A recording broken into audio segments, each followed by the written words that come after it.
You made this mess and left me with the pieces. Now I wanna burn all the bridges between us. I can't focus, I can't forget. I've been thinking too much lately. I just need to clear my head. I just need to clear my head.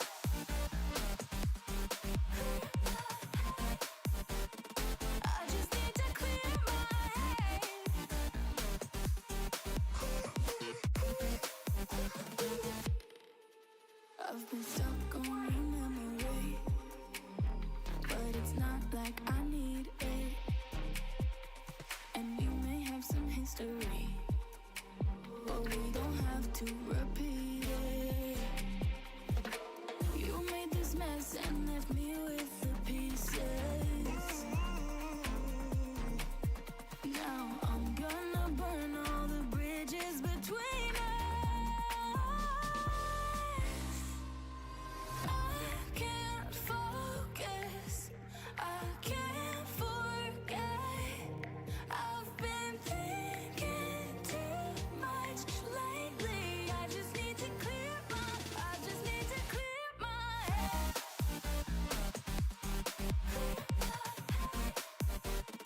I just need to clear my head.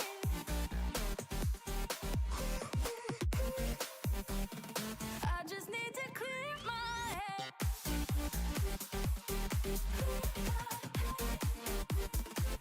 just need to clear my head. I just need to. I just need to clear my head. I just need to. I just need to clear my head. I just need to. I just need to clear my head. I just need to. I just need to clear my head. I can't focus, I can't forget. I've been thinking too much lately. I just need to clear my head. Oh, clear my head. I just need to clear my head.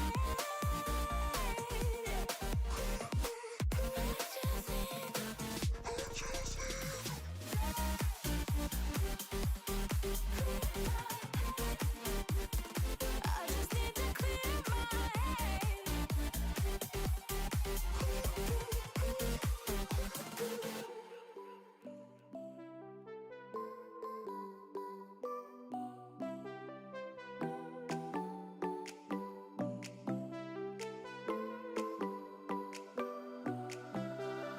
Music keeps me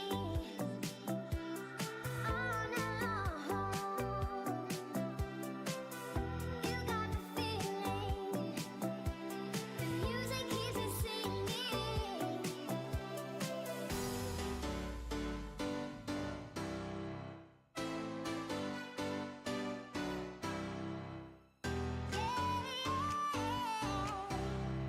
Music keeps me dancing.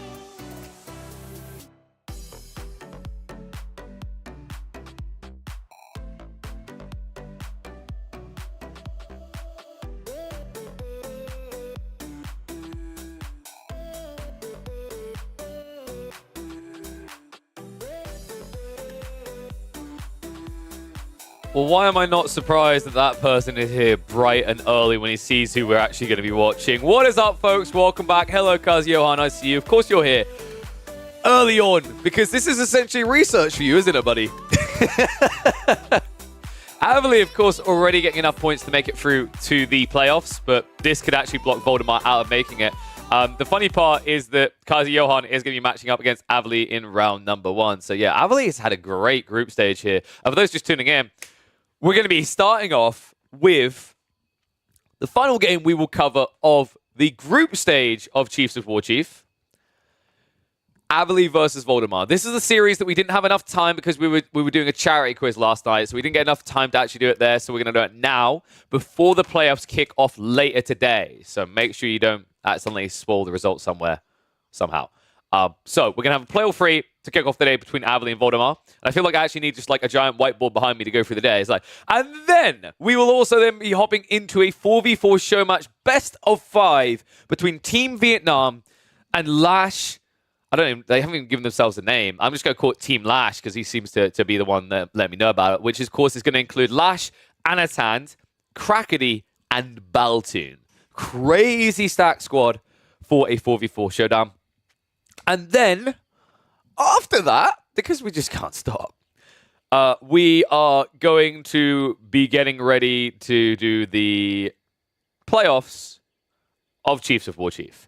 God, I'm hoping this show match actually isn't too long because I have to eat at some point in all that, and I don't know where it's going to be at this rate. But yes, we're going to do Chiefs of War Chief groups into 4v4 show match, best of 5, into Cal. I don't know if Cal's here. Is it best of 3s or best of 5s for the playoffs? I'm assuming it was best of 3s, I want to say. In which case, we will be looking in on Myriad series. We'll also be having Ganders at Kiljardi series. And I imagine we'll round out with Divine series. So pretty exciting things there. Just do a little check because I know we had some issues. My PC was beeping at me today. I had to completely reseat the RAM, so I'm getting a little bit worried that it's dying. Just make sure we're all good. Outside that, let me just double check. I'm going to double check with Cal now. It's BO3s or BO5s? I imagine scheduling-wise it's BO3s because they've scheduled it in for an hour after the previous set. So I'm imagining, yeah, BO3s. So I think it's BO3s all the way up until I imagine semifinals. Actually, I think usually Rising Empire's format is, yeah, BO3s all the way until Grand Finals, and the Grand Finals is a best of 5. We will not be covering that Grand Finals because that's going to be tomorrow.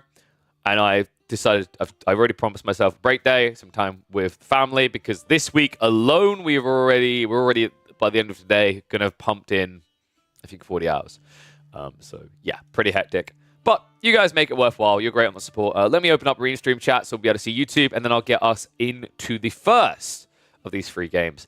Avali starting off strong, by the way. He gets his Ruse to open up on Gorge. Voldemar, however, gets something very powerful as well. He got the Deli, so let's hop over, see how this one plays out. Oh, there's my overlay. Yeah, baby.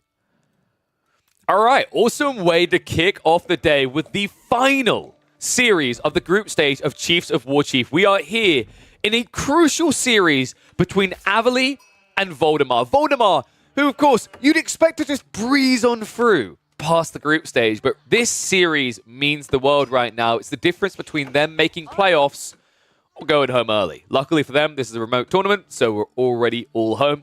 But he's a Sweat Lord, so he's going to kick it off, opening up on Gorge with the Deli. And Avali goes to something oh so cozy. Probably his most comfortable Civ at this point, at least historically across the years of game time that he's stockpiled up. Avali will pull out the Ruse to get us started in this play all free. Play all free, meaning we are going to get all 3 games regardless of how the first 2 play out. And that's going to be important because Voldemar is going to need every point he can muster to stand a chance of making it into the playoffs for a showdown in an elimination series against Myriad.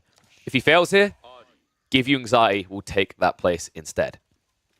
So, opening-wise, let's see how the scouting pattern is going. Is it going to be a fail? Is it going to be a success? Voldemar already stopping off for the Wolves. Interesting choice here. This essentially means that he's getting less of the sheep, but realistically, he doesn't need them. The reality is he is giving more runway across to the Roost, however. Roost that are, of course, going to be up to 3 scouts. Already going deep on that run, so Avali looking for that hunt, but also looking for the gains along the way. He did miss a... What? Can you get tighter? How... Sometimes, I swear, Deer are just cursed. Like, sometimes they spread super wide, you see them a mile off. Other times, they stay clustered and hurled up. You can tell it's the winter, folks. Everyone's just got a hug to stay alive. Not only does Avali miss the deer pack, he misses double wolf in the corner. So this corner alone for Avali would have had 120 gold. He just walked on by. That's unfortunate. Is he at least getting better elsewhere? Yeah, he's going to have 14 sheep at least here. Avali...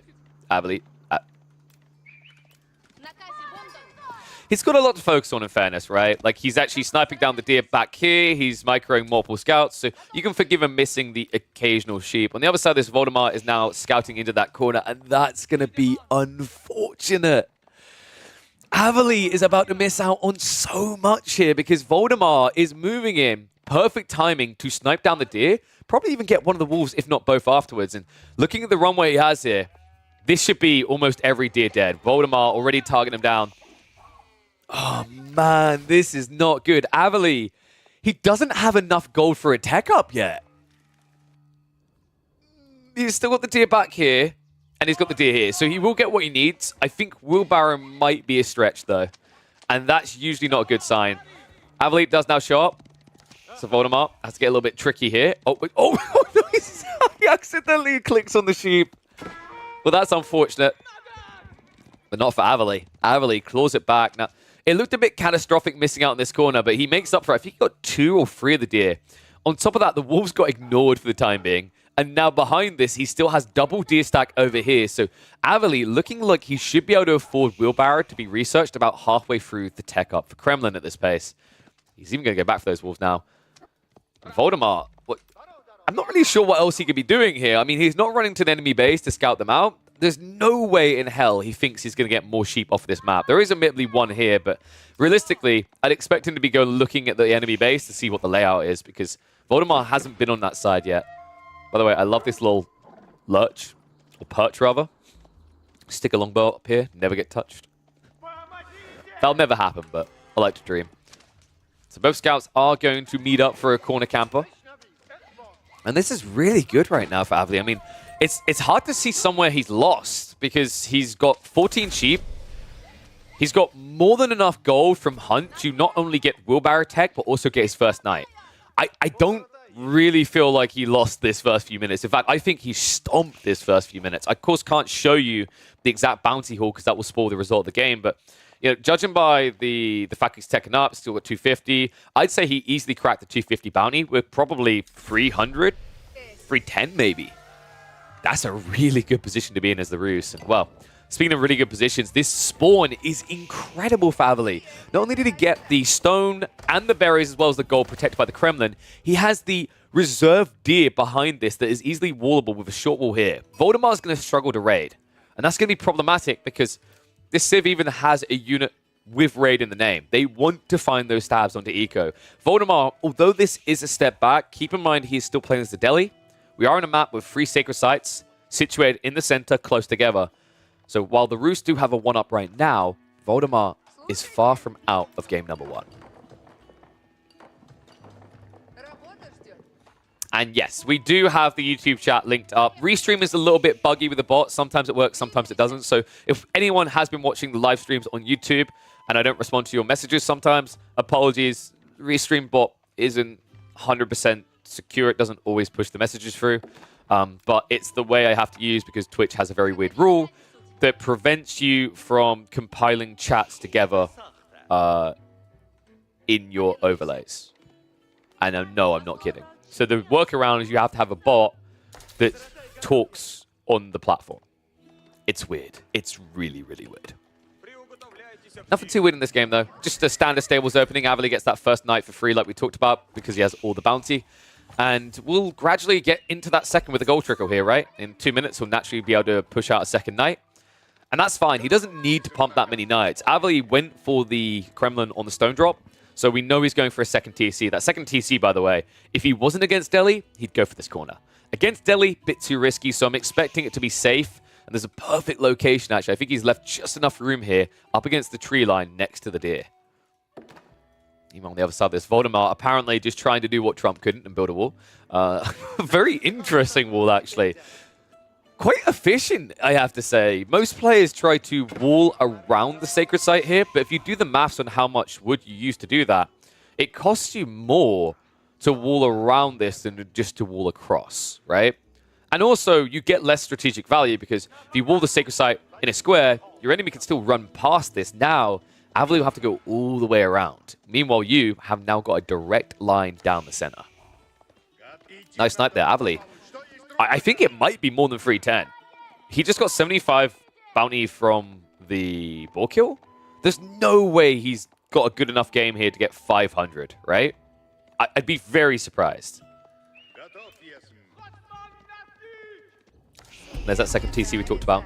Even extra defenses from Avali. I mean, this second wall didn't feel completely necessary as the Kremlin was in range, but it guarantees there'll never be a dive in this area. Now, just plenty of food to work with, right? 2,450 food here. You've got 1,500 food here. God knows how much food here. I mean, he's still sitting on how many sheep? 12. Yeah, good God. 2,500. So in total, in his own base, he has, what, 7,000 food? Very safe game for the Rus here. And why is that a good thing? It means that he can focus on coming out with full force if he wants to, and Voldemar can't punish him for it, right? He'll have to win the main fights. Alternatively, that is also enough food to very comfortably fast castle up and come out on a delay. And I think that might be what Avali's looking towards here. He's a little bit slow on the additional pump. He has started to move over for a little bit of gold, but hasn't dropped a mining camp yet. There we go. That's the way it works, folks. As soon as you shame a pro player, they do something. So, for example, if we look at Voldemar and say, win. It'll take a few minutes, but we'll get there. That's true, actually. That's a fair point. I love that coming in from Scotty. They really do look like a wizard waving a very long staff there, right? I'm getting kind of, you know, Harry Potter / Lord of the Rings moments. Actually, it'd probably be more like, you know what it is? The elegant way they wave their wand around, like this. It's more like it's like Fantastic Beasts, isn't it? You know, the scene where they just repel the damage done to the entire city. It has that kind of vibe to it. Only weirdly enough, this Civ tends to wreak more destruction than creation from what I've seen in this game so far. Leviosa. Leviosa. Leviosa. There we go. They really have nailed that motion. And Voldemar is locking in all 3 sacred sites as well as walling up behind them. So very strong posturing, at least, by Voldemar here. Avali, he's going to try to contend this, though. And I think this is the right choice. I was a little bit worried about this idea of Castle Age, and it looked like he was going to go for it for a second. But turns out he was just on a delayed trigger, right? Like, you have got a second TC. There is initial cost to build that TC and initial cost to get it operational to a point that it earns you more resources, right? Because when you very first drop a TC, that's an extra 150 food a minute gone for you. A big shout out to Shadow Fiend 131 coming through the sub. That is a beautiful name from a beautiful game. God, that's kind of making me want to play Dota 2 now, just to gank a Shadow Fiend. Ghazi. Decent number of them, actually. It looks like Voldemar's going to go fast castle here. I mean, it's 10 minutes, but like by Delhi standards, it's kind of fast castle, right? This 100% looks like a fast castle. Not something you see often. I feel like we've seen Delhi in this group stage of Chiefs of War Chief do this once or twice. And if I'm not mistaken, every time they've done it, it failed. It backfired really badly. Avali, by the way, is shuffling towards Castle Age as well. So I don't think we're getting an all-in to punish the Delhi for this. I think Avali has to understand that if he wants to go, it has to be now. Because if you wait any longer, 3 sacred sites have been locked in. You have not contested a single one. You have 2 choices. You either A-click down mid, or you go Castle Age.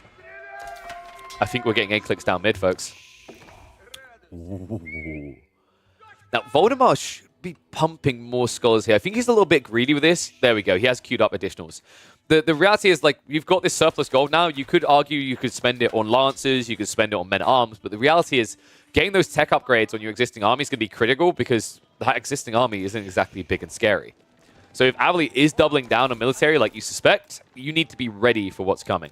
It also is important for the relic yoinking at the beginning of the age, and in fact, Voldemar already now shuffling out for said relics. Avali shuffling out for said Dane boy's head. Yeah, he's coming. Another wonky part about when you go for a fast castle build like this to the Delhi, it means you haven't got your blacksmith upgrades. So right now he only has 2 out of a possible 4. Most of the time when we see Delhi getting up into Castle Age, it's because everything that they want has already been taken in this age. It's not the case in this game. So decap on the center. Avali now going to march through, and these knights are going to find targets because Voldemar unguarded on the north side here with 9 villages, not to mention the scholars as well. I'd be shocked if Avali doesn't sniff out something here.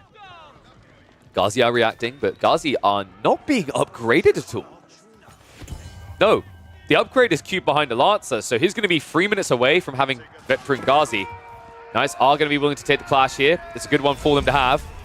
The Spearman a little bit too late to arrive there, so good initial pickings. Avali now going to pursue deeper. Villagers are going to dodge death here, though. That turnaround by Avali did cost him a raid onto the eco. However, Avali does have an eco lead, remember. He's got 2 TC versus the 1. Another charge comes in. Avali on point with the way he's turning. I'm surprised he's getting this many Lance hits out. Usually at this range, it's almost impossible to get your Knights to charge, but credit to him. Gets decent trades. Will cost him maybe 1 or 2 Knights, but behind this, Avali now starting his tech up. But 200 food, 100 gold off. Voldemar, how far away from... Yeah, 5 minutes from village fortresses. Okay, so do you want the good news, folks? This is not the most wonky Castle Age game I've seen out of Voldemar. He remembered to queue village fortresses first. That was a little bit of a tease. Last time we cast Voldemar on the Delhi, he accidentally queued Court Architects first. This is just a reminder to people, never, ever, ever, ever, ever, ever, ever, ever, ever, ever do that. Because Court Architects takes 18 minutes. So yes, Voldemar is indeed learning. Learning how painful fighting the Roofs is. This fight in the center is a bit dodgy. He only has got 2 Lancers. What's that? 5 men at arms, though, so that's enough to scare Avali away. But High Trade House being rushed up here. Wait. Oh, right. Oh, my. Hubbard, hubbard. All right, get your numbers in, folks. That's going to be a big one. Woohoo! I don't know what bounty level he is, but he's definitely going to be level 3 before the end of this game. Voldemar now looking to punish him here. Voldemar, who is up to 12 men at arms, but remember, archery rangers are already prepped. Avali now transitioning into crossbows. He does also have 7 gremlin points. That could be enough to hold here. And actually, Voldemar kind of jumping the gun. The men at arms, I don't think there's enough of them here yet for this type of dive. Still's going to try for it. Archers basically tanking swords to the face right now. Sniping out as many spearmen as possible. Knights going to be able to clash up against the men at arms. The upgrades do come in, so these are now full Castle Age Knights. And Voldemar is full of crap with this push. He ain't got enough in it. Avali, even without the gremlins, is able to swat it away like it's a fly. And Avali now teched up. Sure, he's behind on Relic. Sure, the Sacred Sites are locked in, but that eco lead is going to start scaling. And the High Trade House is pretty damn high. 203 gold a minute. Essentially making up for a 2 relic deficit. Fast continues. Wallow coming out from Voldemar. Voldemar about to be very charitable at this rate and donate. But it looks like Avali, heavily hitting the Knight line, is not willing to go in further. So we'll back up temporarily. But behind this, we've now got crossbows being added in. We've got Warrior Monks being played in too, which is bold. It's not going to work. Voldemar is going to get all 5 relics as well as 3 sacred sites. So if he holds all of these, the insanity of this gold generation means that he'll have 775 passive gold a minute. I don't care how many hunting cabins you place. I don't care how well placed your High Trade House is. That's not an easy deficit to make up. On top of that, Avali has to be feeling on the clock. Village Fortresses is now 2 minutes away. At that point, this TC advantage you have starts to disintegrate. And also, Avali in a very uncomfortable position. You can tell by the farm placements. This is somewhat of a mess. Mainly because he just doesn't have the clean room for a full-fledged farm transition. I think instead he's going to move out on the flank here. So has been playing ball, is going to add on the deer as well. That's going to give him a little bit more lifeline to push instead of eco. He does need to push. That Sacred Site timer, at this stage, you know, it's 8 minutes. It doesn't look that scary, but it is, in fact, scary, folks. And I love the fact he somehow snuck a spear in for the decap. Now, the reason this opponent gets this decap is because of what comes as a follow-up from Voldemar next. We are approaching the phase where castles get dropped and they do not flop. They're going to last a very long time at this stage of the game, so it's critical that Avali doesn't have that timer working against him. He needs extra runway to get back into this game, because right now, from an eco standpoint and a position on the map, he's definitely behind. No, that doesn't do... Johan, that doesn't do Avali's base justice. Avali's base is more like... what was that movie with Tom Hanks where you... The whole idea is they're reincarnated throughout time. It was several years ago it released. And they had New Korea. And people lived in the most teensy tiny apartments you've ever seen. Actually, you know what this... No. I know what level of compact we're at here. This is the robot hotel from Futurama. There isn't enough room for even a plant pot in this place.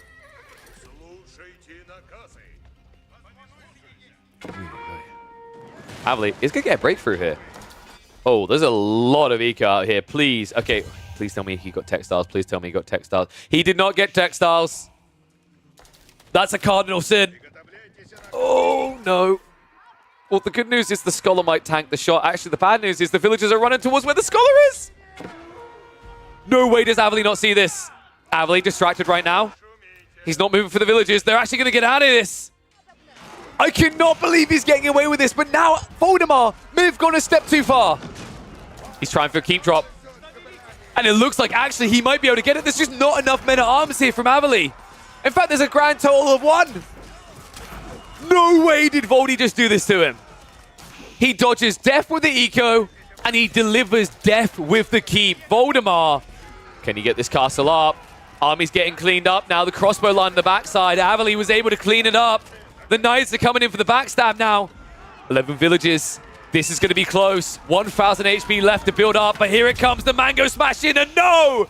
Voldemar can't get it! He's going to be denied. No keep for you today, sir. 3 villagers left. 5% away, and Voldemar instantly calls GG off the back of it. Avali, with the compact base, is able to throw Voldemar in the compact trash compactor. It's a very compact trash compactor. Game 1, folks, and already a banger. Don't worry, though. I've got 2 more to cast. Dude, I actually can't believe how quickly that turned against him. I genuinely thought that Voldy had that. It looked so good for a second there. The fact that he dodged with his eco, and then the keep looks like it's cleanly going up, right? Like, I discredit Avali. I'll say it in that fight. It genuinely looked like his cheeks were about to be firmly... But the crossbow line at the back and the mangonel follow-up is what saved him. Also, the militia pull was fantastically timed. Remember, Avali had been saving those points up the entire game for that golden moment, and he chose the perfect moment to utilize them there to recover what would have easily turned into a snowball effect and a lost game for him. Turns it around in the very last second, gets game 1. We still got 2 more. So let's get a point on the board for Avali here. And I'm already loading up the second game. Oh, this is interesting. I haven't seen this matchup much. We got Iabids versus Ottomans. Also, a big shout out to all the watch streaks. I see you guys coming in. You're phenomenal. Yeah, make sure you pump that to let me know because you also get extra points to use on things. But yeah, once again, Shadowfiend, really big shout out for that Prime. Reminder, guys, if you have got Prime, be sure to subscribe here. We're going to be live for probably like 7 hours today, 6-7 hours today. And then we do that basically 4 times a week. So pretty good value. Yeah, pretty good value. This is not too bad. All right, hopefully the deaf in my voice is still not showing. I mean, we are into the second game, and that first one looked to squeak it out of me. Game 1, if you haven't seen it already, it delivered between these two. We now hop into Game 2. Avali whipping out the Opumans. That's right, the OP2mans. The Ottomans, guys. A powerful Civ right now. Of the OG Civs, maybe the most potent available to anyone. Meanwhile, Voldemar decides that an old spice requires a new. He heads to the Iabids. A sprinkle of OP from the newest expansion here. And we are, of course, going to be on Dry Arabia as fair and balanced of a map as ever. And you know what? Considering they've both got pretty busted civs, as fair and balanced of a matchup as ever, I guess. I mean, Juji would have been a bridge too far. I believe Juji was banned. If I'm not mistaken, English got banned as well in this series. And I believe Jeanne d'Arc. I can't remember what the 4th was. So, let's see how the scout patterns are going on the opening here. Voldemar dashes right across the map. He loves to go for this type of scout pan. Unfortunately, it's a bit of a gamble when you play this close to the enemy base. Avali already scouted half of the area Voldemar covered. So Voldy isn't getting much out of this. In fact, he's... Oh, no! No! Oh, my God! Correction, Voldemar is getting something out of this. Oh, my God. Well, just like that, Voldy 7x'd his sheep outlook in his future. I can't believe that just happened. In a series where Voldemar needs these wins to make playoffs, this has to be one hell of a morale booster. The outlook on this game, if it was not for that play, folks, Voldemar would have been a... Well, how many you get from this? Yeah, he would have been a 4-sheep boy. Avali would have... Jesus, he would have had 10. I can't believe the timing on that. That has to be so painful. Avali just immediately darts across. And folks, this does hurt the Ottomans. This hurts them so much. This is not a Civ that can just say, I'll go berries. You say that when you get Madrasa. You do not say that before you have it, though. And Avali, he'll at least be able to clutch up and get 2 sheep on the backside of this. But my God, what a painful beginning to this game for him. Voldemar with 11 sheep, and guess what? He's got buildings out here, so he can easily drop them off and not worry about them be scared across to the other side. Sheep in the back corner. There should be a few down here. It's just a case of whether Avali reads it to go on the flanks or goes tighter. Voldemar already wasting time in a corner, which only has 1 sheep in it, means that Avali is at least going to recover and pick up probably, what is this, 3 more sheep, I think? Still, compared to where Avali should have been in this game and where he is now, I don't think he's going to be happy. Voldemar with 13 sheep. Okay. Nope. No, it's going to be 15 sheep, folks. Holy crap. Well, if Avali turns this around, it's going to be a miracle because the Ottomans are not a Civ that do well without food access on sheep early on. In fact, you can see the pain of it already. Avali had to move across onto the berries at 3.5 minutes in. Well, I mean, you've got game one. You won game 1, so maybe go game 3, I guess. That's always an option. No, Avali's not that type of guy. Avali is the type of person that probably sits there going, yes, hit me harder. Within reason. We've watched Avali take complete beatdowns for 20 minutes and still not tap out. So I wouldn't expect Avali to give up over missing out on a few sheep. He's not one of those players. Although, it's more than a few sheep. 4 sheep now in the end compared to 15. Hell of a haul. Hell of a scout rotation. If it seems like I'm focusing a lot on that scout rotation, I think it's for a very good reason. That was incredible what Voldemar done there. And it shows a big part of why he makes that dash across. You should be doing that dash as the Ibids anyway, because you go on berries to start with. But what made it so incredible out of Voldemar is the fact that he knew his opponent was on the right. He went right. Most people who make that scouting pattern that Voldemar did will go left and then cycle back, right? Getting a huge yield of sheep. And then they'll finish off by going south and getting probably 2/3 of overall sheep. That gamble paid off in miles. Tech up's complete though. Voldemar did go for the growth. And unfortunately, although his sheep shenanigans may have been perfectly optimized, his growth utilization was not. He actually exhausted 2 berry patches before growth completed by the looks of it, which is what I've seen a lot of players doing. There's a few that are already learning, I think. I mean, of course, it had to be VCs, one of the people optimized it already. It's something that I've been nerding out about since day 1 of the expansion, is with growth, you get 3 villagers, but you also get 50 more food on all the berries. But if you've already exhausted the berries, you can't get extra food. So really important, folks, if you want to level up your Ibids, I shouldn't be helping you with this, by the way, because you're playing a dirty, broken Civ, you need to make sure that you aren't exhausting the entire food until after you get the growth upgrade. So Voldemar actually went for a desert raid. I'm a little bit surprised by that. He actively paid 180 resources for that investment. People asking how old Voldemar is. He's quite young. Yeah, I think 19 or 20. With a brain this old, feels like he's been around a lot longer. He's old, this bold. How are we looking here? Is Voldemar going for a second TC? He is. Oh, that's surprising. So it's kind of interesting, right? Because there's a theory on whether it's better to go industry for 300 wood for a fast TC timing. I agree that on its own, if you're just looking for a fast TC timing, then getting industry is better than getting growth. However, the reason why growth wins out every day of the week is not just the extra 3 villages you get, it's also the upgrade on the berries alongside it. So this build makes a lot of sense for Voldemar.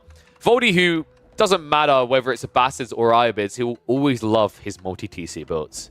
A little bit surprised he didn't opt for going Fast Castle, but I think part of the thought process here is against the Ottomans, you can't really dive their base and kill them off, because by the time you have Lancers, they're going to have military schools and blacksmiths, and they're simply not going to care if they lose 3 or 4 villages.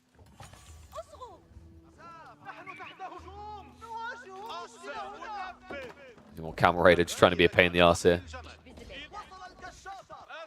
If you just quickly micro it down, I mean, this Spearman can die quite fast. It's only 7 damage, but you're never going to get touched, right? However, Avali does have this Sipahi coming in after this. Sipahi, they're not too bad up against the Desert Raiders. You're still facing off against 5 melee armor, but the reality is that Sipahi hitting at 12 damage means they hit hard enough that Desert Raiders have to feel. Have to care. They will feel it. Yeah. Donk. However, in return... Oh, that was such a quick micro there by Voldemar to switch over the toggle. I bet Voldemar in a previous life was a Troll Warlord Dota 2 player. Anyone who knows Dota 2 gets that reference. Basically, it's a hero that has a ranged and melee form, a little bit like this. And something that a lot of those players like to do is they like to QW toggle. I don't think you can do that with the Iabids because, if I'm not mistaken, there's a starter step every time you toggle, so you won't keep moving.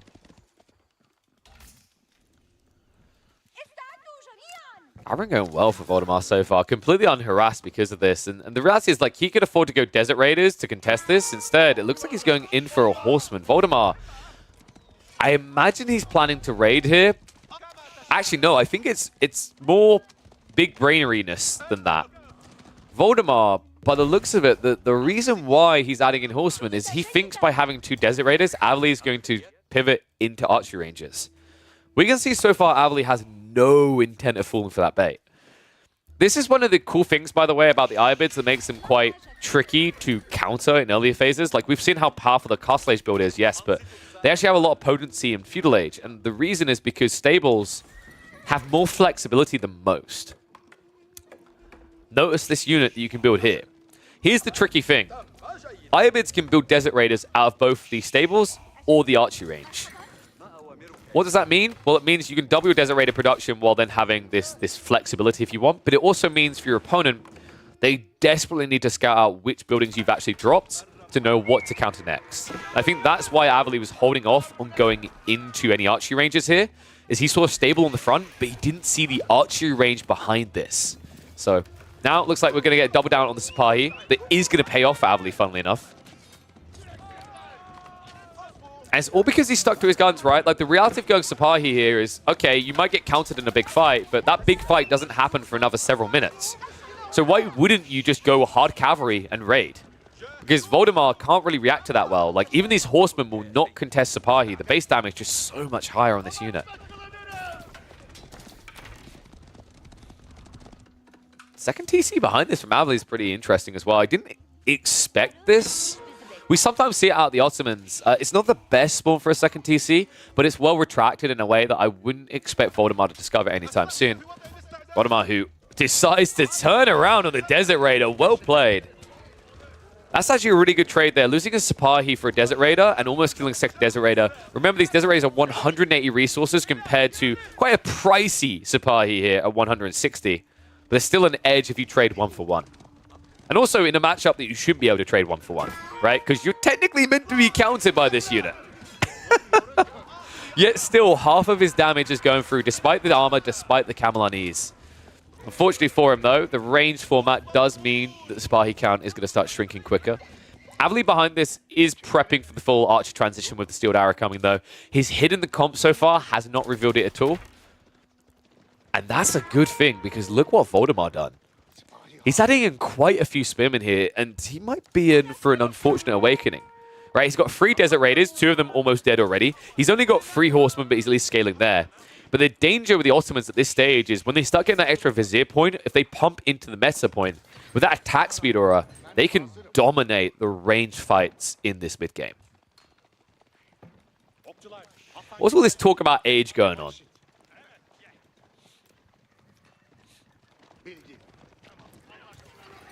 How old am I, chat? Let's see how well you guys know.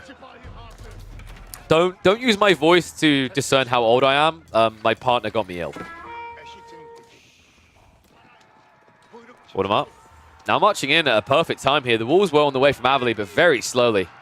However, Voldemar a little bit hesitant. Probably feels like he's still got the eco lead, and he has, but it's not growing anymore. So this is one of those whoopsies where it's really critical to always scout. Is right now Voldemar only has one scout, and if I'm not mistaken, it's, yeah, with the main army.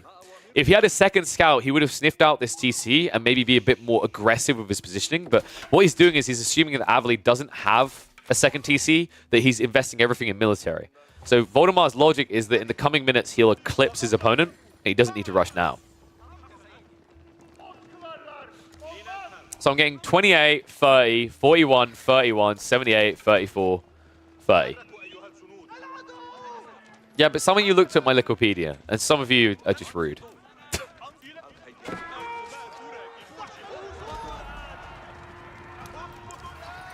I'm 30 if you check my organs, but if you check my brain, I'm 12. Wall's now going up from Voldemar. A lot of resources being secured in this corner, actually. It's important he does get this type of wall because this is a barren wasteland full of delicious trinkets. Right? No tree lines for natural defense points there, so good idea to get that wall up nice and early while he can. Credit to Voldemar, actually. The way he's scaling his army is pretty spooky here. 48 to 28. Avali just not able to get a nibble at it. Horseman also now raiding in, finding freebies. This is really smart, actually. You have to remember that the Sipahi, for all their power, they are slower than Horsemen. So after they stop charging, they go down to a lower speed than Horsemen. So pretty cool read by Voldemar there. This is a really smart way of approaching the Ottomans. Ottomans do seem OP for a lot of reasons, but I think the Cav matchup is kind of deceptive. If you're taking a proper fight against the Ottomans, sure, it's going to be bad. If you turn it into a raid game, they don't really stop you. Unless they wall up. And if we're being totally honest, but this particular Ottoman player, how many games have you seen where an Otto boy does not wall up? Because I've lost count.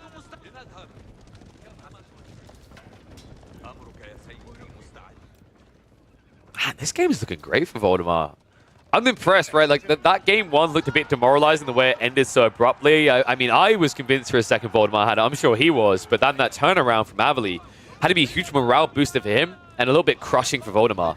Voldy, even with the pressure of not making the playoffs, if he fails this series, calm as can be. I was about to say calm as a cucumber, Grain. I do not know why I say calm as a cucumber so often. I know it's cool as a cucumber, but I still say calm as a cucumber. It makes no sense. Half the things I say make no sense, so it really doesn't matter. And oh, the pitch! Avali, you left something behind, sir. Oh, this is like bad parenting, buddy. That's the equivalent of leaving your kid in the car. He leaves both of the meta at the front when he pulls the army back. Oh my god. I cannot believe what I just saw there. After what I saw in game number 1 and the slipsy whoopsie daisy, now the flip and the turnaround here. Avali tripping over his own nuts as he tries to run away here. And he'll be screaming, oh, nuts after that. That is such a huge loss now. Being heavily outmassed in military without an attack speed aura, I don't know how you fight this. There's only one way. Janny point gets pulled. Voldemar, that has to be surging confidence. Anytime you see someone do that, sure, you might go, Janny's OP. Why has he got those? Remember, he just spent Vizier points. That's a one-off maneuver, all right? That's like when you're playing Yu-Gi-Oh! And you've chosen a card that you can only have one of in your deck. You feel good when you get it, but then you remember you've got no lifeline afterwards. All those filthy black hole spammers know exactly what I'm talking about. And yes, believe it or not, we are now 16 minutes into the game, and the Ibids are still in Feudal Age. I don't know how this has happened. It seems absurd, but it is the world we live in. And folks, this army value is deceptive. Like, the effect that we're seeing here with Avali, the meta is at least evened up a bit again, but like one big problem that I am seeing for Avali is that because there's still 2 Desert Raiders from Voldemar, these Sipahi are worthless. And now Avali is going to try to escape to another time, another age here. This doesn't feel good though, right? Sure, you're going to get your tech up advantage and you have an army that can fight for now, but spending those Janissary points and now playing into a later phase in the game, what you're essentially saying is if this does continue, if the runway is long, my late game now as the Ottomans is notably weaker. Voldemar going for the repairs. Actually, I'd have to double check the bans, but maybe that's why Voldemar is playing the Ibids this way. I wouldn't be surprised if Avali banned the Abbasids. It is Voldy's most comfortable Civ at this point.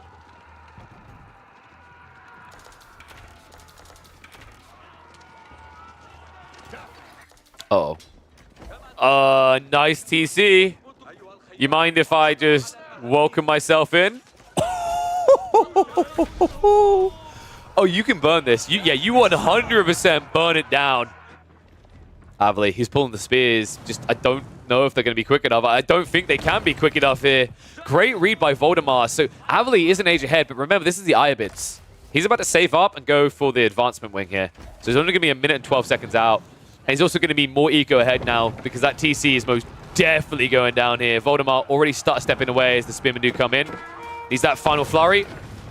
And farewell to any eco equalization for Avali. In fact, he's losing more eco on the front side of this. Oh, wow, he got baited hard. Avali has to step back from this. He's waiting for the upgrades, but Voldemar looking now to go in. Voldemar behind this, by the way, has triggered his own upgrade, and it isn't even going to be advancement. He goes for logistics.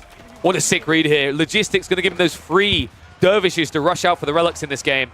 And right now, Avali, no way of playing for relics himself because he's boxed in his base. And he's not going to use the Imam point, that's for sure.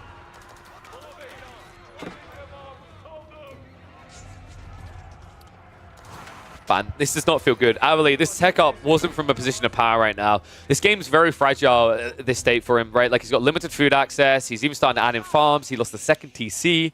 He's boxed in his base. And the reality of what's happening here is in just over a minute, we're going to have 3 Rapido Relic Hooverers moving out. And this game is not very kind to Avali, at least not the way he's played his base. Not a single relic protected behind these walls. We could be looking at a 5 relic game for Voldemar. In fact, Avali, because he's so militarily weak, I don't think you can just add in a mosque right now. You have to add in an extra 20 military before you're cozy with that idea. In fact, right now, Avali looks like the only thing he's cozy with is the idea of building more farms. 1,400 wood in reserve. Oh, well, that would have helped the early game, wouldn't it? Where have you been hiding?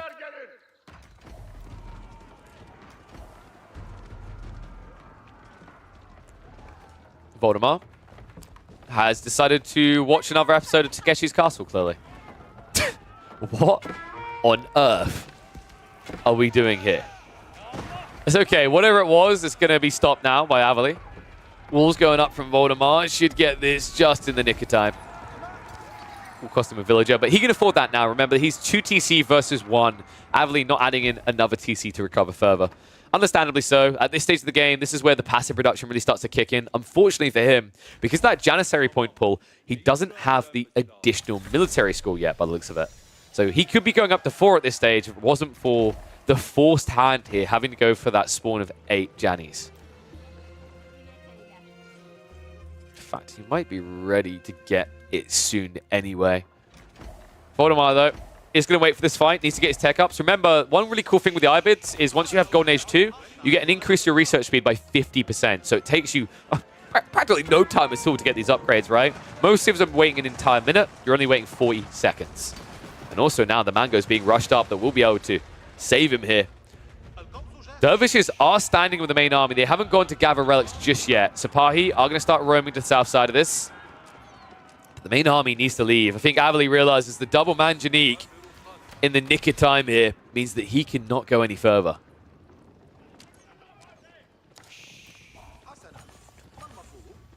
Spears should be able to just chase this ad infinitum. Instead, he's going to take the whole army. I actually like this approach by Voldemar. Just get rid of the force. And then you can just commit to the frontal fight. Slow down here. Relic still not being played into by Avali. Admittedly, Voldemar needs to play for them soon here. Like, a very big power point of going for this logistics play is the timing to yoink all the relics. The healing, scaling, or mass heal, an extra 50% at all times is good. But dude, where did these sheep keep coming from? Could someone at least have given Avali a notification about these, please? I feel bad for him now. Oh my god, I feel worse when I see a dervish get away like that. Cambulance makes it out on 27 HP. جيدا. Avali now getting ready to break through. And people shocked by the change in military here. I'm not at all. There's a reason I keep calling them Opalmans, because it wouldn't feel right if they didn't have OP in the title. Once they reach Castle Age, they start to boom. That passive reduction kicks in hard. Voldemort is still very heavily on archers. You'd think this is bad, and in most matchups it would be, because it's just a worse Abbasid. Abbasids that get boot camp and composite burst at this stage. But the reason it works really well here is Avali, a very hard chunk of his army is focused around Janissaries, right? Janissaries that get absolutely destroyed by archers. And even in the archer exchange, Avali seems to be forgetting to add in additional metas, so doesn't have the aura with both of his groups. Ram, wait, why is there a ram here? Okay, yep, just you that guy, huh, Avali? You just break a wall to break a wall. Vodar, meanwhile, is breaking back. More relics on the way. Double Magic is rolling up here. Avali needs to be very careful about positioning in this fight. Otherwise, that's going to happen. Mango shots coming in. Heavy hit. Yes, into the men-at-arms, but a lot of damage done there. Might go for a follow-up here. So staggered formation from Avali as he tries to back away. Horsemen have now arrived. Rohirrim decides that it's not the correct movie in the trilogy for them to come out yet, so they're going to back away. Avali's really trying to get a raid force together, spying and... Oh. At least bury them. Wait for it. They bury themselves is what I'm getting towards here. I don't ever remember the bury taking this long. Is it because we're staring at it? It's like... Wait, they disappear? Okay, am I imagining things? Or did units used to kind of like just drop under the map and then disappear? Am I imagining that? I very vividly remember casting that years ago.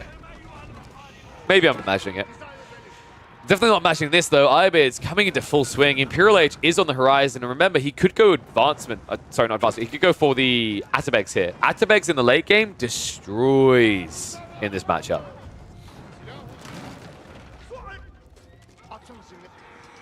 Instead, Avali says, screw you. Whoa. You're going to go Imperial Age? Do you know who the Oppermans are? Do you have a structure as big as theirs? No, many of us don't. The Istanbul Observatory is going to instantly power Avali up to new heights here. This is the stage of the game that everyone who's faced the Ottomans fears most. The stage they never want to find themselves at. Because this is where the beast truly awakens. Upside this, Voldy does at least have some potency of his own, right? As we scale into this later game, things like the Mamluk's Bravery become incredibly powerful, but he needs to get those Atabegs. Instead, he goes for the reinforcement wing here, valuing the 7 Desert Raiders every 2 minutes. A little bit surprised by that. I think it's decent because you might be up against Mass Sipahi in the late game, but at the same time, the Atabegs here, it's hard to wager against them, right? Like, even if you're going into gunpowder units, 20% more health allows you to trade so damn well up against Mas Jani.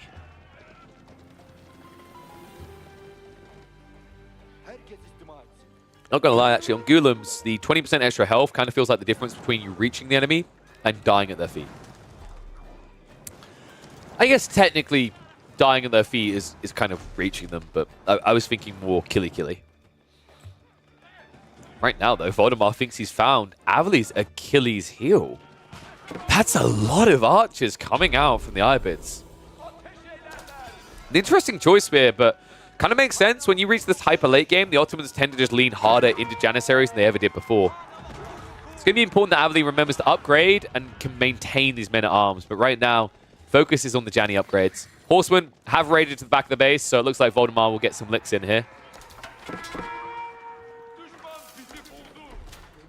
Now, Voldy also just carving up more of the maps. He's going to give himself some lifeline here. And, well, when I see someone wall like this, I do not care whether you're Abbasis or Ayabids. That, to me, looks like a trade route waiting to happen. There's no way he's going to go trade wing here, right? As in, like, trade wing bazaar. Right? No. No. Maybe? I mean, I think he's prepping himself for it the way he's carving up the map.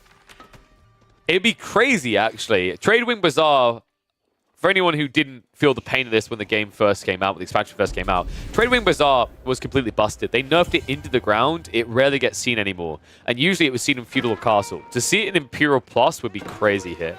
But with the way he's setting up the map, I genuinely wouldn't be surprised by it. Avali, meanwhile, would not have similar trade access with the way he's walled himself in here. Does have access to things that can break down walls instantaneously, though. Great bombards now on the way from Avali. They should be the freely produced ones. So yeah, every 2.5 minutes, 3 minutes roughly, he'll be getting his hands on one of these Goliaths for the low, low price of he didn't pay anything. Nothing. He doesn't pay for it.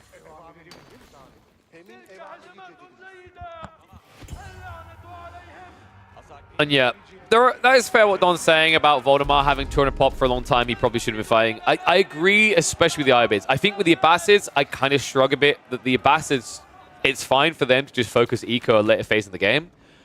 But with the Ayyubids especially, this is a Civ that needs to put the pedal to the metal. They're all about these aggressive timings at the beginning of tech ups, at the beginning of transitions. And the reality is that Voldemar, he has built up an insane bank, but if his goal is to play hyper, duper, super, ooper late game, he's not going to be as strong as if he had his hands on the Abbasids. There's a lot of things you miss out on. The gathering rate tech is just worse. You don't have all these things like Eco Wing with the extra agriculture techs. You don't have the better trade that the Abbasids get. You don't even have boot camp, for goodness sake. Everything about the way Ayyubids is designed is all about you hit Castle Age, do something critical. You hit Imp, immediately do something critical. In fact, even in small things like that research speed I talked about, lean heavily into that idea.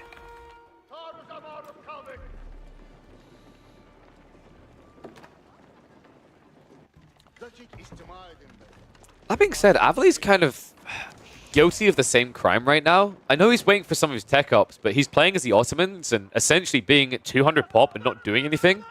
You're losing economy. That's the way you have to think about it, because that's a passive production advantage that's not being leveraged right now. Sure, you're actively gathering, and sure, you're closing that eco gap, but realistically, at this stage, you need to be forcing fights and throwing away units so you can instantly replace them and get good trades in the meantime.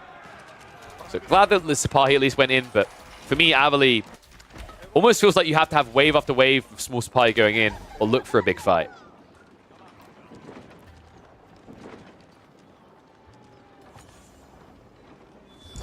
I'm trying to think how Ayyubids win this matchup, because I don't think they do. At this stage, did he also... I swear I haven't seen a single glow. Has he actually got Mamluk's Bravery? Okay, he has got Mamluk's Bravery, but he's not playing Mass Camels, right? So, like... Actually, here's another crazy thing for you. Voldemar, because he's pop blocked... Okay, no, he does make room for it. Well played, Voldy. Wait, did he just delete all the archers? Oh my god, yeah, so he was pop blocked. Now, this does at least make sense because he needs to actually get into the Desert Raiders. And he needs to get into infantry support, which is a pretty weird one when you read how it works. For those that have not played the Ayyubids yet, it's the reverse of what the Abbasids do. Basically, infantry buff your camels. But this is maybe the...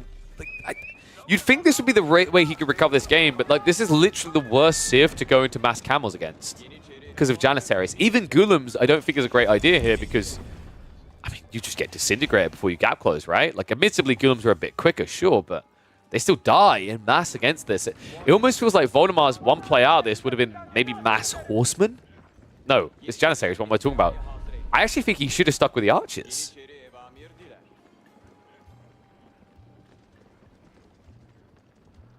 I mean, maybe you can prove me wrong. In his defense, actually, the more I think about it, the one upside at least is that you can still get bonus damage against the Janissaries with Desert Raiders, right? Because they're hybridized. They're ranged form with extra 50% damage. They'll be doing as much as they would in melee. So maybe that's the thought process here for Voldemar.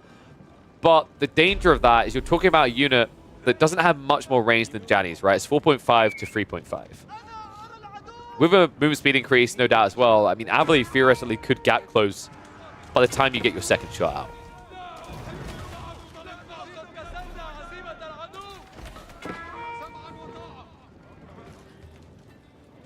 Voldemar.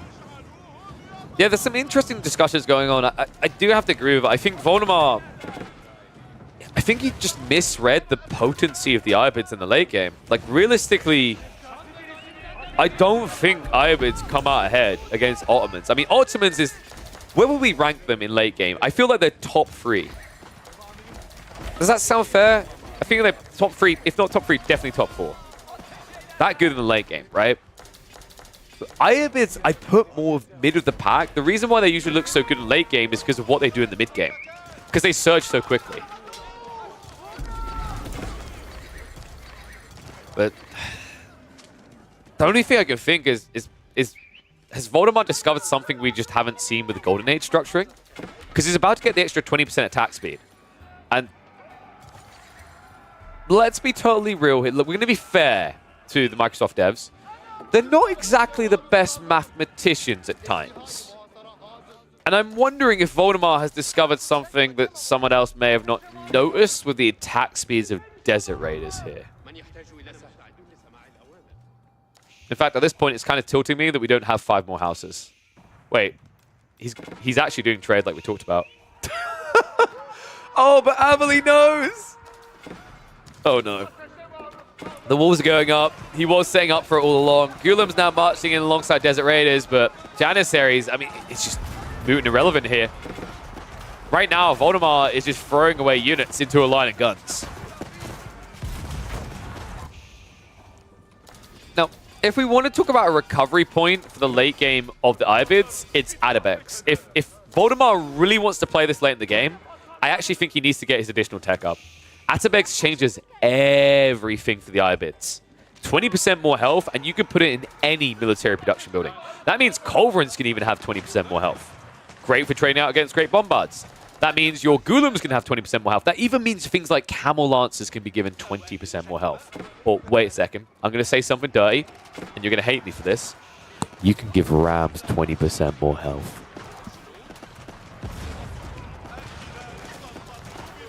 Much for body. He's starting to get through the melee line. The problem is there's not much left of his own. I don't know how this is ever meant to work. I really don't know how this is ever meant to end well for Voldemar.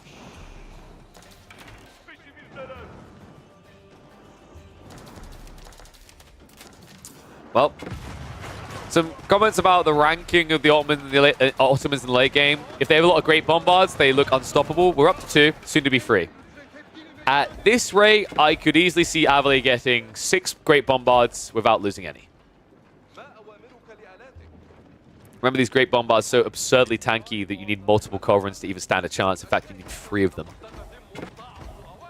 Even then, the big difference I'm already noticing here is we've got Siege Works coming out for Avali. No chemistry for Voldemar because he only has 1 unit that would utilize it, right? And that's the Colv. It's a pretty rough game. Keep down the center from Voldy. Walls on the north side. Basically, everyone just making sure everyone else cannot trade right now. Voldemar, is he basically out gold at this stage? Yeah, he's got 1 gold vein left over here, and that's it. This keep in the center, though, is kind of dicey, right?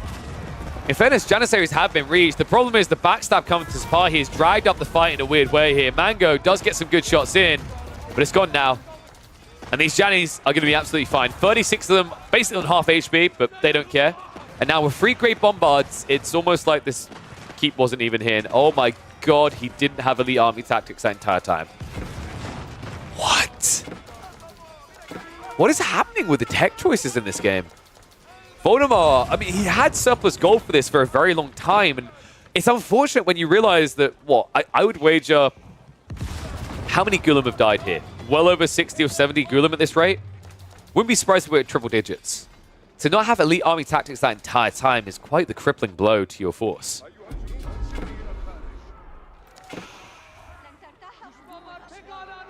Now Men-at-Arms marching on the flanks. At least he'll be able to clear that up. So Voldemar, he gets that confidence boost. He's like, finally, a fight I can win. Mainly because the Men-at-Arms don't want to fight you. They want to fight the Eco. How does Voldy do this? I mean, the trade still isn't working, right? Like, he can't trade at all. Gold is about to run out. Only 2k left. Which, for Golems, that's not much, right? Like, you have to pay 30 gold per Golem. Also, keep in mind, pumping this many Golem is not easy for Voldemar. Because, as I'm going to keep highlighting, because it's that important, this is not the Abbassids. This is the Iobids. It means the gathering rate tech from the Golden Age is half as decent as the Abbassids at this stage.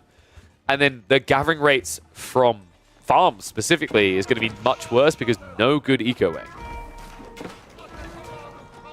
Great Bombard's now packing up, moving north side here. Janny's. What? I guess Avali's like, I'm at 200, dude. I need to have units die. Great Bombard's now arriving. Castle is going to go down. Voldemar.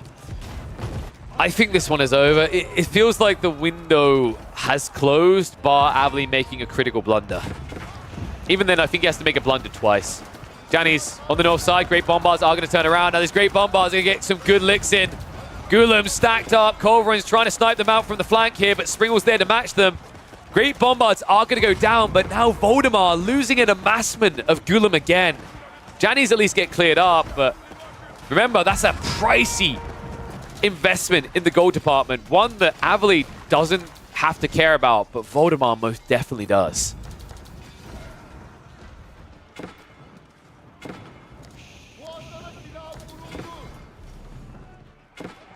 Sacred Sites are still locked in, folks. Great Bombard, as well as the Bombard defenses are also here. So diving through decap is going to be difficult and pricey for Voldy. And yeah, people wondering what happened in the early game. Voldemar did open up a bit like Abbasis with the 2TC, but I actually think it was a really cool build into the Iobids in general for that mid game. The problem is he just felt that he'd done enough to the Ottomans and backed away for his own greed. I think the moment you play Iobids as a more defensive Civ is when the game falls apart. Defensive for the first 5 to 10 minutes because you're getting your tech up, sure, but if you're not able to aggro and maintain aggression after that, this Civ isn't really being played as it's intended, right? It's...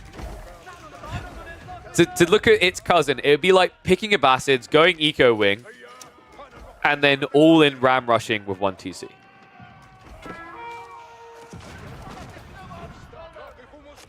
Trying to think if there's a better examples, even more so still. I guess it would be like going Mongols and rushing Imperial Age. Jesus, these villagers as well. Oh my god, no! You cannot dive a Bombard Keep for a kill like that. I mean, then again, it's probably doing him a favor. He's got way too much eco at this stage. Voldemar refusing to give up, though. Up to 51 Gulam again. Credit to him. He somehow keeps finding the bank to get the army back together.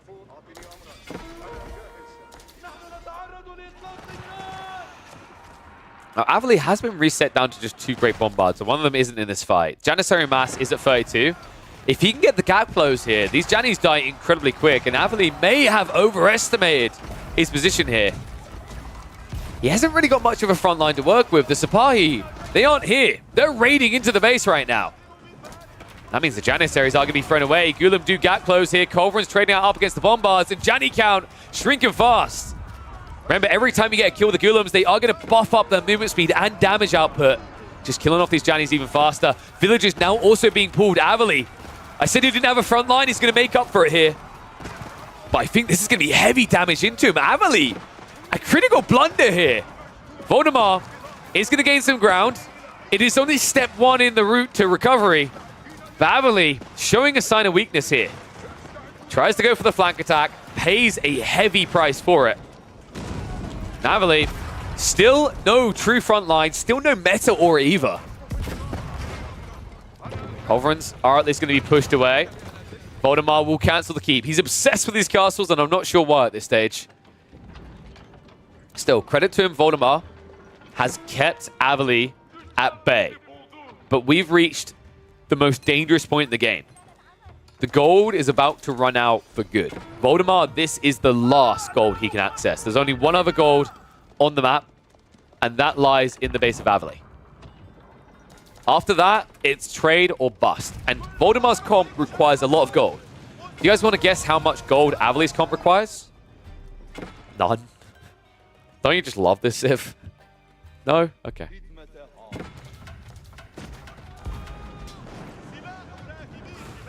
Voldemar, also another issue is if he's going hard into Mangoes and Golems, how is he going to break the keeps to decap the sacred sites? Because we've got a castle with a great bombard on each of these sacred sites.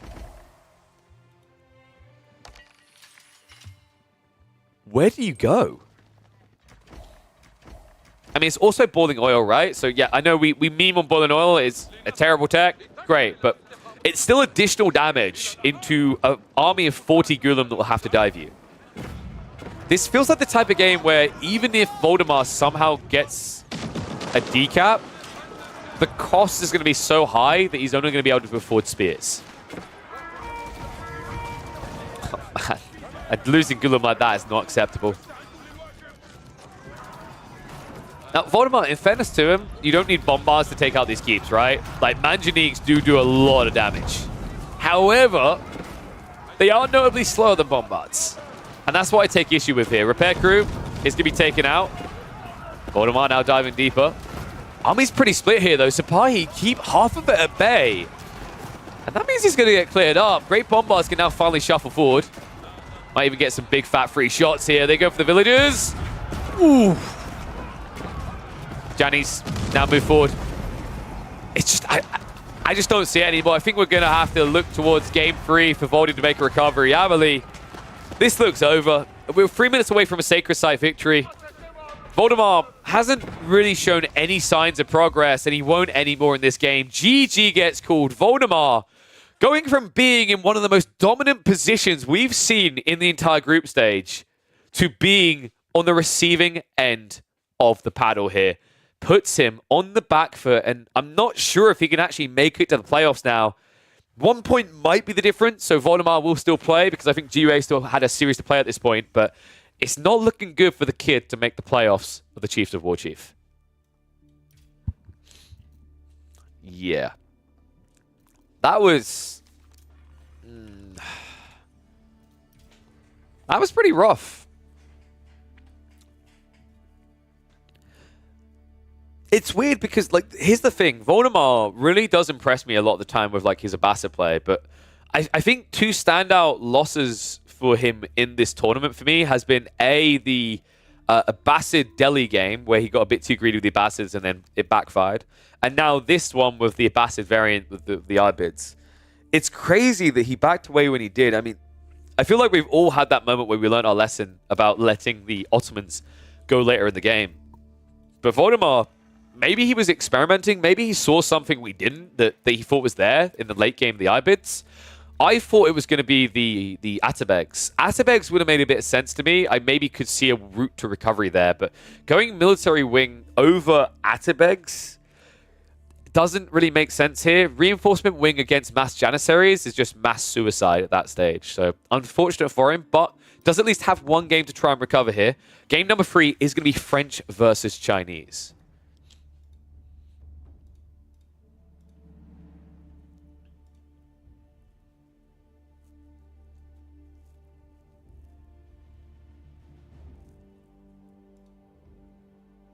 You like my overshirt? Oh, you mean this nice little jacket? Yeah. I've got matching trousers as well. They're comfortable, actually. So, I remember when I went and done a podcast, and my friend was like, wow, you've dressed nice for this casual podcast. I'm like, what are you on about? I'm wearing jogging bottoms. And it's because they had a nice pattern on them. But, like, I have matching trousers for these, but they're cozy wear, man. They're nice, cozy little jogging bottoms.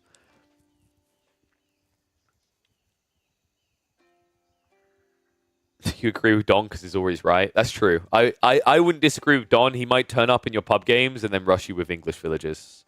Never screw with that. Shall we get to the final game of the series, though? See if Voldemar can turn it around. I mean, Chinese is one of his most impressive civs in competitive to me. So Whoa, whoa, whoa. Voldy fans, calm down. No, no, no. Whoa, whoa, whoa, whoa, whoa, whoa, whoa. Let me fix that for you. No, no, no. All right, y'all ready for this? It comes down to this. A final game of the series. Voldemar not truly knowing his fate in the Chiefs of War Chief. Before, it was in his own hands. Now, it feels like a footnote in the grander outcome here. Boys, gals, and non-binary pals, welcome back to the final game of the group stage of Chiefs of War Chief. There's another series going on at the same time. GUA and Voldemar fighting for this same spot in the playoffs. Starting this series, Voldemar would have felt confident, strong. Picks looked good. Outlook looked good. You forgot that Avali is a factor. Avali, who is playing as the French in game number 3. This may be his weakest showing. Because so far, Avali has impressed that much with his other picks. Rus, Ottomans, game 1 and 2. Absolute dominance in this series from Avali to give him 2 points on the board. Voldemar has one more shot to shoot. And the Chinese is definitely one of his most formidable civs. In fact, I've seen Voldemar somehow win against the odds on a map that he shouldn't. And he might do it here again because Coastal Cliffs is definitely a map that should be hard for the Chinese for multiple reasons. Forward spawning woodlines means something that can be outpost rushed or dove easily. On top of that, stone always spawns far away. And that's terrible for a civ like the Chinese that always want to go for multiple TCs. Especially, even more terrible so, when if you're forced to be one TC against the French, you're not even able to build that big eco lead you normally would, because even with Song Dynasty putting you down to 15 seconds, same time, French will be at 17. So this is a civ that keeps pace, but also has an easier time picking off villages. I think step 1 to success for Voldemar is going to be making sure he gets enough sheep to stay safe at home. And the kid is definitely doing well there. 13 sheep. Avali, kind of feeling like game number 2, only gets 6 sheep in total. The only upside for him this time is that Voldemar will not be able to commit to the steal of the century here. This time, Avali will get his little lambs home. Now, the wolf will have to settle for everything he gained, but folks, he gained a lot. This is a really big edge, actually, that the Chinese have, is you have to remember that Tang Dynasty gives you the extra vision, right? So you're able to see sheep earlier than other civs, and I think that definitely paid off for Voldy here. Good scouting rotation, goes wide, and takes advantage of the fact he can see sheep early to get 2/3 of what exists on this map. Actually, this feels more like 3/4 of what exists on this map. Holy crap. That's dangerous, actually, for Avali. If Voldemar is going to do what I think he's going to do, which is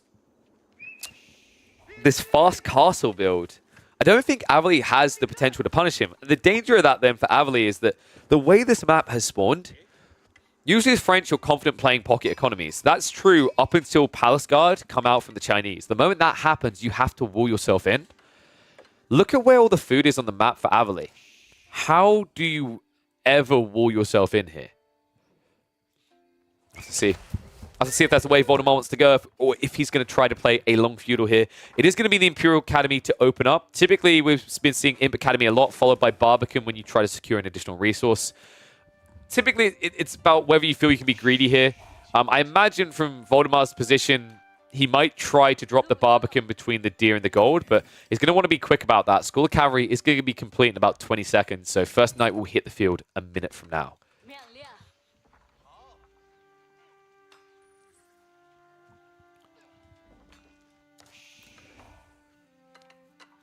Meanwhile, Avali. There's no way he does multi-TC here, right? I'd be surprised. Which is kind of rough, because my feeling right now is if you're not doing multi-TC, why are you picking French? I guess in this matchup, it's not bad for keeping eco pace, but it's just so far out to go for it.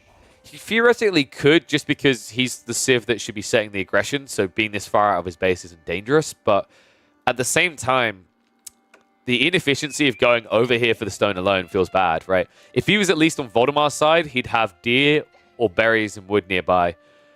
This spawn just feels terrible because you're walking out for stone and then walking off completely elsewhere for something you want. First knight coming out for Avali, though. And Barbican, funnily enough, not going up where I was expecting here, actually. Voldemar, instead of securing the 4 gold, seems to be content with a small wall to do that. And I'm guessing this is just more about protecting the taxation, right? Because the mill is going to be generating a lot of tax on it via all the berries and the sheep. Other than that, I guess it kind of secures a second wood line if he gets pushed off the first. If I had to guess what Voldemar's thought process is with the Barbican placement here, other than obviously protecting food, I think it's more the case that if he placed it here, everything he needs, really, as this game goes on, could be taken away if the Barbican goes down. This way, he can always split north and south side, and he has strong defenses in both areas. Could also just be about the gold down here. Now with the Barbican in this area, if you put a short wall here and then you sneak a wall when the French aren't looking, you have access to double vein. And 8k gold really is enough for the Chinese to get everything they need to get to late game. Avli finally moving out for the stone. So we are going to get multi-TC here. I'm not entirely convinced. 2 TC here. I mean, for a start, I stand by the statement of where you're going to go with this. Like, if he does anything but the boar and the deer, I'm puzzled. Even then, though, on the other side of this Voldy, he's actually going to be present. He's going stables plus Raxes, so this timing actually might work against Avli. If he has to walk long to set up that TC, Horseman might block him. Dive coming in out of the night. That was not a worthwhile trade. Yeah, he lost 2/3 of the HP on that night to hit an IO once. So good micro by Voldemar. Great reactions there. And looks like the scout has sniffed it out. So Voldemar does know about this. Avli, it is going to be the TC where we talked about. Deer plus ball location. Now, if this was a fast castle build from Voldemar, I think Avli kind of gets away with this because he can focus on defending this area. If this is all in feudal aggression from Voldemar, that's when Avli is going to be in trouble. And Voldemar is already moving out with the Horseman. One Horseman should not be enough to stop this. He might be able to block it, though. It feels too late. If this was going to be a block, it would have been the scout moving. But it looks like Voldemar actually moved the scout further north, just in case he was going to go over to the deer. This does mean, however, that Voldemar is going to invest pretty heavily now in military. Before, he probably was thinking about a fast castle build, but I think this might turn into a feudal all-in. And Avli, because he went second TC, he hasn't backed this up with any second layer. He's behind. In fact, his second layer is going to be archery range here. Archer plus knights. I mean, the knights are your premium cav in this comp, but I would still favor spear plus horseman to take this. Just because of the scaling factor right now is that Voldemar has an ability to get a lot more food than you with the IO. And then on top of that, he's not been greedy and double dipped for the TC. Also, keep in mind this stage, Voldemar's still eco ahead, right? Song Dynasty was activated, so this faster TC production, the French, just doesn't match up one-on-one. I think that's a big part of why Avli felt he needed to go for the second TC. It's kind of weird, because you'd think this would be better for Avli because of the high-value resources and how close it is to the main, but because Voldemar wants a closer target, I somehow feel that this works out worse for him, right? It's the dangers of placing a TC towards the enemy base. Is if they don't mirror your TC interest, they can actually just take it out, and Voldemar is already prepping a ram to do exactly that.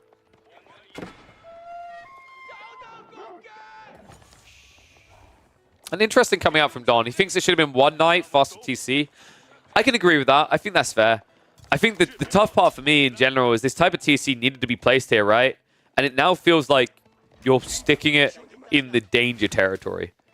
Definitely think with one less knight, he would have got a lot more archers out. And in fairness, the knights really didn't do anything in this game because, to be honest, it's very difficult to do anything against the Chinese unless they're multi-TCing. Interesting. Voldemar, he went for a wide wrap here. Does he still think that... Okay, no, he was going after the gold. He did get a villager. I thought he was checking the north deer here.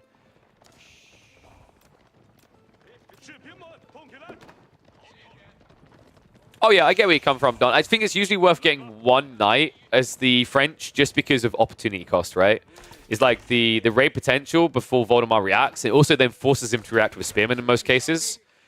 Because usually you only have one village at this stage, so you either choose to protect your berries, protect your wood, or protect your gold. But definitely two knights is a bit too greedy. Now the ram coming out from Voldy.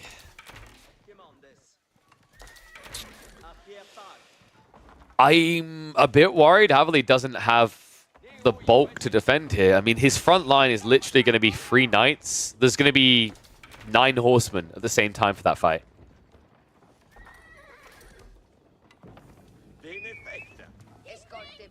That's true. Chinese usually do expect the knight. I think what Don's also hitting on here, right, is like, there's nothing bad about Chinese naturally building spearmen in prep for a later timing. So it's like, they're going to probably build them anyway because of how well it plays with Nesta B's up in Castle Age. But what you've done there is you've given them more value with the fact you built additional knights. Now Ram moving in though. Love the garrison. That's sick. Sick detail right there by Voldemar. Villagers also being pinched here. Ram down to half HP. Commitment's going to come out. Horseman now charging through. Avali, I don't think he can hold this. That already might be it. Avali's not even moving anymore. I think he's actually going to call GG.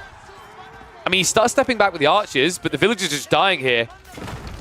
And repair crew is just not going to be there. I mean, it doesn't even matter if Avali thinks he's still in this game. After what he just done with those villagers, he isn't. He's dead. Wow, this was quick. Voldemar. This is just wave 1. More coming here. Avali doesn't have any food. This is everything for him. No sheep here. He was gathering berries for the time being. And the deer and the boar are exposed. This is it. Complete GG moment. Damn, where was this Voldemar in game 2? Not to sass him too much, but I think he'll know it as well. I think this is why he was so relentless in the third game here, is that game 2 maybe haunts him. An opportunity missed there. But I'd love to see Voldemar make this quick recovery in the third to say, okay, I may have missed the mark there. I won't do it again. Villagers are going to keep repairing for the time being, but Avali is just... he's taken on too many losses. I mean, the reality is this is doubly bad. It's not just you losing villagers. You don't have the food to build more villages. In fact, you don't have the food to build anything here. Great read. So Voldemar does get 1 more point on the board. I'm not sure if that's enough to qualify him for the playoffs, though. I'm going to check with the admins afterwards. I know it was between Give You Anxiety and Voldemar to make playoffs. Avali had already qualified at this point. But it's got to be harsh for it to have gone down this way, right? Like, I mean, this is the reality of, like, Voldemar will know this series probably should have been at least a 2-1 for him. Instead, it ends up being a 2-1 the other way. Avali at this point is just processing the loss.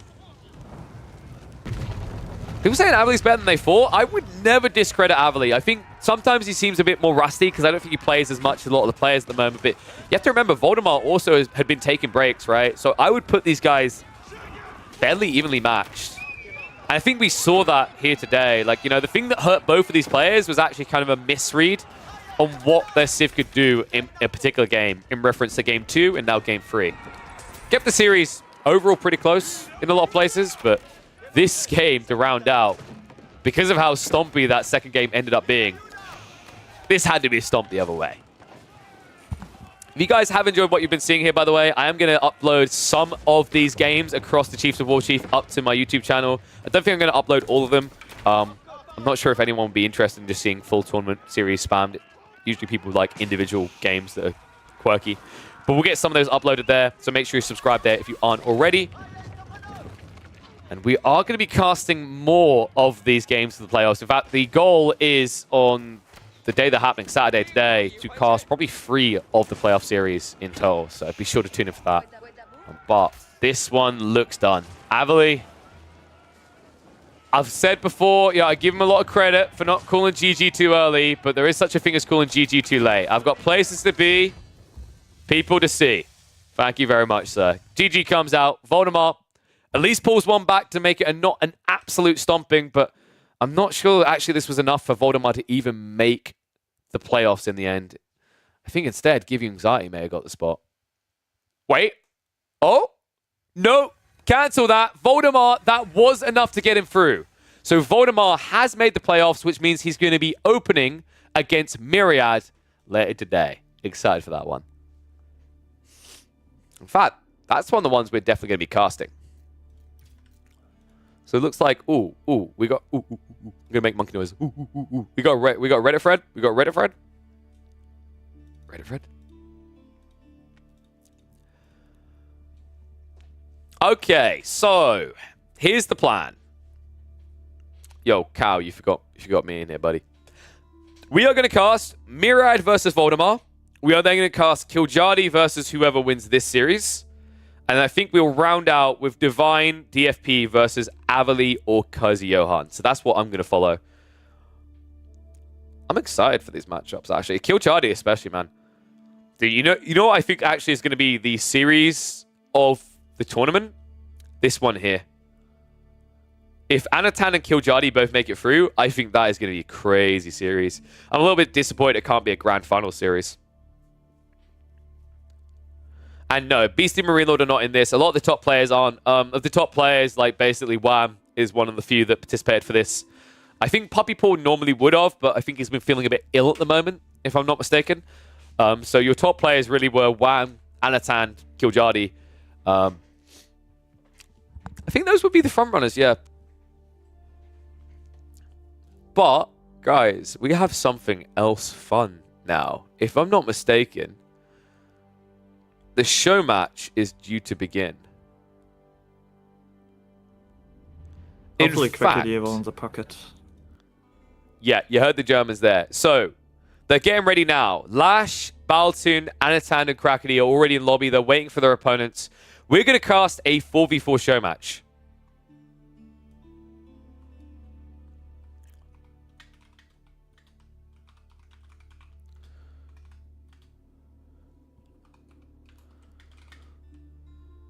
I'll call it EU versus Vietnam because that is actually accurate. And then we will be doing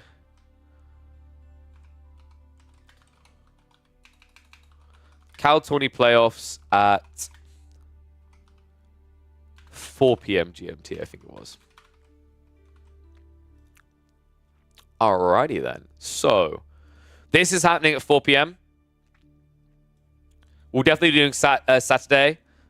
I don't know about Sunday. Apparently, I don't have my original plans for Sunday, but I think I'm going to take Sunday off anyway, just because, I mean, we've been grinding hard.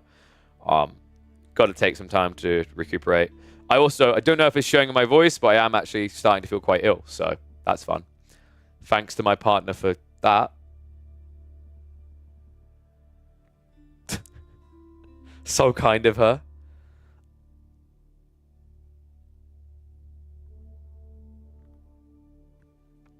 Yeah. So it'll be next Sunday. I'm not going to be streaming. But, like I said, I'll probably take the day off just because I want to try to put together a few pitch decks to send out to sponsors. On top of that, I do want to take some R&R time with the family. But we're still going to be casting for probably another 5 hours or so today. So I'm just now waiting for the Krakeny, Lash, Baltoon, and Anatan series to start. They're in lobby. I'll get us in as soon as I can. I don't know if they're doing a draft. Let me check, in fact. I don't think AoE2 is set up to allow for team drafts, right?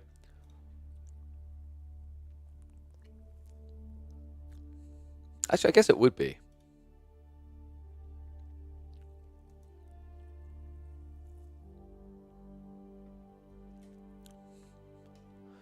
I see something called a 4v4 draft, but I don't think that's them.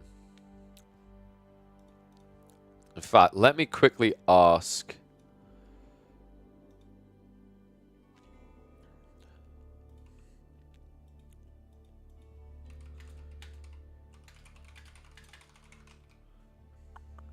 Actually, is that the draft? I might have the draft. I'm checking their Civ matchups now. They might have just called it Random Noobs versus Mansing. Juji, Jean d'Arc, Japanese, Rus. Okay, yeah, this is the one. Let me pull up the draft. We've got the draft. For game one, anyway. God, these drafts are going to be annoying to find. I can already tell. All right, let me just go across to this, and then... Boop. That shows terribly. What? I'm gonna put them together like that, and then update to see if that fixes it. It sort of fixes it. We'll accept that for now. That'll have to do. So yes, we are going to be casting a 4v4 show match between Random Noobs and Mansing. So Random Noobs is made up of Baltoon, Anatan, Krakeny, and Lash. Mansing is made up of Kyo. That's right, Kyo is back. We've got Lumber, There is Vuvo Van and Tuan Lee. I think one of these guys was Hung ADC that we have cast before. So, what kind of strats are we getting here, actually? That's unfortunate. Random Noobs didn't get Ayabids or the Abbasids or Delhi. So they don't have a way of actually increasing the berry mass of the Japanese player. That's the first thing I was looking for here. They have got Ruse plus Jean, which is a really good way of just hunting down all of the resources on the map, right? It's a double dipper. One of you gets the XP and one of you gets the bounty. So it's a pretty nice sync up there. Outside that, what else have we got here? Jeanne d'Arc on the other side doesn't really have a partner, so I kind of feel like it's going to have to be the English. They are doing this on Dry Arabia to begin with as well, so it's going to be very hard for the English to kind of punish on a map this wide. So curious to see what Mansing I have in mind. Sup, Johnny? How's it going, buddy? Oh, by the way, this is a best of 5. I don't think it's a playoff 5. It sounded to me like it was a best of 5. So if a team stomps 3-0, that should be over. Even if it's a 3-0, that should set us up nicely, I think, actually, for what comes later. Oh, I just realized, actually, I need different graphical assets, don't I? Let me quickly check the graphics overlay for score display. Wait, what does this one look like?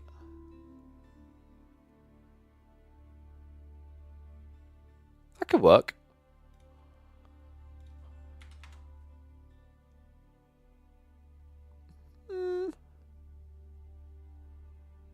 I think I like that one.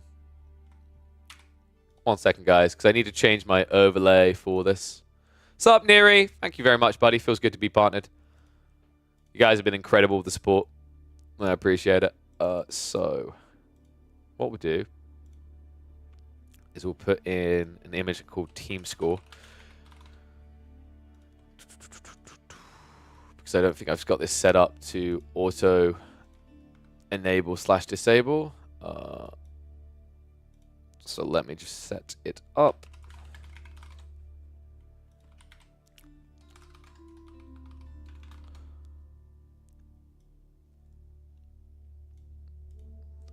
Are Random Noobs Crackady's team? Yes. Random Noobs is Crackady's team.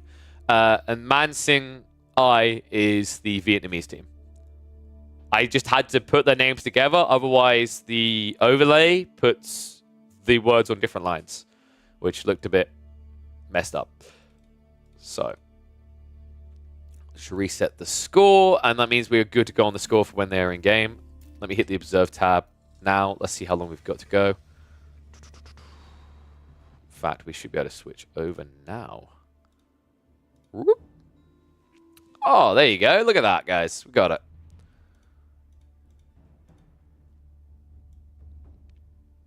I do like this more, though. Huh. Oh, God. Yeah, actually, that doesn't work, does it? Should I try the other overlay? 1 sec. Let's try the other one. There was a second one. I just don't think it looked as good. We'll give it a spinsy doodle, though.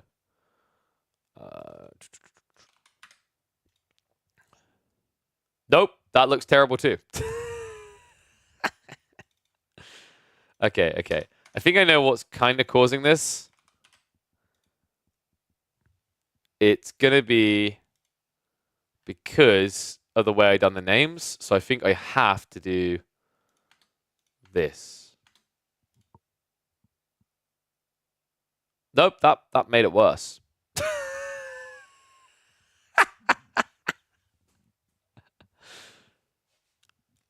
I'm gonna do this. I'm gonna fix this crap for it. There you go, dude. Like, what would Cow do without me? Everyone just at and Magical Cow. I don't think he's even here, but just flame him anyway. Guy comes to me, he's like, don't know if you know me, but I'm like the hottest kid on the block when it comes to creating overlays. I got talent, man. League of Legends pursuing me for a full-time position. Okay, he actually didn't say any of this, but it was designed for improved Observer UI. Okay. Well, it's what I had in the graphical asset, so Screw it. We'll make do. Wait, which one did I choose in the end? Yeah, I think this is the better one. And it's not going to be a Play 03. Let me update that as well. Apologies, folks. It's going to be a B05.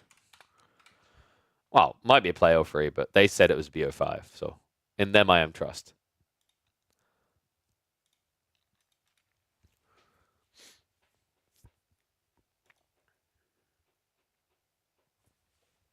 Anatan playing Japanese. Actually, yeah, dude. Anatan might be the scariest Japanese player. Like, he's a top 3 Japanese player right now. He's that good at it. He has some super spooky builds. Oh, the game crashed? Okay, bear with us a sec, guys. It's going to be a remake. Game crashed. Yeah, the moment I loaded in a minute quicker, I'm like, hold on a second.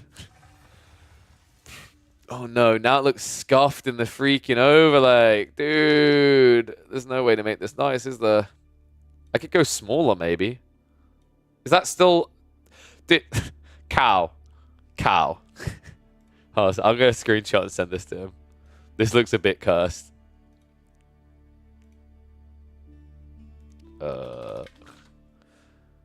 See what he has to say for himself. We shame him. Alright. It's not terrible. Yeah, it works. It's a bit weird the way the text pushes down into the flags, though. I'm not sure why it does that. Jesus, Neri, you've watched 25 streams in a row? Thank you, man. Holy crap. How has someone not got sick of me after 25 streams in a row? That's crazy.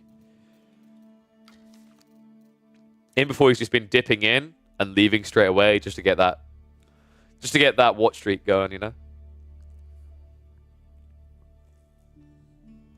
Maybe not on mobile. That's true. I mute and tab elsewhere. There it is. I freaking knew it. Maybe in future I'll move this camera a little bit lower to leave more room up top for that. That might be a smooth move to make. I used to have... Bingo. I was about to say, I used to have a scene that done that. Turns out I still do. 1 second. There you go. Look at that. Whee! Yeah. This was the charity scene because I used to use the top for a charity bar. All right, 1 second. So now I need to add this to my stream deck. Give me a second. We'll call this one.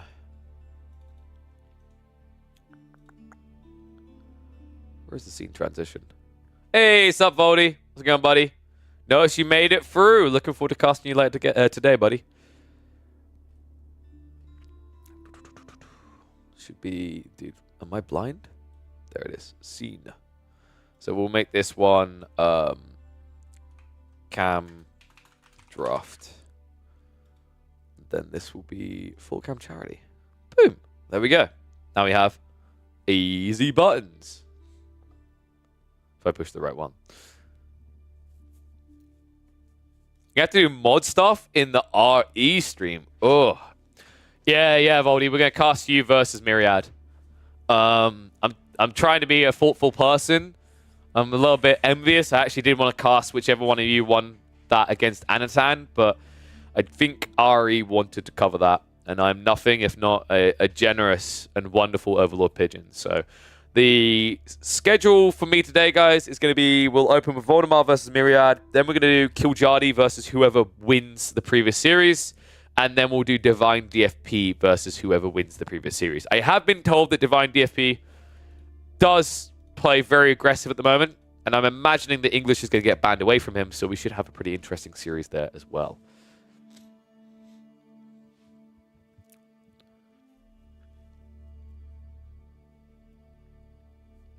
Yes. Interesting that you're doing Anatan last. But, I mean, you don't have a choice there, right? The WAM one. Are you having them hold that game or something, Neri? Yo, what is up, Johnny? Thank you very much for the sub there. There it is. Johnny made a good choice today. Why not join him? And join the Swarm. The Swarm is growing quickly, by the way. 163 subs. You guys are incredible. I appreciate the support. Start this year has been amazing. Okay. They are in lobby. They have not started yet, so we are not missing anything. Let me get rid of this. Yeah. So they are currently in lobby here. We're just waiting for them to kick it off. I'll keep this open. I think people like to see what the draft is. Came back to AoE 4 from League after the expansion came out, and you've been loving the stream. Man, dude, thank you for the support. Thank you for the kind words. I appreciate everyone who keeps tuning in. I said it the other day, I'll say it again. Like, what we're doing here is we're building a community that will revolve around AoE 4, but hopefully last even far beyond that if that ever, kicks up its legs and retires. It's something special to me because before I became a commentator and host, working loads of broadcasts, I was a streamer. I was starting to see good growth, and I kind of sacrificed it to pursue esports, and that was a mixed bag. And that, admittedly, I've had my ups and down years, but what I've realized is I want to try to have this community consistently growing, so that when I don't have work, I have something I can clearly focus on at home, and something that can hold me and provide an income for me and my family. So you guys are incredible for watching. That actually assists so much on its own. So I appreciate you all. You're doing Anatan second and Wham third. Wham wanted to lion is what I hear there.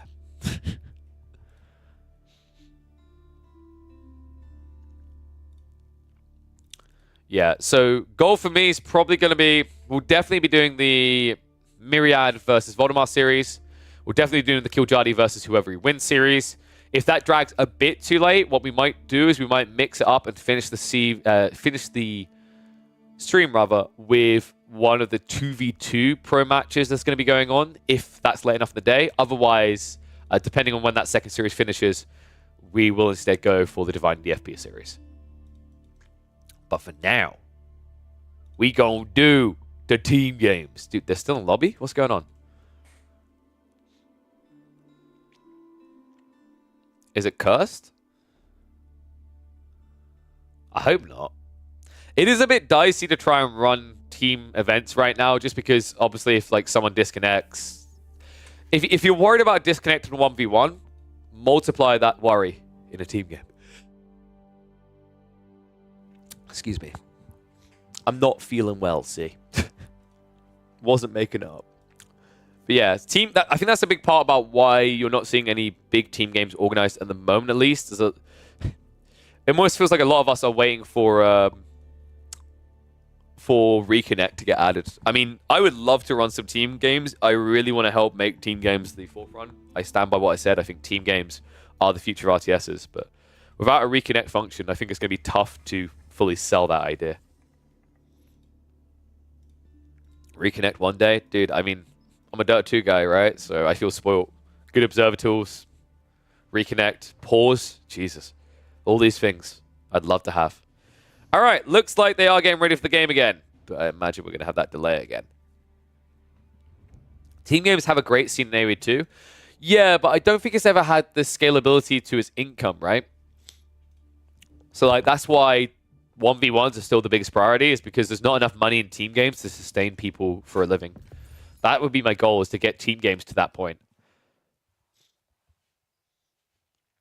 My way of speaking on stream is too loud. Is it? Do I speak too loud? Out? Is it? Do I speak too loud? Out? Is it? Wow, I'm on echo. You sure you just don't have something turned up a bit too much?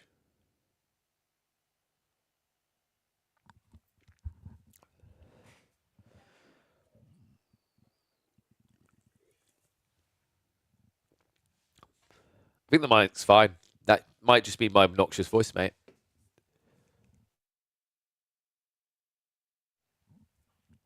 All right. Hopefully I don't die before this is all over. In fact, I was kind of hoping this wasn't going to be too long of a series, so I hope we don't have many reconnect issues, just because if the Rising Empire Chief of War Chief games start in 3 hours, I need to try and slot food in before that begins. We're going to cast all of those, so we'll figure it out. I mean, it might be loud. I guess I can see where it's coming from for it being loud, but you can turn the bar down a bit, right? I think it's clear, even if it's loud a bit. Old Civ versus new Civ tournaments when? I mean, but who wants to play the old Civs? You know what I mean? It's like, yeah. I wouldn't want to play them. So, we talked a little bit about the strategies here, though. Baltoon plus Lash playing as two civs that want to get all the resources out the center. That's pretty interesting, actually, the idea of them just hunting for the bounty as well as the XP at the same time. And it's kind of tough because I don't know who's meant to be Lumber's partner here. Like, who's going to ride out to the mid-map to get resources with them?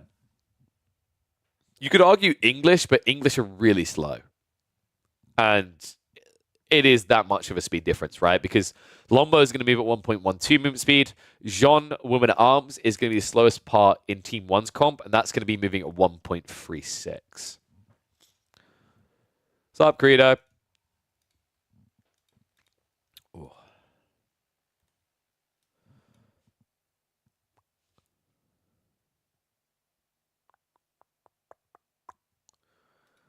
In fact, I'm just checking now.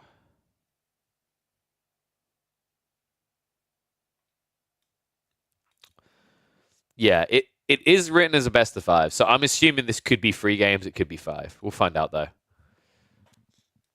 Whoop, whoop. All right, 2 minutes, and we are a go. If you haven't already, guys, make sure you're following the channel. I really am hoping there's time for food. Because otherwise, it's BO3, BO3, BO3. We'll see. We'll figure it out. Maybe we have to, like, delay the start of one of those matches by 10 minutes while I eat or something. But we'll figure it out.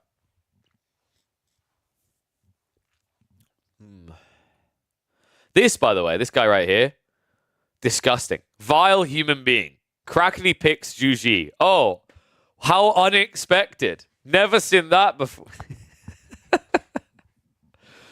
I mean, they are sweating for it, right? $150 show match, so there is some moonies on the line. I believe it is the winner takes all here, which would make sense considering there's 4 people. I know, right? Kraken on a Chinese civ? What next? Lash on a French civ? Oh, wait. I'm pretty sure French is Lash's most played, right? 150 split? Yes.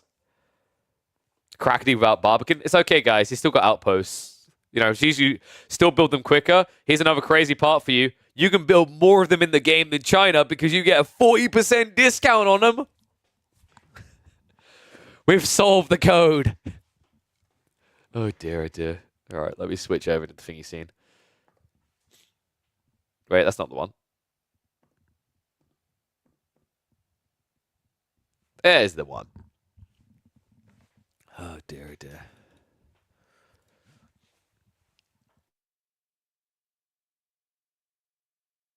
Yo, all this talk about 40% discounts, you know what I care about?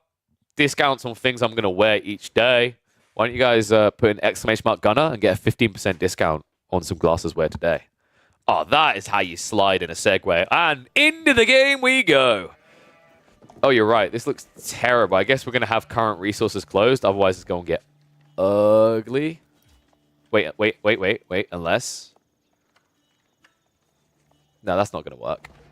Because we've got the stupid bar next to it. That doesn't work at all. All right. It is what it is. We rarely use current resources, so who cares? All right, let's get to it.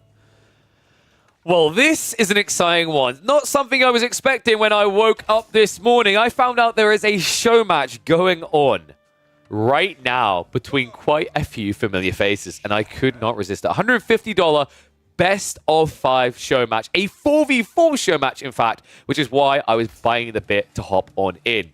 Again, wow, was I excited to see quite a few familiar faces, because starting off, we're going to check out Team EU here. Purple, we've got Baltoon playing as the Roost. Next to them, it is going to be Crackety being a filthy, vile Chinese / Juji spammer all times as the Juji in the teal. And then, of course, Lash across the way. That's right, the German prodigy. Wonderful member of the community. Actually, I'd say one of the cornerstones of the German community in Age of Empires 4 in the green as Jean d'Arc. And then finally, probably the strongest looking player in competitive on this team right now, it's 3D Clan's very own Anatan on his vicious, oppressive, and impressive Japanese. Across the way, they've got a hard fight ahead of them. This is Team Vietnam. Very talented players. Some of them we might already notice. The neighbor, in fact, of Lumber here in the orange playing as Jeanne d'Arc we'll all be familiar with because we have got Kyo. That's right, he's back. It's been a while. I haven't been able to cast Kyo. It feels like since free-for-alls were a thing regularly for pros. But they have returned.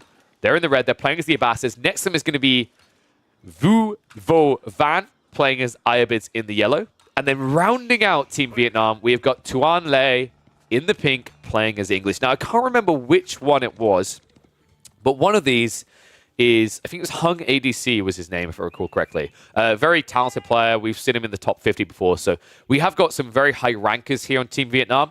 And also, don't be deceived to think that EU's got this.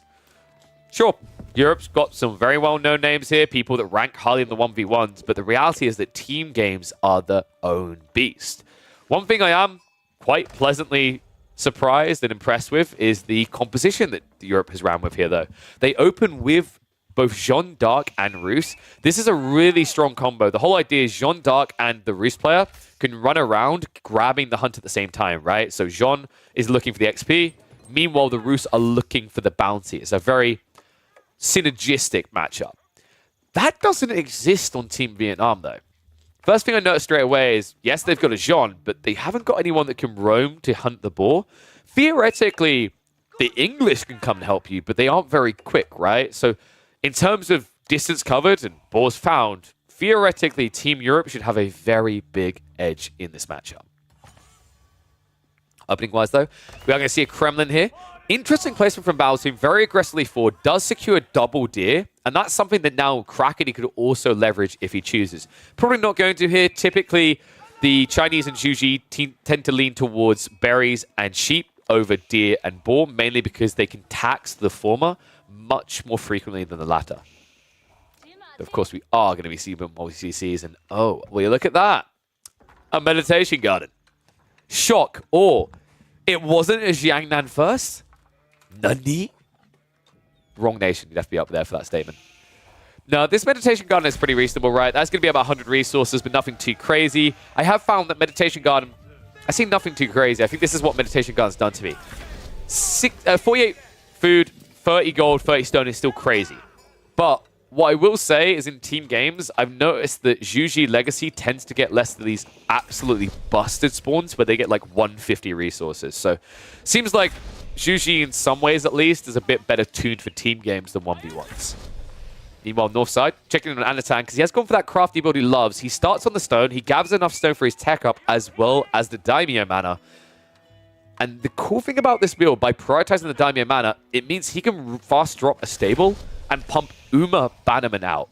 The reason you do that is like having a feudal knight as the Japanese. And, well, what makes that better than all the other knights? The fact that your feudal knight will also have deflective armor.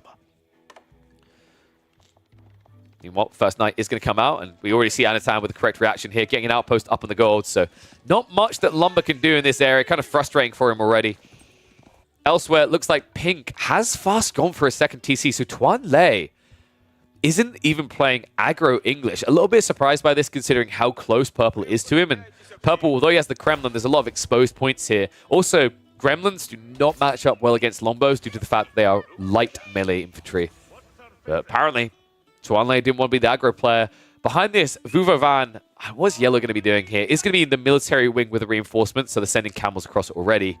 I wonder if we're looking at a fast castle for them. Fast castle will be good here because if you look, the thing that's quite interesting for the Ibids in this entire game is they're the only ones realistically that are going to rush for relics. Roos can as well, Japanese can with their fast castle build.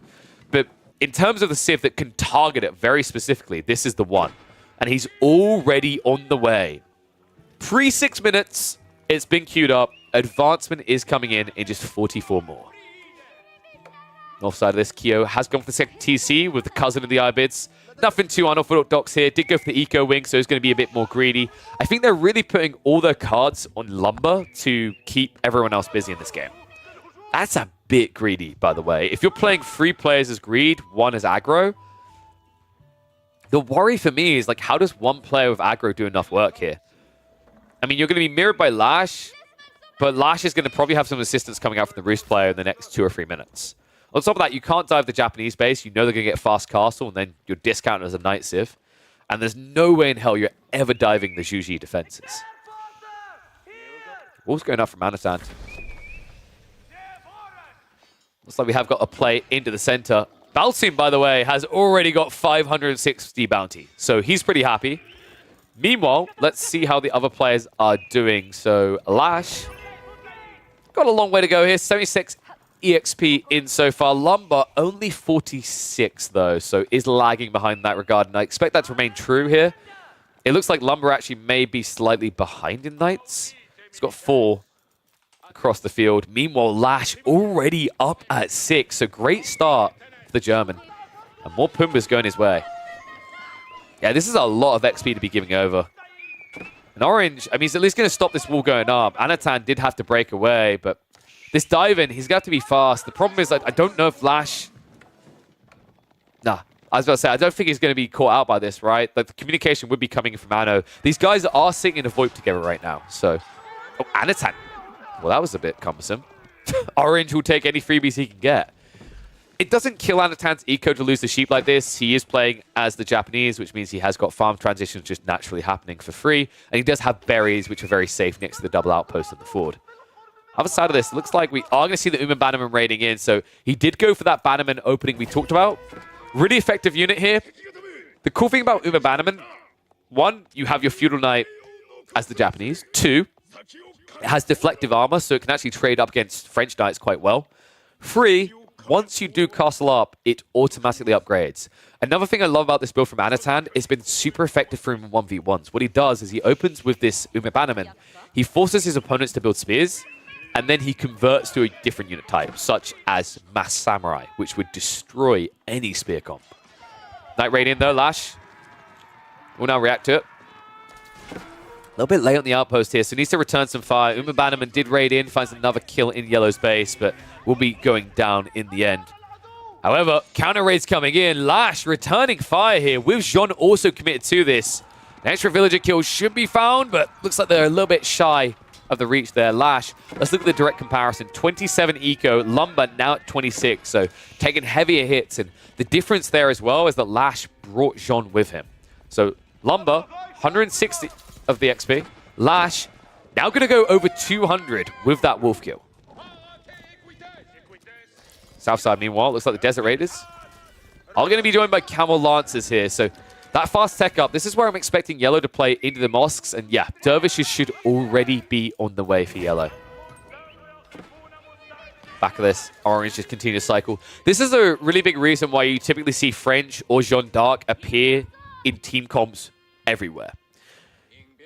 Even if you get shut down, even if you can't raid with your knights into one base, there's always another base waiting to be raided, right? So that's the value for Orange here, is to keep stepping back and forth between blue, green, and teal. Doesn't really bother with purple, because I think purple is actually almost harder to dive than Zhuji at this point, due to how powerful the Kremlin defense is. Uma Bannerman so far doing a lot of work. This is extra effective because right now the only player who's posing a true threat is Orange, right? Like, Yellow's starting to come online, but everyone else has been quite complacent. And Pink with the greed. What? No way did he just try this. King's Palace tech up comes through, but look at the price he paid. Chuan Lei still up at 41 eco, but Baltoon, who was also 2 TC, ahead at 45 now. That is insanely greedy to go double TC and then King's Palace on the forward. Pink should be counting his lucky stripes that even went up in the first place. Things are going up though. A lot of walls now coming up for the team. Meanwhile, other side of this, East side team, the Vietnamese team, are still playing an incredibly open map. A little bit surprised by this. I mean, it's a bit difficult to get together to start bridging it up, especially when you've still had these knights coming in so early. Speaking of which, Bruce Knights are going to have to back away here. Tech up-wise, we've got Anatan up in age 3. We've got Pink and Yellow also up in age 3. Anatan, I believe it was... Yeah, he switched over to Onimusha here. This is sick. I love this build. Onimusha is really effective against most of your opponents here. For a start, Pink is more likely to build crossbows than longbows right now. Crossbows have less range. Camel Lancers do get countered by Onimusha. Sure, the Camel on Ease does affect Musha, but it's still a unit that gets bonus damage against heavy. And then, to really creme de la creme it, you're up against a French player with Mass Knights. These Knights get melted by the Onimusha.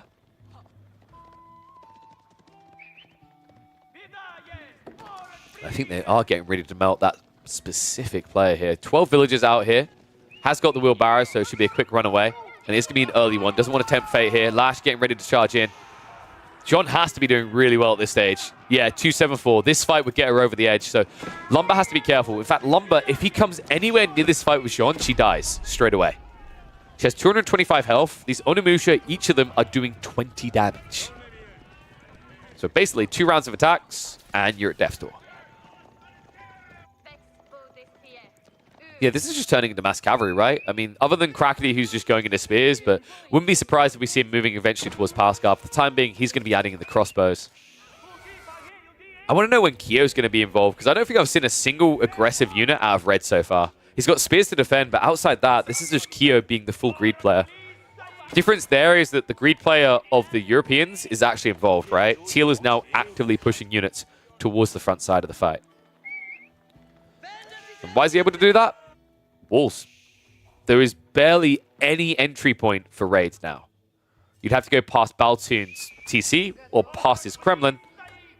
Other than that, there's only one spot near Anatan's primary TC that I imagine will eventually be upgraded to be a rocket launcher. Now Ray's not going to be able to touch this, so we'll have to back away. Kyo has reached Castle Age, so this should be the convergence point. This is where he needs to be active. I'm a little bit worried about this tech choice. He did go for Culture Wing over Military Wing at a critical point in the game where you need all the firepower you can get. If he's able to get deep enough in the game, he can recover this with Millie Wing Imp, but I don't think this matchup's going to go deep enough for that. Fight underway. Jean on Jean. Onimusha are targeting down the Knights instead, so it's turning into an XP farm here. Let's check that count. Lash up to 424 XP. Meanwhile, Lumber 331, so he's losing this race. Relics are starting to be yoinked back. How many did we get in the end for the Iobids? That is going to be 4 relics so far. He's probably looking at a 5 or 6 relic game, so pretty good haulage for yellow. Something he's going to need. Second TC also added on the backside of this. Pink still content with the free. Did actually yoink 1 relic himself as well, so relics did heavily favor Vietnamese here. I think that was a smart reader by Crackety as well. Like, he could have went fast castle and tried to go for the relics, but when there's this many knights, Shaolin monks kind of lose value, so makes a lot more sense just to play into Mount Lu Academy. Jean d'Arc going down, though. And that is how simple it is, folks. Yeah, Jean is just going to die constantly if Orange isn't careful now, because if Anatan wants, he can permanently lock him in H2. With 19 Onimusha, if you just dive in with the Kaburia, which will give you the movement speed to gap close, Jean is going to get 1 hit. I'm not even exaggerating. These many Onimushas, they do, was it 20 damage? You minus, I think it's going to be maximum 3 at this stage. So 17 damage times 20. That's 340 damage against a 225 health unit. Raid on the backside coming in from Orange, though. Looks like he is denying the tech up of Lash temporarily, but Knights are going to mirror this move now. Orange not even buying back Jean. In fact, he's not even on the gold right now. Eco down at 42. Feel like quite the small boy.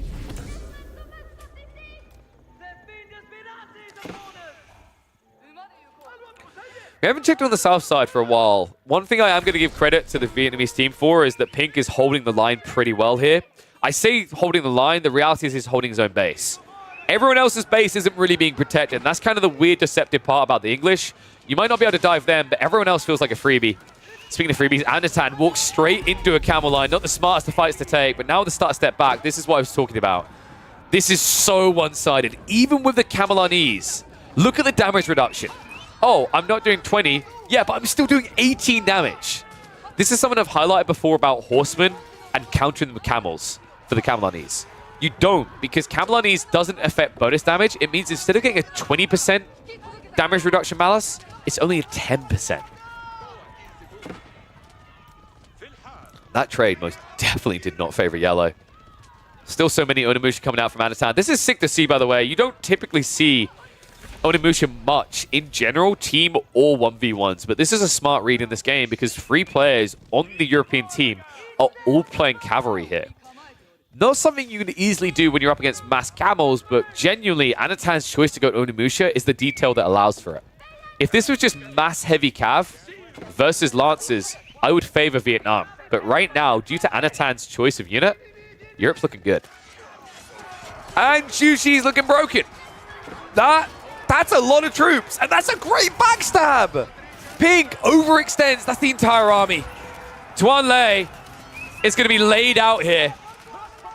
And Yellow's reinforcements arriving way too late to do anything about it. Crackety has got 22 spears. The only choice is to run, but you better run fast.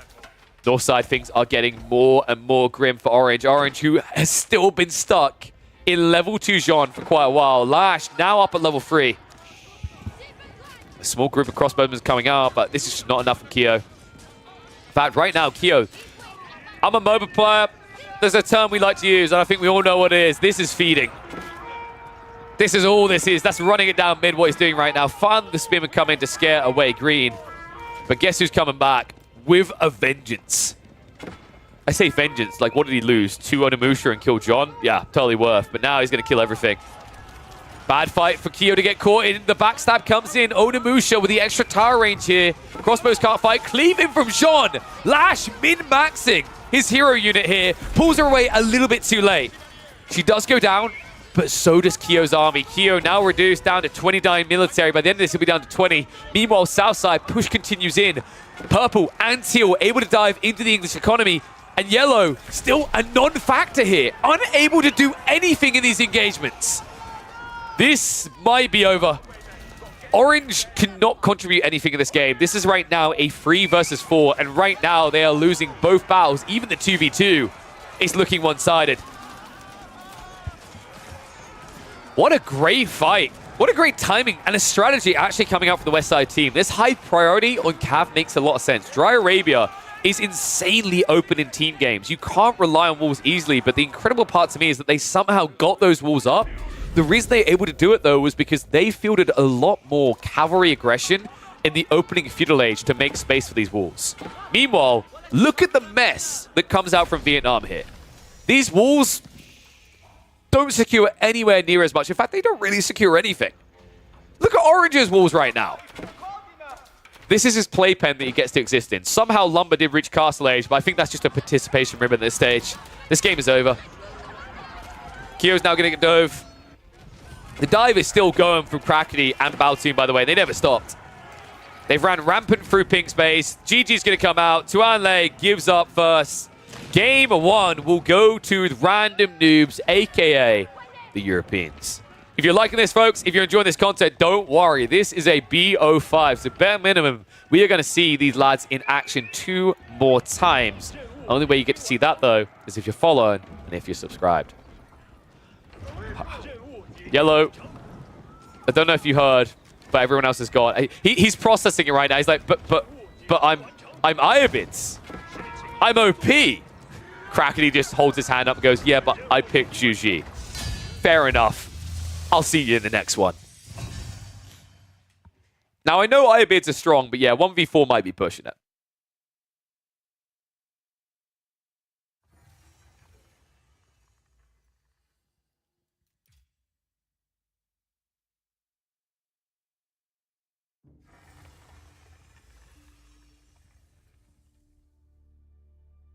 Whoopsie, there we go. It's because I was sneezing. Okay, yeah, so interesting first game. I think, like, the big takeaway from me in that first game from Kyo, especially, was he played Abbasis a bit too greedy. I've seen this before in team games where people think Abbasis is meant to be the boomer. I think they're actually a better source of spearmen. The best Abbasid play I've ever seen in team tournaments was in the 3v3 tournament from, I think it's Lenok done it regularly, where he'd pick Abbasids and literally all he would do is build unlimited spears. I actually think that would have been a lot better for the Vietnamese team than what Kyo was doing with this Eco Wing build. This Eco Wing build essentially meant that the first 12 minutes of gameplay, he's doing nothing in a game where he's up against Rus, he's up against Juji, he's up against Jeanne d'Arc, he's up against Japanese. All these civs by 12 minutes are going to be online when you're only starting to begin your game. So I think that hurt them. The comp just didn't really synergize. I also think that the English player just going all in on greed was a bit funky. Felt like it was a reaction to the fact that the other team was playing mass cavalry, but still, it's another detail that heavily stung the Vietnamese squad. I want to keep saying Vietnam, and then I go Vietnamese. All right, so game number 2, I believe the draft's underway. Let's have a look. Why do they keep changing their name? They're now called Bapa Rawal. Whatever. Import draft. Oh, wait, we're going to have to wait, aren't we? All right, Random Noobs is much quicker on the picks on their draft. Let me quickly... If I go like this, actually, we can go...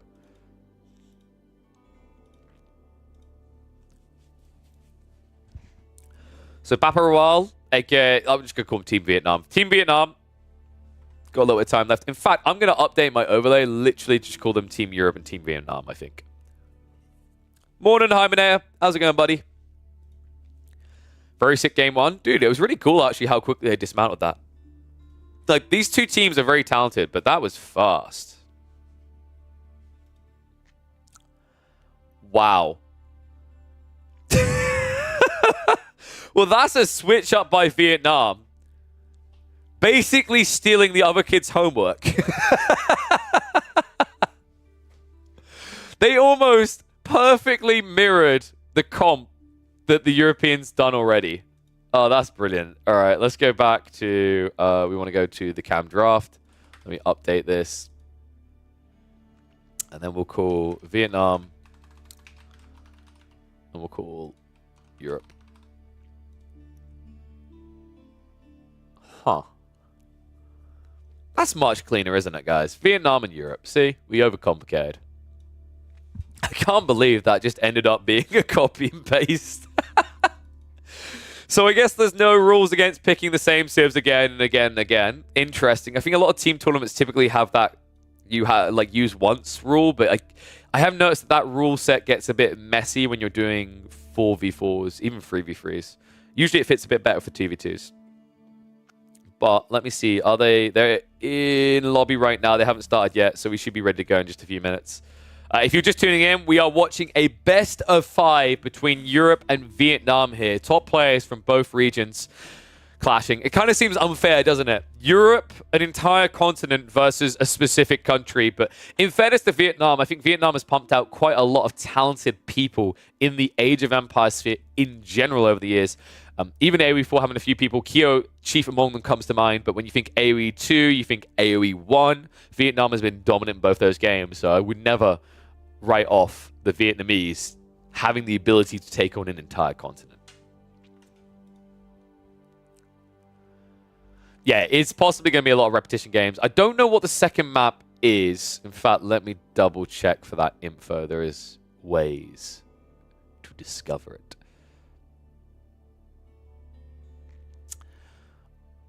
Wait, are they doing Dry Arabia again? No way we're literally just doing back-to-back-to-back Dry Arabias, right?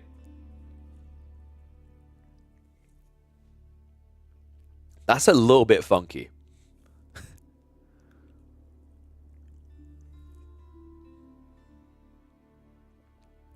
Oh, this one's going to be more interesting from a skill perspective because I think they've got the 2 best players in for game number 2. This game's going to have Vien Hung ADC, who's a really high-level player.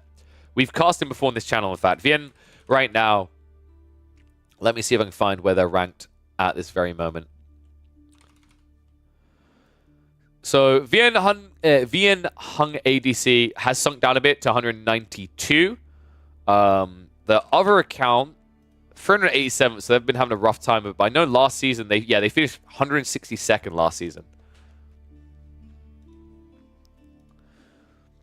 Hello, Spare Time God. Yes, this is part of, well, not a tournament per se. It is competitive gameplay, though. It's a show match. It's a show match that I think was organized, but well, I'm not sure who primarily came together for it. But basically, the people involved, you've got Lash, Baltoon, Anatand, and Krakeny for the European squad.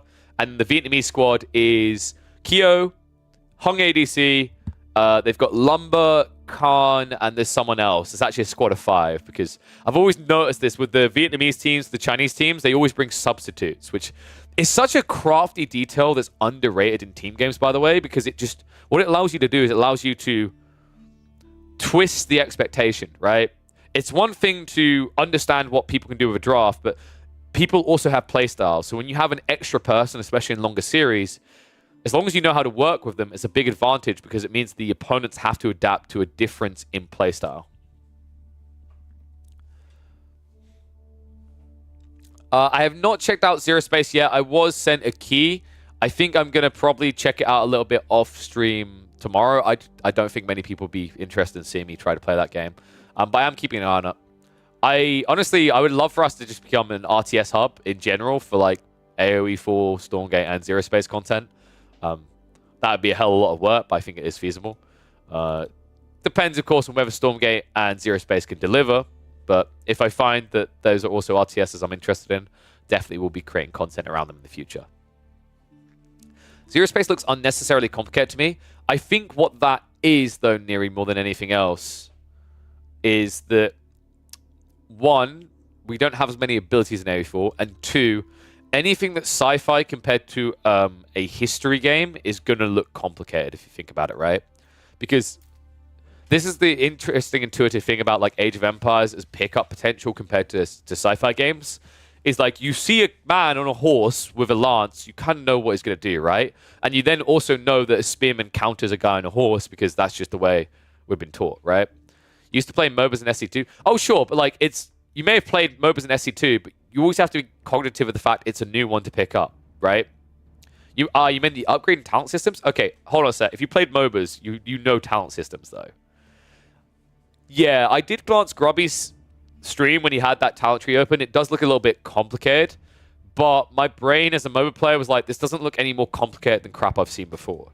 What might alienate people is that in combination with the fact it's an RTS, because the thing you've got to be really quite clear on is that MOBAs are very complicated for what they are, but the reason they got people into them is they drew on an RTS pool. They were already used to a level of complexity. But at the same time, compared to RTSs, MOBAs were seen as dumb RTSs, right? Because instead of having to handle an economy and a whole army and all these other units, most units in MOBAs, you're just one guy, right? And you just build your character like an RPG. So the level of attention required for a more casual person is much lower in a MOBA. The problem with what it looks like they're doing with Zero Space and theoretically what they're going to try to do with Stormgate is they're layering in the complexity, the heroing and everything into RTSs again. I don't think that's necessarily a bad thing. I think Warcraft has proven that can work. But you do have to hit a home run. It has to be so intuitive and so fun because you're already at entry proposing something more complicated to the average gamer, right? There's a reason why so many people still play Call of Duty to this day, and it's not because it's the most advanced and tactical FPS you've ever seen in your life. It's ugh, me not think, me pick up controller, and blast for 20 minutes, right? Whenever you have more complicated games, that makes it harder to get people in. Now, if you do a complicated game right, where it has so much complexity, but it's inviting the way it shows it, while still being vast, what you get is this never-ending exploration of the sphere. It's why League, it's why Dota have lasted so long. It's why games like EVE Online have actually lasted a long time. In fact, Neri mentioned another one, Poe. Poe kept growing season after season after season because the layers of complexity was so deep and so intriguing that people who actually got gripped by it didn't leave. So there is a market for games that have an insane amount of complexity. What I would say, though, is often those games do not hit the ground running fast, right? They will always struggle to get the standard, generic, low-hanging fruit when it comes to like the casual audience into the game. If they focus on team play, though, they'll actually do a lot better. Do you want to know why I got into Dota 2? Do you want to know, actually, I think most people hold their hands up and admit this, why most people get into MOBAs? Peer pressure. My friends played it in uni, so I played it. And then eventually I loved it. It's so much easier to get people in when it's team. For a start, there's not this perfectionism where I made a mistake. I can blame someone else. Another thing, friends can get me to play things, right? I was going to play some Zero Space, and I messaged one of my friends. I was like, hey, you've been playing? He's like, I've tried it a bit, not interested in trying it more. And I was already hesitant to message him because he's a Siege caster. And no offense to him, but I think I could clap his cheeks. And I was like, we could do some private games and 1v1, but if I'm just going to win over and over again, it's not going to be fun with him. And then we don't have any way to play together otherwise. So yeah, RTS is in general, like, Stormgate is talking the good talk. I've yet to see it on whether it's going to work for the team front. I think Zero Space has alluded to an interesting team a little bit. I think if these games are going to succeed, if they are going to be the successor to the greats in RTS, team games have to be at the forefront of their plan. Right now, though, my worry is that both Stormgate and Zero Space are trying to absorb the StarCraft audience because StarCraft 2 is essentially being retired. I get why they're doing it. I think it's short-sighted to a certain degree. You're aiming for an already decaying market instead of targeting a wider audience that have yet to be grabbed at all.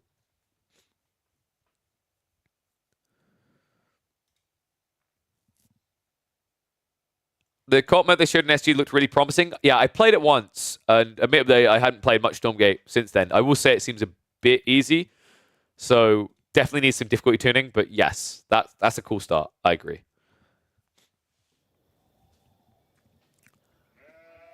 All right, you guys ready? Game 2's ready to go. Oh, one sec. Which side are they on? Oh god, it's an awkward spawn, isn't it? It doesn't matter which side I put it in. Let's literally just leave it how it is, and I'll put 1 point on the board for Europe. That works. All right, there we go. Let's get 2. All right, here we go. Game number 2 of this best of 5 show match between Europe and Vietnam. Boys, guys, and non-binary pals, welcome back to the competitive Age of Empires 4 action. And wait a second. Don't click off. No. Hold up. This is not the same video. You did not just watch this game. If you looked at the draft, you might think it. If I turned the camera like that, you might think it too. But this is, in fact, a second game in this series.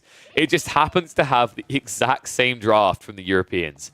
Anatan, Balti, and Krakti last changed nothing. Meanwhile, the Vietnamese basically copied the homework. Khan, Kyo, Hung ADC, and Lumber come in. They say, well, we could come up with our own strategy, or we could just take yours and slightly tweak it.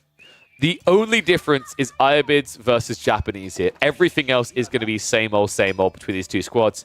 Now, interesting thing, you might be noticing that the names have changed for Yellow, specifically here.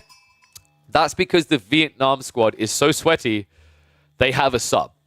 So they are going to interchange a member each time. They have a total of 5 members on this squad for the 4v4s. This is actually a standard practice I've seen quite a lot out of Vietnam and Chinese teams in all Age of Empires, actually. And I quite like it. As long as you are in sync with each other and you have good team dynamics and chemistry, it's actually an advantage, because what it means is your opponents, they might know how to play against these civs in this matchup, but they might get familiar with a playstyle. So this might mean, for example, last game, Kyo was essentially the Boomer Civ, right? This game, Hung ADC potentially could be that Boomer Civ. In fact, he's playing as the Ibis. I'm expecting that entirely, right? Instead, Kyo now, having maybe a bit more faith in the greed approach of Hung ADC, might choose to play more of an all-in style with the Rus here. And I do think we're going to have a very aggressive opening from both sides here, because the lesson that Vietnam clearly took away from that first game is sitting on your ass, playing on the grass, is not going to win you games here. You need to come out, you need to fight. And I think that's exactly what we're going to look to do on, if I'm not mistaken, is this Lipany? Lipany, okay. Yeah, when they start the lobby, they were on Dry Arabia. I was like, not again. Yeah, this is Lipany. You know how you can tell, guys? What is the berry mass in the center? Oh my god, what? No. Remake. That's not legal. That is not legal.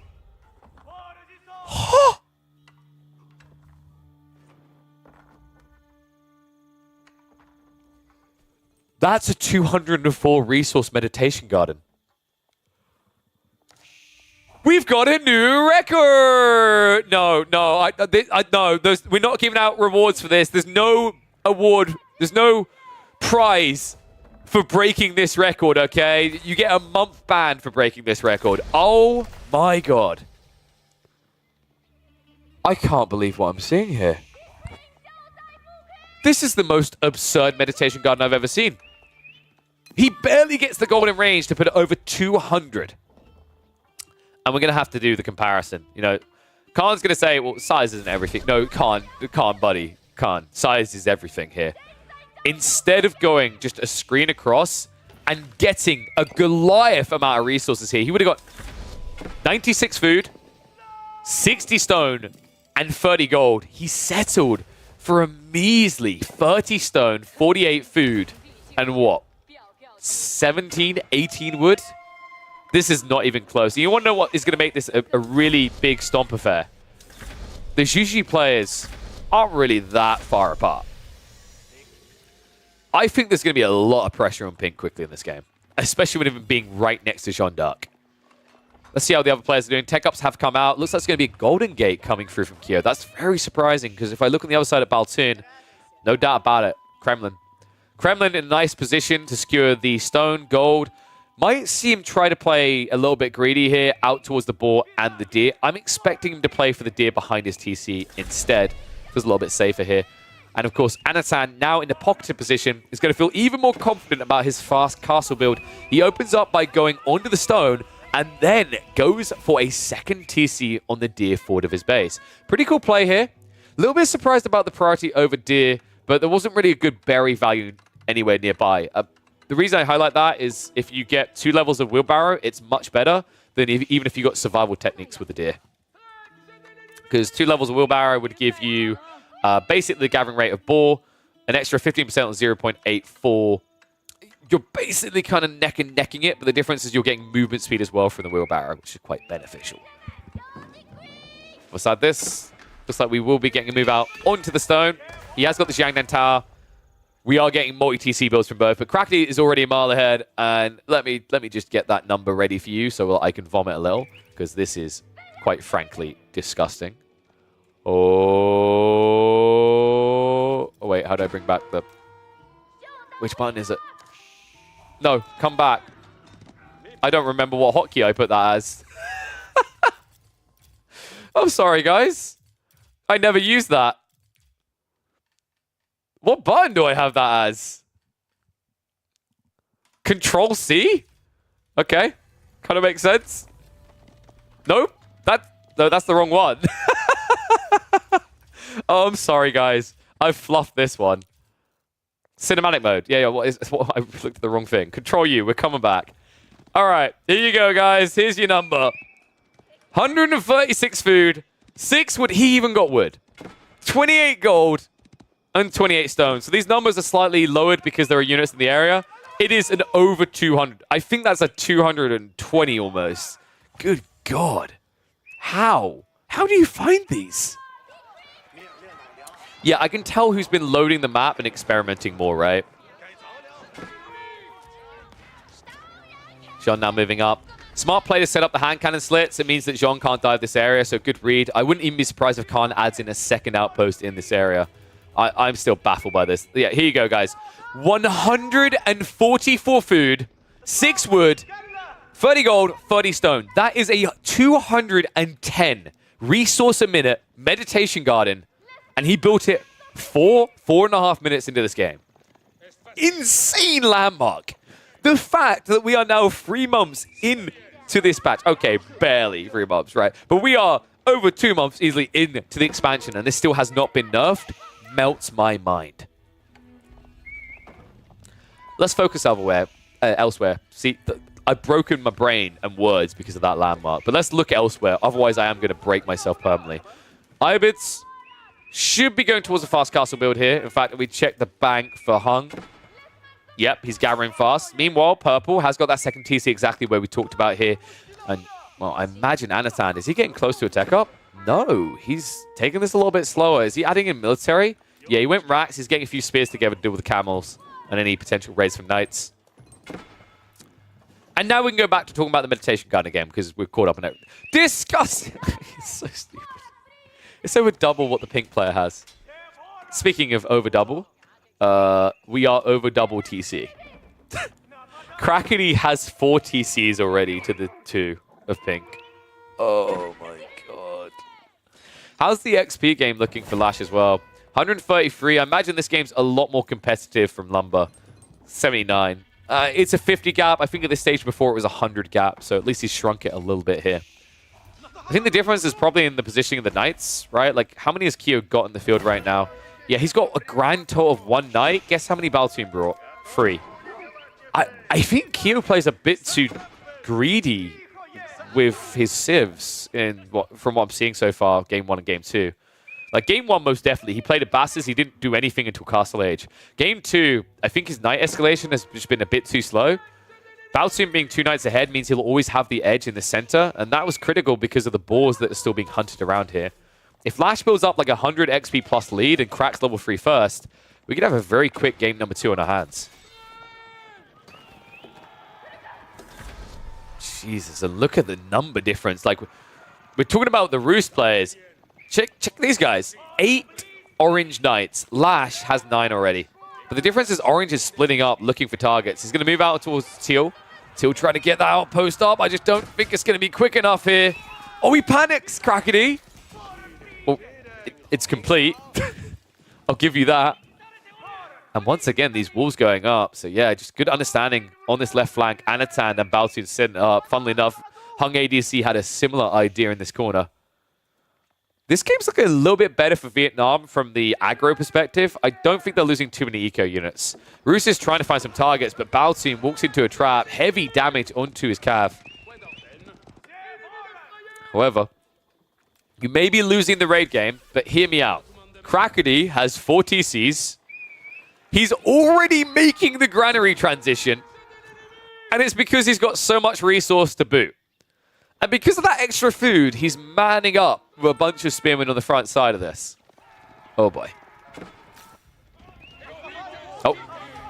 Wait, that was Lumber's Jean, right? Wow. Good snipe there by Lash. So big edge here now. 218 XP.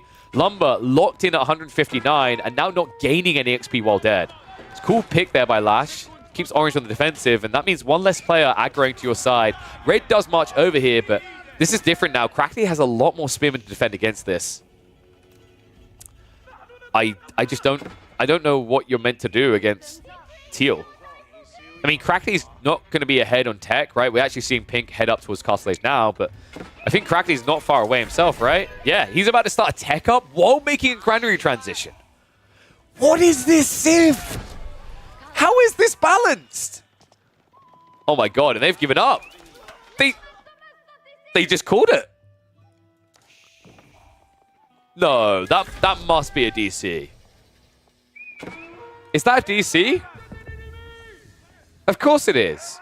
It's Hung ADC. Okay, I'm sorry. I'm not going to make that joke again. There is something ironic about the guy called Hung ADC DCing, though. That has to be a DC. Okay, hear me out. Default win for the Europeans because of the Meditation Garden. Yeah, I think that's a DC. That's really annoying, actually. Okay, yep. It's going to be a remake, folks. Oh, I'm so sorry, guys. That's so frustrating. Especially for me as a content creator, because this was clearly going to be the thumbnail.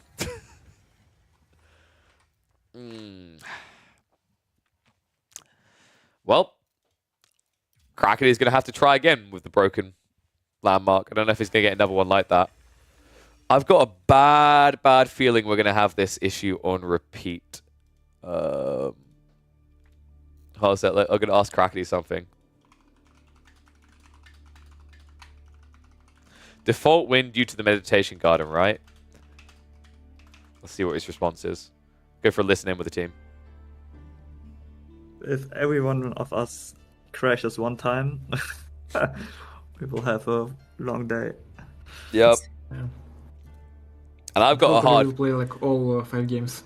Okay, and like, it's not just what Lash said there. It's so much worse than that because I've got a hard cutoff point at 4 p.m. in 2 hours to cast the Chiefs of Warchief. On top of that, Anatan has a hard cutoff point about an hour after that to play his series in the Chiefs of Warchief. So this may end up getting postponed if it has too many crashes. Or gets turned into a best of 3, which would be unfortunate. And yeah, of course, Crackety would just say chance for more gardens, you busted bugger. Alright. Hopefully it'll be pretty quick to start up the next lobby. It's usually very... No. Hold on a second. That's illegal in this chat. We don't compliment Crackety. Yours usually is very clean. I think you mean dirty. The word is dirty, Johnny. Can we get that right? Okay?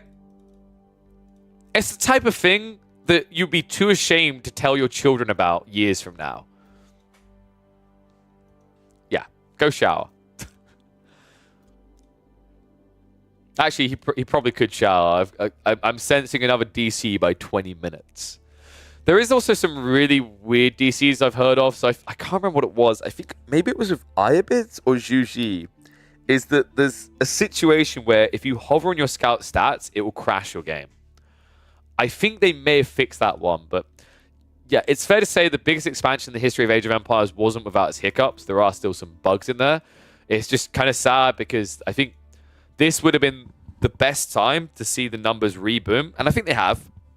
But I do think at the same time, Age of Empires 4, with such an incredible expansion, would have gotten even bigger numbers if it wasn't for these unfortunate crashes that can still happen in team games. I mean, I'm gonna keep begging for it. I know we're not gonna get it, but if somehow by the end of 2024 we don't have a reconnect function in Age of Empires 4, I would personally consider that a failure by the devs to the entire community. We need one. It's not even... We meme on it, but we are far past the point of it just being kind of a chuckle. I personally want to run team tournaments. I want to, right? Like, I think I've been possibly the single biggest tutor about how important team games are and how team tournaments are the future RTSs and how I want to make that happen, help make that happen. Do you want to know why I haven't done it? It's because of disconnects. No one wants to win because they got a default win. That's the most lame way to win, but that's what it'll end up turning into. So, if a Relic dev is watching this, please, for the love of God, tell me we've got some reconnect function planned for mid-year. I can't see us having another Wololo without reconnect. In fact, I think we were lucky that there weren't any controversial reconnect issues for Wololo. We lucked out huge with that, actually. No bans for the show match? Doesn't look like there is. I mean, probably good for it. That would be a longer drafting phase, and honestly, more time in drafts means less time for remakes. Kappa.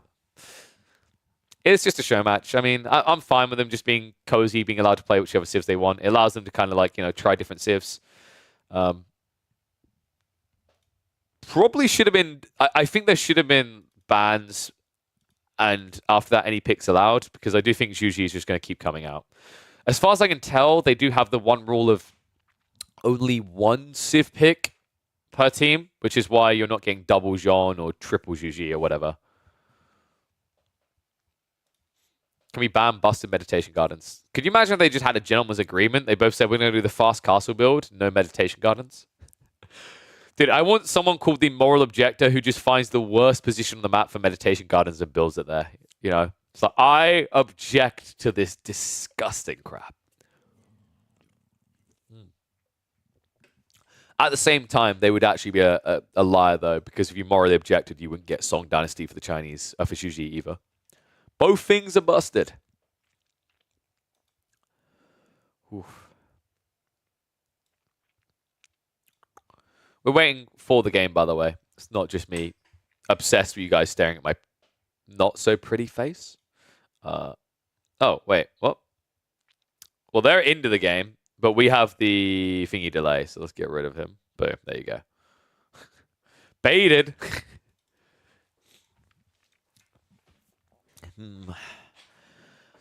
I don't think they changed their positions in lobby, right? So it should... Wait, was Anatan? I think Anatan was middle before. So they might have changed it. Anatan might be flank player now.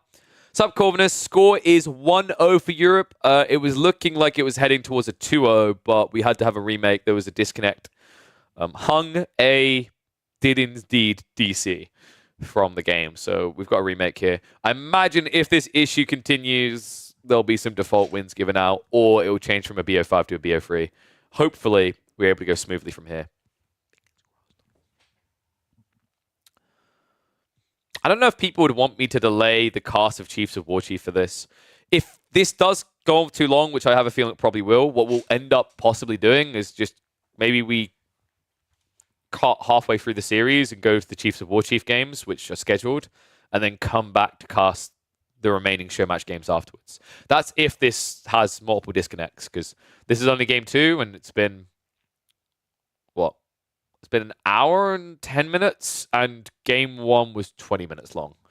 So, hopefully, things are going to be smooth.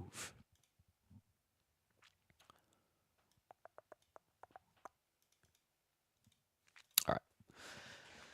10 seconds, and it is going to be Lipany again. Interesting that they don't use EGC Lipany, by the way, but I don't think EGC Lipany has been scaled for team games, if I'm not mistaken, which would explain it. All right, let's go. Doink. Wait, wrong one. Doink.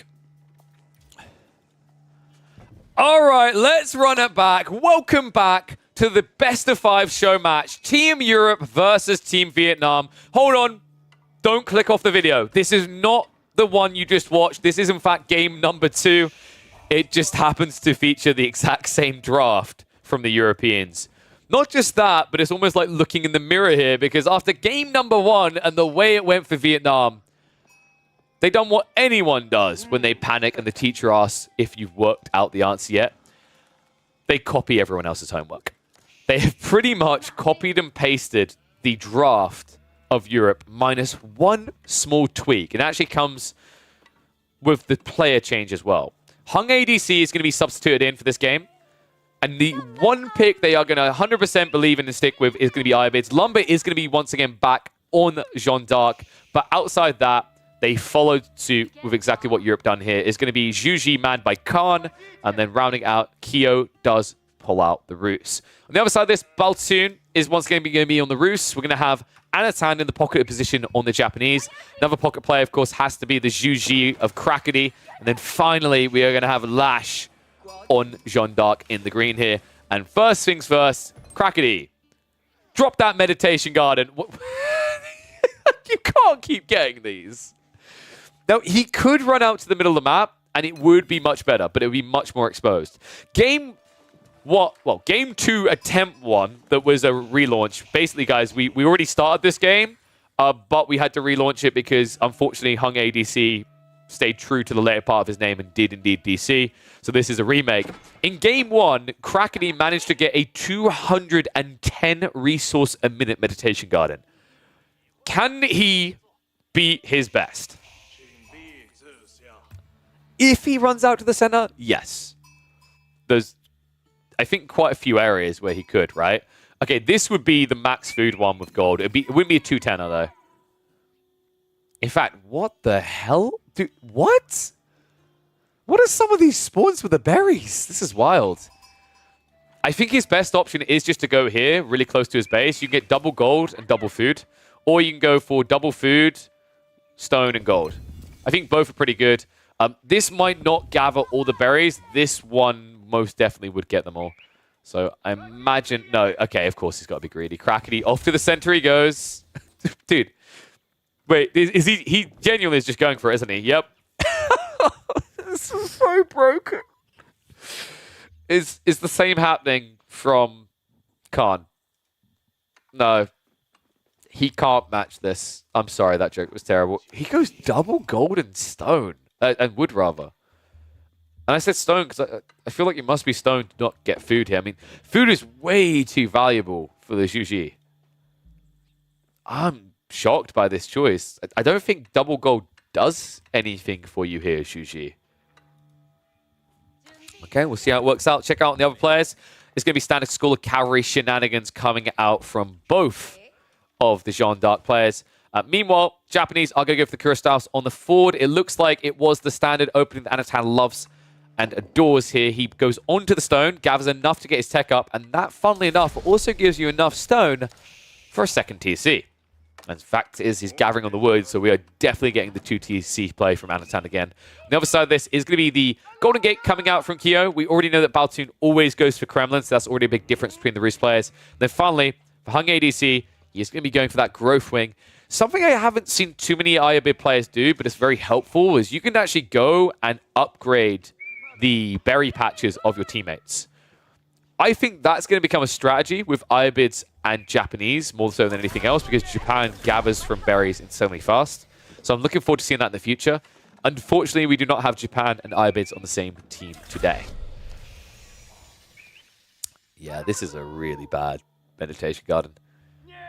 That's not even 100 resources, guys. Not even 100. Meanwhile, ta-da! That's tick 1, by the way. There's a lot more food coming. Oh my god. Like, why? This is so cursed. I can't. It's 144 food and 30 gold. And about 10 wood. Why? Why is this a thing? Do I have to have another 5-minute monologue about how broken Zhuji is? If you're questioning whether Zhuji is balanced or not, Crackety, one of the most prolific Chinese spammers, has said to me already that he refuses to play Zhuji on ladder because it is, quote, unethical. In fact, when I was in Lash's stream early today and Crackety was on the call, he said, I think it's okay to pick Zhuji in competitive because it's competitive. Oh, it says everything it needs to. Second TC in from Anatan is going to be on the gold, so this should be a prioritization of the fast castle. Has the berries pretty close by, so a very beneficial resource for him there as well. I believe we should be getting multi-TC coming out from Baltoon as well. Just gather the stone required. We'll shift over onto the deer here. Perfect position there for min-maxing the walk distance. In fact, if we check on the Roost players, I'm expecting a pretty big haulage from Baltoon. Yeah, 480. He's going to crack the 500 margin. Meanwhile, Kyo already over that, 555. It is good. It feels incredible to be Roos in team games right now. It's kind of funny, actually, because I know a lot of people have been arguing that they think that the XP margins requirement should be higher for Jeanne in team games. What I would point out is the moment you do that, that kind of opens the door for other civs as well, where, like, do we then have to increase the Roost bounty level? I think people are already screaming no, but the amount of games I see Roost get this much bounty, I don't know, dog. I think it might be needed. Kyo also going for Pro Scouts, by the way. Love to see this. This was a very popular strategy back in Ludicro's 3v3 tournament. Basically, Roost was completely meta. You couldn't play without them. That was back when Pro Scouts was seen everywhere. But I think even to this day, in team games, Pro Scouts is a valuable play. There's so many deer packs on the map. It's not just about your economy. It's the fact that you go extra scouts anyway to get tier 3 bounty like this. You should be using those scouts to provide food to players that would otherwise run out, right? Like condensed TCI bids here might struggle. On the other side of this, Japanese for a fast castle build would adore the existence of extra deer in their base. Speaking of those bases, Khan already got up to 3 TCs here. Radiant Temp comes out from Lash, but difficult to dive these TCs with Jeanne Woman Arms. She's not that tanky. Baltoon a bit ambitious with the scout there, though. Crackety, the final number, folks. 144 food, 11 wood, and 30 gold. So that ends up being 185 resource meditation garden. Baltoon does see what's happening here with the scouts. Unfortunately, there's nothing he can do against them unless he gets a night out. Well, speak of the devil. Oh, he's baiting him. Dude, this is sick out of Baltoon. Sheep, meet the sheepdog. And now sheep, meet the wolf. Oh, man. I don't think he's going to be quick enough to stop this, but he now does have knights to block any additional deer play. Unfortunately for Baltoon, there's no deer in this area for Kyo to focus on. The upside, this is a 1 TC build out of Kyo. He hasn't gone for multi-TC. Instead, he's going for fast castle. Have we got any other castle matches here? No. Kyo is mostly alone. Anatan's timing is going to be notably slower here. Just makes a lot of sense, right? He stopped off for 2 TC, so he'll never be as quick here. ADC is going to be the other one going up. How can I forget the advancement wing of the Iabids? So we are 3 minutes away from Hung ADC disconnecting again.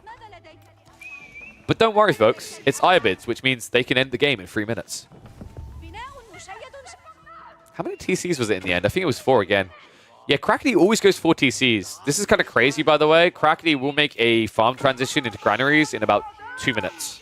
And he'll put all 3 granaries down. Sorry, 5 TC. Okay, that's why we haven't got the granaries already. He's 5 TC. Jesus. Here's a wild thought for you.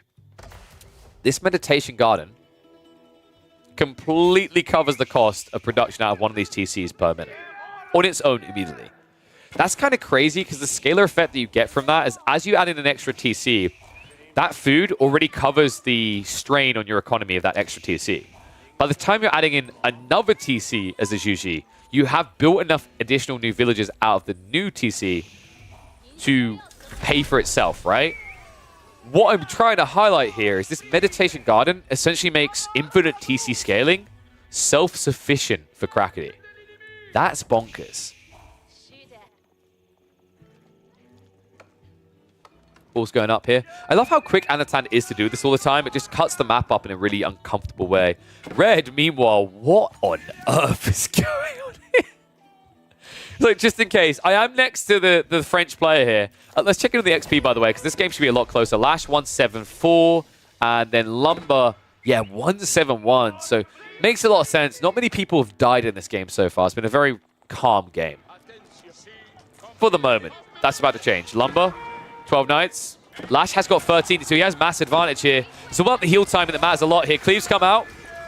Divine Restoration is going to be popped on both sides, and looks like Orange gets the better side of it. Lash, a little bit suboptimal on the micro, and now Jean in trouble. In fact, if Lumber wants, he can actually grab Jean here. She's dead. Wow. What a turnaround here. Lash, losing that fight convincingly. Does have the chivalry, so will eventually heal up, but that was a great peel back. Lumber, he pulled back the injured knight just in time. Lash got overbaited. All of a sudden, Divine Restoration has to be pumped into panic, and all the while, Lumber, he got his cleave out first, so he was ready for the second follow-up. That's why that was a win. Not just that, Lumber also actively raiding towards the eco at the same time. This is impressive out of the Vietnamese squad. I like a lot of what I'm seeing here. The fast castle build out Kyo, who's now going to be playing into Relics, no doubt, with Abia Trinity. On top of that, the Iabids can play for Relics with a double Dervish.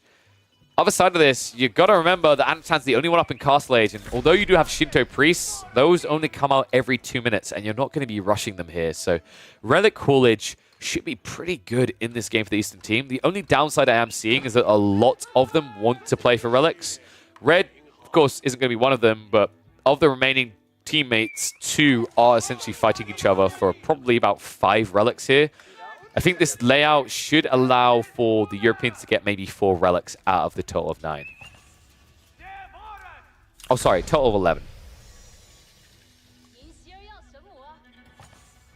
Krakeny in the meantime hits Castle Age.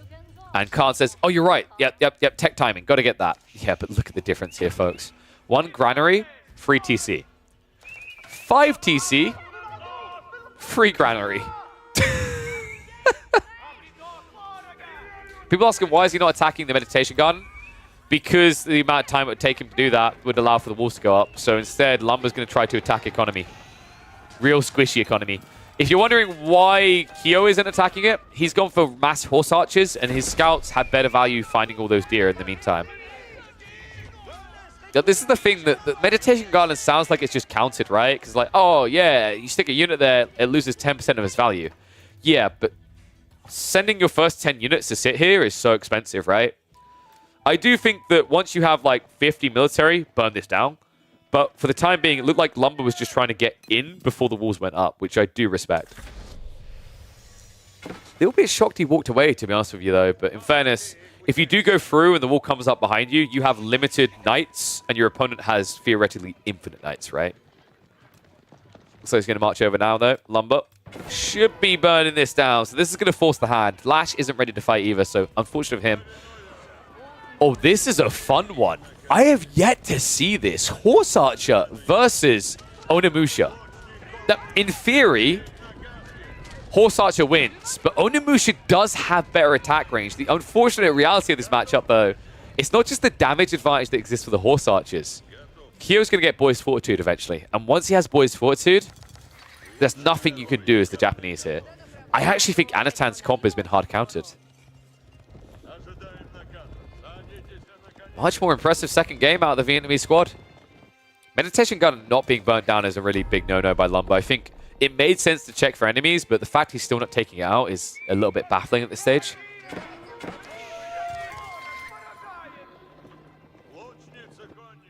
Yep. We'll force a little bit of out of time here. He needs to find a way of diving past this. I'd say Anatan is the easier target. A lot of his economy is exposed and undefended. And well, don't get me started on Crackly back here. This greedy boy is going deep into the farms. Hoping they'll go deep into the game. I actually love how aggressive Crackly is off the back of this eco play. Like, look how big his army already is. Crackly, I'd wager, has the biggest army or almost the largest army by military pop. Already up to 54 and counting.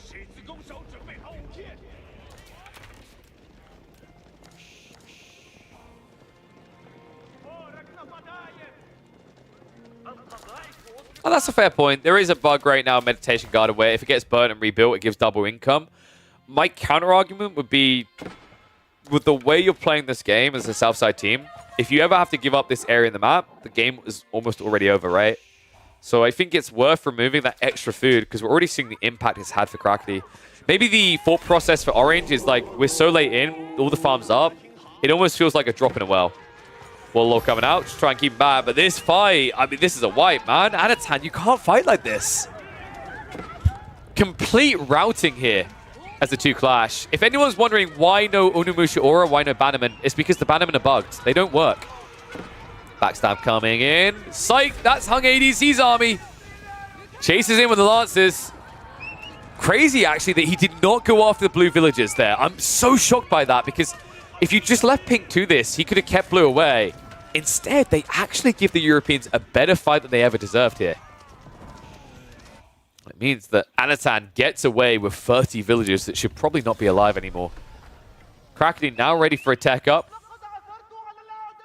The push has stalled, so it looks like they didn't want to go deeper here. It's a bit of a predicament, because if Khan has 1 or 2 Nesta Bees behind these walls, you just die. Raid finally targeting where it should have originally. I think Hung ADC knows that was a huge error by him, a huge blunder. Losing that many Lancers, like, this is the worst thing you can do. If you leave Anatan with Kyo, Anatan loses. But the moment that you come in as well, like that support in your favorite MOBA that's just trying to come in with the assist, but they end up feeding. You all of a sudden make what was going to be a bad trade for Anatan a really good one. Tech up's complete for Crackly, though. Very far ahead of everyone. I wouldn't expect anything less with the economy that he's built up behind this. Anatan also in a position where he can tech up soon as well. Plenty of food to work with, just needs to sort the gold. I think most of the walls are up now, so not as clean cut on where you can enter here, right? Yeah. Well, that's definitely what I would call space efficient. Doesn't get much tighter than that. Keep in mind that the mistake that the Vietnamese team made here is they didn't wall themselves in properly, right? Not equally anyway. There's still very big gaps. Yellow hasn't built a single wall, and I think that's a bit greedy. I actually love the fact that Lumber's like, build your own damn walls. He walls himself in with red and says, that's your problem to deal with, buddy. Have fun. Don't think he's going to have fun when this arrives, though. 23 knights now on the way. Remember, Hung ADC threw away most of his army. He only has 16 military right now. Meanwhile, Northside Lash is in trouble, though.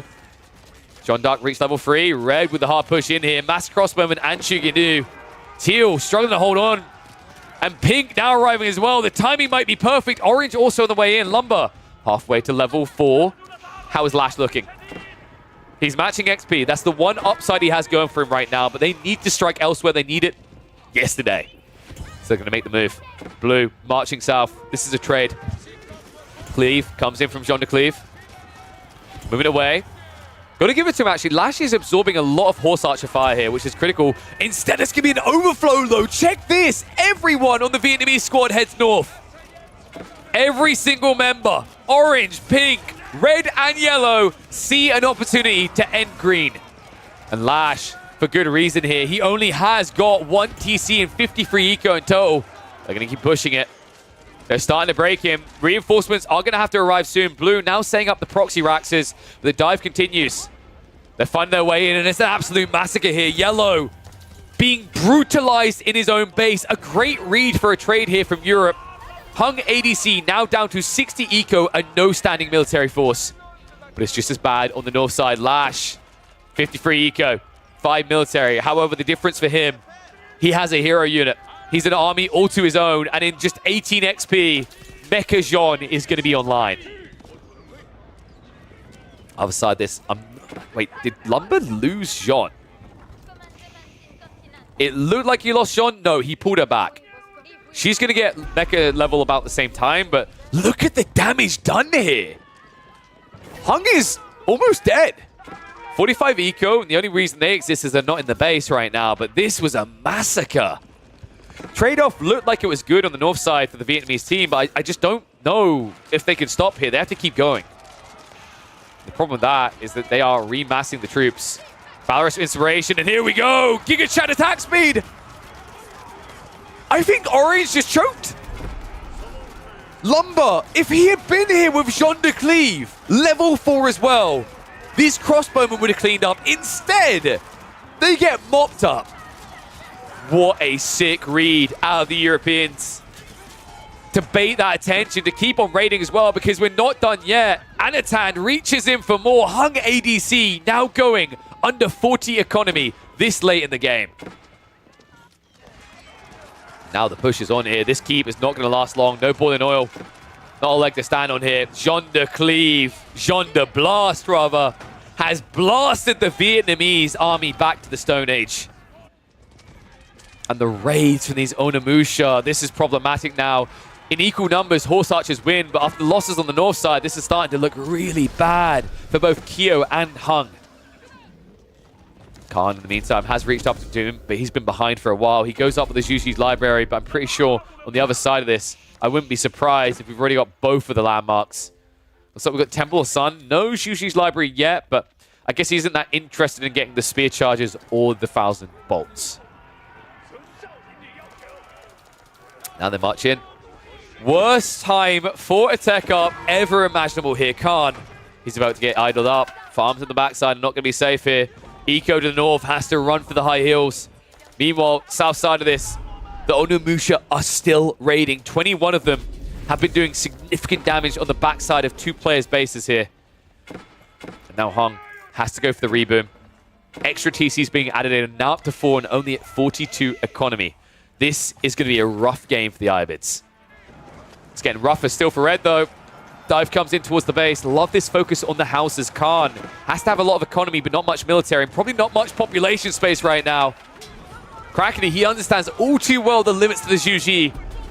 And Khan now unable to do anything, unable to build anything other than buildings to keep him alive. Raid on the backside is being mirrored out as Orange does arrive, and Lash, did he lose? I think he lost her. Yeah, Jean Duck. Wait, no. She's there. I'm an idiot. What? I'm blind. She's still alive. Keep in mind, XP does not matter anymore. All that matters is just keeping her alive for the auras. And right now, there's no denying there's a much bigger army to juice up for Green Jean. Dude, this is crazy what we're seeing here out of Krakeny. He's burning down everything. TC is down. Second TC is down. Village is down, house is down, everything is down, and he's focusing on those houses constantly, keeping Khan pop-locked at all times here. Southside has at least calmed down, but the reason it's calmed down is because they've been reduced to recovery right now. Pink and yellow are not participating, and that means now blue is coming over the top. It's Mass Samurai. This might just end the game. I think this is over. I can't believe the way this played out. This is sick, actually. The fact that they identified they'd be able to hold with just 2 and they took that trade, if they had come to that fight on a delay, I actually think Vietnam had this. If Vietnam had got a 4-4 in Lash's base, this is GG. The fact that they struck at yellow at a time where he was reviewing the military is exactly why they are now on the precipice of victory here. Red, non-existent in this game. He has 97 economy and nothing you can do with it right now. And Crackney is not going to stop there. Divine Haste, he dives straight in to the next base. And guess what, folks? Lumber hasn't got much. 17 military. Guess who's still here, though? The German boy, not yet come to die. Jeanne d'Arc in the green with the Valorous Inspiration and enough torches. Everyone else is going to die as well. Dude, this is such a sick read. Just mass spears, mass palace guard. Good enough to close this one out. And they're not done there, folks. They march once again into Yellow's base, and they've seen enough. Khan calls GG. Team Vietnam, they needed a remake here on Lipany. Game 2 ran back the second time. Definitely looked a lot better for them. But that critical moment, Europe kept the composure. They did not bow to the pressure, and now they put themselves up on match point in this best of 5. It's going to be 2 on the board for Europe. Vietnam are going to need a miracle turnaround to recover this series. I think right now they're just processing it. They're getting a little bit of extra time to talk about what they need to do next because there's no way they think they can win 2 versus 4. Love the fact that even the Sacred Sites get locked into guarantee it's always going to go their way. Okay, hear me out. Game number 3, Vietnam's like, the mistake was that we didn't copy the homework perfectly. What if we get into game 3 and it's Rus, Japan, Juji, Jean versus exactly the same? It wouldn't surprise me. I'm not sure what map we've got up next. We've already done Dry Arabia. This, of course, was Lipany. I would love to see Gorge. I actually think that's where we'd see some different team comps. Gorge is a very unique map in team competitive, just because of the fact that you have the pocketed players, the flank player usually goes cavalry, and then you have a front player that has to be more infantry-focused and more aggressive, shall we say. But all that's still to come. I'm going to hit the fast forward to round this one out, as this one is undoubtedly over. If you did like the video, make sure you let me know by smashing that like button. It also lets YouTube know that you want to see more of this content on your timeline. Make sure you comment down below. Let me know what you think of these team games, if you want to see more of these type of things in the future. And if you haven't already, subscribe and head across to the Twitch, because you could have been in this video. You could have immortalized this moment like all the people in the chat right over here, right at this second, as we watch the most glorious of dives, as Pink is going to make his last but futile stand. Game 2 will be firmly in the hands of the Europeans. I just hope we get a mix-up, because so far they're copy and pasting the drafts, and I got to be honest, it's starting to feel a little bit dirty.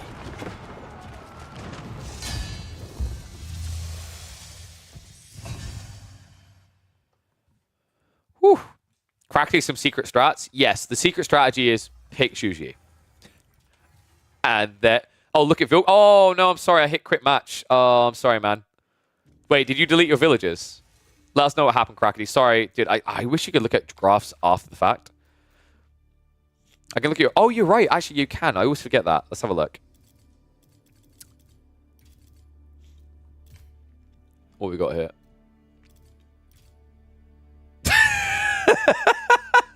Wait, what? Huh, look at that. He went to 0. Jesus, he farmed up a storm. I didn't even notice that. There was such a bloodbath going on. Well played, Crackety. I felt like you had a lot of units, but that explains it entirely. Military count went up to the full.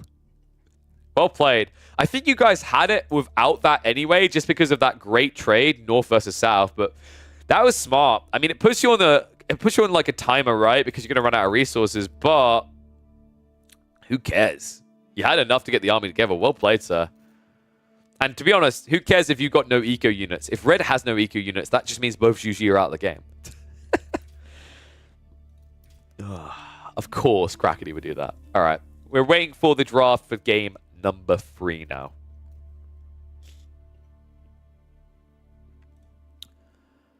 Ooh. Let me see. Let's have a look. Actually, I'm wondering what civs they're picking. They've probably already done the draft, actually. Let me open up AE2 and find it. No?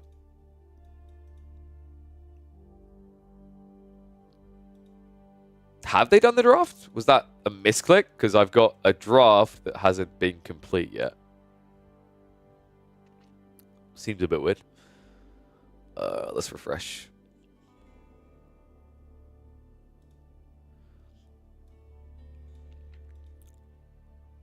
Alright. Here, I'll show up on screen for you guys so you're not just staring at my stupid face. Doink.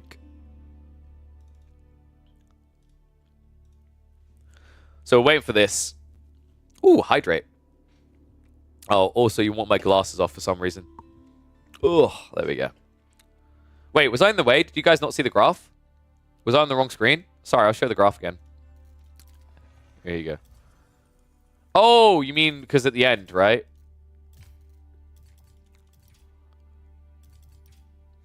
Oh, yeah, right. I'm actually perfectly in the way. Here you go. Yeah. He deleted all the villages and then went for all the military. Oh, yes, that will do it. That'll do, pig. That'll do. Yes, that is exactly the beauty that I'm looking for in a game like this. Glorious. Oh dear, oh dear. Let me make a marker about that one, and now let me also pull up the draft again. See if they're actually doing it now. Hey, there we... Actually, it's different. Oh, okay. It's actually different. Props to them.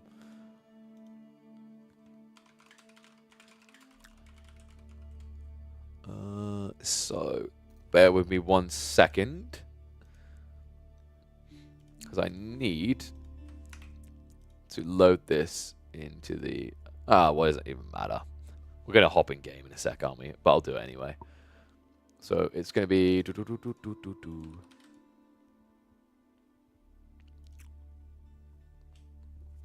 So, Europe going in for the Byzantines.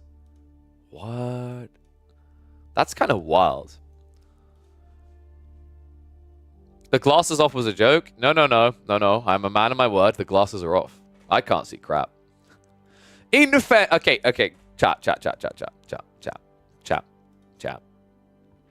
Chat. In my defense, in total fairness to me, because we've got to be fair here, he was playing as a green Jeanne d'Arc with gold trims, standing in farms on green lands. And the crown is also yellow. In my defense, I think it's fair and forgivable that you might not notice Jeanne in that environment. I literally had someone in here the other day going, I hate green because I'm colorblind. Now I'm not colorblind, I don't think. But, yes.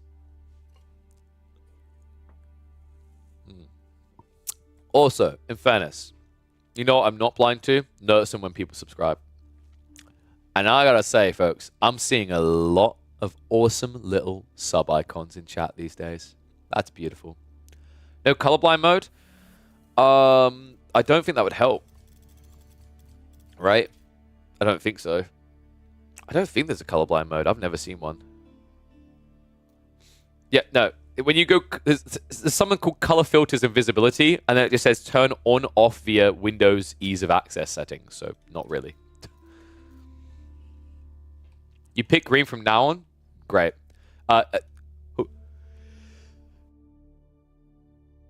Excuse me.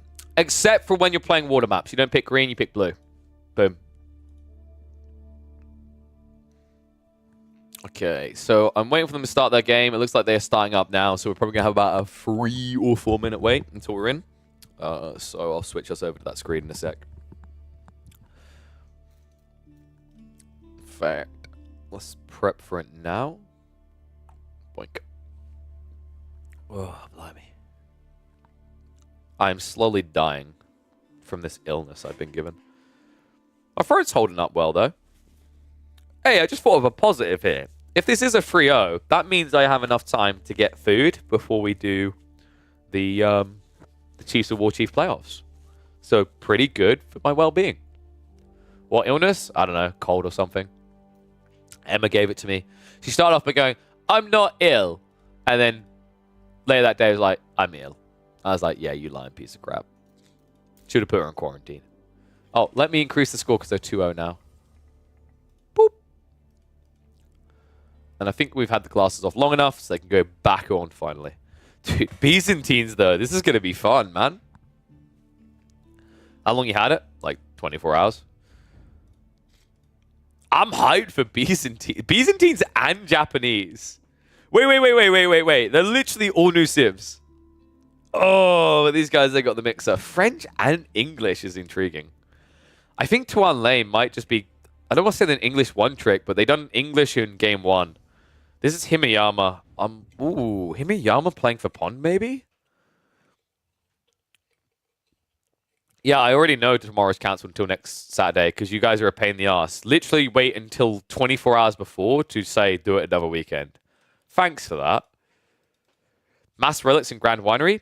You can only get free in there though, right? But if I remember correctly, you get free in there. That's an extra 240 olive oil a minute, which is pretty sick. So it could be the play. I didn't want to upset Nicole. Too bad. For a guy who says he doesn't care constantly, he shouldn't really be this bothered about playing Diplomat. I'll do it here. Guys. They're talking about my sister, and the reason is that we're all a little bit annoyed right now because at Christmas, she was meant to buy drinks for the family, and she literally bought Pepsi Max Cherry. Who drinks Pepsi Max Cherry? I'll let you in on a little secret.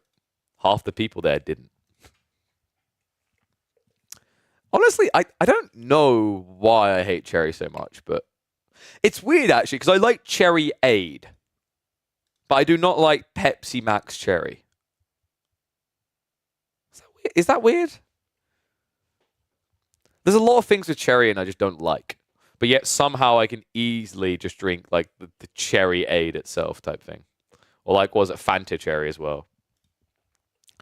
Cherries for adults?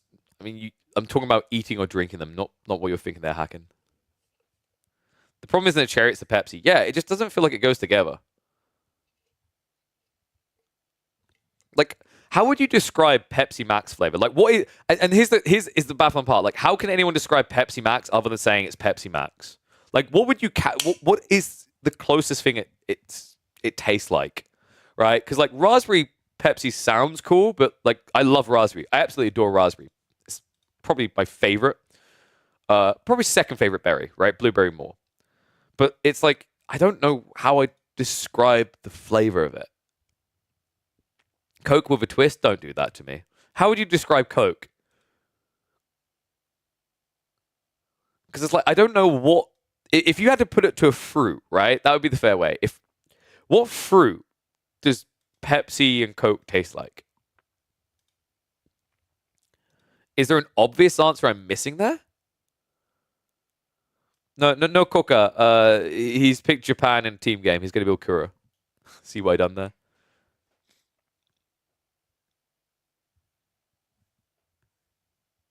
Coke is orange. Oh, actually, that's an interesting one. Because when I was in Germany, and I picked up a bottle of what had orange, a picture of orange on the side, and then I drank it, and it was Coke. So I think you're right there. It's meant to be orange. I personally don't see it. It's weird as well.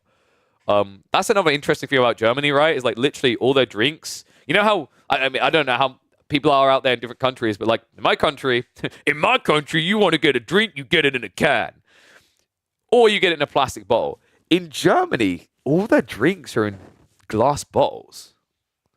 At least everywhere I looked. I'm sure I could have found plastic bottles, but glass bottles were more common than the alternatives, which was really surprising. Was that just a weird location I went to, or is that actually standard? Because it feels weird that would be standard, considering how much harder it is to dispose of glass, right?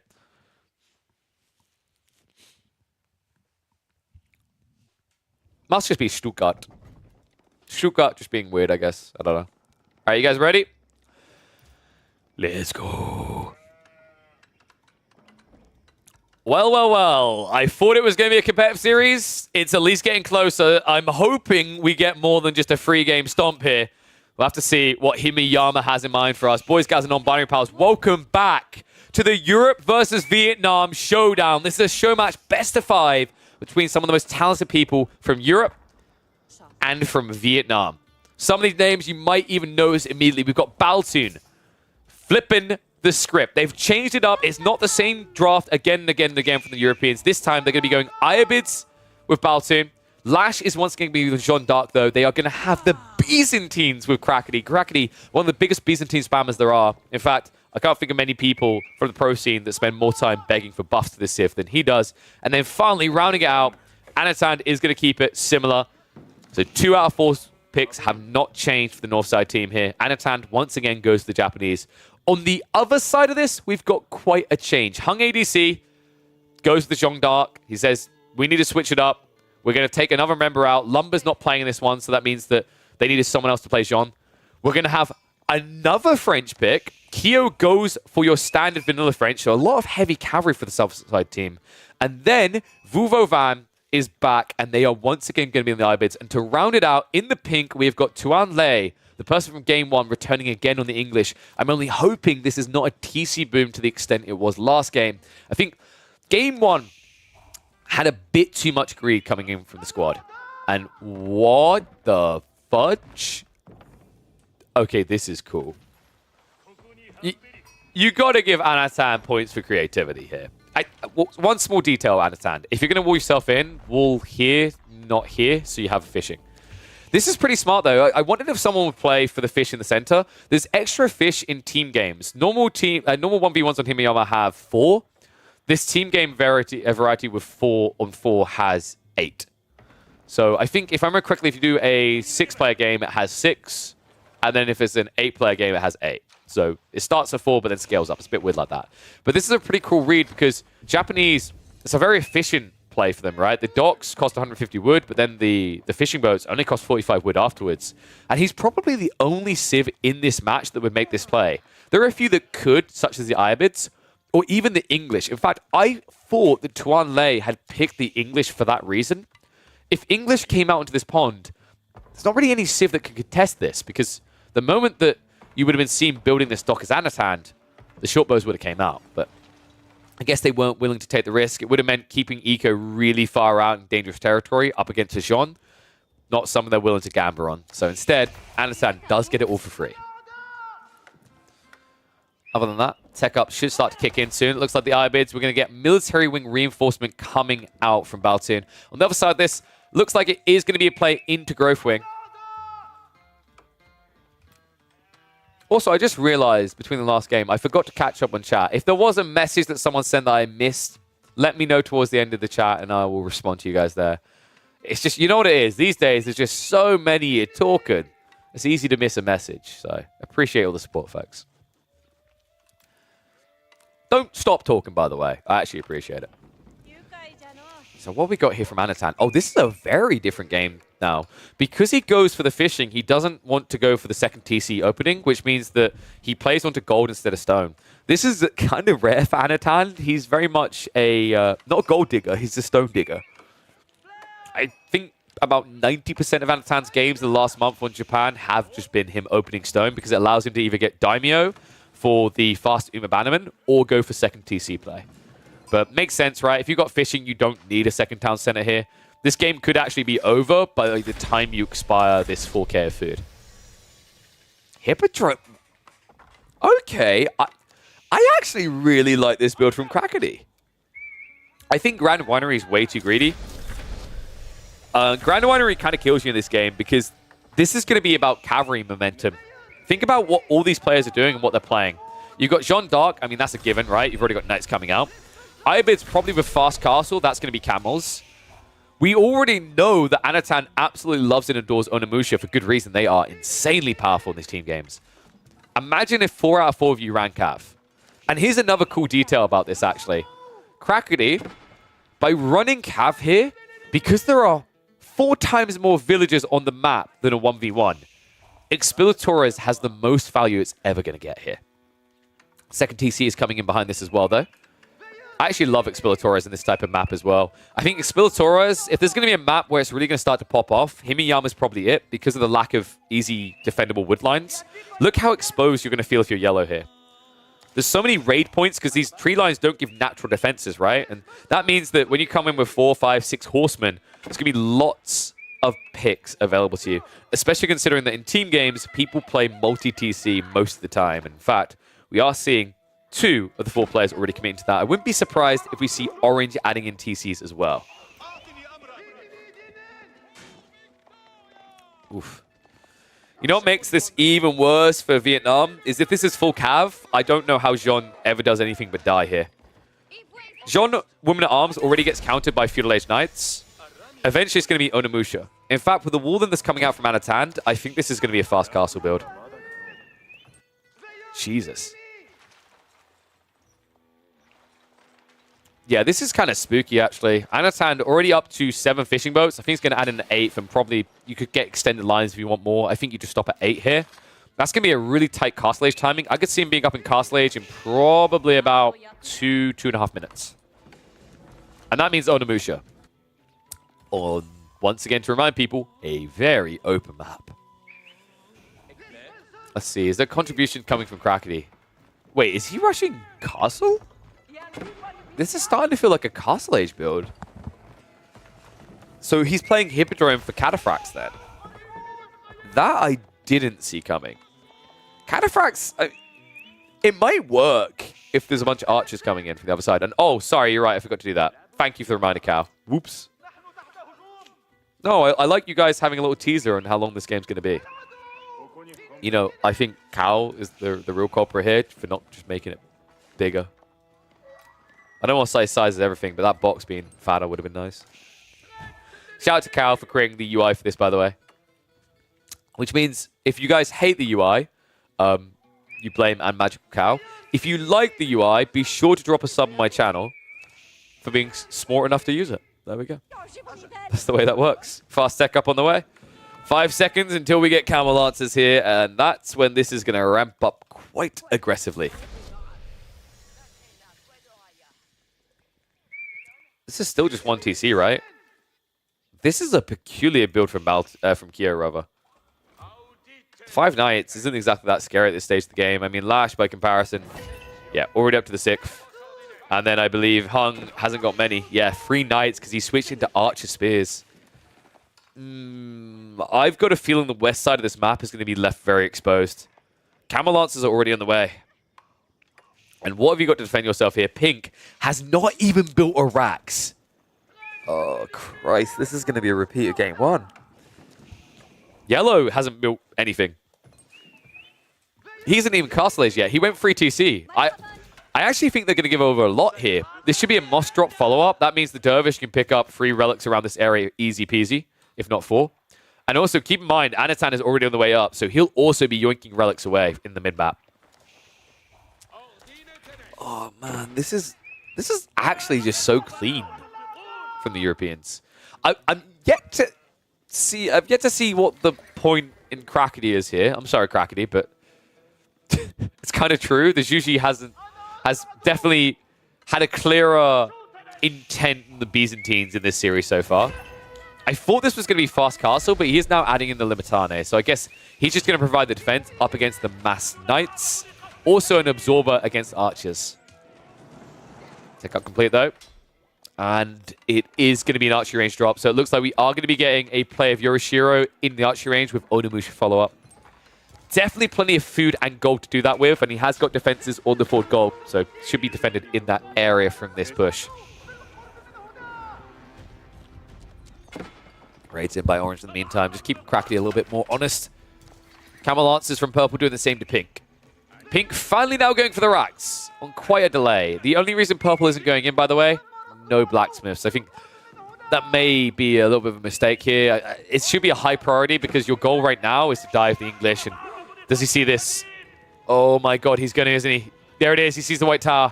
This is go time right here. Because this is a desperation play to defend himself here with the White Tower. Dive in. Villagers are going to be protected for the time being. Yellow is now moving across with troops of his own. east side of this. Looks like red is going to go for the Ram, so we are going to get commitment. Onimusha scaled into green, now here with the Knight. So this is a 3 versus 2. Yellow still not contributing much in this game. Actually might be the weak point here is that Vuvo Van, I don't think you should be going multi-TC when you have another IBID play on the other side. Long term, better off, sure, but in the midterm, especially with Relics now being picked up, Baltoon is just a lot stronger than you.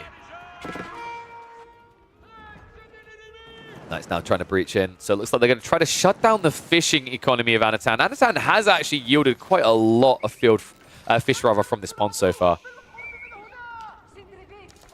In fact, the whole army is now reacting to this area. I think red and orange have to back up here. This is not a good fight. Especially with the Onimusha behind it, especially with the amount of XP farm to be done on both sides.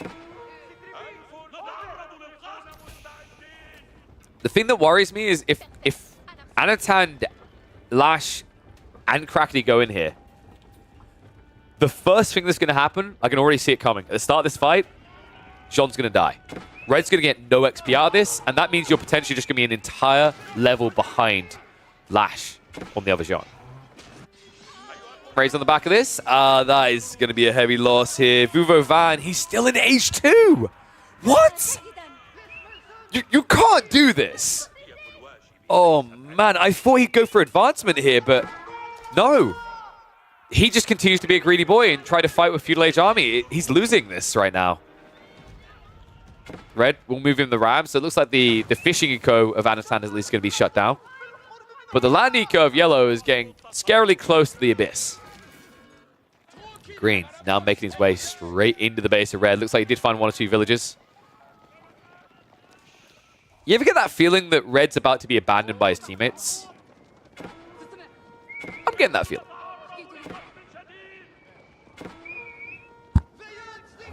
Count Raid is at least coming in from orange. Looks like he finds his way into purple's base. Luckily, there was a camel here. That did actually negate a lot of the charge damage coming out, so not too many losses for Baltoon. But Lash now going to be circled in on. They have to go for the trade. I think they know it. And this may be the mistake. Orange, I understand why he makes this play, but now they know Red is all alone. They're going to go for the charge. Brace comes out for the spears. Onimusha, whittling away everything. Cleaves also coming into this fight. And they've already lost Jeanne d'Arc there. She is going to go down. Meanwhile, Green is going to be farming it up. Lash in a perfect position here. Level 3 has been popped. Red, Orange cannot hold this. This is about to snowball. Onimusha and Knights able to keep on pushing back. Spearman even being engaged actively here. Jean does have cleaves to work with. And Lash with so many Knights, it simply does not matter here. Crackety, what? Wait, how did he get the Knight? Wait, did he? Huh? Did he go for a trade? Oh my god, Crackety actually went for French Knights. I mean, it's cute. It kind of just doesn't matter, but it's cool to see it coming out for once. I think the real key detail here was Anatan. The surge off that pond, that was the critical play here in the Himayama. The other big difference for me was the Iabid players on each side. Greed, you can't play Iabids like this in a mirror matchup. You're essentially playing a worse Iabids. It's all about tempo and timing, and the timing of Baltoon with this fast castle into the maxing out on relics was very efficient. It already done necessary damage, and even though his base is being demolished right now, he's going to recover. Hung, not so much. In fact, look at the amount of villagers going down. That is a war crime. In fact, that number at 14 minutes into a game is a crime. 21 population for Hung ADC. He's been hung out to dry. Well, low just to slow these things down on the west side. Really, Baltoon's goal is just to buy time. Lancers are coming back, and that's going to be a mop-up. That's it. GG. They call it 2 players tap out, and that means it is going to be a 3-0 shellacking from the Europeans. Great synergization, and I think it isn't just the way that they synced up rather in these fights. It's also the small details like prioritizing resources specific to the map. Game 2, Crackety with the placement of the Meditation Garden came in clutch. Game 3, this play onto the pond in Himayama from Anatan. Both of those details made it seem so easy for them to gain a lead in that mid-game. And I love the way they turn the screws. Let everyone watching take a lesson from this. It's not about reaching Imperial Age. It's not about going for 15 TCs. Unless you're playing Zhuji, of course, in which case you do it. It's about killing the enemy. And considering how many of these games in this series were pre-20-minute finishes, it's an important lesson for a lot of team players to take away. Also, it has the added benefit of making sure that the game might be over before one of you disconnect. So there's that as well. Yo, shout out to Krakeny. Good job in the series, buddy. GG. Thank you for the raid. If you guys have not noticed, Krakeny does on occasion stream. So if you guys want to watch someone cycle through 15 TCs and use villagers out of all of them, Krakeny's stream is probably the best one to go to for that. GG there, buddy. I had to throw shade. You did play as usually 2 out of 3 games, so you kind of earned the shade. But well played all the same, bud. I'm a little bit disappointed the series is already over.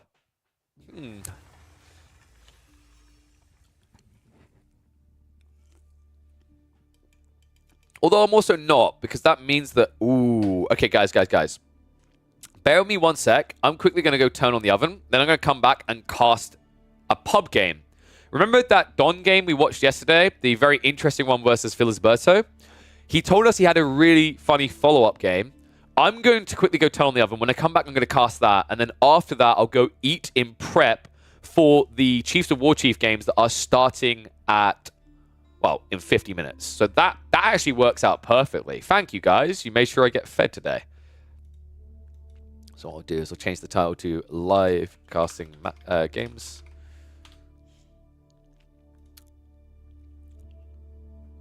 Last game, I was begging them to let me play Byzantines.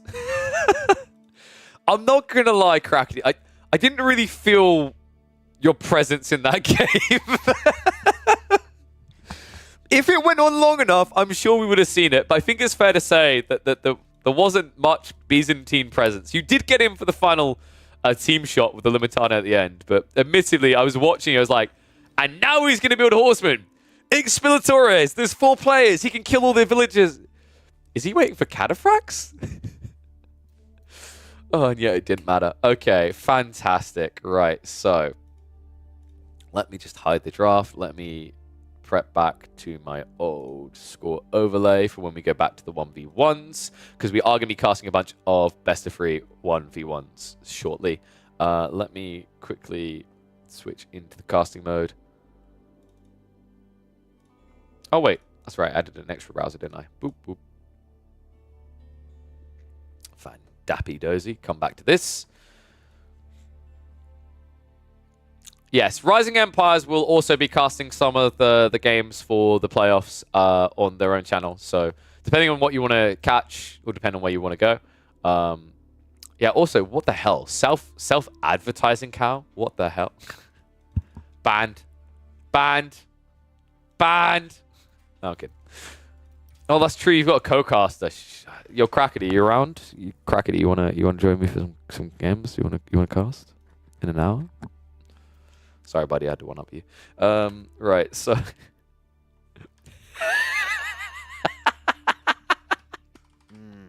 Now got you're him. my sugar daddy. Yo, what up? There's the raid. There's our boy. GG Lash. Well played, man. That was a great series from you guys. 3-0. Game 2 especially was hype. I was a little bit bummed out by the need to do like a reconnect. I also did find it quite hilarious at the same time that the guy called Hung A DC is the one that DC'd from the game. Please laugh at my jokes, but you guys done phenomenal there. GG. A little bit gutted it wasn't a play all 5 actually that pace, but I imagine with the disconnects, no one wanted that. So I need to find... Oh, what did he call himself? It's Cowboy something, wasn't it? The name of Don's account is Cowboy... It's not... But I'm just trying to remember what it was. Has he changed his name again? Don, if you change your name again, I'm going to beat you with a stick. I will do it.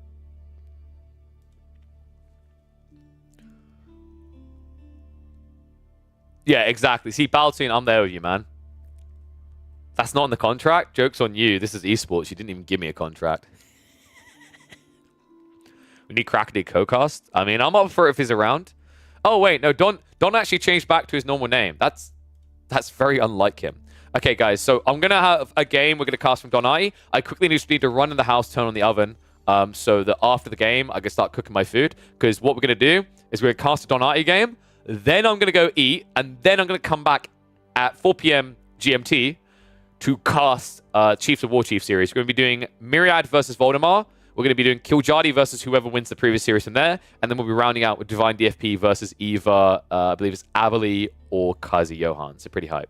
But for now, let me quickly...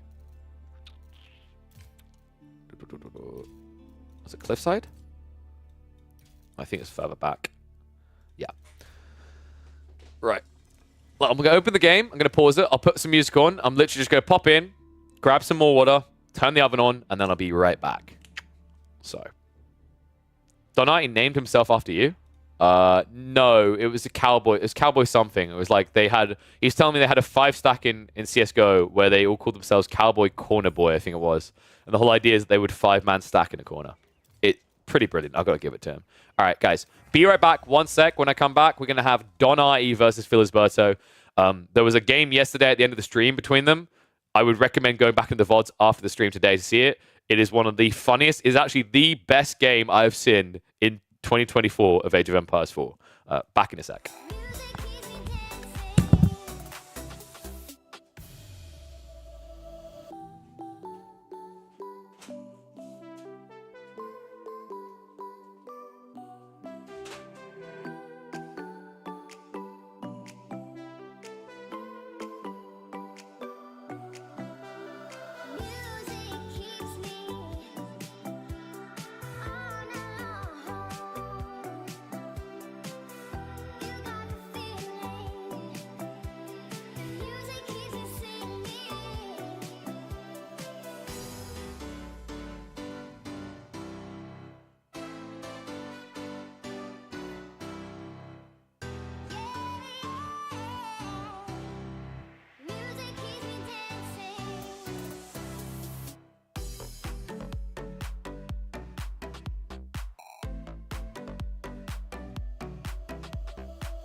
And I've been chillin', watching the ocean with you. Baby, up with a slow motion crew. And we up in our growlings when people change, but not us.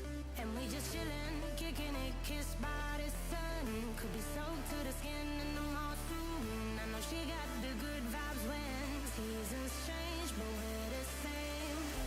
Even if I lost all my money, the zero runs deep, honey. And I don't need to speak a single word, 'cause you got me holding, holding.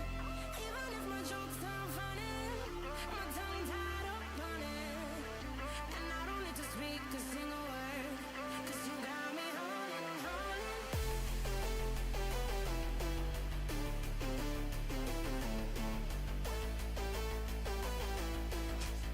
'Cause you got me holding. Even if my jokes aren't funny, my tongue tied. Alright. I am back. Apologies about that, guys. I was having a really, really intense fight with my air fryer. It just sassed me, so I kind of backhanded it. Anyone remember when KP talked about being someone good and never played that guy again? I have a 1-0 record versus Kiljardi and Avali. Dude, Gully Deckel's unstoppable. Guy's 15 years old and he's schooling people twice his age. I see myself in Gully Deckel. I remember when I was dunking on 30-year-olds as a 12-year-old Call of Duty player. All right. So If Crackety does want to cop on for the cast later, though, I'm up for that. I don't mind, actually, casting pretty much anyone. I'm a bit of a whore like that.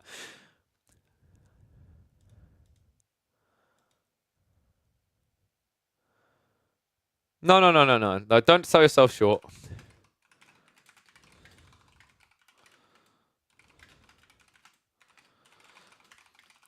So now Don is trying to sell this game short. I probably should have bundled it together is what he's warning, but I don't care. It's Don. I'll always be there for that. I'll be there. Oh, so let me just hide the score. All right, here we go. What is going to happen in this game? I need to know. All right, boys, gals, and non-binary pals, if you've seen these names in the previous video, you're already knowing that this is going to be something funky. It's the return of Phil on the Mongols again. Don Artie has decided not to bully with the English. Apparently, that's easy mode. Instead, it's time for the HRE. Yawn, boring, who cares? It's literally just HRE, right? That's true, but what I want you to be aware of, folks, is it's not just any HRE. It's Donald HRE. And anyone who plays HRE should already be a bit suspicious of the fact that Don is actively gathering with most of his villagers from the wood and even is buffing them. Almost like he needs wood for... Yep, there it is. There it is. Step 1 is complete. Donald, one of the most aggressive players in the top 100 of Age of Empires 4, is at it again. It's going to be a Rax opening as the HRE. May notice he hasn't stopped gathering wood. That's because the Artista requires an outpost to go with these spears. Meanwhile, oh my god, Phyllis Berso is so scarred from the previous game they had. He built an outpost. If you guys have not seen the previous game between Don Artie and Phyllis Berso on Rocky River, where Don picks English and Phil beats Mongols, you're missing out. You need to go back and watch that game after this video. It will provide a lot more context to why the hell he's built an outpost right here. Oh, Uvu very safe in this game at least, but the gold. It's actually quite funny because the gold was quite the hot topic in that previous game as well. Where is that game? It's not on YouTube yet. It's a little bit too early for it to be uploaded because I'm training some on thumbnails. So I'm hoping to eventually get up to 2 or 3 a day to keep to get up to date with our uploads. But if you check the VODs from 5th of January towards the end, there is a phenomenal game there between Don Artie and Phil that I wholeheartedly recommend. My favorite game of 2024 so far. Not saying much, we're only a few days in, but it counts. And my god, is he going to look to swing for this? Spearmen are on the way. Don getting a crazy amount of sheep here. Double scout opening. He secures 17 sheep.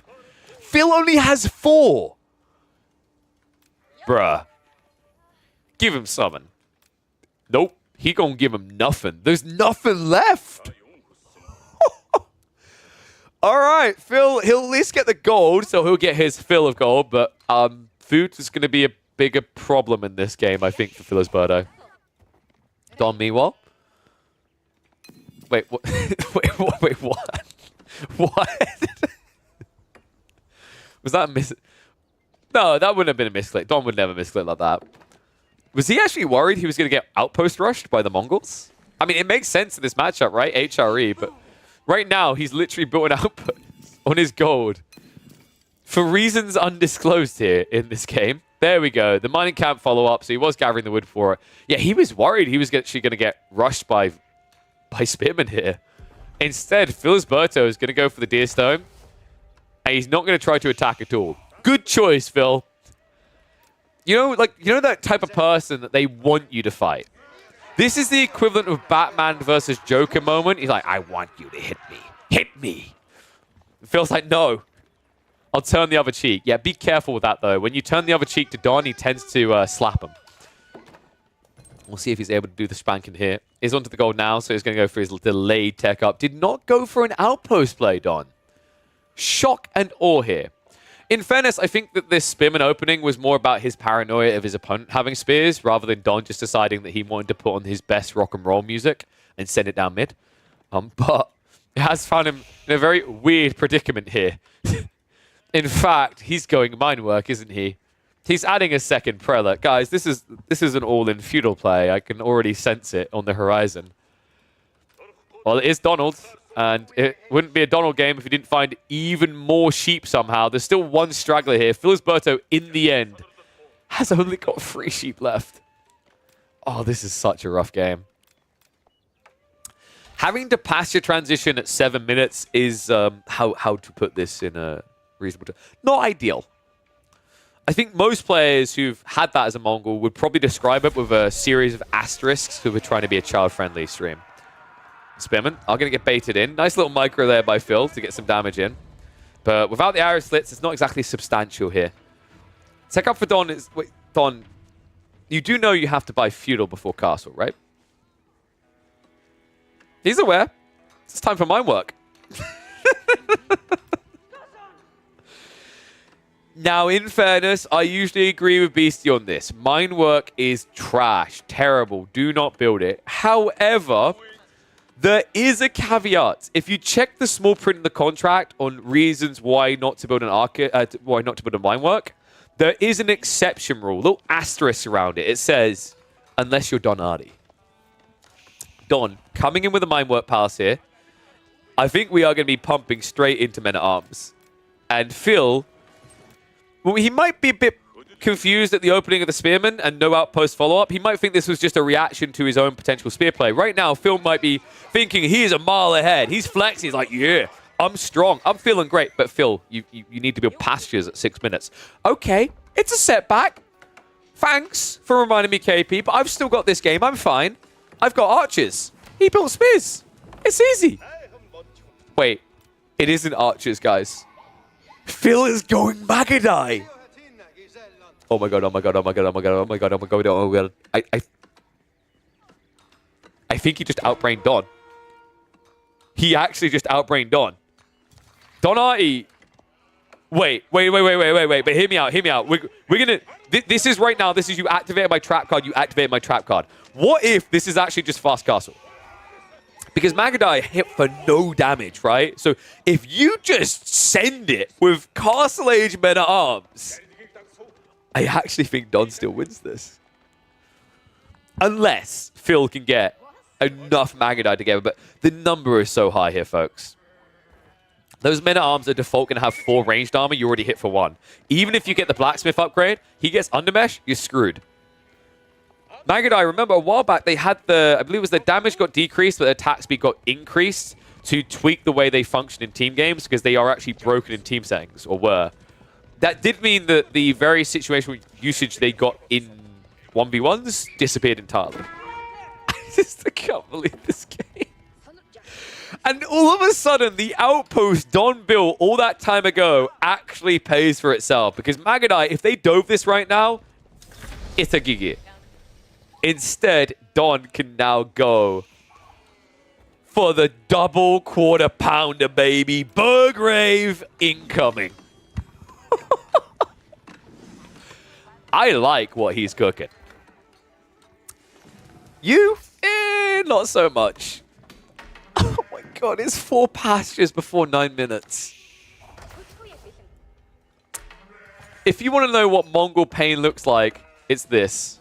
Don has decided 3 villages may be a bit slow here. We are on the clock. Don's got somewhere to be. Love this as well. He built the racks earlier, right? So he's already prepping Men-at-Arms from that.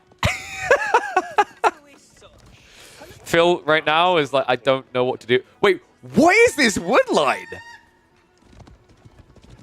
Wait, what? Hold on. There's this, and then there's this. My wood line, the one she tells me not to worry about. Like, what the? I've never seen this. That's such a scam. Holy, what? Oh, no, guys, this makes sense. He's HRE. The game's like, oh, you only want food and gold. We'll let you have all the sheep. What? Dude, that is insane. Yeah, that's true. This is balancing out the game. He got the sheep. Phil gets more wood so he can build more pastures. We're adding in a 5th pasture before 10 minutes. Oh my god. And here we go. Magadai on the move. They're just doing nothing. No, stop. Hit the spearman. At least hit something you hurt. And guys, this is so bad because actually, here's a crazy part for you. Men-at-Arms move quicker than Magadai when they're charging. Oh no! Kurotai on the way. Yeah, Phil's going to need that extra damage for his Magadai. Don Artie now upgraded into full Men-at-Arms. He's got the level 2 ranged armor coming in. I imagine we'll be looking at melee tech after that as well. Oh, this is going to be so painful. Phil, get whatever gold you can. Say goodbye to it. Kiss the golden nuggets goodbye, because Don, every time he meets Phil, there is one thing that holds true. Your gold belongs to me. Chase continues into the base. At least has got, in fairness actually to Phil, he has got Deerstone, which is important, folks, because that means he can run away. I'm not saying he's going to win, I just mean he's not going to die as quickly. Oh my god, no! Phil, he has no food income! He didn't move out! It's all here! Phil, he's like, okay, let's play a mini game. Catch me if you can. Okay, but like, I'm watching the TC fire, and I'm really underwhelmed right now. This TC shoots for 8. It hits for 2. And folks, this is just round number 1. Round number 2 is on the way.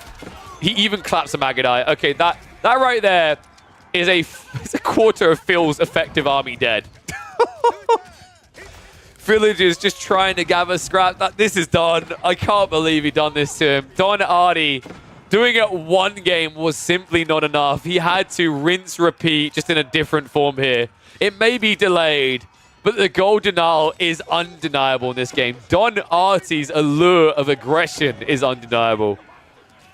He has munched through so many of the sheep. Remember, he got 2/3 of the map sheep. He only has 2 left. Don is running out of food. This does have limited time, but I think it has just enough. Phil, now down to 24 eco. Oh, man. He still can't eat food. Right now, the only thing he gets to do is eat. Oh. Well, at least he's healing. I think the scars left from this series are not going to eat that easily, though. GG comes out. Don Artie is poor Philly's worst nightmare. I'm going to pray for Philly that he actually does meet him again. I should do it the other way around, but I just want more content like this for free. Thanks, Don. Thanks, Philly. See you in the next chapter. I don't know what Don was worried about. Personally, I think that game delivered everything.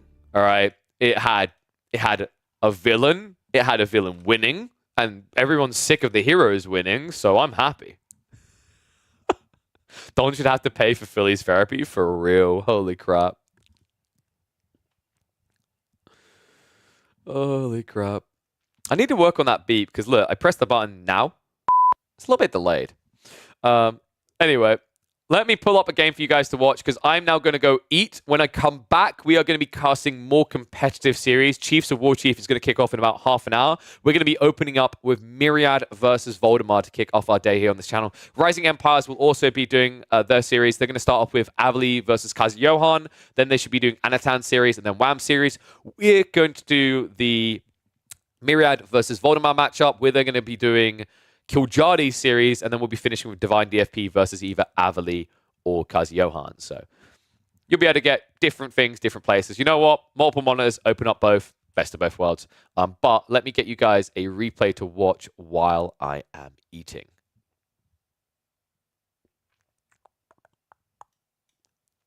Fact. Oh, actually, what's that one there? Didn't want to hit back. Yes, this is the replay right now, staring at my big forehead. You enjoying the content?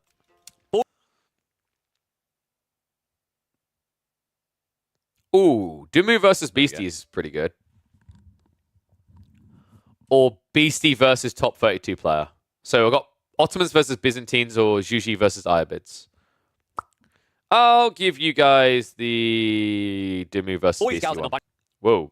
All right. Do not hold click on a video. All right, guys. I'm going to go eat. When I come back, we are going to be back into live games, competitive games. In fact, we're going to be doing the playoffs of Chiefs of War Chief. But for now, enjoy this replay. Really cool game between Liquid's Dimu and Beastie. That's right. Zhuji versus Ibeez from two of the top players. I'll be back in about half an hour when the live games continue. I'll see you all then. Peace. Boys, gals, and non-binary pals, this is one I could not resist. Two of the most known players in Age of Empires 4 clashing on the ladders with two of the new civs in Gorge. That's right, we have got Team Liquid's very own Dimu playing as the Zhuji's Legacy in the red. And across the ways from them, a spooky fellow himself, actually. You don't want to walk into him in a dark alleyway. He'll probably annihilate you. It is, of course, Beastie QT, or as he's known right now, Fix the Fork and Crashes already. We're going to have to see who's going to crash and burn out of this game. He's going to be whipping out the Ibeez in the yellow, his signature yellow. And Gorge, a fun map for this, actually, because these two civs, they can play a bit more greedy, but I think functionally they play different.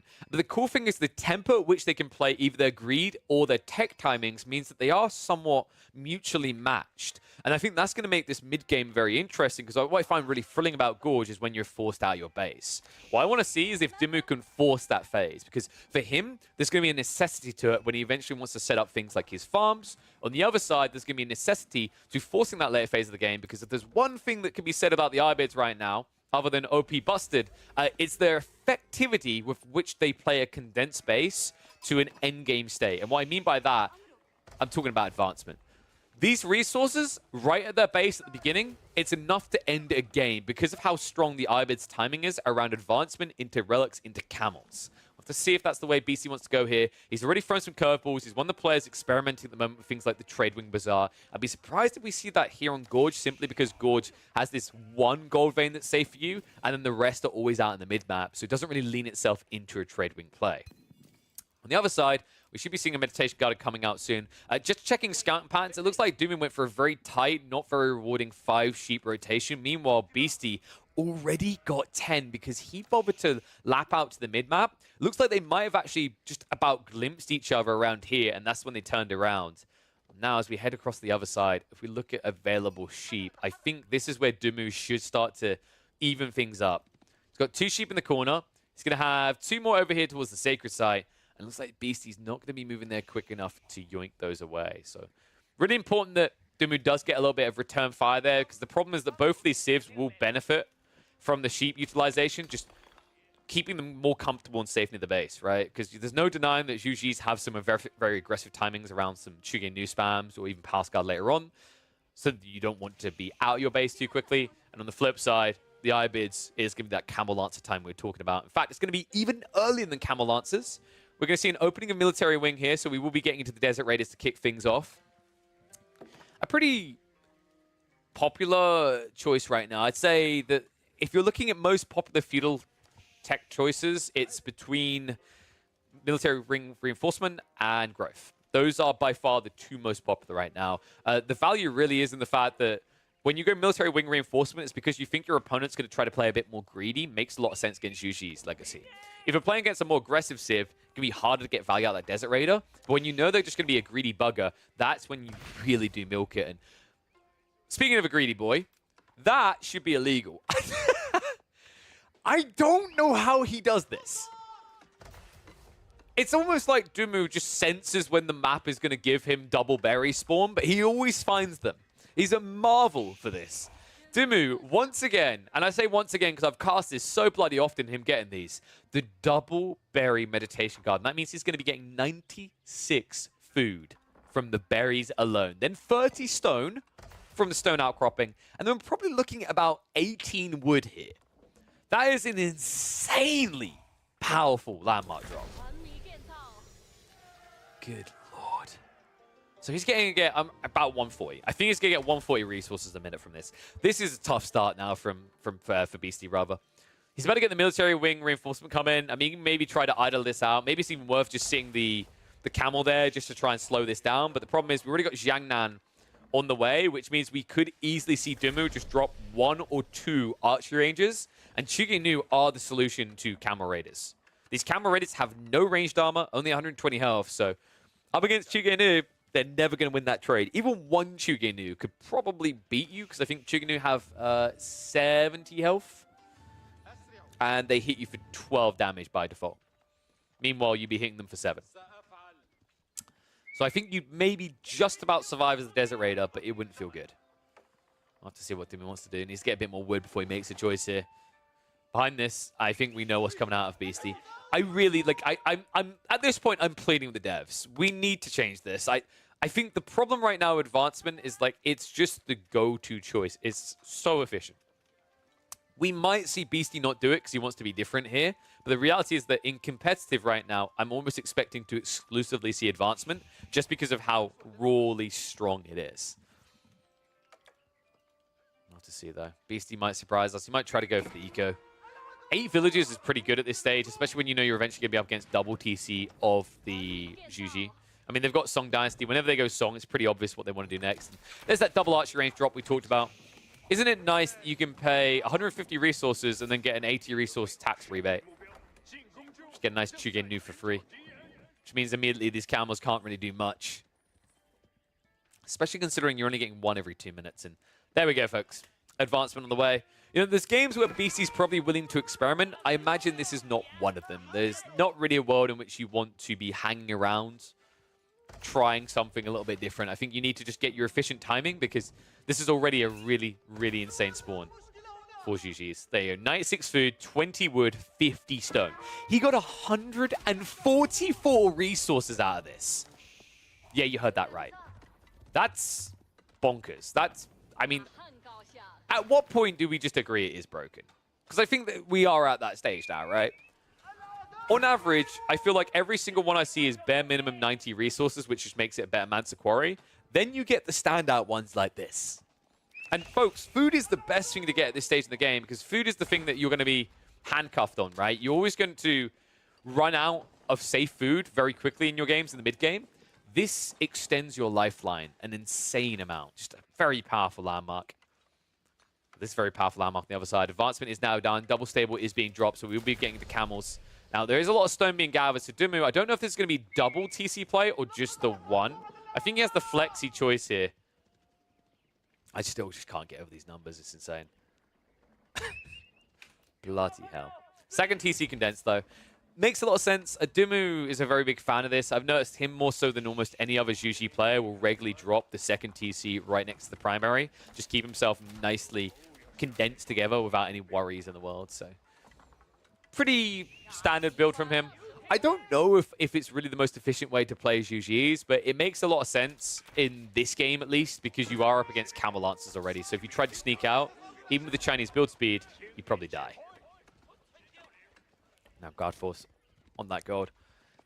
Now it's only Desert Raiders. Once the Camel Lancer arrives, he doesn't have to be scared, which is why you're seeing Dimmu now rush up the outpost to make sure he has hand cannon slits to defend. Hand cannon slits, which by the way, if you run the numbers on these compared to Springwoods, they are about as effective actually. It's kind of crazy right now. The effectivity of hand cannon slits, because they've got a higher rate of fire, their damage output is comparative to Springwood emplacements at half. In fact, less than half the cost. So it looks like we are going to see the Mosque follow-up. So standard plays for the Ibid so far. Nothing extraordinary or unordinary, shall we say. Maybe in itself it's extraordinary. I mean, these timings are kind of disgusting. Like pre-8 minutes having that Castle Age. Now he's going to be picking up relics before like 10 minutes of the game. We could be looking at 3 relics returned if he gets the pacing right. I think this isn't going to be the double Moss build, so I imagine it's going to be a little bit slower. Typically, if you go for the growth wing with the Ibids, you can afford the double Mosque opener, which allows you to immediately just yoink all the relics. If you go for the alternative choice, the military wing that we've seen, that's when you don't have that extra bit of eco to afford the additional Mosque, let alone the gold cost of these dervishes. So it should be a slow escalation. Someone that is not escalating slowly is this Chugenu count. Up to 18 already. It's a bit far out, though. Camel Lancers just... It's kind of insane that these units, which are Castle Age and meant to be heavily armored and very good against like lightly ranged units, still take that much damage. But that is the power of the Chugenu. 3 times as effective as archers in this type of circumstance, remember, because archers would have 5 base damage, Chugenu have 4. But you can only be reduced down to 1, which means Well, basically 3 times 1 is a lot better than 1 times 1. Station Garden once again going to be disrupted. Lancers will get a charge in, so a nice initial strike here. A good snipe down there. Notice the target, and Dumu took out the Camel Raiders because they just insta-die to this. It's just too much fire, they get shredded. Dude, I love that micro out of Dumu. That's such a great read. Once again, finding the Raiders. So actually, overall, not a bad exchange for Dumu. He lost, what, 6 or 7 Chuginu, but killed 2 Desert Raiders. The Desert Raiders cost about double the cost of Chuginu. So reasonable exchange. Ooh, that was close. The Dervish gets around the corner just in time. So Cambulance will not need an ambulance itself. Relic is going to be going home, and that's the hardest Relic to grab, guys. Like, that was pretty cool by Beastie. Very gluttonous, but very logical given his position on the map. He took the most difficult Relic to reach to begin with, because he understood that Dimmu wasn't going to come out of his base quickly. This is getting silly. Chicken new numbers now up to 35. I think we know what we're heading towards here. For the time being, we're going to heading towards Camel Raids. It's going to be a shift in. Looks like the IO will not make it into the village in time. Chuginu are outnumbered. Now, remember, Dimmu is doing all this while remaining in Fuel Age. So that's the trade-off in this right now. It's why he has these Chuginu numbers. But it means he also doesn't have access to crossbows to directly counter out the Camel Lancers. However, he does have the ability to go do some damage. And I love the timing read here by Benny. The whole logic here is he knows that this stage of the game, an IBID player cannot be on his own berries or even his sheep anymore. He has to play more risky. And that's exactly why you're seeing Dimmu pounce like this. In towards the gold first before shifting it away. And imagine we'll be checking on that north side. However, he doesn't know about the berries yet. So instead, it'll be a dive into the base. And he catches the camels trying to build up the mango. Villagers now need to run. However, where do you run here? Chuginu now going to start sniping him down. Could try for the wall low, but Dimmu is unlikely to dive past this. And also, his Camel Lancers right now taking way too much damage. A great read by Ben. Now he can even look to snipe out the Dervish, so he's going to bring down the Cambulance. 1 hit off. Does get rid of the Desert Raider. These villagers are having a hard time of it. Right now, it's a 10 eco lead for Dimmu. Remember, even with the relics coming in for Beastie, you've got to consider the Meditation Garden and the taxes of the IO. That means that right now, Dimmu's eco is actually pretty strong. All these relics on the way home. Second wave of Chuginu are coming in. Camel Lance is trying to fight up against this in another snipe attempt, but Dimmu, I'd be surprised if he gets this one. His numbers are getting small, though, and one thing that is worrying me a bit is it doesn't look like Dimmu is trying to rush towards Castle Age here. In fact, it's just a casual 6 on the goal, which suggests constant Chuginu push. Feels like he sees something that we don't, maybe. I mean, he has got some Chuginu split off that he can maybe find these pocket ecos of Beastie. And in fairness, Beastie doesn't have much in the way of defense. He has 1 undermesh, but he doesn't have textiles. So 1 or 2 Chuginu could do a lot of work on these flanks, as we're seeing here. Starts to target in. Finds 1 villagers for his trouble. On top of that, that is now a lack of food access for Beastie. He's going to have to resort to the sheep at home, of which I think he has about 6. Yeah, 6 left alive, and then he's actively gathering from 3 by the looks of it. So has got some runway there, but really needs to start controlling the map. Dimmu, although he lost a lot of Chuginu, he's back up to 30 again. And I think he might be going for a lot more, folks. It's granary time. I wondered when we were going to get to this phase. This is where things get really frustrating if you're Beastie, because you have to go now. Granary really does just make this matchup unfair. The 40% discount on this transition makes it so efficient that it almost just doesn't hurt your production at all. For normal Chinese, doing this at this point in the game would be death against this many Camel Lancers. For Zhuji's, it's a walk in the park.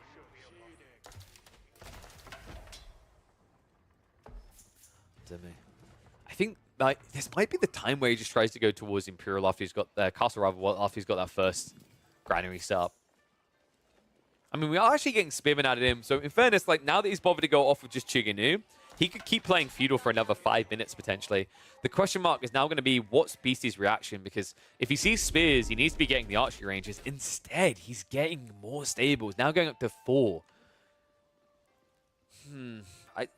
This starts to reek of lack of vision right now. I mean, you can see it from Beastie's POV. Like, he doesn't see anything on the map right now. So the issue with this is by the time he realizes what he's really up against, it might be too little too late. Mangoes can at least be a saving grace. Remember, by going for the military wing reinforcement, you get access to this, the ability to build siege with your camels. Pretty cool ability. That means he now has a clear answer to Chigenu Mass. However, they don't want to fight him. Dumu, wrapping on the flank again. He remembers what he saw here last time. There's a bunch of villagers panic grabbing. Now this right here, folks, this is a quarter of Beastie's economy. This gets found, it'll be dire. So great read and a quick pull away there. Beastie gets out before it becomes a problem.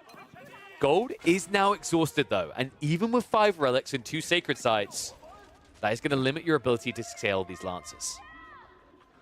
Lancers that right now are diving in. Spearman and Chigenu are there to fight.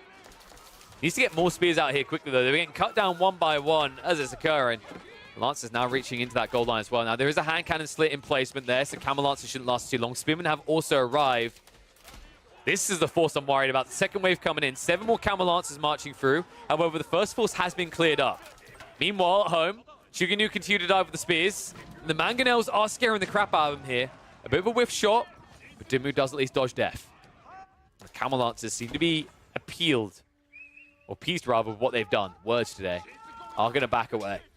So farms back online. Dumu did not lose much for that, actually. It'd be fair to say that they lost comparative, right? When you consider it's 2 TC versus 1 as well. So far in this game, they've lost comparative. 8 versus 9 villager losses. Then you got to consider it's 2 TC. It's Meditation Garden as well. The IO taxes we talked about, which, by the way, like IO taxes is such a big difference compared to normal Abbasids. This Civ, the IBIDs are only getting a 10% increased gathering rate. Meanwhile, you've got the IOs giving the 20% more drop-off. So very big edge there for Juji/China. Quick crash down there. Chigenu get massacred. What was that? I think that was like 8 going down from 1 shot. Or double shot, rather. That should be enough to now convince Dumu he's hung around too long. I think this is the point where you say, okay, I bought a lot of time. I've bought good map control. I've kept him condensed or panicking. I think I need to go up. At least that's what most players would say. But not Ben. Ben instead doubles down. He's got more Chigenu, more spears on the way. Second granary now being set up. Now, realistically, 2 granaries is the point where you can afford to just go up to Castle H. I'm getting this feeling he might be waiting for 3 granaries, which would not only give him the ability to tech up, it would also give him the ability to spam more units than Dreamy Beastie can ever dream of. What is wrong with my words today? It's a funny day. And credit to them as well. These Chigenu that have been counted in this corner for a long time have just wasted a lot of Beastie's time. That Camel Lancer number is, however, getting very scary. We're up to 19 now. Think French cavalry. It's kind of got that impact. I mean, the only thing you got to be careful of if you're Beastie is you need that charge. I'd say Camel Lancers tend to get counted a lot harder than most other heavy cav units, simply because they rely wholly on the charge to give them their value, right? At this stage of the game anyway. Meanwhile, for a knight, they can get a very short charge and they'll get the damage buff. This unit starts with a lower damage charge. They can't accept a short charge. It always has to be a long engagement. That's the problem up against spears. It means you can't bait them into doing a brace and then go in afterwards. It means you're always going to have to tank it, which kind of defeats the point. Sacred sites have been capped though. Beastie now having decent mid-map aggression potential here. 23 Camel Lancers. More hand cannon slits are on the way from Dumu. Now, I imagine we're going to be seeing a double down on spears before we see a double up. In fact, saying that, he's holding to a lot of food and gold. So I think Castle's maybe in the back of his mind here, because he wants that extra damage, that bonus damage on these spears that would allow him to win these fights. It's just about timing here. You know, realistically, you are up against an insane number of Lancers. If you time it wrong, your army can't fight. Could just be GG. An interesting choice here as well. Beastie not trying to get through the strong point defenses as well as the walls. Instead starts to mirror the movements of this army to the north side. 17 Spearmen here up against plenty more Lancers means this is going to be a very bad fight for Dumu to get caught with. Be very careful about how he proceeds here. Behind this, he's now saving up what he needs. A little bit more food and we're going to be up into Castle Age. However, the danger, you need to time this right. If you're going to tech up, make sure that you supervise for the Spearman upgrade. It's the only way you can hold on this fight. Grab is good. Good staggered formation, but still a heavy hit from the Mangoes and a charge in now from the Lancers. So Spearman now gone, and that means Chigenu are in trouble. The only upside for Dumu, he just pulled them to the back corner so he could try to take up behind. However, the read by Beastie is better. Notice what he does. Instantly shifts and starts marching towards Dumu's territory. Difficulty, however, is with these walls being up and the distance to cover, and the fact that it's China, you know there's no way of stopping them. Mount Lu Academy is up. Substantial lead now, folks. 35 eco ahead. Now, remember, yep, we got those 5 relics. We already mentioned the gathering rate differences, but remember that gathering rate difference is also handcuffed, is handicapped rather by the fact that you've got triple granary. So right now, Dumu's eco is a mile ahead of Beastie's. Beastie is very much on the clock. Villagers will at least jump into safety just in time. Still, worker kills are mounting. Dumu just scratching more off the list than Beastie's ever able to. Now imagine we'll be looking at a switch up now, right? Spear plus crossbows. And this is really frustrating, actually. The way that Dumu's played this game, he's not allowed Beastie to reach his strong point timing at all. This is the frustration of Chuganu, I'd say, more so than other units, similar units. Is like their ability to still trade reasonably well with heavily armored units to threaten them so they can't just commit, but then also go chase after the squishy targets, the villagers afterwards. That's why this game looks like a bit of a stomp right now, is Beastie's always reacting to put out fires. He's never had a chance to really be the dictator of these fights. This is the first time we've seen him able to raid. It's a bloody good raid at that. Sniping out plenty of villagers and IOs on the way, but still feels like a drop in a well right now. He'd need a few more at least. 36 eco lead remains for Dumu. Military is a double up. Crossbow mass is building, which means these camels are not going to be long for this world. Chicken on the backside at least haven't been upgraded, so that's one positive, I guess. Weird the way that Beastie hesitates to engage with these guys, though. It's almost like he just wants to get the cleanup with the Manjaniques, but Dumu never gives it to him. Every time he's like, up, no, I'm not here, I'm in another castle. Follow me over this way. Come along, my child. We got other things to look at. Finally, he'll commit in, though. He needs this gone. The problem is, the time it took him to clear this up, it's now spear plus crossbow. Looks like the last of the Lancer should be cleared up soon as well, so Beastie. This is tough. He does at least now see he's up against crossbows, and it's going to be maxing out on archers, plus he's got the 3 Manjaniques, but the worrisome detail is the eco difference at this stage. I feel like Beastie has to take good fight after good fight after good fight. Dumu has so much eco to flaunt and just hurl around that he can take bad fight after bad fight and still keep in this game. So that's just something to be conscious of that makes this a very frustrating matchup right now for Beastie. I mean, it's just really well played early game by Dumu, understanding that this Civ can't really handle the tempo, the control, when they're put on the defensive with this comp. These Camel Lancers just ran around like headless chickens, and I think that's the interesting thing about the Iobids is they have these windows of opportunity to exploit the game. But to a certain degree, it revolves around your opponent reacting to your play instead of executing their own. And I think the reason we're now in this very uncomfortable position for Beastie is because of the way that Dumu has executed his own strategy. That being said, the first time in a long time, we are going to reach parity here. 77 military to 71. Eco, however, is still a mile apart. Nesta Bees also now being added in, which is quite scary here. Nesta Bees are going to be effective against all units, not just ranged. It's the thing that makes it just an absurd thing the Chinese get. Interesting choice not to turn around and try to snipe back on these Lancers. Instead, there's going to be more losses as Dumu continues to retreat. Walls are going up. This is going to be a hard break, actually, for Beastie. The worry I have here is the Nesta Bees. I mean, against the Trip Nesta Bees, you've got these archers, right? These 40 archers, that type of saturation could get wiped out. And then it's just Spearman versus Lancer. So somebody needs to be very conscious of here. They do more than just a little sting. So reset temporarily. I wonder, is Beastie going to rush up the Spring Walls? He does have the ability to do so with the Lancers in the field. Mangonel shots are going to be a whiff. Nesta Bees shots coming in the center here. It's going to be peel off by the Lancer to try to go around the back. But nice micro there. Dumu pulls back just in time, blocks off every avenue, and the Lancer count is cut in half. In fact, more than half. It's going to go lower and lower. Nesta Bees continue to flurry. Spearman, crossbowman charging forward. And Lancers charging to the backside here. But even if they get a Nesta Bees, it's going to cost them everything. The Mangonel's also now in trouble. They're starting to splinter. And this could be the end of the road for Beastie. This could be breakpoint. No seats remaining, no Lancers, no shot in hell. What a play there by Dumu. That was sick on the micro. The pullback at the very last second after he saw that Beastie had split the fight into 2 groups of Lancers. Doesn't allow a single one through on that initial charge. Actually ends up skewering himself on a bunch of spears. Loses immediately half the camel mass. And at that stage, you saw Beastie understood. Instead of backing away and just trying to reset and go again, he has this screw it moment. He knows if he leaves at this stage, it's just a loss. It's GG. So he tries to go in and gets doubly punished. And now, although we get a chance to reset and go again, we know the thing that matters here is the eco. It's an area that Beastie is struggling to maintain or even keep up on. And that is hurting his ability to diversify his composition. Something that now Dimmu is punishing. Look at what we're going to have, folks. Mass Archer Springald versus Palace Guard. Now, Springalds can at least deal with the Nest of Ease. Cool. My issue is what deals with the Palace Guard. Because this unit has 5 ranged armor. Your archers only do 9 damage. And this is not Basses, so no composite bows, no military boot camp. You feel a little bit worthless here.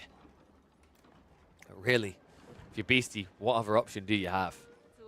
He's actually starting to look like he's considering Imperial Age here, which is a dangerous game to play right now. Yeah, I really hope he just thinks about going mass pop before he does that.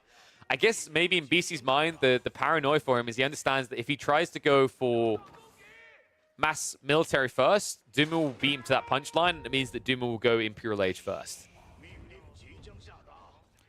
And yes, Beastie may have a lot of food, but he doesn't have a lot of gold right now. That's his problem. And he's also been found on the flank here. Oh, Beastie. And also, this idea that he can, like, bolt crossbows is like, that's a one-off pay. And also, keep in mind, he has no reason to go crossbows right now. He doesn't know about the Palace Guard. We're playing God Vision, remember? He only just saw the first Palace Guard. At this stage, you've not got much food to work with. You're kind of stuck with your comp. Archers at least be able to chase down and clear up the last of the spearmen here, but more idle time adding up. Behind this, Dimmu, he's popped. He's just 7 away, so I imagine we are going to look at a save up for Imperial very quickly here. Anyone on the flank. Looks like the village is going to get found, so interesting choice here. Beastie being a bit greedy, trying to take gold away from Dimmu's side. Now just ends up with a lot of idle time on 8 villages and an eco that can't afford any idle whatsoever. In fact, I think we're getting close to the transition point for farmlands, right? And that's not going to be a comfortable phase of the game for Beastie at all. Remember, Dimmu has already moved past that. He's cruised past that the entire way. This really is the power of this UG, right? And these type of matchups. And I think this is the thing. So many games at the moment right now in this patch are reaching that phase where you have to make a farm transition. Whenever that's the case, I think that's where UG are going to look broken. Anytime that's the meta. Because no Civ can flex this level of potential. I mean, the closest you've got is the English, but they just don't really have that same kicker, especially the beginning with things like Meditation Garden. But the ability to get triple granary up and farms 40% cheaper has been the game breaker for Dimmu, the breakthrough. In a game where he might have struggled to even survive, standard Chinese would not have made it this deep. They would have died to that pressure. He was able to get troops while building eco, and now is on his way to a very easy victory with this Imperial Age on the horizon. Looks like Beastie hasn't committed for that. He's stuck in Castle Age. It is do or die here, and I'm starting to feel like it's going to be die. Palace Guard also just wasting his time. Temple of Sun about to complete, and that's going to be Divine Haste. So you almost caught me. Bye! So close. So close. So now you have to use so many troops to chase this down, because the problem right now, actually, is if these Desert Raiders get turned on, I think they just die. They actually most definitely die to this much damage, so kind of an annoying one. Dimmu doesn't even care about killing the Desert Raiders, he just cares about killing eco, and look how many are going to be going down here. It's probably going to be 10 plus villages at this phase. The only upside right now is these guys are on stand grounds. Once they start clubbing, they're never going to stop. I mean, this really is your classic Yuan two-legged cavalry phase of the game, right? With the Divine Haste coming out. And remember, folks, these haven't even been upgraded yet. They've got elite army tactics as well as the elite palace upgrade on the way, at which stage it's going to take about 4 hits to kill a villager. So makes you wonder, if we send another group like this in, how many more villagers are going to die? Because I think he still killed about 8 or 9 there alone. Beastie, I think he knows he can't wait around. It's do or die. It's time to go. He's got 5 Manjaniques and a Dream. However, Shutter Trigger is now coming in. Not only that, we've got Zhuji's library instantly on the way afterwards because the economy of the Zhuji is that good. Now, it's not really about the text, folks. It's more about the 15% increase in damage you just got from Ming Dynasty. This is going to be ridiculously effective for him. And ridiculously problematic for Beastie. Beastie, who has a grand total of 9 Spring Ults here, edging like a shark. The problem, however, are these nests of bees. He's never going to reach them. These Spring Ults could easily snipe him out instead as well. This is a Hail Mary play for Beastie. He needs to find value quickly. Manjaniques. Trying to get through the outpost quickly. Trying to reach into Dumu's base. Because I think Beastie knows too well what's coming next. Hand Grenadiers are on the way. Now, Springers behind these walls do not have to panic retreat against camels, remember, so they can start to snipe the siege down. Beastie, I think he's going for the farms. I mean, it's his only option here, right? You need to just dent the economy. You need to not only clear out the army, you need to make sure he doesn't have the food income to build a second behind it. So attempt to breach the walls. Dumu does see the mangoes, and he's going to get some freebies here. Springel's going in for the snipe. Easily going to start splintering them down. You can see the rush forward here by Beastie. It's just so difficult to gap close fast enough. Nest of Bees still not exposed here, just parked here, teasing. Springel's going for the sniping. We'll find one of them. But high price being paid. Count now down to 6 and shrinking. Breakthrough on the wall as Beastie needs to break in. But just as he does it, Dumu rushes out ahead of him and forces the engagement at the choke. Nest of Bees here hitting onto the camels. There's just no front line to this fight. All the knobs are gone, but the Springles have sniped out all the counter siege as well. Mango still remain for the time being, but there's no denying that one player has an ability to reboom. The other simply does not. Food numbers are a mile apart. So even after what was a great engagement for Beastie, it counts for very little here. He floods into the economy to try and find whatever value he can, but it's simply never going to be enough. GG gets called. Dumu flexes that late game Zhuji economy.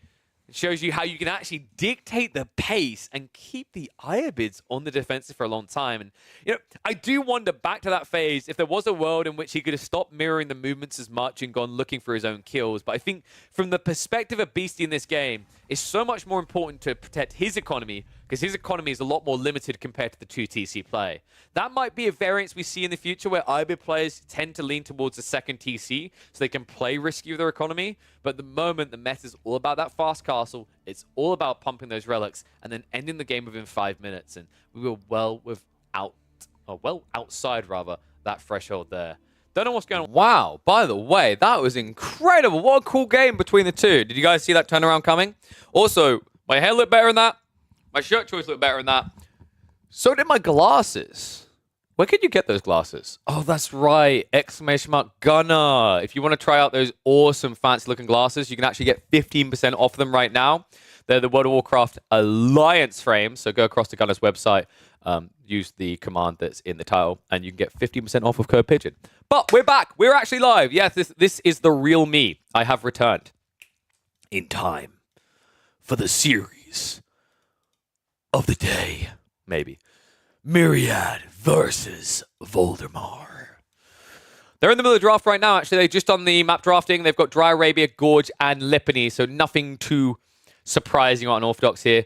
They are now going to be getting into the pick phase. They haven't completed it, but early on we've got Myriad coming in with Marlians, Deli, and Jean. Voldemar so far with the Abbasses and Roos, so actually getting some very cozy picks.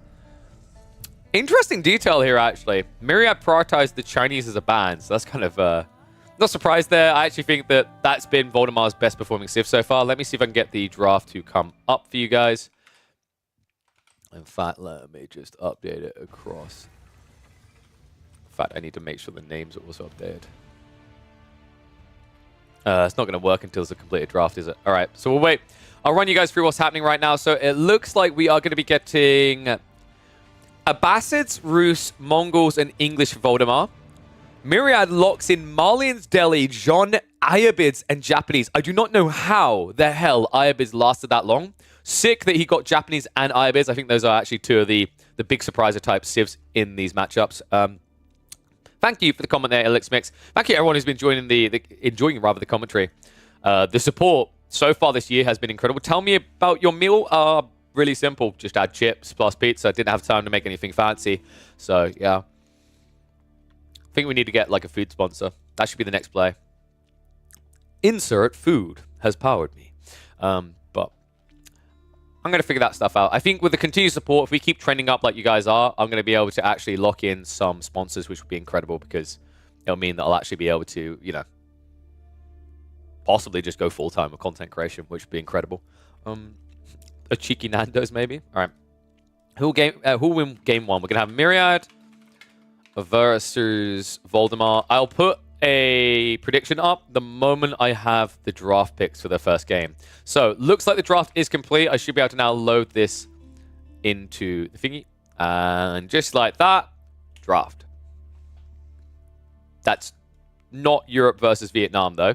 Interesting that it didn't update that detail. It's Myriad versus Voldemar, so let me just change that. Huh. Surprised it didn't actually pull the names as well. But yes, we've got Myriad versus Voldemar in a best of three. So we are outside the play or free series now. Now there is no forgiving, there is no mercy. Win or get clapped. We don't accept anything else. Interesting, though. With the standard picks of Gorge, Dry Arabian, Lipany, Voldemar has some pretty strong picks here. English Mongols, I think, is very dominant right now, what we've seen this tournament so far. The English actually have a lot of flexibility against quite a few civs we've been seeing getting picked. I like English against Ayabids. I think they actually handle the Deli pretty damn well. Even against the Japanese, there is a thin window that you can thread. So definitely a lot you can do there. Mongols is ban-worthy. I'm baffled that actually they didn't get banned. Instead, Byzantines did. I think this was actually Voldemar just outbraining Myriad. He baited Myriad into banning two of the most desirables, right? Ottomans, of course, but specifically Chinese for Voldemar. And I think Voldemar must have had first pick. That would explain why he just threw in a Byzantine ban to guarantee that he gets the Abbasids here. So interesting. Let me have a look and see if they are hopping into game already. They're in lobby, so we're not missing anything. They haven't begun just yet. I think, I'm trying to remember which map we're going to be opening up on here. If this is a Gorge starter, we might be looking at Roos from Voldemar. Myriad likely to go for maybe Jean. I actually think Jean versus Abbas is a decent matchup.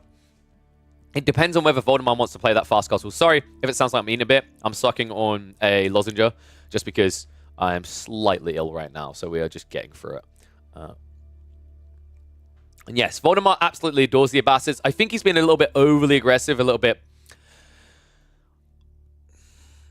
he'll miss, which is kind of surprising because Voldemar is actually an incredibly talented Abbasid player. Voldemar's best performances so far in this tournament have been on the Chinese, which is unfortunately banned.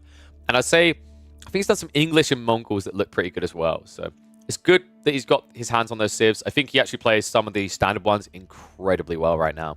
In fact, his best civs, I'd argue, are all vanilla civs other than the Japanese. I think Voldemar right now is one of the top Japanese players on the ladder. So, do I have a secondary draft? Let's have a look.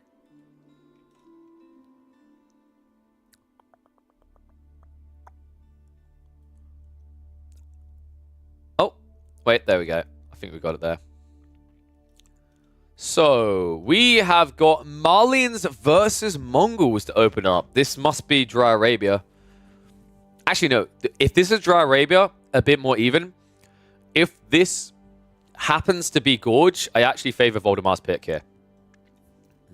This is going to be interesting. So, Myriad in with... Let me put the prediction up. Myriad is going to be picking the Marlians in game one.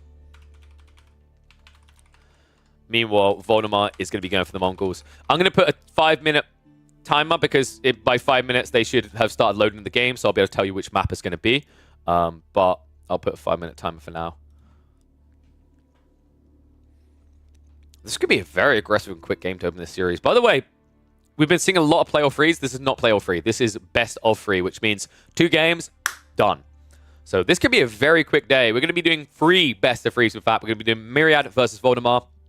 Going to be following that up with whoever wins the first series versus, well, not the series, but a different series, different part of the bracket. Whoever gets through to the next phase versus Kiljardi, we're going to be casting Kiljardi's series. And then we'll be rounding out the day with Divine DFP versus either Avali or Kaiser Johan. In fact, I feel bad for not remembering who Kiljardi's potential opponents are because I got the two inner brackets mixed up. So if I just quickly whip this one open. So it's Nyan Racing Cat or Kamanoodle versus Kiljardi. So it should be an interesting one. Let's see if I quickly check. Are they in game now? No, they're browsing customs. So they should be in game probably the next minute or two. I love that people are just blindly throwing the monies in. They're like, Mongols, Voldemort. You don't even know what map it is yet. Calm down. You've still got a few minutes. I love the support though. It's interesting as well because this matchup actually quite heavily favors Mongols now. It used to be, Malians. It used to be that Mongols were heavily favored. When Malians first came out, Mongols was the ultimate counter to Malian picks. Ever since they buffed the HP pool on houses and players started to play into this Fulani build with prolonged Donzo and Javelin scaling, I actually think that this matchup is like 65-70% favored towards the Malians, if not higher. The twist can be if there's good trade on the map. If there's good trade on the map, the Mongol player can actually try to escalate, but even then it is quite difficult. Mainly because of the Sofa transition that comes in from the Malians rather in Castle Age means they have a way of raiding your eco. And the worst thing that can happen to a Mongol player is to have to react to raids. Mongols are all about raid. If they are not able to be the ones setting the tempo, setting the pace, the game is basically already over. And I just got confirmation. Get your bets in. It is going to be Dry Arabia. Myriad versus Voldemar. Myriad is going to have the Malians. Voldemar is going to have those Mongols.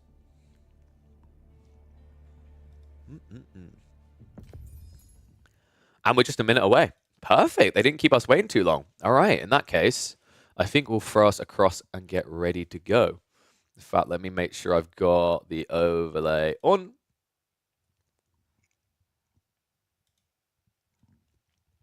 Fantastic. Mongolia wins. I mean, if you believe it, put the points in. Oh, actually, that's on the YouTube side. I don't know if I can set up polls on predictions on YouTube or not. Haven't looked into that. And you are indeed seeing that correctly. Byzantines did get banned by Voldemar. That was intentional, by the way, because that allowed through the Abbasids. Pretty smart. I don't know what the command is to see how long you've been following. I need to double check that because I could have sworn Nightbot or Stream Elements had one. So I have to double check that a little bit later. But it's time to begin. All right, one and all, welcome to the playoffs of Chiefs of War Chief. That's right, we have for the last 2 weeks been witnessing people getting opportunities to recover points, getting a chance to claw one back, but no longer is that the case. Single elimination playoffs here, best of 3, all the way up to the grand finals, will be a best of 5. And we kick off here on Dry Arabia between Eminem. Not the rappers, but damn do they move as fast as a rapper speaks. Because here, in the red, playing as the Malians, we are going to have Myriad, Boy Wonder on the rise. But you know what a boy is? A boy is a kid. And you know who has mastery over the kids? He is the one true kid. It is Voldemar opening the series as the Mongols in the yellow. Let's get to it. Now, this is going to be a Draft 5, Ban 2, but play 3 ultimately. In fact, it might be a play 2. This matchup, I think, is going to be incredibly close. A lot of people right now think that Voldemar is stronger going to this. I think Voldemar hasn't looked the cleanest. He has some really strong points, such as the Chinese. Unfortunately for Voldy fans, Myriad banned that out. Voldemar and the Mongols has been a bit hit and miss. He's had some phenomenal showings. I think he has got some good standardized civs that could give him the win. But it's not as much me discrediting Voldemar's potential as it is me highlighting Myriad's. Myriad is a player on the rise and a very talented one at that. This is one of my names to watch for 2024. He has improved in great abundances. In fact, if we look at him on the leaderboard right now, Myriad, if I open AoE Full World, Myriad is 75th in the world right now at the time of recording. 1,803 elo. But here's the incredible story. Everyone who watches a Beastie, a Marine Lord, a Vortex, and looks and thinks, I so wish I could do that. Myriad is proof that you could.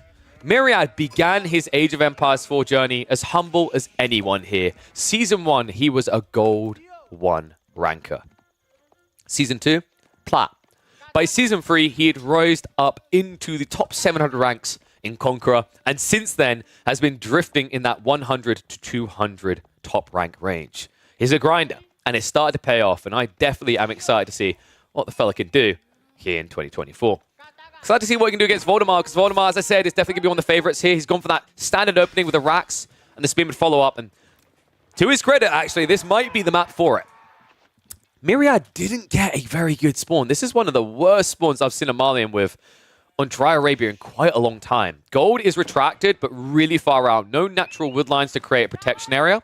If he can wiggle his way out, though, past this initial phase, he's got a very condensed area to defend between with Donzos and Javs. But that initial phase is going to be tough. Voldemar already having the spear advantage. However, remember, the Donzos of the Marlians, you pay a premium for 2 reasons. You have that proxy attack because they're a ranged hybrid unit, and you also do have 1 additional armor. So, funnily enough, this is a fight Voldemar is never winning right now. He needs to get more troops quickly.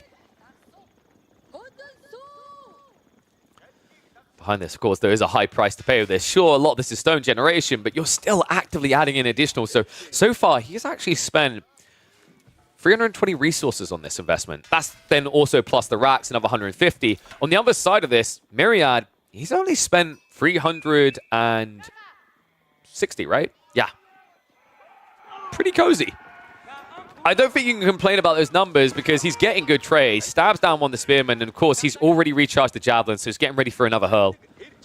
And Voldemar, the whole point of this play that's meant to make it good is it's meant to be able to get an outpost drop and then start burning down the houses. Where's the outpost drop? Voldemar can't commit to it because he can't win this Donzo war. I'm getting a bit worried. I actually think he's going to be an age behind. Yeah, we highlighted this in the drafting phase. This matchup, when Marlians first came in, when it was the focus on that Faroumba build, this was the ultimate counter. Mongols destroyed Marlians, but since focus has changed to more military presence in Feudal and Dark Age, Marlians have been dunking on this Civ. In fact, if we go across to AoE4 World, we open up the statistics for matchups 1v1. We'll go back to before the expansion, so we have the most samplings for this matchup, and we look at Conqueror Plus. Marlians, up against Mongols, they have a terrible time. Mongols actually have a very positive win rate, 57.6% against this Civ. And now it gets awkward. You can see he's trying to burn down. Voldemar, he needs payday out of this. This has been a heavy investment. He's now behind. Mansa Quarry is on the way from Myriad. Myriad, he's still adding in more Donzos, but it's worthwhile. Look, he's going to be able to get these free snipes at this pace. Even gets the stab in there. So far, the destroyed value does not lie here. 120 to 0. Great micro by Myriad to peel off the injured ones here, so he's not losing a single soul. Finally, first blood drawn for the Voldemar Mongols, but the cost in return is just too high here. I don't know what Voldy's plan is behind this. I'm wondering if Voldemar just thought he'd raw out micro, or if this was all intentional. Like, maybe he forces Myriad to commit too hard into spears, then comes in with archers. It's a pretty smart play in a lot of matchups. It's just not in this one. In this particular matchup, your opponent could just scale into Javs very comfortably. And all of a sudden, you lose because your goal is to breach the base of the Marlians. Now, one thing I will credit Voldemar with, Myriad does not have a lot of houses. So he's not getting a lot of passive gold. But one thing I want to give pause and credit to Myriad for is the fact that he ID'd how much passive gold and how long this age would take.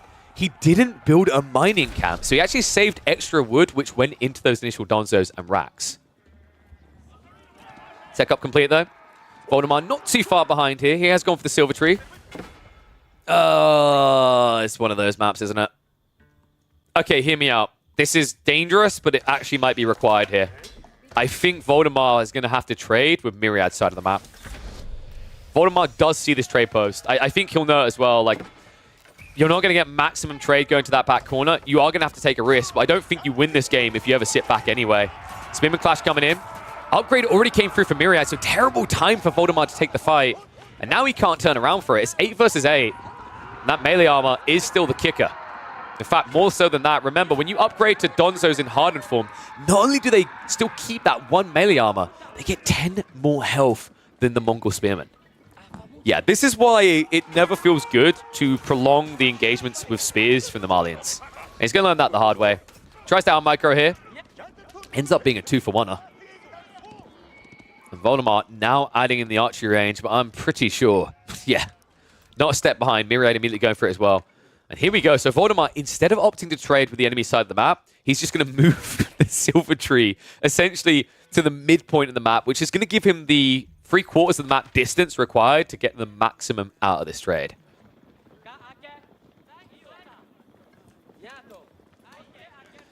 And someone highlighted there's no way he could have traded to this. I would disagree. I think it's dangerous, but the reality of the way Mirai should be playing this matchup, A, he already lost the scout. B, if you look at where all his gold is, he has 0 reasons to come to the left side of the map. There's absolutely no reason why Myriad would come over here.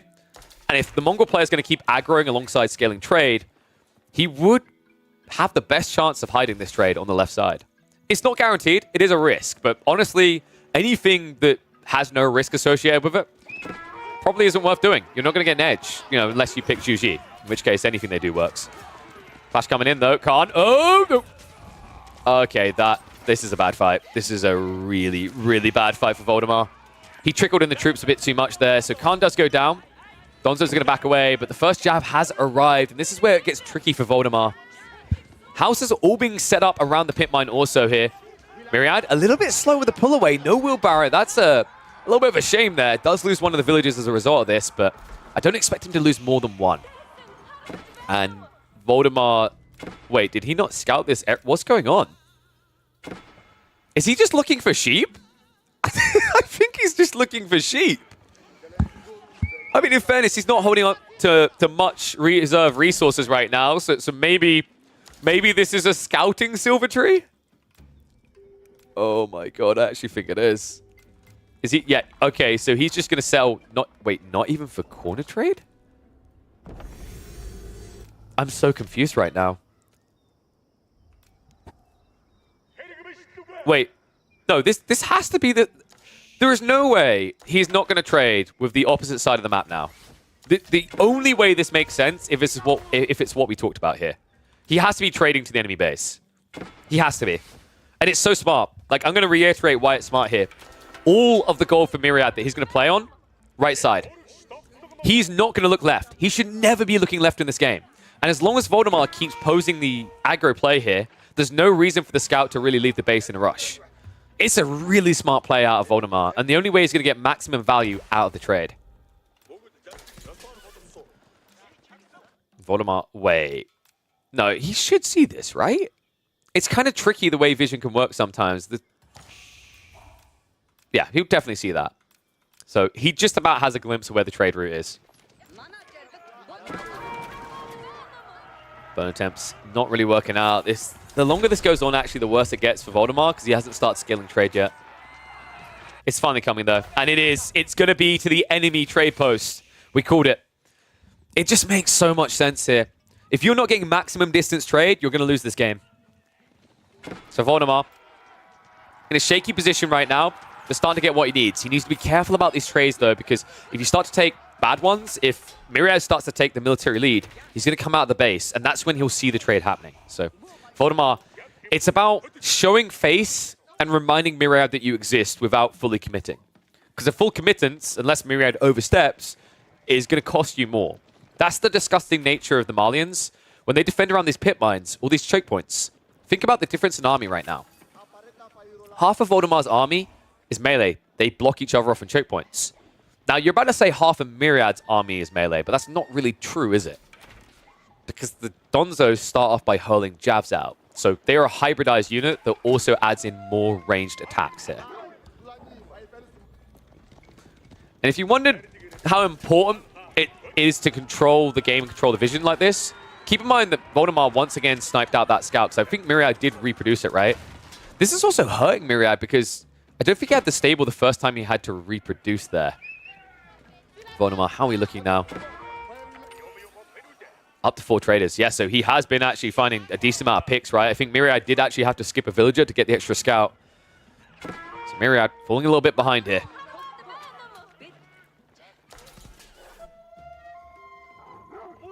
And oh my god, no way. Voldemar knows he's going to find it. Myriad knew something was wrong here. He knows about the trade. Myriad's going to queue up a sofa.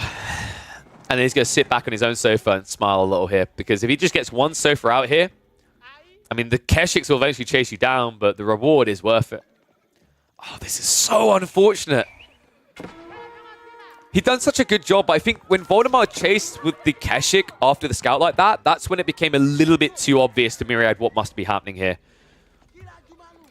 So now the critical info he requires. Scout might actually end up going down here, but whoop-de-doo. He served a purpose. He done what he needed to. Clash coming out. A bad one. 2 Keshiks instantly hit the deck. And now there is a little backstab coming in, but it feels a little bit slow here. Myriad is getting phenomenal trades at this point. Rain and Donzo do need to back up. Need to be careful with that retreat. The backstab does come in, so Javs starting to take some damage, and Voldemar sees an opportunity to go here. No maneuver arrow, though, so he can't dive too far, but he's keeping him contained. That looked a bit wonky, actually. The only reason it did is because Voldemar was trying to snipe more eco on the gold vein. Myriad is at least able to recover. He does lose a lot of Donzos, but not many Keshiks here to threaten him, right? And if it turns into mainly a Javelin army, Myriad's going to be happy with that because he's got Steeled Arrow coming in as well. Even Keshiks die quickly at this point. Because Voldemar, he didn't get the Undermesh. Javs. This is an overextension by Myriad. Oh, no. No. That was a mistake. He came a bit too far out here. Voldemar pounces straight on it. Oh, my. I can't believe this, Myriad. He got overconfident with the push out without Donzos to support. It was just a handful of Javelins and the new 3 Keshiks, perfectly timed by Voldemar. Voldemar now in a position where his trade is almost guaranteed safe. Myriad can't now go deal with the trade while defending his base. Right now, he's barely holding on. So Voldemar, after what looked like it should be a shaky start, he's clawing his way back into this game, and Myriad, once again, needs to be careful here. One more tile forward, and this could backfire. I'm getting a bit worried about this chase out by Myriad. I was hoping he'd learn his lesson, but apparently not. This is dangerous territory right now. Voldemar actually showing a lot of respect with a backup like this. Now, there is 4 Donzos, but with the movement speed arrow and this many archers, you could take this fight. And this is danger territory. Myriad, no vision. Voldemar, it's his turn to turn. Comes in with the maneuver arrow, chases forward. Javs are going to be peeled off, so Myriad sacrifices the arm to save the body. But that's the mistake I'm talking about here. This is exactly the problem. Every time he does this. And Myriad is at least finding something else. He's got a villager out here ready for an outpost, but that hasn't happened yet. The outpost is critical, by the way. He is still scaling more ranches behind this, so his time is coming. But Voldemar isn't in a weak position per se. And it's not even going to be the outpost. He's going to wall him off. Okay, I'm a little bit surprised. I thought maybe an outpost would work better here. I actually think an outpost works out to be similar cost, right? Because he's got 8 palisade walls. The first one costs 21. And so you're spending, what was that, 70 resources? I think an outpost would be a bit more punishing, a bit more permanent. Instead, the greedy wall is going to be blocked. Voldemar gets in with the Keshik. Army is here now, though. And it looks like actually Myriad now walling himself in, so he might be able to turn all attention over to here. What is this game? I'm actually really impressed by the back and forth that's occurring here. This looked almost done, right? Myriad was stuck in emotion. He was getting a bit too over-aggressive, but Voldemar, at a moment where he was about to take the lead economically, Myriad peels it back, and now he's getting very close to what he needs for the Grand Fulani. And at a perfect time for it, right? With this trade now being shut down, a lot less desirable. He was getting a heavy amount of gold previously. Look at the difference. 74 gold, 7 food. Now, it's 2 food and 23 gold. Oh, man. That is a gut punch and a half. Myriad. Oh, buddy, you need to rush this up. Ooh. Voldemar is going to move in time. But still, this is not a tradable area anymore. Myriad has even numbers, but that actually means he's ahead. This matchup isn't great now for Voldemar, considering most of his army is in archers, resting Keshiks. I mean, these Javs essentially can kill everything in the army, remember. They've got 9 base damage. Even Keshiks only have 4 ranged armor here. And if you think these are your tanky knights, always remember Keshiks are less tanky than feudal knights, right? Their tankiness is situational. It comes from the ability to fight and heal while doing so. I think we are about ready for Mira to go up. A little bit too much gold, but he ticked the box. He's reached that critical moment for the Malians, the one where they take full control of the game. He's going to have a little bit of overinflation in gold, but I guess the positive side of this, if you want to try to spin it, is that he's going to have plenty of resources to get his blacksmith upgrades as well as his veterancies, so it's not too bad. Army-wise, because Voldemar has been stalled when it comes to trade, his production slowed down quite a bit. I do think Myriad is overextending. Typically, you want to back off a little here for your tech up, because you're starting to dive into the enemy production lines here. Oh, wait, there's a car. Oh, no. Happens to the best of us. It looks like one cow too many and people got hungry.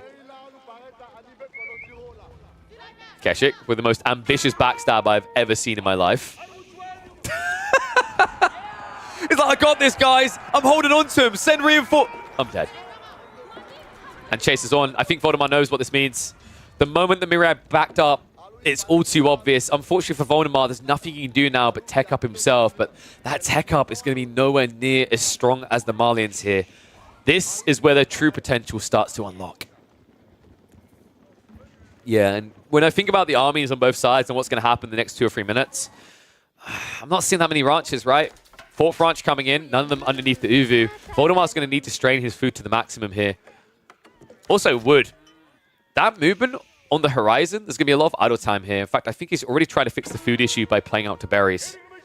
And yeah, Myriad is now going to the archers. Wait, no, that has to be a misclick here, right? I don't think you need archers here. But it can work because poison arrows versus Keshiks, right? And you're up against spears plus archers. It's more cost efficient than going jabs, and that does mean the savings you make in gold can be put towards Sofa production. So I don't think it's necessary here, but I could kind of see the logic behind it. I think it's just better to double down on Sofas, though. Like, Voldemar's army, 2/3 of it now get countered by Sofa Mass. And I think we are going to get that Sofa Mass soon. Import armors incoming. Bloomery as well. Oh, the upgrades he could ever desire. Now, this is the recovery point for Voldemar. His hopes lie with this landmark, Kurultai. I have seen this turn the most dark of nights into the brightest of days for the Mongols. They're going to rise again. That's exactly what they're going to need here. That was also weird. Did you guys see that? It said Silver Tree instead of Kurultai on the right. That's pretty funky.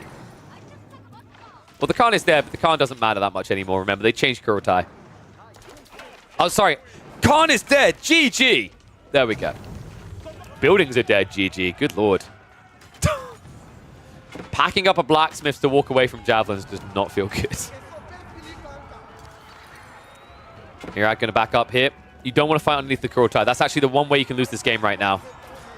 He's trying to get cute, though, with the Donzos. That's very dangerous what he's doing here. He's got 18 of them. They can disappear fast.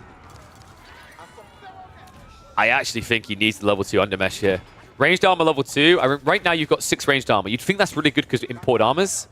Remember, with the Kurultai here, these guys do 7 damage. So with the upgrade on the horizon for Voldemar, with the assistance of Kurultai, he actually can snipe down these Sofas if you trickle them in. Myriad needs to wait for mass.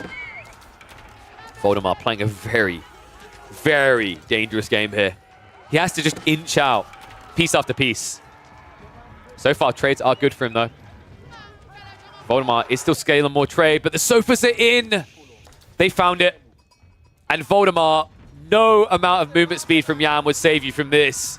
Traders now being sniped out. Main fight being clashed in here. Myriad willing to take even trades because of what it means further in here. Archemass is going to get the buff for the Kurultai. Myriad will back away, but the real damage is being done by the 4 Musketeers. Sorry, the 4 Sofateers here. They found that trade. Voldemar, the eco lead he'd been building hard here, is going to start to shrink. Meanwhile, Myriad, after that reset, he's got rid of a lot of the front line of Voldemar. It's mainly just archers now, and keep in mind that Myriad still has a decent number of jabs. Voldemar, only 5 Keshiks, so you'd think the lack of spears would kind of screw Myriad over, but Voldemar now starting to get a bit gold star for the loss of trade here. It's going to slow down this reboom into the heavy cavalry. The pressure keeps mounting. Sophus march forward. Kurultai has to pack up. Did at least get repaired, so not going to be in trouble at all. 5k HP is hard to burn through. But the fact is, right now, he doesn't have the heal. He doesn't have the damage buff, which means he's just losing troops in the retreat. Into the choke points we go. Keshiks are now going to arrive. Jabs with the trade out, though, and he can't unpack the Kurultai either. One Sophus sticking on top of it, blocking him out. And that means Myriad's getting better trades. I can't believe this. This one Sofa is the MVP. And the Glory Stealer comes in as well. He's like, I want a piece of that cake. Keshiks are at least going to get good trades now up against the Jazz, but Voldemar has been heavily reduced. Neck and neck on the military, but the difference really is in the numbers. 69 to 87. You'd think the edge was with Voldemar, but half of his economy is idle. And on top of that, we've got Grand Fulani as well as free pit mines for Myriad. And soon, it's going to be relics as well. Wow, look. It actually reads perfect. We're close to reading perfectly.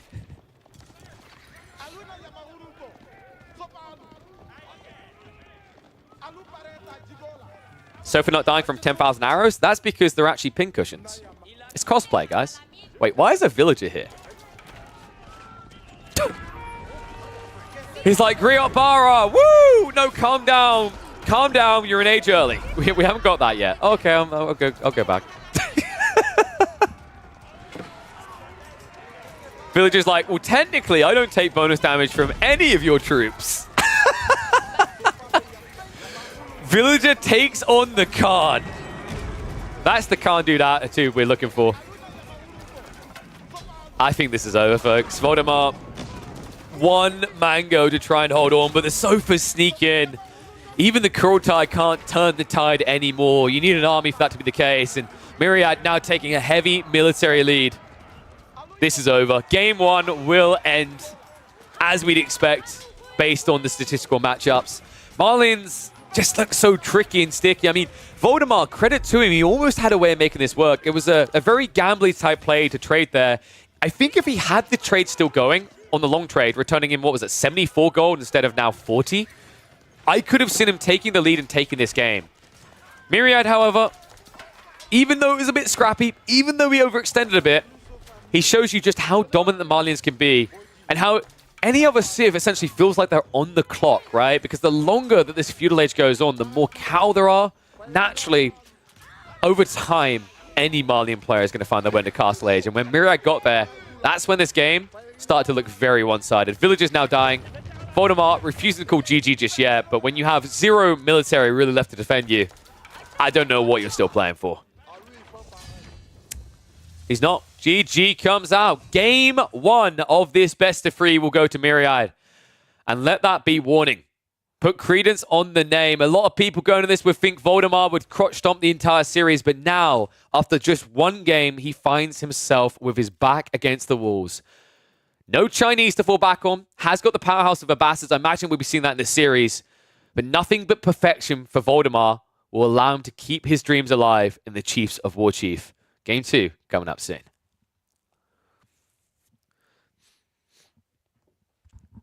KP called it pregame for all the gamblers in chat. That's true. I did make it kind of easy. I mean, statistically, oh, that nerdy play again. Yeah, statistics. Well done, KP. Ooh. It's actually funny how much I talk about stats nowadays, considering I'm a dumb play-by-play, so I'm just like, why ever talk about stats?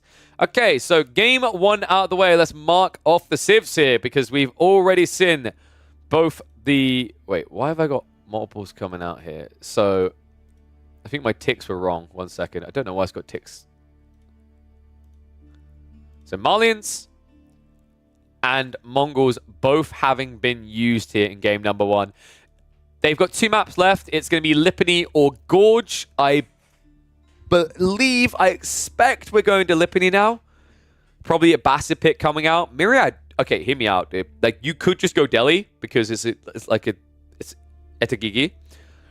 But Voldemar is a bit sticky in the Abbasid-Delhi matchup. In fact, we saw him dismantle Delhi's early game before. I think you could just play Ayabids against Abbasids.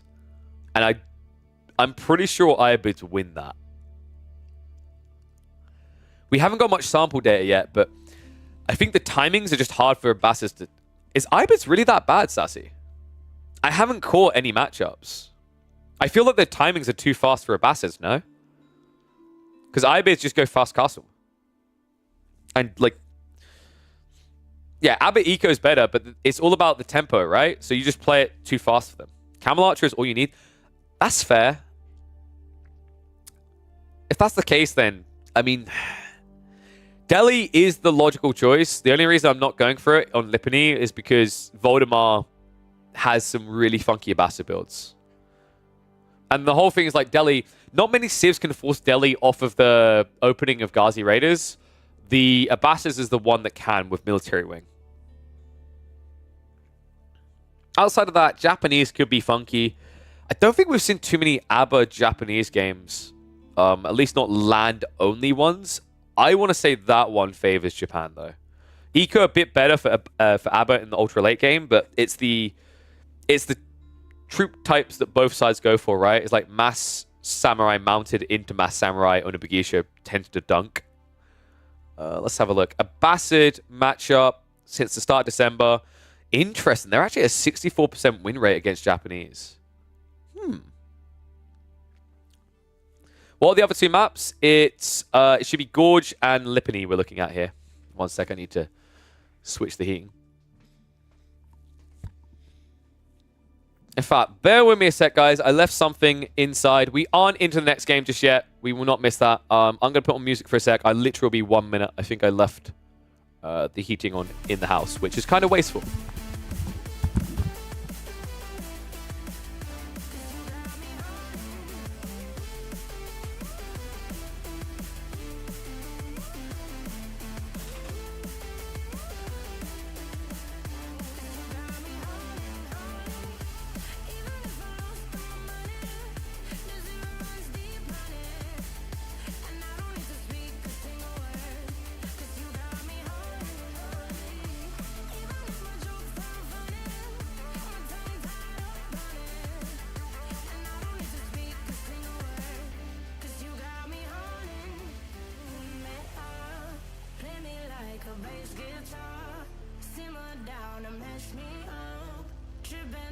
Jimmy at Woodstock. Drum me round in your red Ford. Shivers down my spinal cord. Oh. 'Cause you got me holding. Even if I lost all my money, the zero runs deep on it. And I don't need to speak a single word. 'Cause you got me holding. Even if my jokes sound funny, my tongue tied up on it. So people talking about Sam's being strong and feudal. I'm not the biggest fan of Samurai playing Feudal Age. I actually think that's like the weakest point in the game. If you want to strong arm with the Japanese in Feudal Age, I actually think Onibugisha works a lot better. I'm actually even convinced that Yumi ranks higher than Samurai. It's going to sound weird, but it's more the fact that you're able to kind of dictate where you take fights. If you're talking a multifaceted lineup where it's not just Samurai, I can see that. But if you're talking like a one-punch man type unit, I feel like almost every other unit feels better than Feudal Age Samurai. Close the predictions. You want your points? No. Now I'm going to hold on to them until someone subs. This is what you've done. So game one was a win for Myriad. Boink. Look at that. I'm a generous overlord. All right, they're in lobby now, so we should be kicking off in a sec. Greed strikes again? That's a good idea, man. I don't know. You know what? Like, what's our sub goal? All right, hear me out, because I don't know how long this is going to go. And I know someone asked about doing 2v2s. I will cast some of the 2v2s if we get 50 subs before Cal finishes for the day. That's the 2v2 tournament that have people like Mr. and Recon playing, and Anatan and Cat. I think it starts at 7 p.m. my time, so in about 2 hours-ish. But we'll see how long these series take. So, I think they just entered game. Let's see which Civ picks they went with. Okay, it is going to be what we expected. It's going to be the really good matchup for Myriad here. It's Myriad on the Delhi. Jesus, Steve. Thank you very much, my friend. Getting us off to a good start. 10 gifted subs coming in. You're an absolute gem. I appreciate you, buddy. Mwah. You guys are incredible.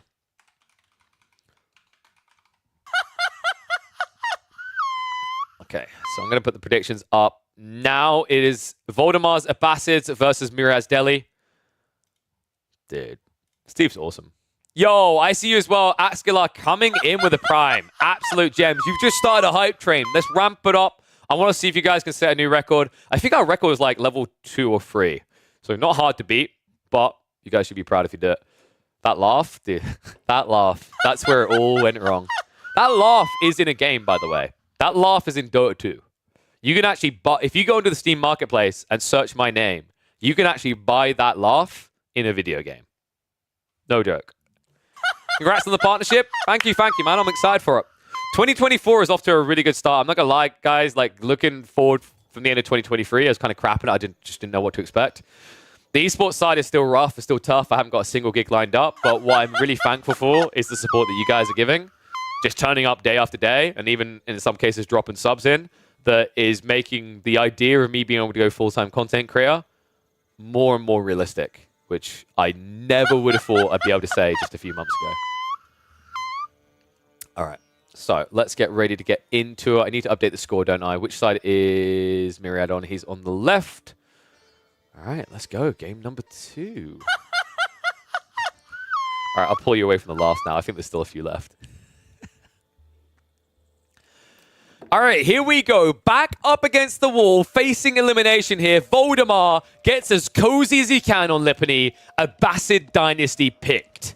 One of his signature civs, but on the other side, he's read him perfectly. Myriad goes for a true counter to the civ, an absolute obliterator, crotch stomper that they are to every civ, it feels like. Myriad pulls out the Delhi. A great map for both these berry civs, but a very good matchup for the Delhi. We've seen them be incredibly oppressive in this matchup time and time again. On the other hand, I've also seen Voldemar look incredibly impressive with his openings against this civ. And here's why.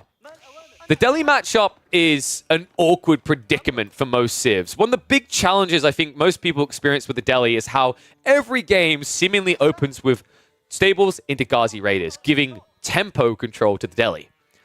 Not many civs can boast that they can stop the Delhi from doing that. Voldemar is playing one of those civs. Voldemar, with a military wing opening, actually has the tools to force archery first for the Delhi. That puts them in quite the predicament because it means you don't have the same pacing out into the match. Now, this is essentially hopium in the grand scheme of things. It's only one small step in the right direction, but I have seen Voldemar utilize this tool to get on the right track and usually back it up with a multi-TC play. Now, if he does want to go there, I know exactly where he's going to go. Yeah, that's right, guys. It's mating season, okay? Turns out a lot of people eat reindeer for Christmas, so they've got to remake the pack as quickly as possible. That is a double deer stack, beautifully placed for him. So if this is going to be a multi-TC play, we already know where Voldemar's going to be heading. On the other side of this, Myriad, let's see how the scout rotations went. I think they both went for the wide arc. Oh, no, they both saw each other early, so they backed off. That's interesting. Like, a lot of the time in this matchup, people dart across the other side. But I think what people have learned is in double berry versions, that has a little bit of a wonky interaction where you can very quickly just end up walking into each other, and it resets the chase altogether. Voldemar did indeed see the deer spawn, so he knows about it. Unfortunately, because Myriad got blocked out by the scout rotation, he didn't check that corner, so he doesn't necessarily know if it's going to be a fast second TC here. And people asking what the map name is. This is EGC Lipany. The most balanced form of Lipany in creation. Voldemar, how are we looking? I think, yeah, they are neck and neck. So this is good. This is exactly what I want to see. I don't want someone taking sheep edge. It's just a dirty way to get the win. I think Voldemar fans would like to see it, though. His back is up against the wall here. In fact, have we put predictions up? We have indeed, and it is even. Cut down the middle here. In fact, favoring slightly towards Voldemar here. 5 votes on each side. A 42-58% split on predictions in favor of the Abbasids. Now, whether that's just good old Voldy fans, them having something I don't know, or them just hoping for game number 3, either way, I'm here for it. You know what, actually, Sassy? I'm okay with that idea to spawn 8 sheep around every base. I think one thing I highlighted that I think would be intriguing is if instead you got sheep spawn near your base every X minutes as an experimentation as well. I personally am a really big advocate for doing away with the sheep RNG. I've even talked to a few devs, and it's funny, actually, one of the devs I talked to, he said, the problem is I want it gone as well. I just don't know how we replace it. And that's been the really big challenge, I think, is there hasn't been a proposal for a fantastic solution. Even that one of like spawning 8 sheep right next to your base favors certain civs, right? Like, I think HRE benefits a lot more from that. And that completely would change the way you even balance the game altogether. So I hope one day we do find a better solution for sheep, because it is sad when you get these games where someone just misses out on sheep and it's an instant GG. I don't want us to have that any longer. I still think the most high-profile game I can recall that ever happening in, it was Dumu versus Wham. Dumu, in an HRE mirror, got a grand total of 4 sheep. He called GG at 5 minutes into the game. I don't like that. We should never have to worry about that here. But there's something coming that Myriad is not going to like. Voldemar, he opened with the military wing. And that should, instantly forces the correct reaction out of Myriad. It's not a fun reaction, though. This means you're not getting map aggression going with your opening. If Delhi players have a choice, they will always flat out open with the stables. This is one of very few Civ matchups where you do not have that choice. Looks like he's patrolling the wrong side, so Voldemar being very careful not to overextend here. Archers are already coming out with the double production due to the military efficiency, so Myriad is going to have the answer before Voldemar can do anything with this. And you might think that's bad, but what it does for Voldemar, it guarantees the space he requires to go for his second TC. Think about it this way. If Voldemar had gone for Eco Wing, which you'd be like, oh, why didn't he? Because he's going TC. He should go Eco Wing. That would have meant Myriad could have opened with a Ghazi, with double production, and he could have been over here when you're building the TC. By opening like this, Voldemar guarantees his second TC doesn't get contested. Let's see, Myriad. Stables coming up. 2 villagers rushing it as quickly as possible. It's going to be too late to stop this town center. That's just that's a given at the stage. Horseman also added in. I've seen Voldemar do this before. It's a really smart build. It now forces Myriad to think about adding in spears as well. Meantime, that Horseman does show up. Already picks off one of the archers. A great read. Voldemar gets away with no damage to the army. And all of a sudden, Myriad's play into Ghazi doesn't feel all that great. He has switched over the Scholar into the stables, though. Voldemar. Or should I call him Voldemar in this one? Daring to out-aggro the Delhi. Looks like he's going to be able to get his payday. Horseman... That's a bit overly ambitious there. Does almost kill an archer, but I'm not sure that was worth it for a health exchange logic. He's going to back up. Second TC in the way. Also cool detail here. Voldemar needs a Rax, because he's going to need spears against Ghazi. But the other detail is this is about daisy chaining in the TC, so that your TC doesn't take additional torch damage. I think this is a fight that Voldemar wins. I'm kind of surprised the way he's backing up there. Yeah, if he committed with the Spear and Archer, I think he just wins this fight, but that didn't feel like the best exchange. The extra attacks he took on the retreat. It did at least keep Myriad away, though. So Voldemar does get his second TC. Now, we've seen this build in the past from Voldemar, and we've seen a bit too much gluttony. Sometimes he likes to go for a third TC, and I think it has been his downfall. If this is just 2 TC with scaling, I think he actually has the eco to pace and match with the Delhi. Now, Delhi, usually you'd argue, they'll get the edge, though, because they have passive blacksmith upgrades, and they also have Tower of Victory. Here's the counter-argument. Those blacksmith upgrades aren't quick. This is only 2 Scholars. That TOV effect can be sort of evened out, actually, with Boot Camp. 15% more health versus 20% more attack speed. It's not a perfect match, but it does mean that you're able to engage and hold on for longer.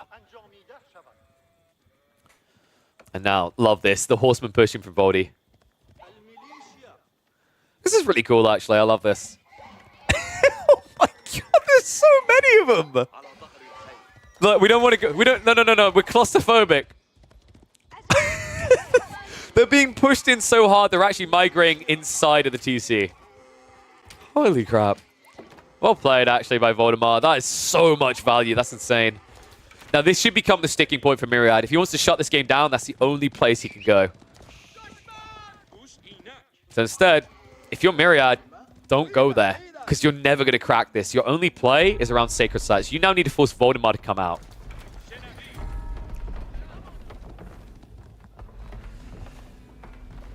Oh, man. The problem with trying to take a fight here for your Myriad is, like, you know the spearman coming by the time you arrive, right? In fact, it's double rack. So I don't blame him for not diving this. It's kind of awkward because he doesn't have his own spears at all.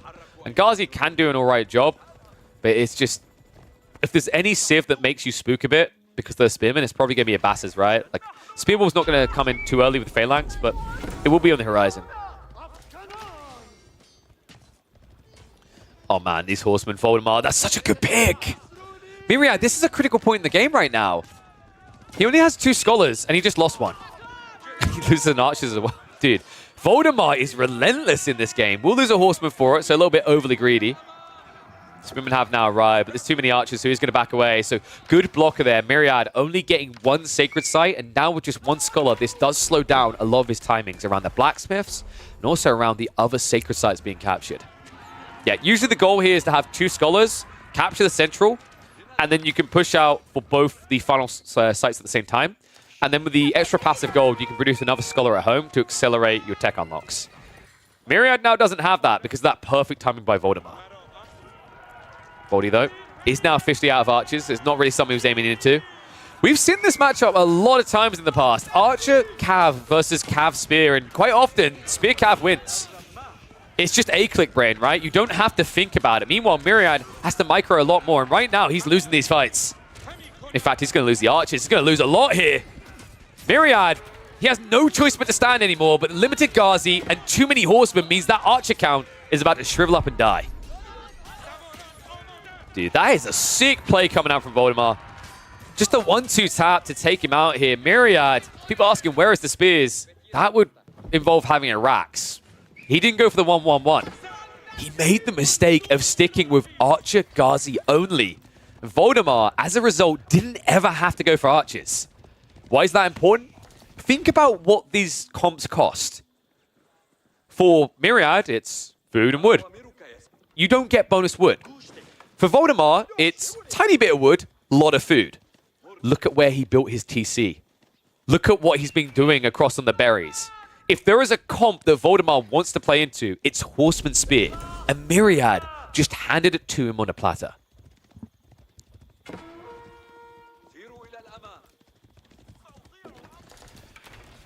All of a sudden, Voldemar now in a very cozy position. Sacred Sites are being decapped. On top of that, this is 2 TC with an 11 villager lead already. This game is very close to done. Myriad is stockpiling way too much food. I think he's not sure what to do anymore. It almost looks like he's considering Fast Castle here, but I mean, we're 11 minutes in, it's not Fast Castle, and also, I don't remember the last time Delhi going Fast Castle felt that good. It very, very rarely pays off, and in a game like this, it most definitely would not. Voldemar now having to face off against Spears. He's going to have to back up. This might be where he has to start adding in the archers. Then again, with this many Spears and this many horsemen ahead, he might just keep 1-2 tapping this. It looks like the archery rangers have been added in. So Voldemar going to show the due respect to Myriad here. Myriad still holding onto a lot of food.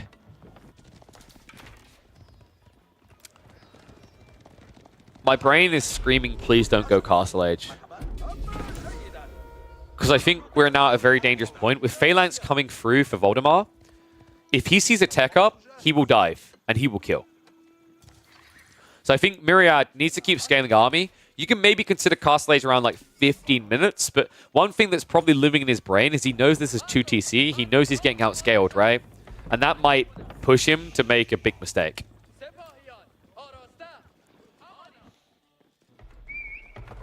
Myriad is getting the wall-ins at least, so that's going to be 2 Sacred Sites locked in. Raid from the Ghazi Raiders. Oh, the worst way to go here. Myriad, no! He gets pinched! Voldemar with the out-micro here. Almost all Ghazi going down there. Barely gets away with the 5. Heavy loss as well, though. 140 resources each down the drain. He lost, what, 2 plus the scout, I believe that was? And all of a sudden, Voldemar now marches out again. Myriad doesn't even finish the walls. He actually panic runs. Yeah, he's got 1 archer to at least finish the construction here, but the horsemen are running rampant. Keep in mind, Myriad is also playing under pocket resources. The moment Voldemar plays into Myriad's territory, this game is over. He can't stay safe in his base anymore, right? He's getting berries over here. After that, he has to play in berries in corner. Berries down in this area. In fact, this is the easily targetable area for Voldemar. Double berry and a deer location. Double deer, in fact.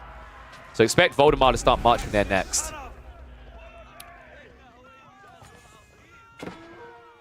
And here we go. Tech up's on the way. It's going to be the compound of the defender, but this is exactly what we were worried about. Myriad not teching up from a position of power here. It's actually a position of weakness. 29 to 51 military. Also, Voldemar, actually with his economy as it is, he's close to a stage where he can begin his own tech up. And if you think about the time a Delhi player with just 3 scholars would take to upgrade his army, Voldemar is going to be able to get to Castle Age and match the veterancy timings, just with an army double the size.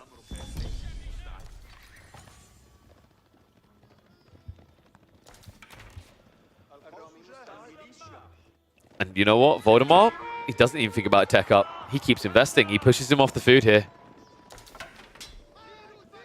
If you're Voldy, you have to look at this army and feel like it looks a bit small, right? Like something's not right about this. Tech up complete. Gets his confirmation. Voldemar hasn't cancelled the army production yet. Instead, he dives onto the economy again. We'll idle it out. Army is reacting on this flank. Queue up with a veterancy. That's 5 minutes. I don't think Myriad has 5 minutes to upgrade the archers here. I mean, admittedly, there's not many of them. Funnily enough, he has not queued up horseman upgrades yet. Because there aren't many of them. Hasn't queued up spearman upgrades. Because there's not many of them. Instead, he's just going to trade into men-at-arms quickly. This... I don't see how he survives this. The men-at-arms production, like, the problem is he doesn't have enough food access right now. These horsemen keep idling him out in this area. And now the main army is coming. In with the dive. Villagers are going to get found here. More coming behind this. Scholars are pulling back the relics, but Bara, Clutch, Wololo, I don't know what that's really going to contribute here. And also these men-at-arms, one by one, just getting stabbed down. A clean game by Voldemar. This is a matchup where Delhi is about 65, 70% favored. But the exception to the rule really is Voldemar at the moment. I think he's been incredible. Wololo is going to go... No, that felt like that should have went. Voldemar min-maxing to the absolute maximum here.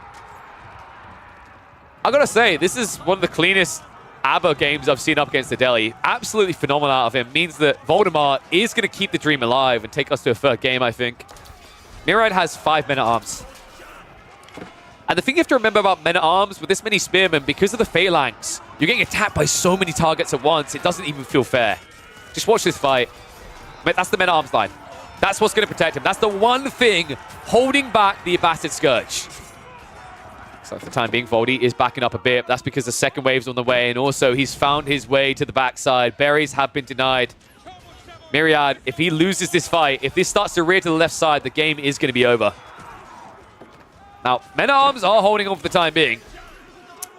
But I'm taking issue with where all this food is. And the fact is, Voldemar is on the way up. Eco Wing is coming out. Military mass still heavily with him. I don't think we've got boot camp after... Okay, he did get it.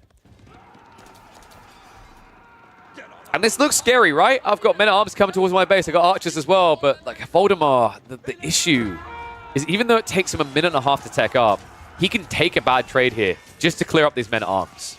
And the reset from Myriad... Right now, watching Myriad with this play, it's almost like when you watch a Burgrave with men-at-arms spam. Right? The goal isn't to just beat it straight away. It's to grind it down until the clock runs out. That clock is going to start running out. Myriad, he's been found again! No textiles! I can't believe this. I mean, this is criminal. With the amount of raiding that Voldemar's been doing, you'd think it'd be worth stopping for the tech off. He never got it. Now we start to reach the base. Myriad, this is where things slow down, right? The men-at-arms essentially Congo lining into their death. Eco Wing just 40 seconds away. I wouldn't be surprised if Myriad calls at the moment the tech up completes. The amount of villages lost, that's now another 6 going down. Made that probably 8 plus more. 17 worker kills in this game. The kid ain't kidding. He ain't messing around. He wants that point on the board. He wants a final game to decide it all here. And you know what? I think he's going to get it.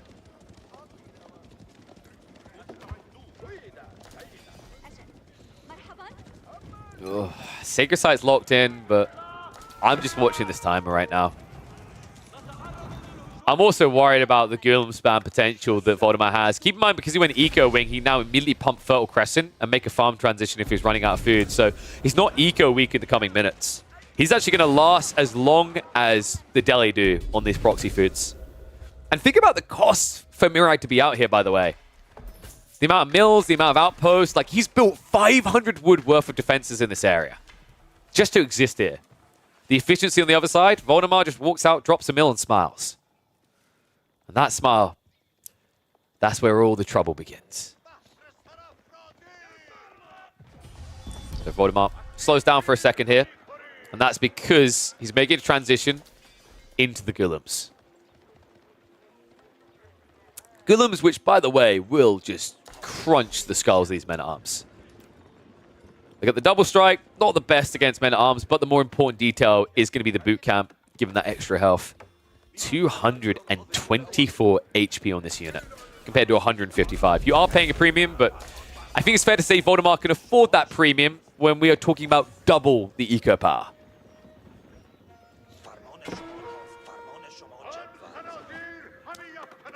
Wait, why? What? Why do some of the men-at-arms not have TOV aura? Nani?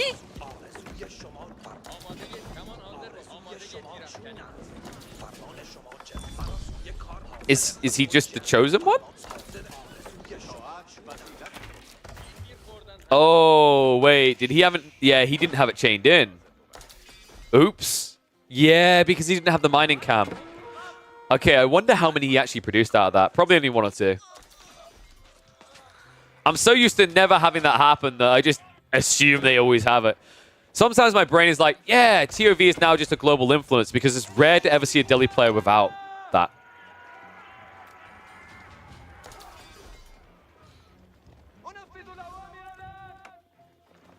All right, this is it, guys. Myriad, props to him for trying to recover, man, but we're talking about a lot of spears and a decent number of crossbows. And he's out of food. Relics also being denied away from him. That's going to be 0 food income, right? Yeah, he's got, what, maybe 2 or 3 people gathering sheep still? And that's going to be it. Army's going to march out here. Voldemar has got some crossbows in here, though, so he does have the answer. 5 crossbows will be enough to gradually clean this up. There's just so many spears. And the upgrade just came through. Veterancy has been achieved. Archer's also upgraded. I gotta call a spade here. And right now, Voldemar has a spade to dig a hole, to throw the crumpled up corpse of Myriad in. Tough game. Myriad, I think coming into this, he maybe thought very confidently this was a cut and dry matchup. And in fairness, for a lot of players, Deli has just been a dominant force against the Bassids, but not when you're up against the kid. And not when Voldemar is up against the wall. He strikes back, he makes it 1-1, and he gives us a BO1 barn burner to see who will make it through to the second round of the playoffs here in Chiefs of War Chief. And I'd have it no other way, baby. Let's go. Voldy, that was sick. I've actually seen him trip over his own greed before with this build. Sometimes he likes to kind of lean into a third TC, and I've seen it burn him down. But he learned from that mistake that he made earlier in Chiefs of War Chief, optimizes the build, sticks on 2 TCs, got a godly spawn on the double deer for it. Myriad, I think he could have still made this game work. There was a few critical blunders, right? There's the loss of the Scholar because he got a bit too greedy going for the Sacred Site closest to the Basset base. The other really big detail that was a whoopsie daisy is that aggro play towards the TC. You remember it, guys, where it was Horseman Spear versus just Archer Horseman. No Spearman added in at all yet by the Deli at that point. Cost him so much army value at a critical phase of the game. And I think from there on out, Voldemar was sitting firmly with his ass in the driving seat for that entire game. Means we do get a third game between them on Gorge. And let me update the drafts because we have now played both the Deli and the Mullions on one side and the Abbasids and the Mongols on the other. So, of the remaining going into Gorge, this is interesting. Voldemar, I think this is going to be a Roos pick. Myriad, I want to say Iabids, but I really hate how predictable Iabids can be on this map. Don't get me wrong. The play they make, although predictable, is strong, but it also kind of feels like that gives everything away, if you know what I mean, right? Like, I would argue Japan maybe is a bit better here, simply because they have a lot of question marks about what they're going to do. And I have seen the Japanese dunk on the Rus on a lot of maps. If you go Japanese, you have this flexi to either flood with like Onobugisha Samurai or go into the Knights. You guys need the Gamba. Let's set this up. So choose outcome. Voldemort. Coming in with the dub. Maybe JD. That's what I was thinking, but like I think this is one of those matchups where Jean Duc doesn't feel great, right? Voldemort has 2 picks that build Feudal Age Knights. And that's where Jean feels a bit wonky, because if you pick Jean, the worst unit you can run into in Feudal Age is Knights. There's nothing worse. So that might be in the back of Myriad's brain, right? It's like, oh, I can't dive him, I can't get in. I also think Rus handle Jean pretty well, simply because they can just set up underneath a Kremlin and you're never going to dive their base, right? The turret fire damage that comes out of that kills Jean so quickly. And yes, Voldemar went for all the OGCs. He even banned the Byzantines, which I believe he had first pick, so it was an intentional ban to allow the way for the Abbasids to come through. Otherwise, I think he was expecting Myriad to originally ban that, but instead Myriad, of course, prioritized Ottomans into Chinese, which, of course, is a Voldemar speciality. I'd argue Voldemar looks like easily a top 5 Chinese player right now in the competitive games that I've seen in the last several months. So, very scary boy. Makes a lot of sense. Avli versus Kaiser went Rus. Ooh. And Ibids killed it? Yeah. That doesn't surprise me with, like, the fast castle build, right? But if Voldemar goes for, like, a feudal all-in, I don't know if you make it clean into Castle Age of Ibids. Thanks for the no ads in the game. I keep ads to a minimum, guys. Although, in return, I appreciate if you have got yourself a Prime, make sure that you use it here. That way, if there are any ads that crop up, you don't have to worry about it. Core, we are going to a game 3 here. 1-1. We'd have it no other way. We're just waiting for them to draft right now, in fact. Let me have a look.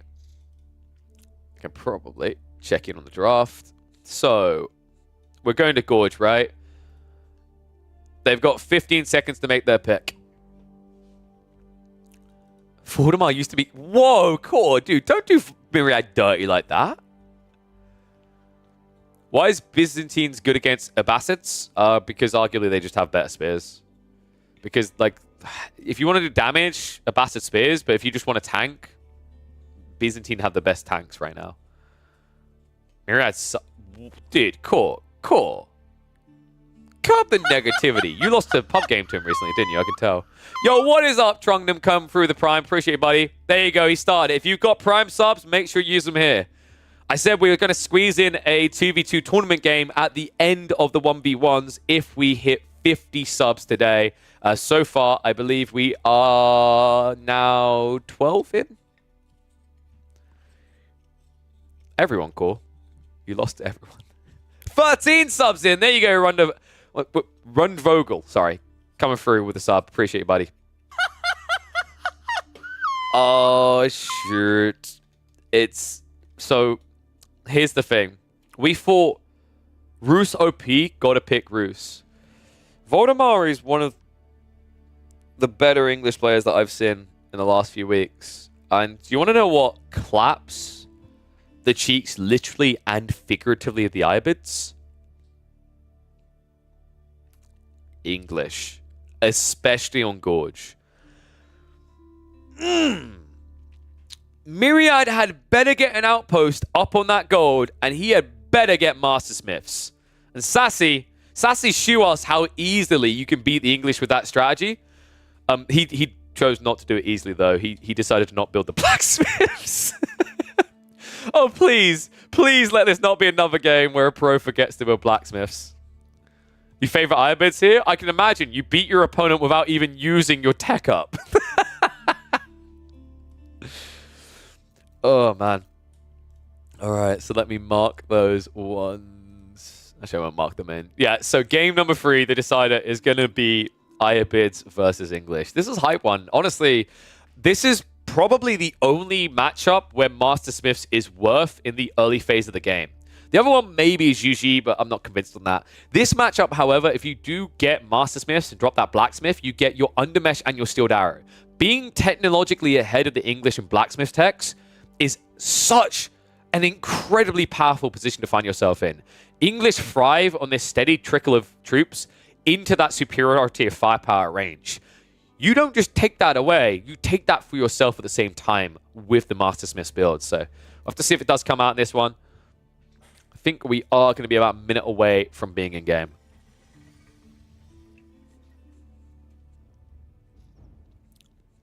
So let me check the sub count so I can keep track of this.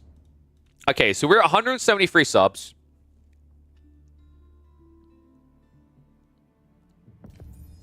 So if I say 210, I actually think that's like 40 subs for the day instead of the 50 we talked about. If we do hit 210 subs before we're done with all the Chiefs of War Chief series, I'll also cast some of the 2v2 games, which have people like Mr., Recon, Anatand, and Cat have also teamed up. I think... Is Mirai playing in that one as well? I can't remember. He might be. +3 builds should be good here. No. I think the Master Smiths is much more important. Like, Master Smiths is kind of crazy in Feudal Age because if you do the maths, you pay 175 resources per Blacksmith upgrade. You actually not only cover the cost of your tech up, you get a rebate, right? And like in a long feudal, you're going to want Masters. You're going to want all those techs. I've seen it a few times now. I've seen it in the Sassy game where it was so OP you didn't even need to drop a Blacksmith, so you still won. I've seen it from, I think it was Wham versus Vortex. I think there was another high-level competitive game where it dunked on his opponent. Okay. Here we go, guys. Gorge. Loading in now. Ooh, get those subs in because we're about to start recording the video, which means that you're going to pop up on screen and be part of the immortalized moment where you hear me say, where I will finally say it, Master Smiths is OP. It's incoming, folks. A showdown.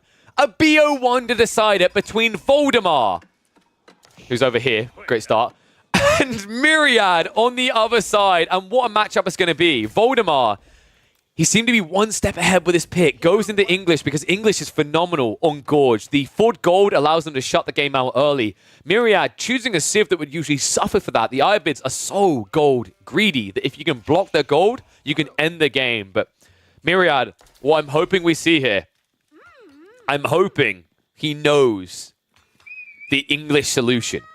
There is possibly 1, maybe 2 maximum matchups where the Ayabids should be going Master Smiths in Feudal Age. And guess what, folks? We are in that game right here to decide this best of 3 in the playoffs of Chiefs of War Chief. And Voldemar already throws that Frisbee, but it's got a curve in it. Voldemar opening with the racks into the men-at-arms. Now, I've seen Voldemar do these type of racks plays before. He typically stops at 1. A lot of other players, interestingly enough, go to 2. This is one of those matchups where 1 is good enough because there's not going to be any heal potential from the Ayabids and there's not going to be an outpost rush here. So I imagine Voldemar is just going to focus on his tech up now. He did not go for the double farm opening, and that's why he can afford to go for this racks. Instead, he's going to start prioritizing that tech up. Only has 5 sheep so far. Meanwhile, Myriad with 11. And keep in mind, Myriad is not going to gather them first. He's going to go for the berries. Men-at-Arms reveals himself, though. Onto the gold line. Myriad, really cozy right now, though, folks. He got 240 gold. I say cozy, though. This... Overgathering, I imagine he was just focusing on the wheelbarrow, right? There's no way he was thinking about fast castle in this matchup. So this is going to be the telling moment. In, 30 seconds, we're going to see if he locks in this tech. This is the one. Master Smiths, which would give you all of the upgrades for that age, the moment you drop a Blacksmiths, will win you the game. And arms, it is just 1 from Voldemar, so he's not going to be too far behind. And it may look like Voldemar hasn't done much, but he may have just stopped Myriad from getting into Wheelbarrow, for example. So it's a little bit frustrating. Unfortunately, more frustrating than that is the fact that the TC is in range of all these berries. And yet, the fact that Myriad has gathered one of the bushes entirely means this should not be growth. Growth is really bad if you've gathered the bush entirely. You're just missing out on extra food. We're doing it! That actually could be it. That one detail could decide this entire game. Master Smiths, let's go! Oh, damn, Sassy said that as well. So why is this such a big deal? Well, because the English really thrive off the start of Feudal Age with Lombos. Lombos, which not only have extra range, they actually have higher base damage than standard archers. So imagine how powerful it is on the receiving end of that to immediately turn them down to normal archer damage and then turn your own archers up. To put it another way, imagine I gave you a matchup where you now, against the English, could just spam archers and your archers will do the exact same damage as the English ones, only the English are going to pay more. That's pretty wild. But that is what Master Smiths does. Usually an underwhelming tech, I would not recommend this in Castle Age. I definitely would judge you heavily if you built it in Imperial Age. But in Feudal, man, is this strong. Now, we have seen a Master Smiths once already in the group stage of Chiefs of War Chief. A player who shall not be named may have forgotten to build the blacksmiths. A little reminder to people, if you want to make this play to ruin English players' life, you do need to build a blacksmiths. You will not get the undermesh, the steel arrow, the melee tech, attack, and defense unless you build the blacksmiths.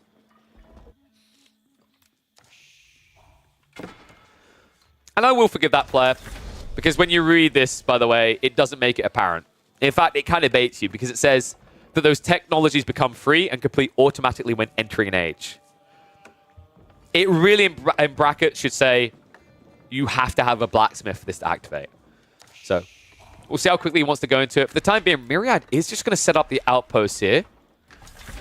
Okay. Still going to need that blacksmith. Let's get out on the wood, buddy. Other side, this Voldemort has gone in for a single longbow. I do think there's a potential counter to this play from the Ironbeards for the English, and it involves being as greedy as possible. I don't think against Master Smiths you can play Feudal all-in. I think you have to play for Castle Age. Now, that might be a big caveat. Yeah, 2 outposts is pretty lofty, but I guess it's because the wraparound here. I'm starting to think, is Myriad going fast castle? This is a fast castle build.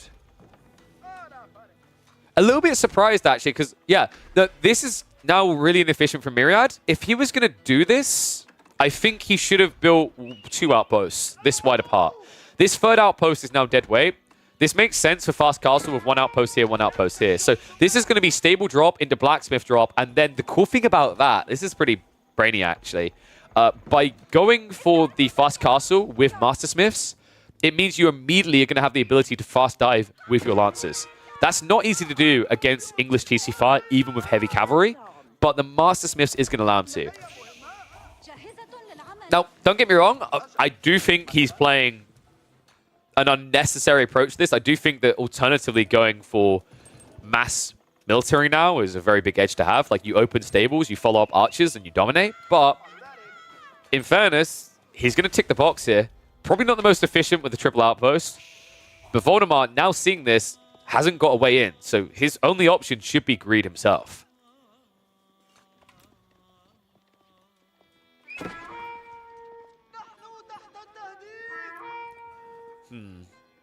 Love the short wall as well. Probably not 100% necessary, but it's because the Lombos might just peek in and shoot. People highlight without arrow slits is kind of useless. It's more the case of, like, the Lombos have to come past the tower to attack you, which is why this tower works. I agree this tower is kind of weird, but this tower at least still functions. You mob behind this Voldemort. I feel like you just can't play. You have to play for castle. You literally can't play in feudal now. Myriad, meanwhile, I think we know what's about to happen here, don't we? And it makes me sick to my stomach every time I see it. Culture Wing advancement on the way. Myriad should be dropping the stables quite quickly after this. What? Wait. Oh, and he's hiding it.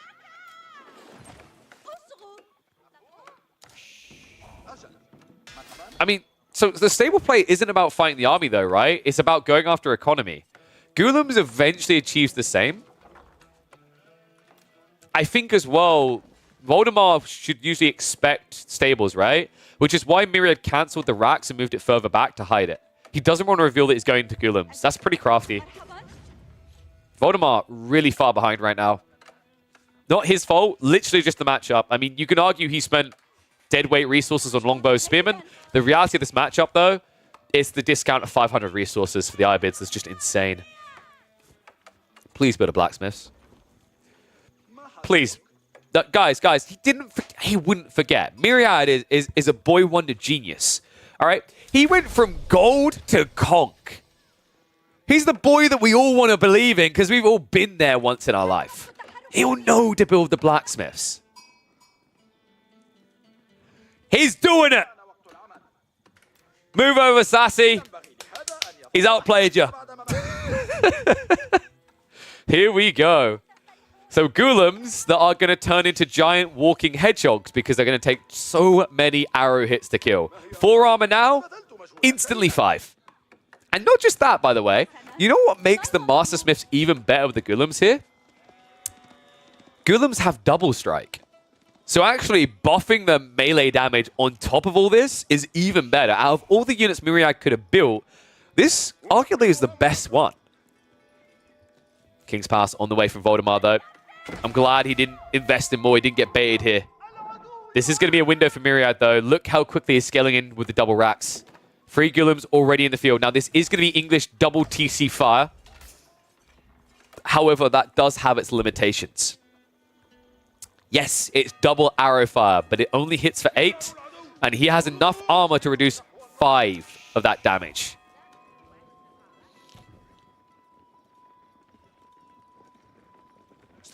Looks like Myriad is slowing down. He should be playing into a Moss next here. Like, this is just natural flow thing where you just go Dervish. Love that he's playing out to Pocket Ecos because Voldemar can't play the map right now. Scout getting a bit too frisky here. We'll just about get away. Voldemar, I think he was in range for a second there. Might have been a bit tight. Gulums are now marching forward, though. I'm waiting for it. I don't... Oh, there we go. Sultan's Mamluks is going to get queued up. So I was wondering if he's going to rush it here. It's pretty smart, though, because if you kill any units with these Gulums, and there's plenty of squishies for that, you not only get buff damage of 25%, you increase your movement speed by 20%, which puts you up at around 1.4. Nutty movement speed for a heavily armored unit. You thought Palace Guard were quick. Watch how these guys zoom when they kill. Gulums diving in now, though. TC Fire is doing stuff. It's just not really doing it quick enough for my liking here. Keep in mind, he also has 8 villages idle. Actually, 12 in total due to the outpost as well. So Myriad, eco ahead from this play right now. He needs to start claiming heads, right? Attacks coming on the scout. Mamluk's bravery is about to come through. Sultan's Mamluks, rather, now coming in, which means any kills from here on out are going to juice up his attack power. Longbows shift away. It looks like Voldemar actually may have read it at the perfect time here, so shifts out of the base. A lot of idle time, though. Militarily, Voldemar doesn't really have much to work with. Only 1 crossbowman so far. Myriad now playing into the mosque. He's going for the dervishes. Looks like those longbows are going to be forfeit. Admittedly, Voldemar has no reason to play longbows longer term here. This is insanely greedy what he's doing behind this, though. I think this is a mistake by Voldy going for Monastery. 1, your monks move much slower than the Ibids. 2, you need every piece of resource into crossbows right now. This is the only gold you have. And they cost 40 per crossbow. Oh my god. I think Voldemar, like, going castle is one thing, but now being greedy, doubly greedy, right? Because it was King's Palace and Monastery. This might just kill him. Voldemar with just 2 crossbow to his name. He can't even gather food right now. Look at the panic. There's too many villagers here also. Crossbows, one by one, are going to be picked apart here. This is looking grim for Voldemar. And I agree. I think White Tower here, the triple arrow fire might have been enough to just turn the tide here. Especially if Voldemar was always intended to go Monastery behind this. But now, Eco behind on 2 TCs, no food to work with. This is an absolute disaster. Monk is at least going to bring Relic back. Maybe this is the idea from Voldemort. I cannot beat your army, so I will become your army. Is that what the plan is? The plan isn't working. I think that's it. I actually think this is over now. That was basically the Hail Mary, right? Voldemort won't just rush to GG out, right? This is his last game of the tournament, but I don't see how this is anything but his last game now. He's 9 villages behind. He's been under 200 food a minute for the last 3 minutes. And now there's so many Golems in his base, Lord of the Rings is about to sue us for copyright infringement.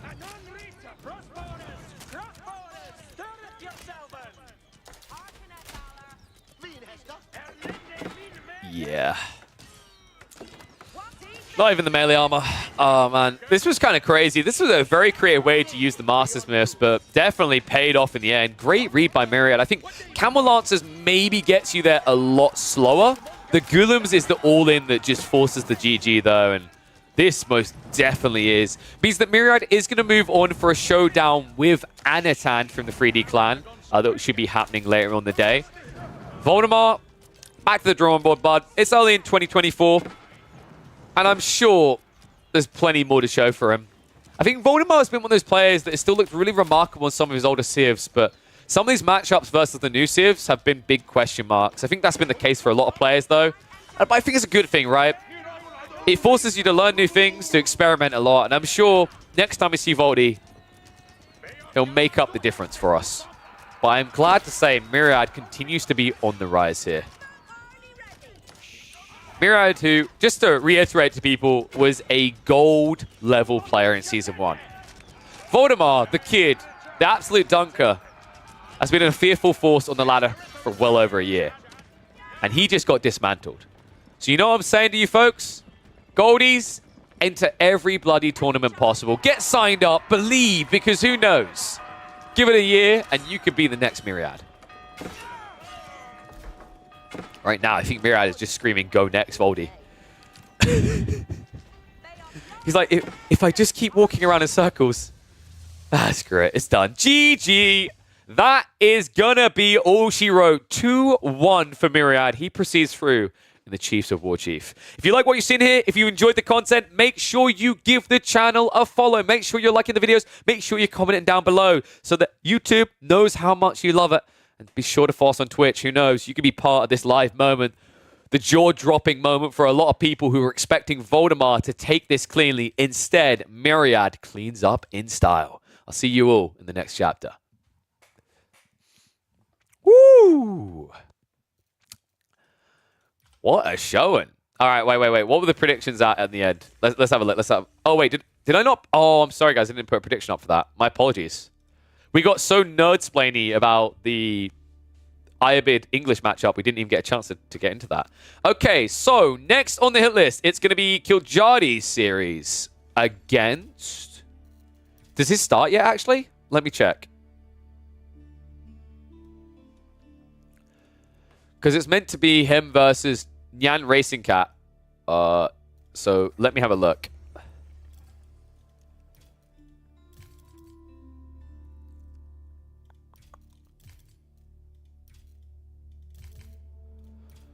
Okay, DC Restart and Kama Noodle Nyan series. Ooh, we can catch the deciding game. I'm fine with that. Like, we're not going to do that series from the start. Nyan and Kami Noodle are in the final game. Yo, what's up, Kiljardi, buddy? Looking forward to watching you. Let's go with up next. I'll change the title to up next. Kiljardi versus... We're going to catch the deciding game. Actually, I'll just call it live. We'll go with Nyan versus Kami Noodle. That's pretty cool to see, actually. Admittedly, going into this, I would have had Nyan pegged to kind of walk away with it. But what we'll do, we'll catch the final game between Nyan and Kami Noodle here. So let me just hide the draft quickly. And then let me reset the score to... Oh, it's already 1-1, Sword. And we will hop into... Yo, what is up, Tortilla coming through with the Prime? Keep it coming, guys. I got that Nightbot to remind you. You guys, I know you. You're like me. You have Amazon Prime. You don't know why you got Amazon Prime. So let me give you a reason. Because you don't like ads and you do like pigeon emotes, which is why you should be subscribed to this channel. It's that simple. Welcome to Swarm, buddy. What Civ has the best feudal early castle aggro? I think Japan's pretty high up there. France makes a lot of sense. Jeanne d'Arc in general makes a lot of sense. Malians? Yeah, Malians actually is a fair shout. Malians, because the way they scale on feudal is really, really strong. Wait, what was this? Ayabids is immoral and you should feel ashamed. It's competitive. Welcome to how this works. No ads on YouTube. That's not... You know what? Thanks for reminding me, Province. Let me go across to my YouTube channel and enable that for the streams. I forgot to do that. Oops. That's what happens when you get cocky. Playing sushi is immoral? Oh, yeah, I remember I saw that, Sassy. All right, you guys ready for this? Should we get into it? Final game of this series. All right, it comes down to this. We are waiting to see who's going to be facing off against Killjali in the Chiefs of War Chief. In the playoffs here, Nyan Racing Cat versus Kamanoodle. It comes down to this. One game to decide whose fate shall be undecided. Opportunities still to be the champion. And who is going to have to just rein it in, go to bed, and think about what went wrong today. Ayabids for Nyan Racing Cat. Kamanoodle, of course. Kamanoodle, an absolute lover of the HRE. He trusts in them always here. This is a tough map for them. HRE Inferior, very good on Coastal Cliffs. One of the big issues I am going to see here straight away is you need to get enough sheep. Boys, guys, and non-binary pals, if you're just tuning in, you've missed a lot of fantastic action across the last few weeks for Chiefs of War Chief. By the end of this week, I don't know if that's going to be accurate for whenever we upload this, everything will be decided. The playoffs start today. We've already seen one or two people's dreams crushed. We're going to see who's going to be feeling bitter after this one. Now, Kamanoodle with the one scout opening is kind of tough because usually if you're going to go for a Burgrave spam, you need enough sheep, which is why you see a lot of players go for double scout. In fact, some of the most prolific HRE spammers such as Core, Fitzy here, both come to mind. They always open double scout. It's actually even worth it on a map like this due to how condensed the sheep are. You still get 2/3 of the overall sheep. Instead, in this game, it looks like Nyan is going to get a cozy chunk of what's on offer. It isn't important for him, but it's important for the HRE. So taking that resource away counts for a lot. Credit to him, though. Kamanoodle actually found the priority rotation. It looks like Nyan made that mistake I've seen a few players make where they go out to the edge. From what I've been seeing, the biggest density of sheep is about here. So that's why Kamanoodle has more sheep right now, as he immediately lapped out for there, cycles around the back, and then comes along the shoreline afterwards. And yeah, the relic spawns are a bit wild, right?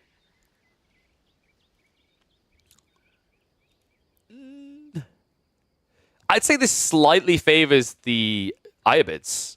Even more so when you remember they've got the faster moving religious unit. Now, upside for the HRE is they can at least move out with their prelates before Castle Age. Downside for the HRE, you'd think that this Civ is going to be in Castle Age first, but if this turns into a religious race, Ayabids can crack Castle Age at 6 minutes 30 seconds. HRE, on average, I feel like at the moment they aim like, what, 7:10, 7:20, 7:30 or so? I don't see Kamanoodle getting to the relics first here because of that. That is, of course, if they just go blind Castle Age on blind Castle Age. I've got a feeling it's not going to be that simple, though. We're going to speed up the early game a little bit, just because I am aware that the Killjali series may start soon. Someone highlighting only 3 relics on this map would be better. Yeah, but then the Civ choices get heavily handcuffed. That's the reason why we don't see many... excuse me, I'm about to sneeze. That's why we don't see many maps that have more than 5 relics or less than 5 relics, right? We have 1 or 2 exceptions where it's 4, but that's due to the spawn style. But yeah, most maps will have 5 so that more civs are feasible. So tech up's complete. this is just going to be fast castle, right? Yeah. I'm surprised that Nyan is building an outpost on his gold. That, like, you're against HRE. I think he's worried that this is going to be the stables horseman opening. In fact, he should be worried. Look at what Kaminoodle was doing. He's adding in a Rax. I'm a little bit perplexed as to why, because Nyan, I mean, there's one of two builds he's going to open with, right? It was either going to be Growth or it was going to be the military wing reinforcement. It's reinforcement.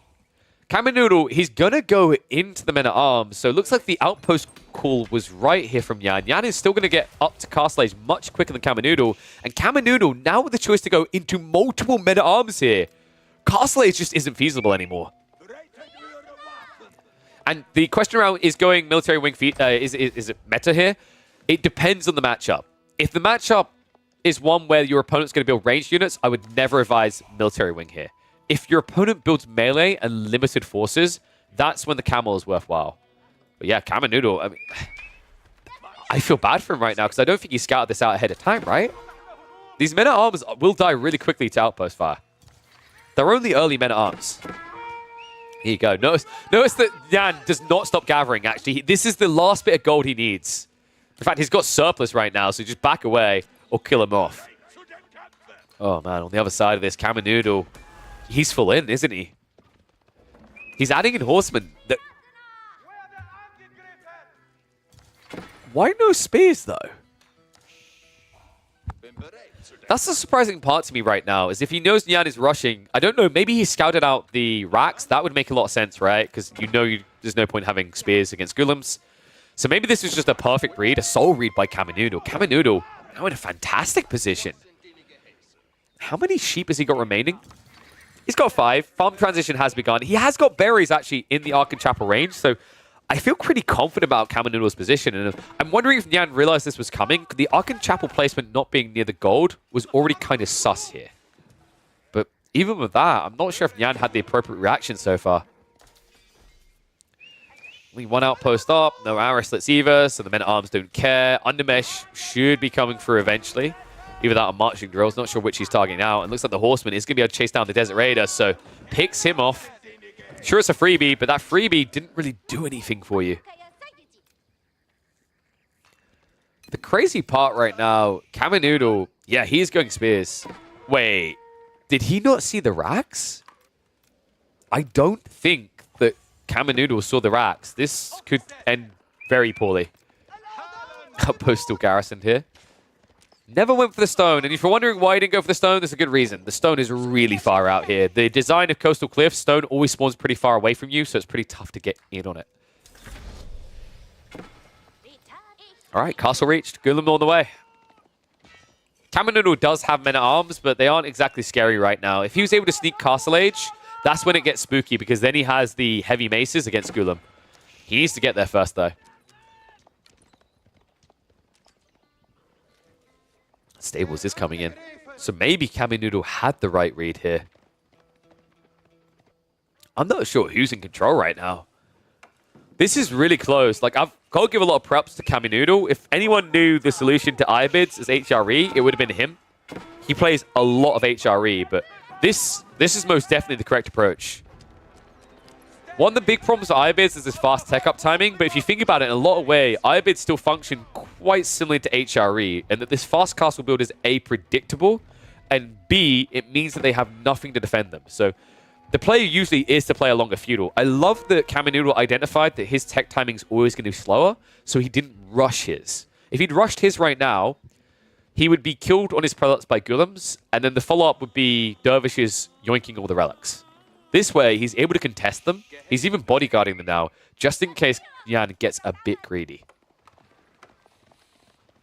Looks like the berry workers are going to be forced back. Nyan, how are we looking? 6 sheep to work with. Has got the berries, but is quickly exhausting them. A lot of food on this side. I love that Kaminoodle's already camping here, waiting for it. People asking, would it have been better for the Ibids to have got the upgrade that would have given the dervishes for free? No, not in this game because there's 3 horsemen already, and on top of that, you have to remember he saved 500 resources for this tech up. If you don't save resources for the Ibids, HRE will beat you to Castle Age. So I think this was the correct play, advancement for the strategy anyway. Dervishes wouldn't have made sense. A longer feudal maybe could have been logical for Nyan, but why would he go long feudal when his tech timing forces the Castle Age transition, right?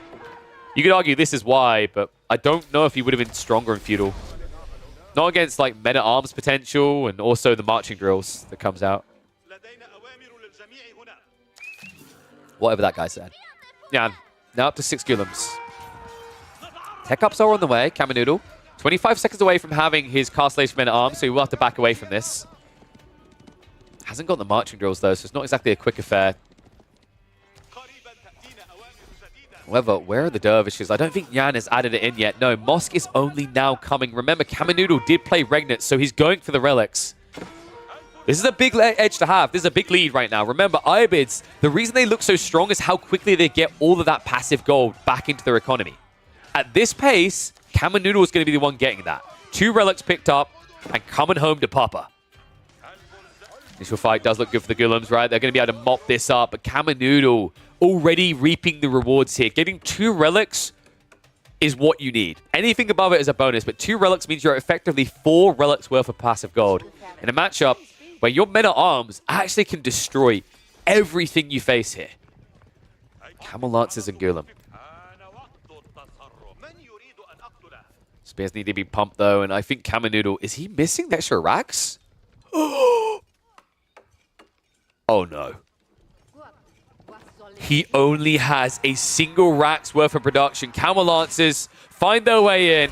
The cardinal sin of the HRE, no mill with Wheelbarrow. It's only coming in now, so Kaminoodle idled up here. Not too many villages are going to go down, but getting them back to work is going to take a very long time here.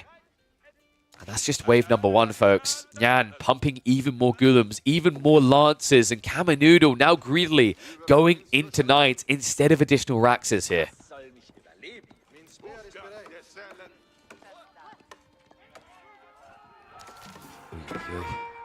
Prelate also going to be spotted out, so no more relics for him. So it's going to be a 3-2 relic split. I'm pretty confident of that. Gulam even finds the one Prelate on the flank here.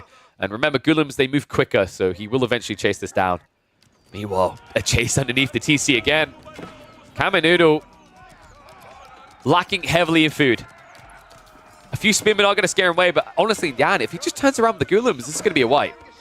He doesn't actually have to be scared at all of this. Men-at-Arms is going to find the villagers, so somehow Nyan giving over freebies is. Kaminoodle does kill off 2 villagers. However, I think Nyan's fine with those trades, folks. He's getting a lot more out of this. I'm struggling to see the way that Kaminoodle is going to get out of the box here. He is finally adding in the extra racks. He's doing a good job of trying to turn the attention towards defense for Nyan. But Nyan's now going to have 3 relics. There's nothing else for him to have to play risky on the map towards other than this food in one location. And I don't think Kami has the breadth to both defend and attack at the same time now. He can send in 1 knight, sure, but just sit 2 spearmen here or even a lancer, and that's good enough. Raiden again, Kaminoodle. It's going from bad to worse. Lancers are at least going to get pinched with some of the most heinous pathfinding I've seen in a while. But with more Lancers coming in past this, no textiles even for Kaminoodle. And also now, choosing fights up against the Spearman. A little bit ambitious from Nyan. I think he jumped the gun there. He's ahead, but the game isn't over just yet. Gulums might make it quick, though. Oh, God. I just... Did I say the game wasn't over yet? Bye. I got somewhere to be. Good game. This is over.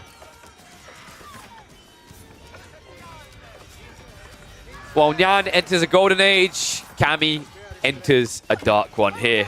It's just too many Gulums. I can't believe he managed this against the HRE. He's actually out meta-armsing HRE right now. Kaminoodle has been stuck building spears when he actually needed meta-arms all along. This is over.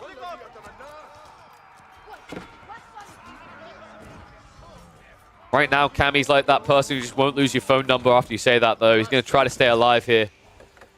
But I don't really see a way at this stage. I mean, you barely survived wave number 1. What about wave number 2? More Lancers showing up. More idle time to be had.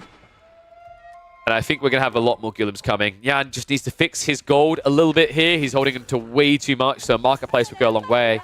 You start pumping out 6 or 7 more of these Gulims. I don't know how Cammy is going to survive that. He doesn't even have Steeled Arrow, right? Like, Steeled Arrow would actually have made a lot of sense at this stage, considering the amount of diving under your TC that's happening. But I guess from Cammy's perspective, that feels like you're just losing quicker, right? Because it's like, if you're at a position where the Steeled Arrow wins you the game or keeps you alive, whatever, it shows you how much on life support you are. And also, it just feels terrible to have to garrison the HRE, right? For most civs, that's you losing 1 villager per garrison. For the HRE, that's 1.4. So when you see this number say 15 out of 15, it's actually so much worse. It's actually 24 out of 15.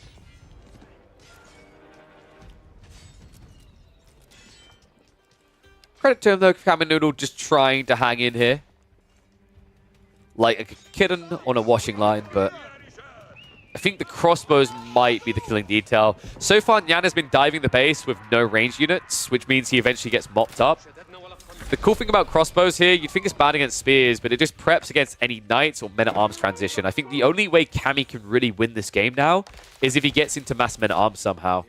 And the fact that Nyan already has the foresight to prep for that shows you the type of threat that Cammy's dealing with. Another cool detail, by the way. I've seen games won by the first fight that the Dervish participate. Nyan has these free healers to help out. These free healers that can also just mass heal in an AoE.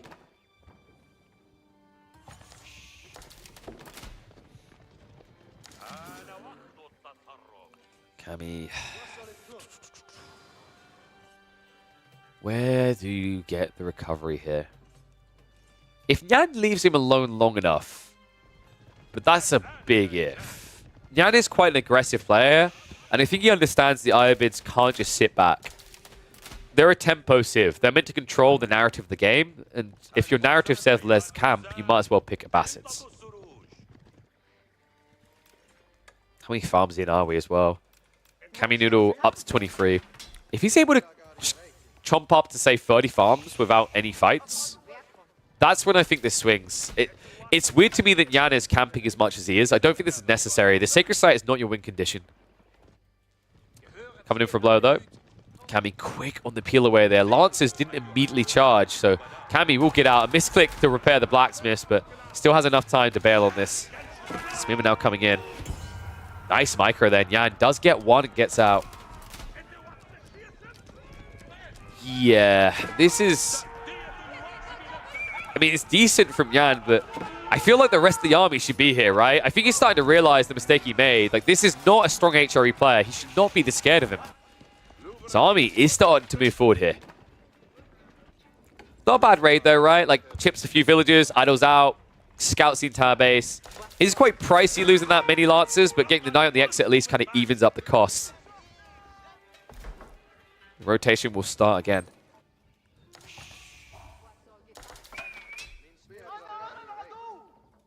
People saying, like, why doesn't he just surrender? Because it's the deciding game. If he believes he can still get in this game, why the hell not try to play it? Don't be one of those people that just GG's at 8 minutes in. If it's obvious, sure. If you've got no economy left over. But you want to know what?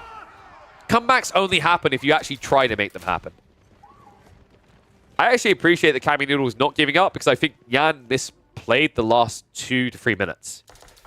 There is a Sacred Site timer ticking, but his choice to just kind of sit on his ass doesn't make sense here in this matchup. That is kind of giving Caminoodle a breath of life here. If he gets enough crossbows together, there is a good fight to be had.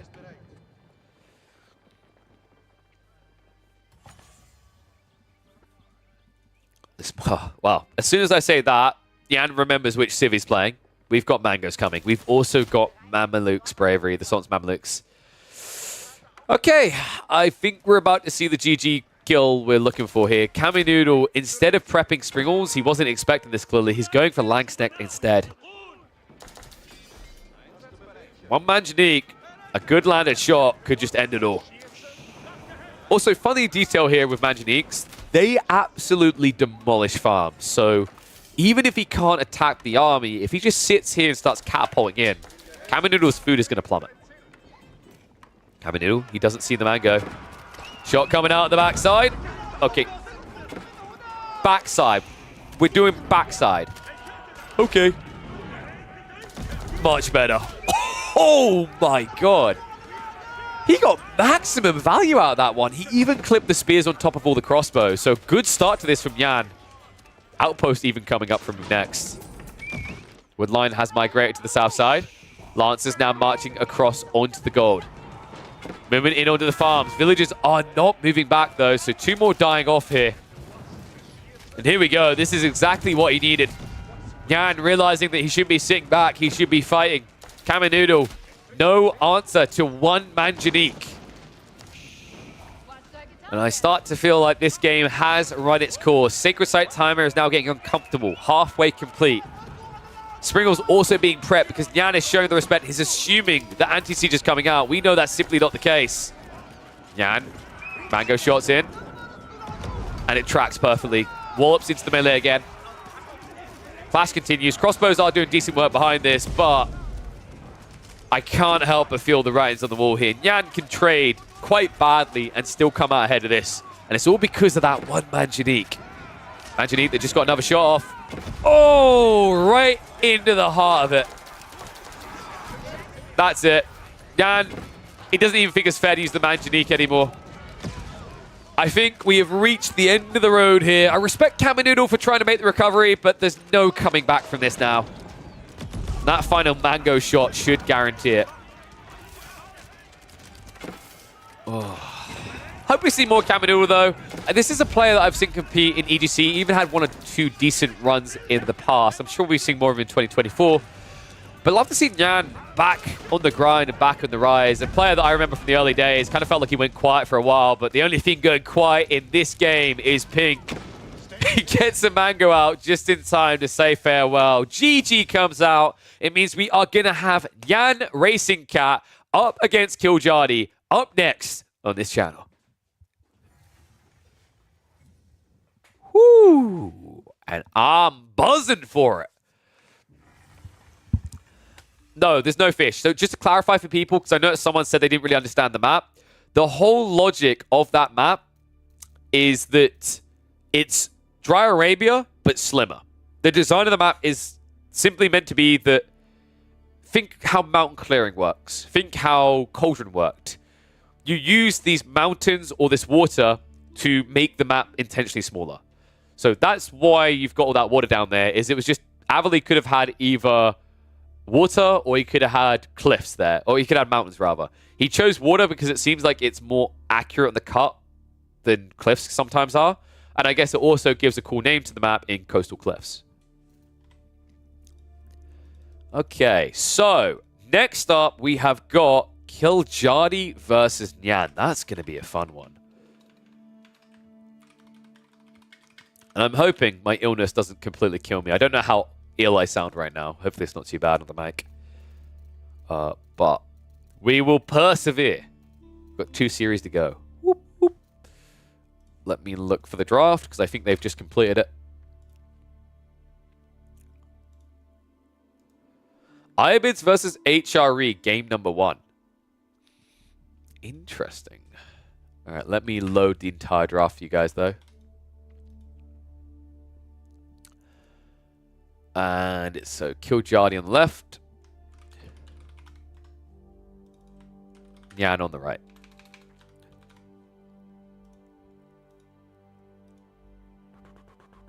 Gamba? Yes. Who will win game number 1? So what did I say it was going to be? Because I saw it in the thingy. Did I say it was Iabids versus HRE? Let me pull it up. So we've got Killjadi playing as the Iabids. In fact, let me hit the full cam. Oh, I haven't pulled up the thingy, have I? Boom! There you go. So, Killjadi on the Iabids, and then we're going to have Nyan on the HRE. That's interesting. I think we just saw that matchup. Pretty sure we just saw that matchup. All right. What happened to Corvinus? I think he got a DQ because I don't think he shoe up. I'm not sure what happened there. I don't have details. I just noticed earlier on it was Hadlard. It was a DQ in the chat.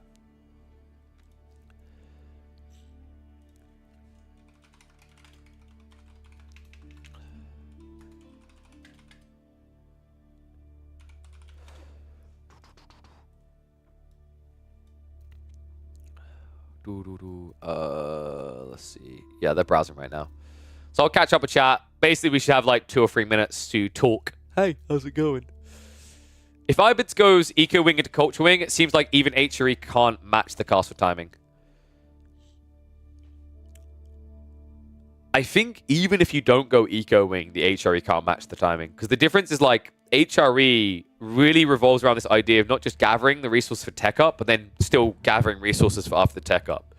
Ibid's edge isn't just in how quickly that tech up occurs, it's in the fact that they literally don't have to commit any villages to the teching up, right? That's been the edge of that civ. It's why Abbasids for a very long time was absolutely dominating in competitive, is because people got really good at leveraging those timings. Okay, so Kiljardi, I think they've just spun up the game. It should be accessible in a sec. Please tell me they set to observable. Yeah, I'm sure they did. They know. You need more to bet on HRE. Something tells me after that previous game, not many people are willing to bet on the HRE. I couldn't imagine why. 2T seemed to forget about relics.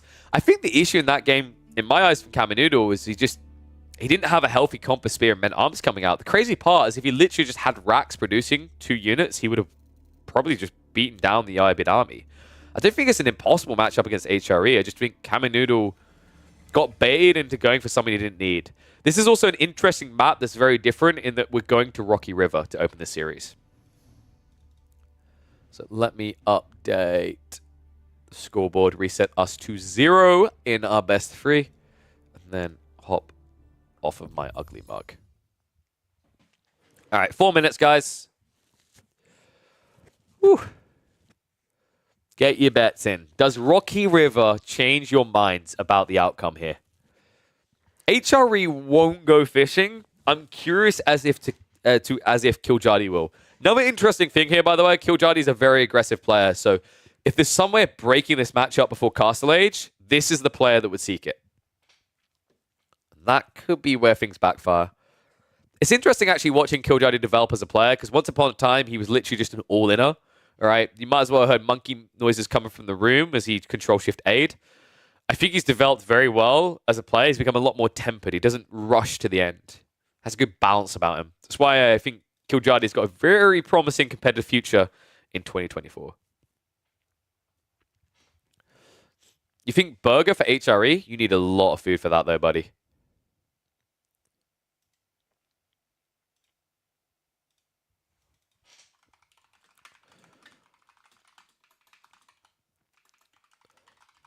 All right, nice. So I'm already getting messages, the drafts for Divine versus Kaiser Johan. We will be checking out Kaiser Johan versus Divine DFP after this series. So if you're hoping to catch that one, this is going to be the place to do it.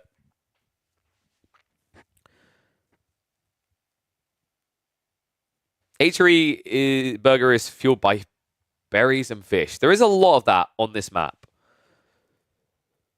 So here's the thing, right? Like if Order of the Dragon had HRE's Burgrave on this map, I'd be like, Burgrave, because he'll play center. I don't think he can do that with standard HRE, because it's so far out to walk to the center for all the berries and all the deer. And there's the link to the bracket. That should take you through and show you the playoffs as they stand. So, quick update on what's happened in the playoffs so far. Sassy, he got an auto-qualify through to a matchup with Wham, courtesy of a DQ for Corvinus. Avli versus Kaiser Johan was a 2-1 storyline in favor of Kaiser Johan. Divine DFP versus Kaiser Johan is going to appear on this channel after this series between Kiljardi and Yam Racing Cat. We just saw Yam Racing Cat take it against Kaminoodle 2-1. And the Myriad versus Voldemar series was a 2-1 win for Myriad in the end. So tight, like you'd want it. And Myriad will face off against Anatand in that quarterfinal.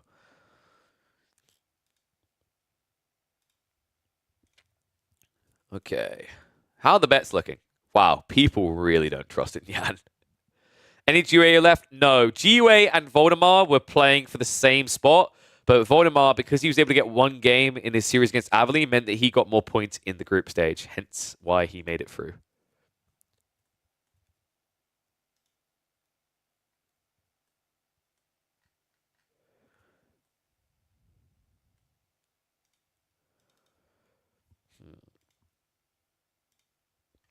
Just checking if I've got any messages here. I'm a nosy git, so I'm already looking at the draft between Kaiser Johan and Divine. It's gonna be spicy. There's a Jean pick. Jean actually made it through in that series, so yeah. I'm gonna have fun with that one later. This one, no Jean though. Jean very afuera in this series. She was banned by Nyan.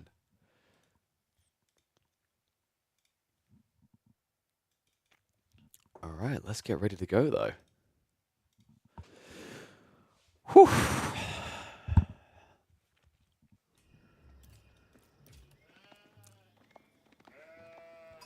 All right, let's kick straight into it. Quarterfinals upon us in the Chiefs of War Chief. Another best of 3 ahead of us, and a fun one to be sure. We open up this series on Rocky River with Killjadi picking up the Iobids. A powerhouse here in more than one way. But a Civ that likes fast castling has to be met by a Civ that adores fast castling. Yan Racing Cat kicks off this series with the HRE. If I've got a mod in chat, can you please actually add a prediction? Because my brain is an idiot. And wait, did we do that already? We chose the prediction, right? Yes, we already done it. So, interesting thing from chat. Everyone watching this live, just watch Yan Racing Cat beat Kamenoodle with the Iobids versus HRE. I set up a prediction for this game. 95% of people have backed Killjadi. I think I may have revealed a bit too much. However, that was a land map, and this is different. Already, Killjadi moves out for the dot. Cool play here. Remember, Iobids are Abbasids, and one of the things they keep from that Civ are the cheaper docks. Only 75 wood to place this bad boy. I actually think that Abbasids and Iobids may be the only Civs that should be playing on Ponds anymore, because the ponds got heavily nerfed on Rocky River. They used to have 4 shoreline fish per pond. Now they only have 2. Ever since that change, even Japanese have shied away, and Japan was one of the best Civs for this map by playing on ponds. So it kind of shows you just how hard of a nerf this was to pond play in its entirety. Other side of this, Yan is playing HRE. There is no way I would expect an HRE player to ever go for ponds. What I do love from Yan on the opening, check this. Double scout, and boy is it yielding rewards. 15 sheep already. Meanwhile, Killjadi only finding 6 and now the 7th. So looking like it's going to be a 2/3 split, if not 3/4 of the sheep going to Yan. That's really cool. There's multiple reasons why you want to do this to the HRE. One is because of how quickly you exhaust the initial sheep. You need one of your scouts coming back quicker. 2, this yields enough sheep that you keep the door open for either a Burgrave or a Regnant. If you only have one scout, typically there's not enough food to fuel a Burgrave. But coming in with 15 plus sheep gives you the confidence to spam out men-at-arms to end the game fast. And I think that might be the best course of action in this matchup. It's kind of weird, right? Because you're essentially saying, try to beat one of the best timing Civs at their timings. But I think HRE with Burgrave, that 5-minute window, if Iobids is all about a fast burnout, if you're somehow able to match or exceed that burnout with your short-term one, your 5-minute window, it essentially dismantles the Iobid game completely. We'll have to see if he goes for it here. Tech up on the way is going to be the Arkin. The fact that he's got the gold underneath this does suggest that we are going to be looking at a fast castle target. Nothing too surprising there. No shenanigans out onto the stone whatsoever. Other side of this, I'm expecting this to be, Eco Wing. Some players do like to go for the reinforcement, but the issue is if you think this is fast castle, going for reinforcement and getting a Desert Raider doesn't do much when most HRE players do this already. They build an outpost ahead of time. So if you decided to go for the camels, they're just going to die to static defenses. Does seem a bit weird, I know. The position of this tower by Nyan is a little bit odd, but the reason is the only unit that should be coming out to punish him right now is going to be Camel Raiders. And Camel Raiders have lower range than these towers, so having it retracted means even if the Camel's standing here, this tower will be able to reach them. Double Scout do spot what's going on here. It's only going to be one dock so far. And, well, if Killjadi does want to get a second dock up, he's going to have to switch villagers, because down to 31 HP is not a good sign. Love this straight away from Nyan. Just moves across the dock, starts burning it down. It's unlikely he's going to get the kill, but this could have forced Killjadi to react with either an arrow ship or some sort of military unit. And that's very advantageous for Nyan, because what it does is it means that Killjadi is going to blink first on his choice. And I think there is enough food remaining that Killjadi will feel obliged to do that.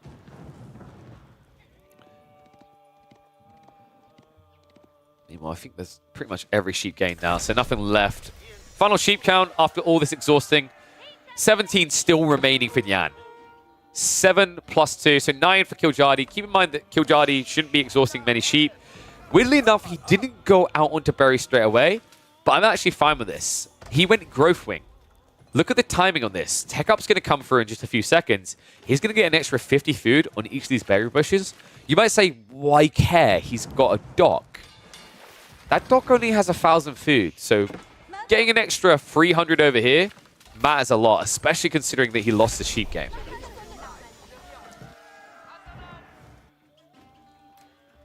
Yeah, and there's a reason why Irobids are able to match HRE's tech timing. It's not actually just about the fact that they get advancement, which allows them to get Castle Age 500 resources cheaper.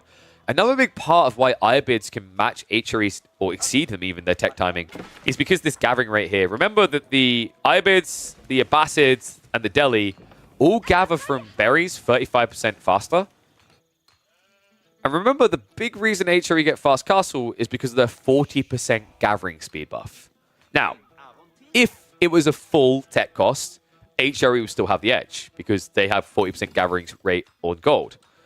But when it comes down to reduced gold cost, and it's more about food, that's where Irobids thrive, especially when you then also add in the freebie of 10% gathering rate they usually get as they're starting that tech up. It's actually crazy, because I'm expecting more Irobid players to prioritize a few extra buildings before they even start their tech up, just to unlock it faster. It is that strong of a timing. Horseman now coming out. So Killjadi did react. Nyan got what he wanted out of this. He was looking for his opponent to blink. Now, this is when Nyan has to make a choice. Is it just going to be a commitment into the stables himself, or is he going to play Rax instead here? Good question here, actually. Would the archer ship reach the relic? It most definitely would. That's in kissing distance. In fact, that's almost sunken treasure at this stage.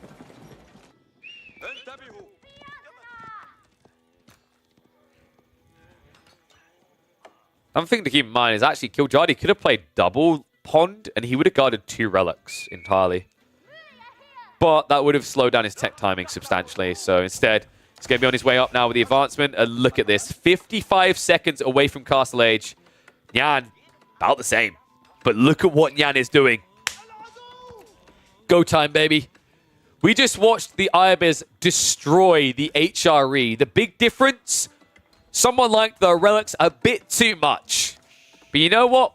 Nyan, he says, when I look for my food on the plate, I don't want to eat a relic. That makes no sense. Slap me up a good old burger and some chippies.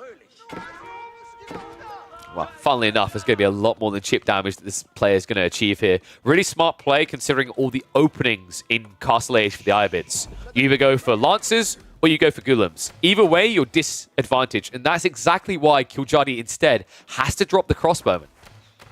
Crossbow's not bad as a choice for Irobids, but it's not a unit you get a specific advantage with your Civ with, right? Like, you might as well have picked any other Civ and do a Castle Age timing here. Tech up complete, though. Nyan, I wouldn't be surprised if he opens with spears here. Nope. No hesitation. Straight into the mid-arms he goes. How many sheep have we got left over? We've got 9.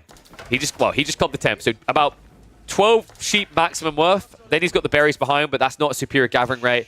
Notice he already moves out onto the wood line here. He's going to pump a few spearmen to defend against the inevitable lancers and horsemen around.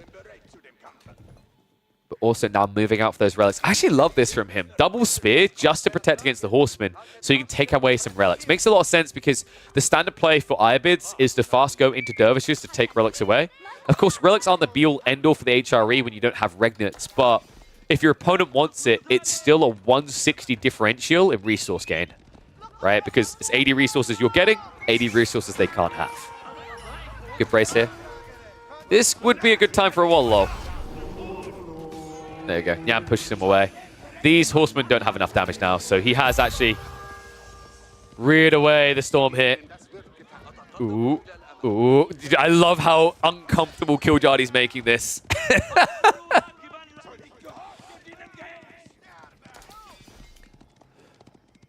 So people still talking about the Irobids, right? I think Irobids top 6.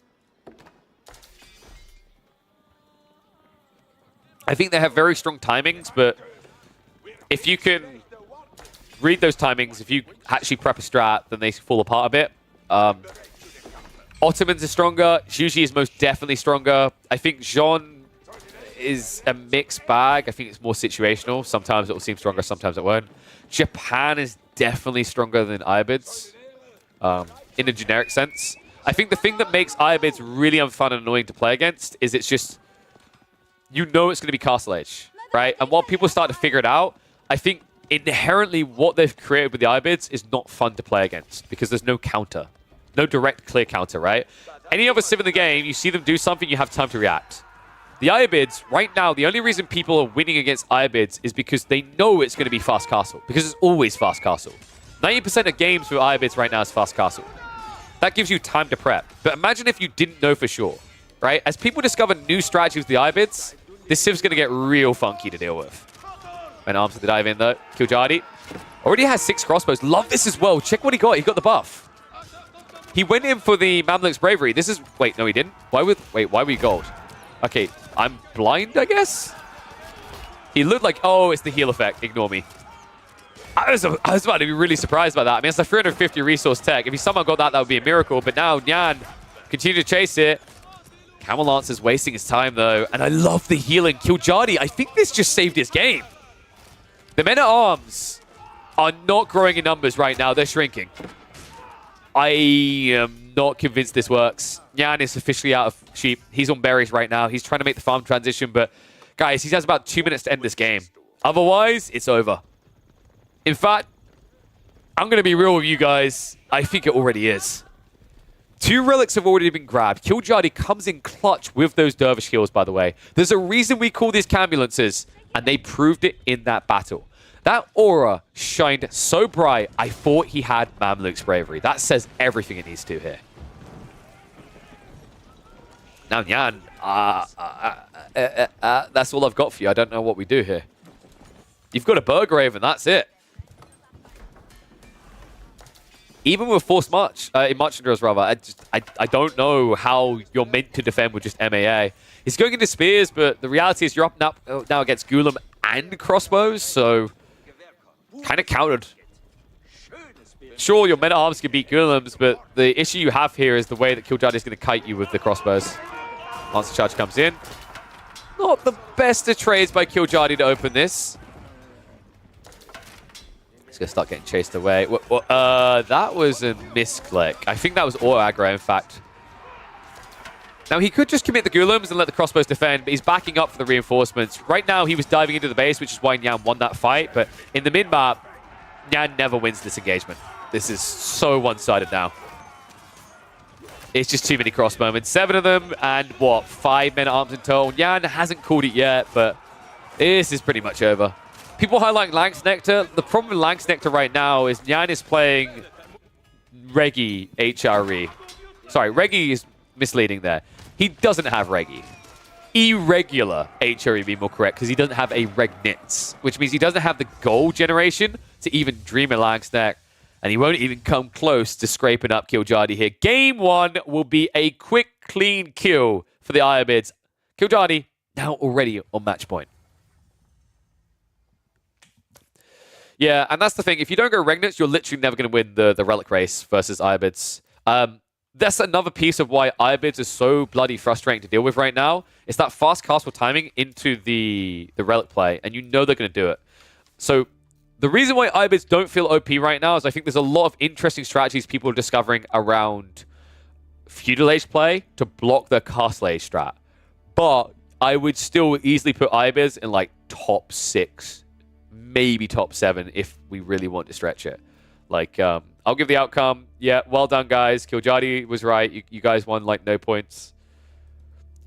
Have I not got any of those like hardcore gamblers? I had a friend like this where he would like bet. It would be like how to put it. It would be so he'd like bet on Fnatic to win anything. It was that type of player. You know what I mean? Where it's like if the odds were good enough, he'd take the bet. Which is really smart if you think about it. Like you don't need to win all of the bets, right? It's like, let's say someone gives you a 20-1 odd, right? That's worth a little bit of a punt because on the off chance it pays off, that's a huge gain. Because there is like a strategy behind that. Do I have no strategical gamblers? You guys, nah, you guys just don't want to be wrong. I respect it. Okay, game 1 done. Let's have a look. See if they're underway with game number 2. Something tells me I'm never getting signed to Fnatic. I don't think they even have many content creators, if any. In fact, I've heard of rumors they just don't really pay content creators, anyone, anything. Or next to. Well, they have to pay the players, but you know what I mean? Like, compared to other orgs. Okay, game number 2 is going to be Malians versus Japanese. Ooh.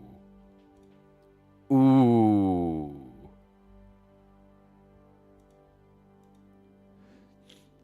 That's kind of funky. Wait, is that right? Because my thingy just updated with French. Nah. It's Japanese. Okay. Okay. So who will win game number 2? Is it going to be Kiljadi with... What did I say? Malians. Or is it going to be Nyan with Japanese?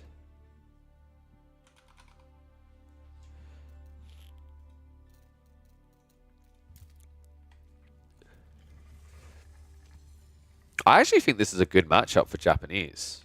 And they're playing on bridges. Big Pog. All right, prediction start. Go, go, go, go, go, go, go. Fnatic was actually good. Okay, wait. Notice what you said there was. Let me really emphasize it by putting this in chat. I'll give them credit. Their Valorant squad really impressed me. They had a fantastic year last year. But I do think that... I don't want to throw too much shade at them, but like, I have a group of orgs that I refer to as legacy orgs. And what I really mean by that is the reason that you haven't gone bankrupt is because you were here many years ago, right? I think we all can think of a few different orgs that tick that box. I'm not going to list them off because one day it would be nice to actually just get a salary from an org for being a content creator. So I don't want to make too many enemies here. But I think we can all think of a few here. What's the bridges? The bridges is a map that has rivers with destructible bridges you can cross. There is no fishing, though. They are more strategic. It's quite a fun one.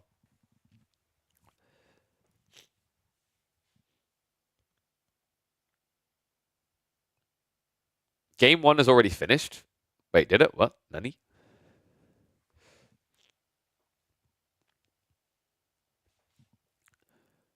OG with no tails captain is one of them. I don't know. I would actually say OG does a better job than most orgs at being profitable. Because, funnily enough, being a profitable org isn't just about winning. I think they've had some decent runs in the last 2 years in different esports scenes, and on top of that, OG actually do things outside that, like running after shows, creating content. It's baffling how useful that is, right? It's funny how a lot of orgs literally are just posting loss after loss year after year because they don't understand how to make money. So here's the thing. Before anyone's like, blah, blah, raised 20 million worth of like venture capitalist funding. No. Make money, not raise money. Those are very different skills. Oof. Am I going to get in a hot topic about how esports is dying because stupid people are in charge who don't know how to actually profitize? don't get me wrong. There is a little other side to this. I think everyone has a part to play. A lot of players want to be paid a lot, but not do much for it. I think on the viewing side, people want everything for free. They don't want to pay for anything. So everyone like has a part to play in the mess that is esports right now. But I figured we'd just focus on flaming teams a little because I'm not part of a team. All right, you guys ready for it? Time for game number 2. Let me make sure we've got the scores updated the right side.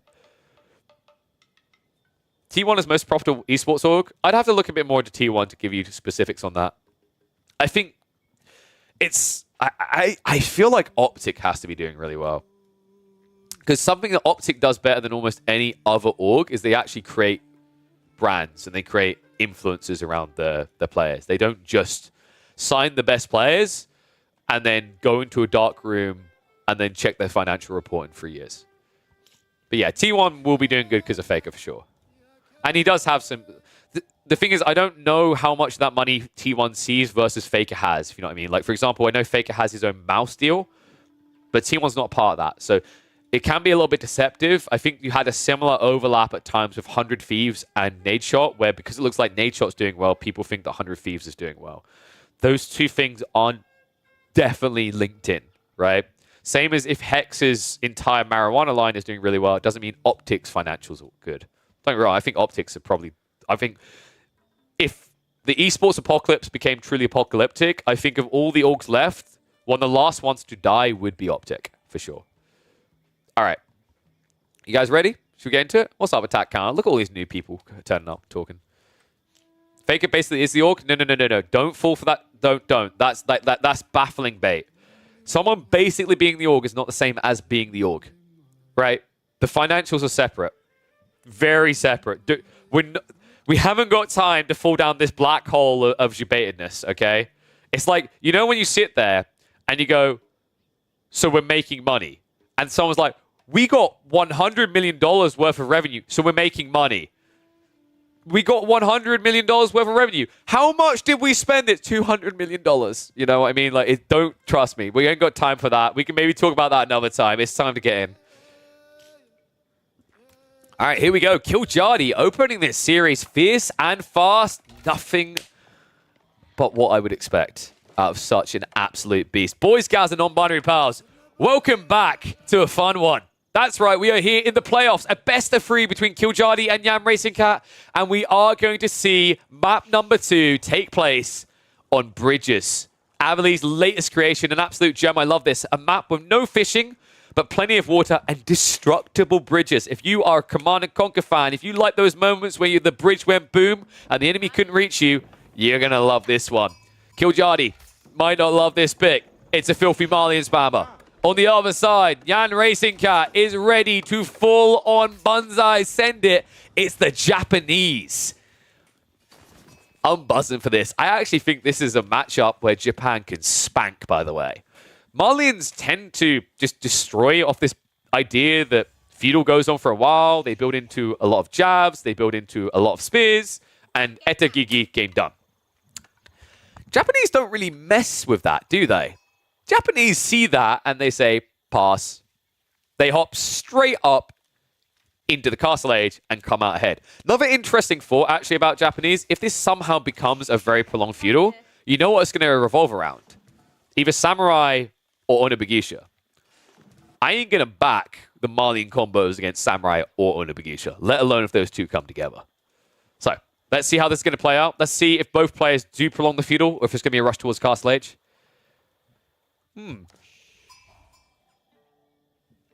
Interesting spawn for a Malian player. He's going to have to fight to hold. I'm a bit worried about this spawn for Killjadi, actually. The gold veins being far to the south with the enemy to the east means that you could get baited to fighting on the south side and then get pinched from the east, right? Like, I think this tree line is going to play a very important role in the upcoming fights. If Nyan uses this well, he could just stomp this game very quickly.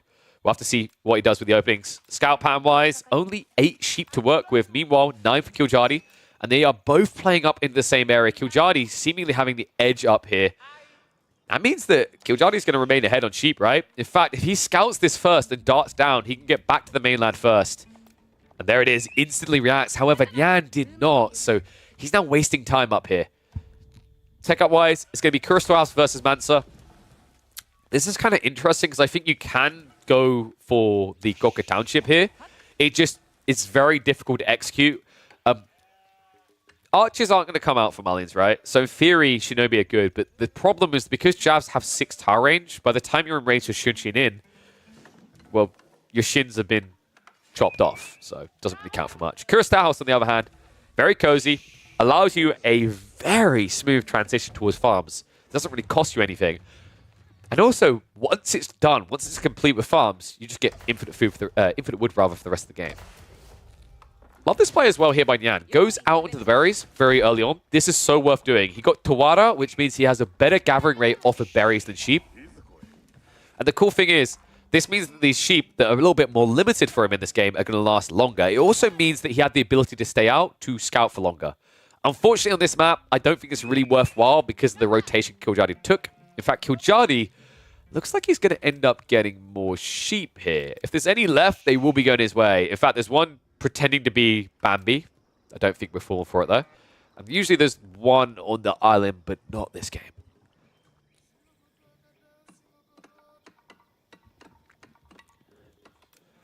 And yeah, people thinking that the Malians take this, there's a few warning labels required. Onobugisha basically counter everything the Malians do. So Malians have to do archers. And if you do archers, the Japanese follow up with horsemen. This is a very interesting dynamic that develops because you'd think Malians just go back to Donzos. However, by the time you do, you are Donzo in this game. Think about what happens. Rax gets dropped, Onobugisha come out. You react with archery range. Horsemen come out. Okay, you know go back for Donzos, but you're already now a step behind. On top of that, the other awkward issue that makes this matchup really sticky is Horseman and Onobugisha is the fastest 2-unit composition you can get at this stage in the game for the Japanese. 1.5 is the lowest movement speed. And boy, do they use it well. Killjadi, though, immediately drops the archery range. That's already potentially 1 foot in the grave, because this should be when Yan now just drops the stables. And this is how it gets kind of funky again, because if you go stables, Killjadi is going to go into Rax, and if Killjadi goes into Rax, then you just go for Onobugisha. Now, he does have the archery range, does have the potential to go into archers, but the thing that makes this really slippery is you have all these slow-moving units that will have to come out for the second pit mine. If you're on one pit mine here, you're just economically behind. So if Yan doesn't see you playing for that pit mine, he has flexibility. In fact, he's already doing something pretty vicious. This is sick. We didn't even highlight this because we were so nerding about the map, nerding about the matchup. He started on the stone, or moved across the stone, rather. This means we're looking at... Is this Daimyo? This has to be Daimyo. With Stables play, this is Daimyo, right? Or is he getting extra greedy? Going second TC here would be really cheeky. Speaking of cheeky, I can't believe what I'm seeing. Killjadi, his first Javelin, come to the enemy side of the map. Okay, wait. When was the last time you saw a Malian leave his base before 10 minutes? Anyone? Because that doesn't happen. This is why it doesn't happen. Oh, you spent 120 resources. I spent 120 resources. I win. Yeah, that's not a good opening for Killjadi. He also now committed to the Donzo, so now if Yan just goes in for the Rax, it's pretty bad. Killjadi is using the space well, though. He's set up the second pit mine now, building the houses around it. This is intriguing, though. This is the first time I've actually seen a Malian player play out this aggressively this early. And it looks like it's going to be a second TC in the end. I think, honestly, you could have went Uma Bannerman here, but maybe he already suspected the Donzo. Doesn't feel as worthwhile. In fairness, the reason you go Uma Bannerman is to force a reaction into spears and to kill Eco. He already got that, right? The only reason you want Uma Bannerman for the aura is once you're about 10 horsemen, but we are quite far away from that. So it is fair that he's gone this way. Second TC on the berries is going to give him an insane gathering rate, and it also cuts off any rotation by the Javs and Donzos around the base. And yeah, that's going to complete the enclosure. So Southside Wall, it means after that he's got Deer for safe. And also means he has this safe area where he can hide his production, and Killjadi doesn't know what he's doing.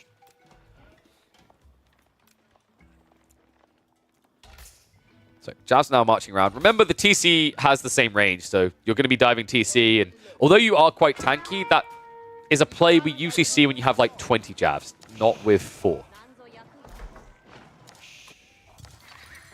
Awesome coming out. I think Nyan's going to try to just cut reinforcements. It's a pretty standard play in this position, but credit to him, Killjadi isn't rushing in one by one. There's no trickle.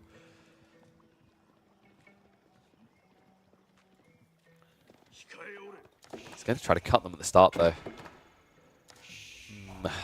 Nyan now going with the racks. This is heavily delayed, though. TC, let's get a garrison. Javs will be pushed away here. Wait, Nyan? Wait, what? That is not the way you go back to work. One negative of Nyan's base, I would say, is his placement of the Kura storehouse here. It's very ambitious to put it on the north side when you know you're going to be playing south like this. Most players would probably put it basically where your stable is here. I actually am a much bigger fan of what I've been seeing recently, where people use the Kura storehouse as a lumber camp. It's the safest place to put it in a lot of games, right? Because unless you're against Lombos, people aren't going to snipe over. So right now, the unfortunate reality of what's happening is Nyan, where he should be food ahead, he's food limited. Sheep are drying up quickly. His second TC is getting buried, sure, but after that, it's going to be a long walk into the deer. And sure, they are decent, but that's a limited resource that's being burnt. This was going to be an infinite resource for you.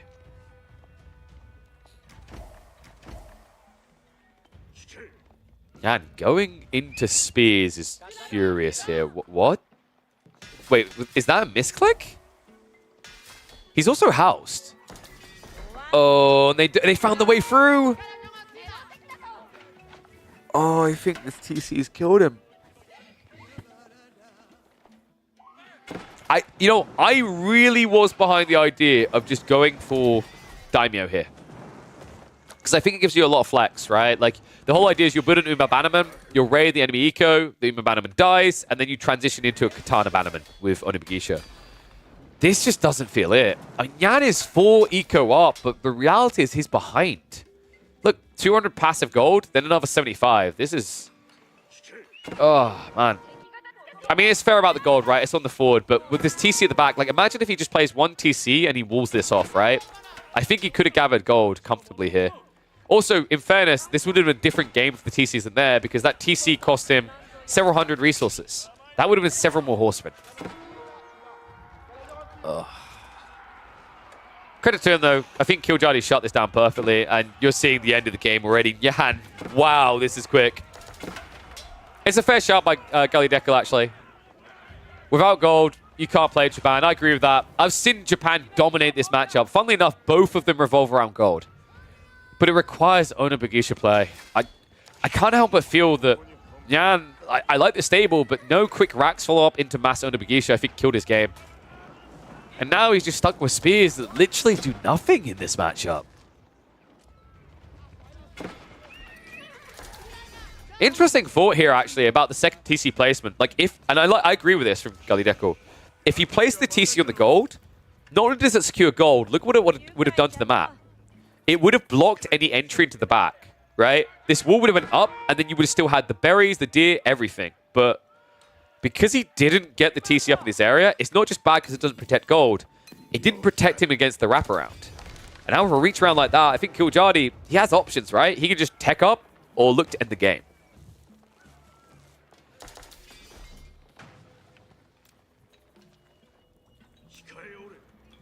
Those saying they don't understand the spears, it's because he's got food and no way of spending it. So you don't want to build horsemen here against this many Nonzos, right? So your only option really is to just mass units and pray you can take a fight. So that's why he went for the spears. And yeah, this is what he needed a long time ago. Onibugisha marching out towards the gold would have changed this game entirely, but this feels far too late.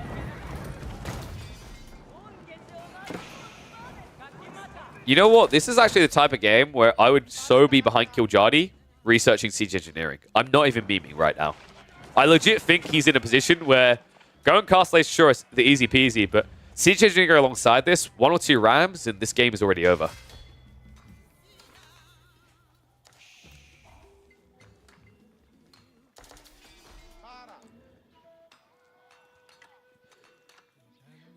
Yeah, someone just highlighting like it's greed all on its own. It's sort of greed in terms of like locations of certain things. because he won maximum farms here, not putting the Kurosawa house on the wood line didn't help. But like legit, I think if you want to do 2TC, it's just the thing you have to keep in mind with bridges that's quite unique is these bridges, funnily enough. They cut the map up, right? If you think about the angles of approach for Killjadi, they're quite limited. It's north side or south side. And south side is much further away. So this wall would have always been feasible, but the north side, you can never wall that quick enough. It's just the unfortunate reality is like some sort of defense in this area with gold access. I legit think Yan Racing Cat would be up to 40 on the Bagisha and clapping. Now, he's clapping back right here. This is a good fight, but keep in mind that Killjadi knew he was going to lose this fight because of what he's doing elsewhere. So Javs are eventually just going to be clapped down, but you don't want Javs anymore. It's kind of funny that Killjadi even went Javs in the first place, if I'm being honest with you folks. Maybe he suspected Samurai, but I doubt you'd ever face Samurai and be worried here. Maybe he's a third layer for the Japanese, but never as a first or a second. But yeah, now with the surface coming out and no spears, dude, this is going to be a wipe. Ono Bagisha have low base damage, and also Sofas do bonus damage versus infantry. So now with the Grand Fulani, is it maxed out? Not quite. Wait, what is that mill placement? What? What? There we go. It's like, it was just efficient. I just want to get the cattle out quicker.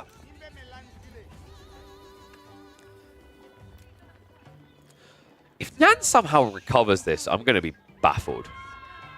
Because it feels like he has no place recovering this game. No right, rather. But he got the walls up. He's not eco-dead.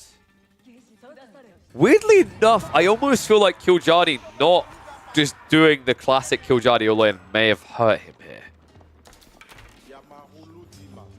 You'll see, Nyan isn't able to take a fight yet. This has bought him some time, but that time hasn't been put towards a tech up. And no, Killjadi doesn't have archers. I've been expecting archers this entire time. He hasn't gone for it, and please tell me that's a misclick.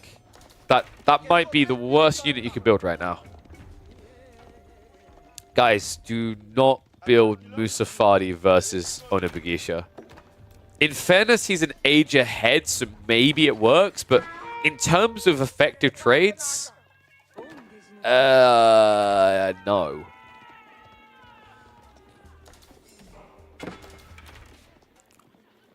I can't believe it. He's actually building Musafadi. I'm curious what Killjadi's thought process is here, because these units literally do almost the same damage as Ono Bagisha, while Ono Bagisha are an age behind you. Right? So, like, if Nyan ever gets Castle Age, which, by the way, he's about to, Musafadi just get rinsed. You know what it's kind of a curious for? I don't know if anyone's ever tried this. I haven't seen it. But hear me out. You mass Musafadi, you take a fight in an open battlefield with no revealing vision.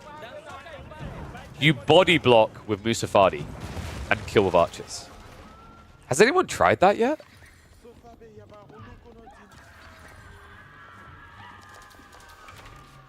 I'm curious if that would actually work. Because I know that body block can be a bit funky, but I can see that kind of working with, say, 20 Musafadi. Well, Killjadi breaking in. I think Yan is about to say farewell to the Chiefs of War Chief here. I don't know why the score has disappeared. Let's fix that. There's no way back from this. It's 14 sofas. Well, congrats, buddy. You survived your Castle Age against Killjadi. That's not easy to do. You can call it now. Unplug the life support. It's way too many sofas. With important armors, right now, these Ono Bagisha are doing 2 damage per hit. Their upgrade is going to come through just in time for none of them to exist here.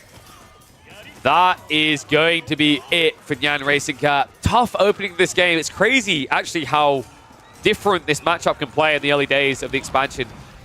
I've seen this be an absolute domination for the Japanese, but this was anything but. Marlians take it. Killjadi with a very quick 2-0 stomp to make it through to the semi-finals of Chiefs of War Chief. Looking forward to seeing what he can do. Kiljardi definitely one of the front runners to take the title. But he's not going to be alone. People like Wham, Anatan, Divine DFP, Kaiser Johan still in the running. Exciting to see how this one's going to play out. Yeah, that to me felt like quite a misplay by Nyan.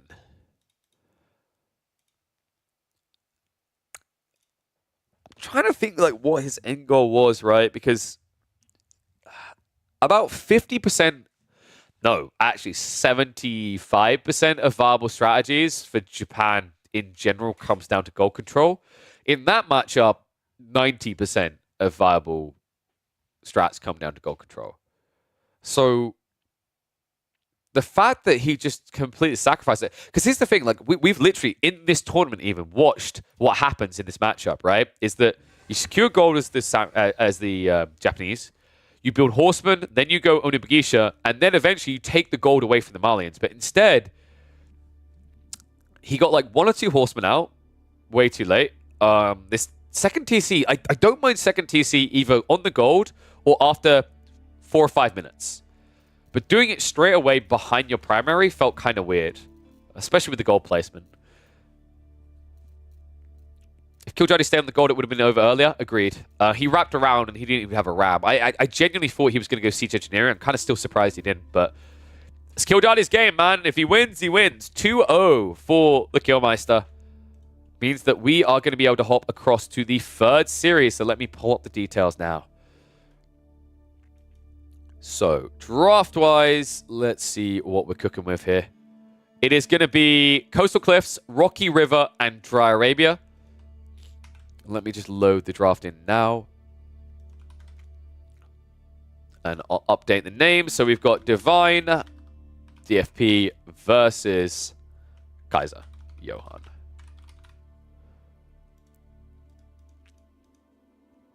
Let me also update the title.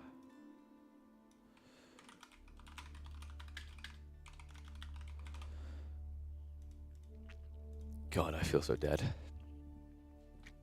Okay.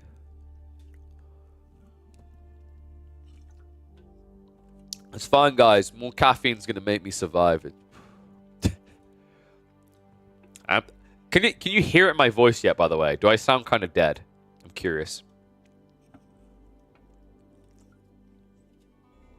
Divine wanted this coin flip? Oh, dude, yeah. I noticed that the other day. Divine always asks for the Discord coin flip.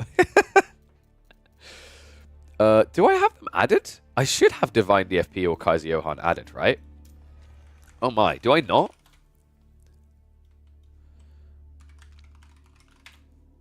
Wait, what? Was Kaiser called his account? I sound killed? Really? Rep. Well, I'm doing this for you guys. Appreciate it. I think Kaiser Johan's just hidden, that's why. Okay, so we've got the Divine DFP versus Kaiser Johan series.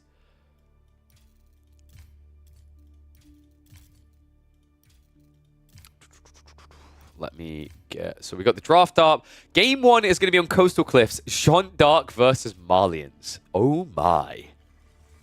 All right, let me do the predictions then. So, Kiljardi takes it with the Malians to make it 2-0. And let me now pop up the predictions here. Do I really sound that dead? Can you actually tell that I'm ill? Really? I didn't think it was that bad. I don't know. I don't think it's as bad as how I sounded on Red Bull Wololo when I legit was so freaking ill that I thought I was just going to need to go see a doctor. That was pretty bad.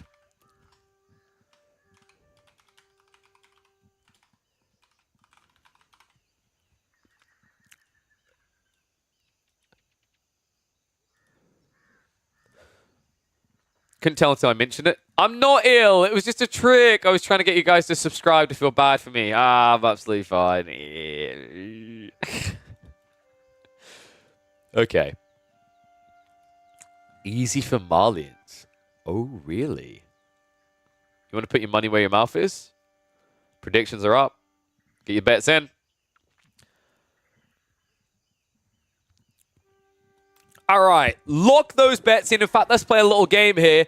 In the comments, predict who's going to win before you see the outcome of the game. Kaiser Johan is going to be taken into the first of this best of 3 with the Malians. Meanwhile, on the other side, I can't believe it happened. It's consistently banned in competitive right now. Divine DFP gets his hands on Jeanne d'Arc. And you know what? I guess I shouldn't be too surprised, because if I double check the draft, of course, Kaiser Johan banned English. It doesn't surprise me. For those who have not seen Divine DFP before, he has quite the reputation as a filthy little English player. What's more impressive is actually that Kaiser Johan bans the English, despite the fact that Kaiser Johan is also an English spammer. So if you're hoping to see Divine's signature Civ, or at least the current one, it's not going to happen here. Instead, we are going to be hopping into Coastal Cliffs for a showdown between what should be attacker and defender here. Kaiser Johan, not a bad spawn. 4th gold, sure, but close together. The reason this is really important is if you think about the natural builds of these two civs, Malians are going to go for Donzo Javs. Surprise, surprise, I've never seen that before. Divine is playing as Jeanne, which usually means Archers Knights. Archers Knights does not play well into Malians unless you somehow micro like a god. So we'll have to see if Divine, and I think so with a name like that, is blessed by God, or if he's going to get crotch stomped. What?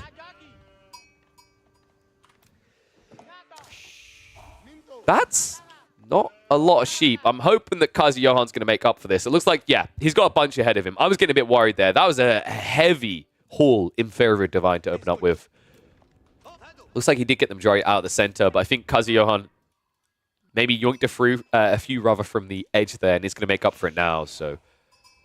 Not bad. Should be about a 50-50 split. This doesn't matter that much for the Malians, right? Worst case scenario... Oh my god, it's better than a 50-50. What am I on about? He's got these here. It doesn't matter as much for the Malians because they'll just happily go to cattle instead. But it matters a lot for the Jeanne d'Arc faction. Because even though you can play pocket ecos, it's still going to be idle time, a delay in production moved across. And in fairness, we've already seen today... Sometimes Malians don't stay in their base. If they find a way to break out and catch you on these pocket ecos, of which all of them, by the way, are forward spawning, the ones you want anyway, that could end the game pretty quickly. So, tech up's on the way. It is going to be the one pumper here. Just Jeanne d'Arc to build it up, which means that Divine DFB is going to get level 2 Jeanne as soon as it completes. There's no doubt in my mind, this is going to be Women at Arms. You would have to be on copious amounts of drugs to do anything else there. You can't do Hunter against Malians. Javelins just disintegrate you. I mean, it's already hard enough to play into Malians with Jeanne because Javs, their base damage is so high, well over half their damage goes through your ranged armor, right? So it's a tough matchup either way. How have you not been found yet, sir?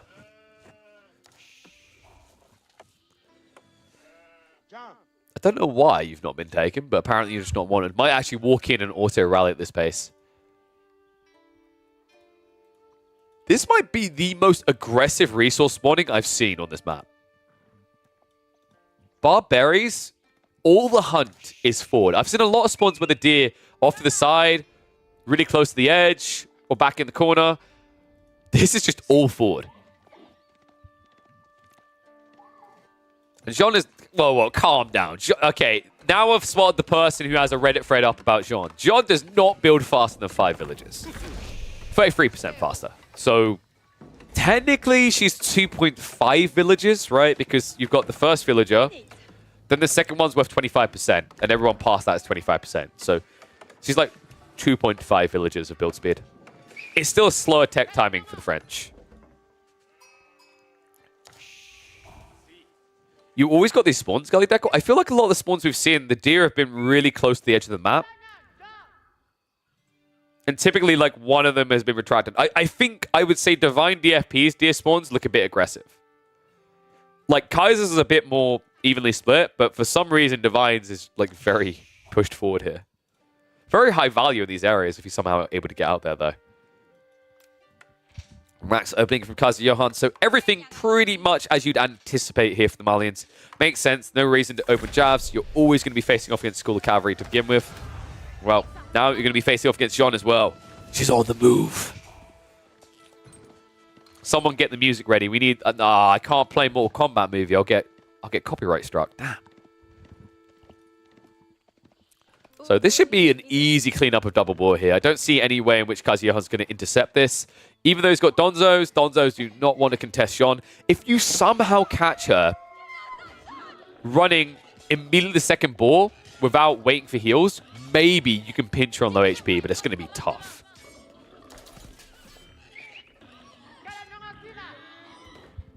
Interesting. So some talk from the chat that Marlians is one to go to for this map. I'm not fully convinced about Marlians. I think sometimes the gold spawns are way too unforgiving. This is a jackpot for KJ, but a lot of the times it's not. English, definitely an S tier to me. I think English is the best performing Civ on this map, full stop. People ask about the name. This is Coastal Cliffs by Avali.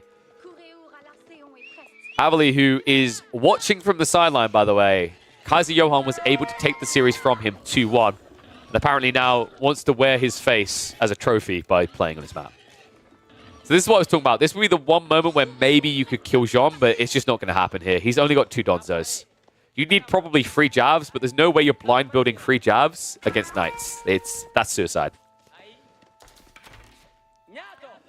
Second pit mine half complete here. I would love to see KJ just get like an outpost up in this area. I think it'd be quite high value against the dives that Jean's going to try to commit to. Jean is getting ready to go, by the way. Divine Restoration coming off cooldown in 20 seconds, so any damage done here is going to be a good trade. Remember, this is buying time for the next step. Divine on the way with the archers now. Kazuyohan only now adding in the first javelin. In fact, where are these archers? I feel like they were pumping a bit quicker before. Yeah, considering the distance, it looks like 1 or 2 were holding back here. So they could have probably arrived when that initial dive was happening, and that would have completely forced Kazuyohan away from the goal permanently. Should be ready to go again. Behind this, we have already got the Blacksmiths being added in, so Divine has got that extra damage for Jean, for the Knights.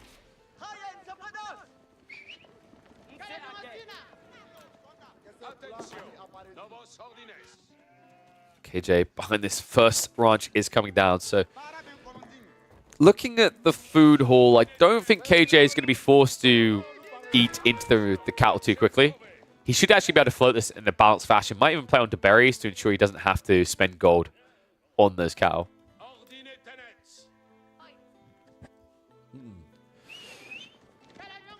Divine.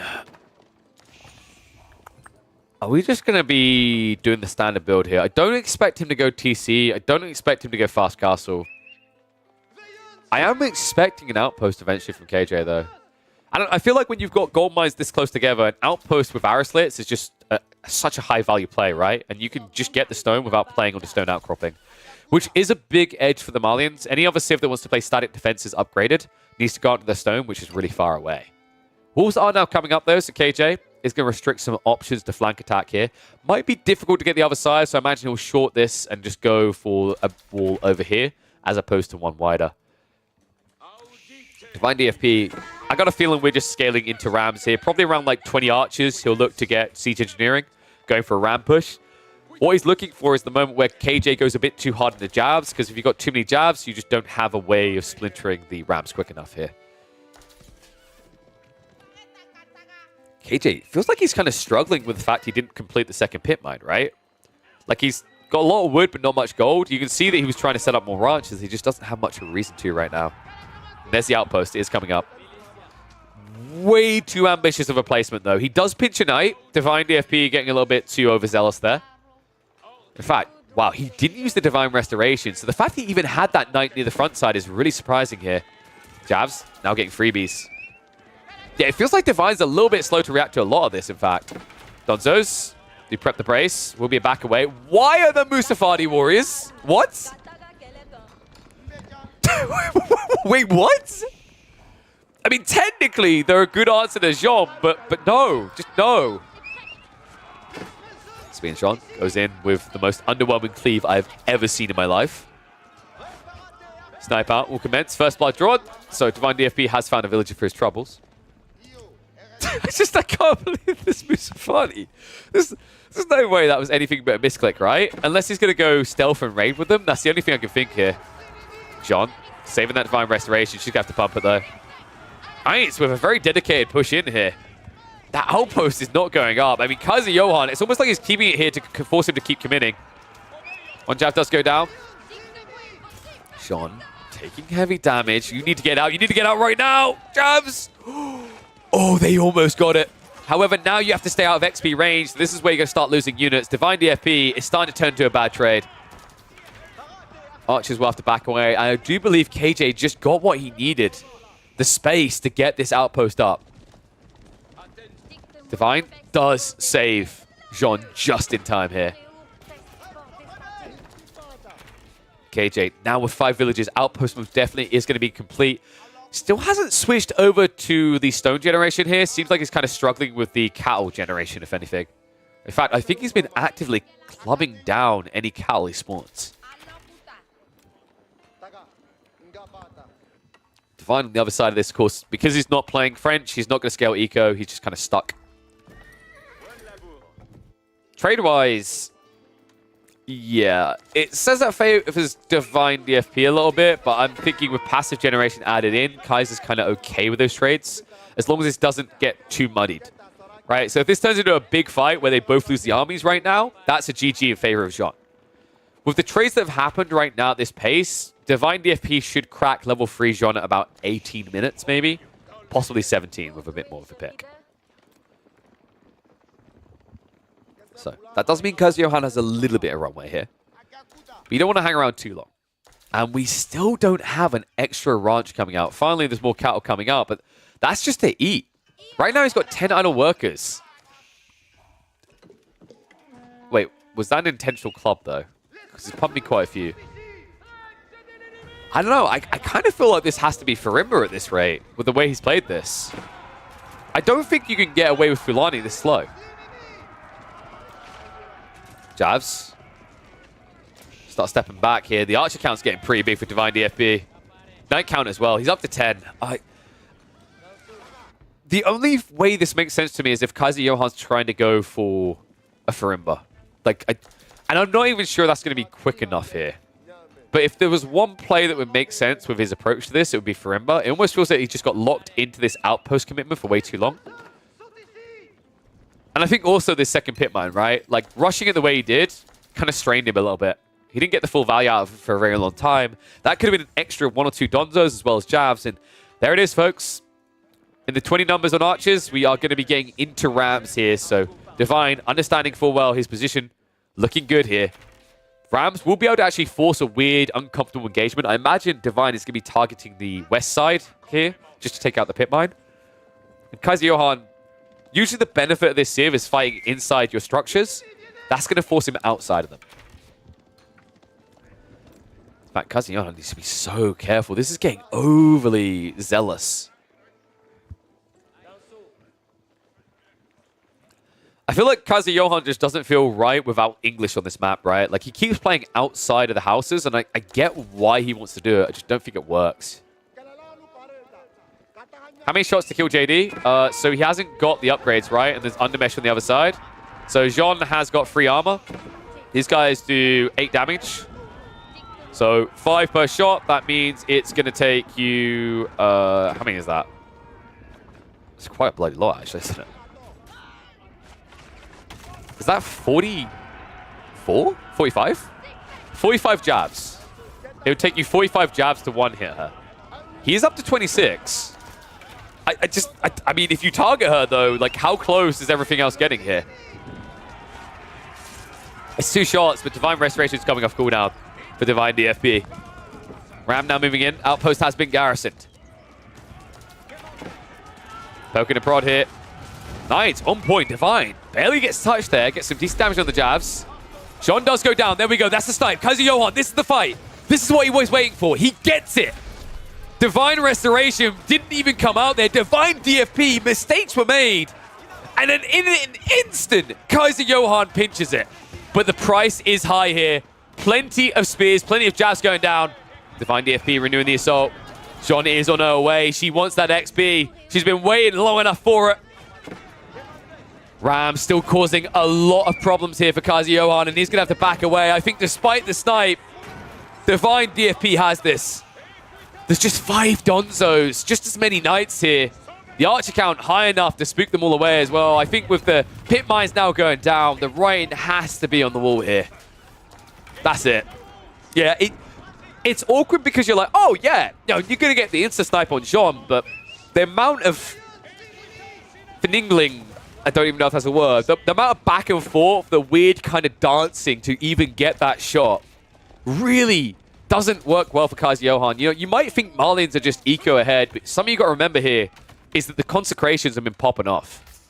TC's been making the villages cheaper, Knights much cheaper on the food in both of them. That has been adding up. The cows, we don't talk about the cow. What on earth have you done?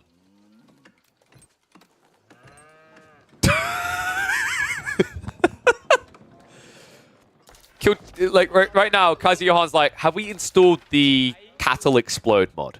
Yes? Oh man, this is crazy. We went from no cows to way too many now, so he's gonna try to rush the Filani, isn't he? I mean, this is one way of getting back in this game, if anything's gonna work. However, guys.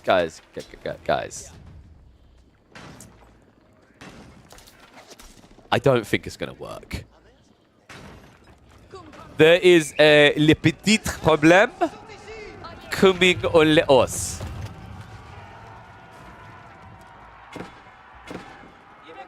Oh boy.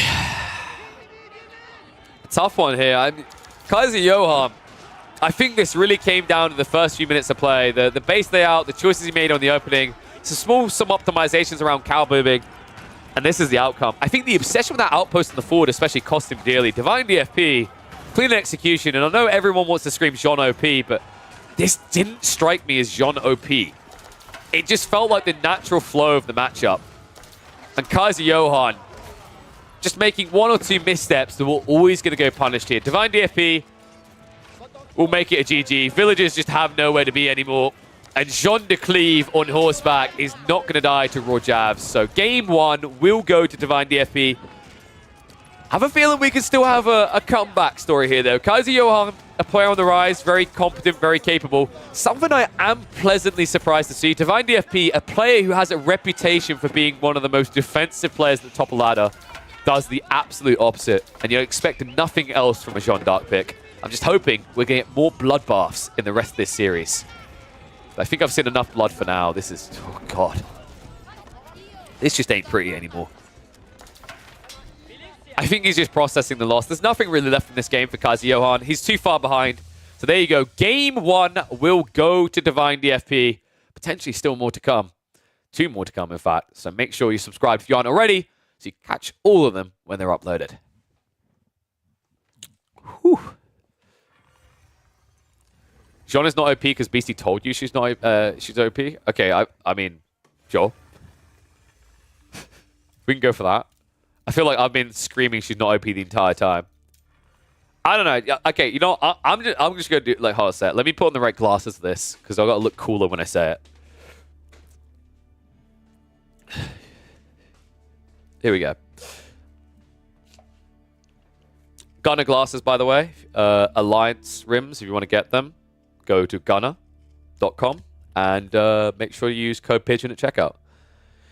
Yeah, I don't know, guys. I just think you just need to MOBA more, and you'd realize that Jean's not OP at all. Okay? There we go. Great. Now I can't see anything because I haven't got my contacts in, and these aren't prescription.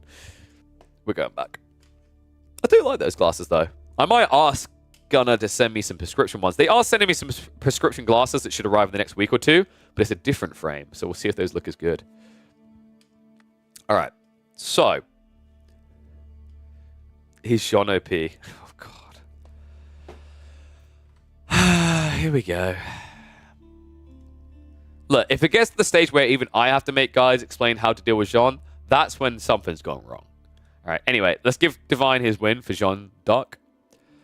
Here's your poll. Is Jean OP? Yes, no, I need to MOBA more. There you go. Enjoy your poll. Dance up and down it. Do whatever you need to. Anyone who's played Warcraft 3 will tell you why Jean is overpowered in her current form. That's weird, because there's literally Warcraft 3 pros that are telling you she's not OP. In fact, the only thing they've said is that she's slightly overtuned for the cleave.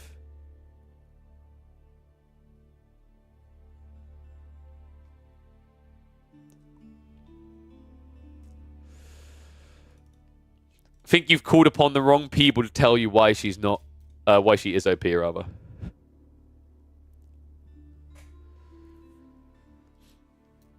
Wait, do I want to look at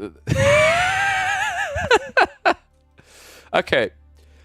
The reason why a lot of people think Jeanne is outright OP is because she is unfamiliar to the way you've played Age of Empires 4 for 2 years. She completely plays differently. Is she different? Yes. Is it a complete table flip? Yes.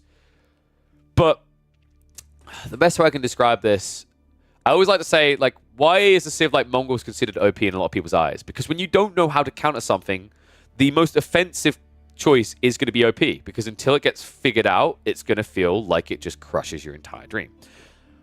I think Jeanne needs some slight tweaks, primarily around the cleave. That's it. But at the same time, Jeanne also actually needs to be buffed in Hunter form. Because Hunter form is terrible. Like, 1 out of 1,000 games, Hunter form might be good. I actually think she needs to have more eco benefits around that Hunter arc. I think actually that Hunter arc should have some way of buffing food gathering on Hunt. She's not OP though. The reason why Jeanne feels OP is because people haven't figured out how to solve her in a wider scheme at the moment. The way you end up playing the game is you play to her script, and that's very reminiscent of Delhi. And if you remember, people called for Delhi being OP and needing to be nerfed for a very long time. And they didn't get nerfed, guys. They got buffed over time. And people will chill about it now. You disagree? Hunter is pretty good in mirror or when fighting against an opponent who towered? What? Maybe towers to a certain extent, like HRE, sure. I'm not entirely convinced mirror is Jeanne d'Arc Hunter wins. Because here's the thing. Yeah, you've got pew pew arrows, but you're now a hunter that moves slower, has less armor, and you're playing against mass knights. She does have a place, but it's so situational it makes it bad design. And part of the problem is hunter form doesn't scale well. I actually think that her hunter divine arrows should ricochet based on your level, so that she gets some sort of AoE. Alright, anyway, I think we should get ready for game number 2. So, we had Coastal Cliffs to begin with. Next up, we've got Dry Arabia.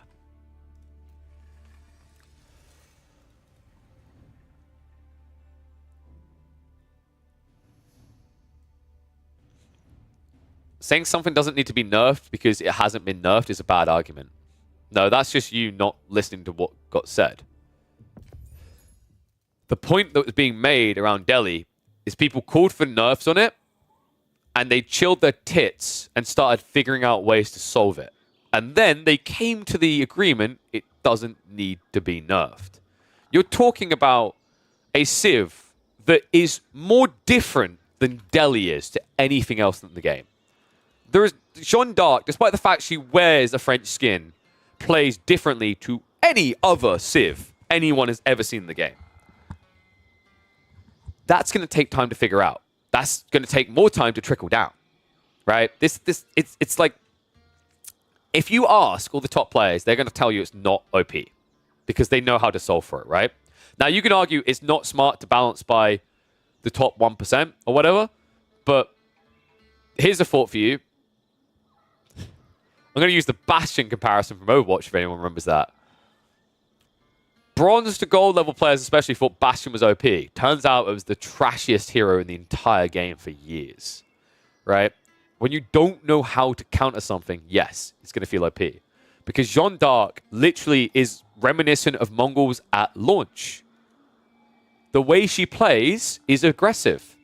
Someone I highlighted at the beginning of the expansion is a big part of why Mongols is being banned in every competitive series right now. Well, there's multiple reasons, but definitely the first month especially was because when you introduce new things, anything that is overly aggressive wins more often. Because it takes time to figure out how to receive that aggression, right? Anyone who's played a new game knows what I'm talking about, where it's much easier to be the attacker than the defender, because for the attacker, there's kind of more wiggle room for mistakes, but there's also more options for you to take. Your opponent then has to react to those options. And if you don't know how to react to those options, you're going to collapse more often than you're going to succeed. Mongo's banned because of hybrid maps. Agreed.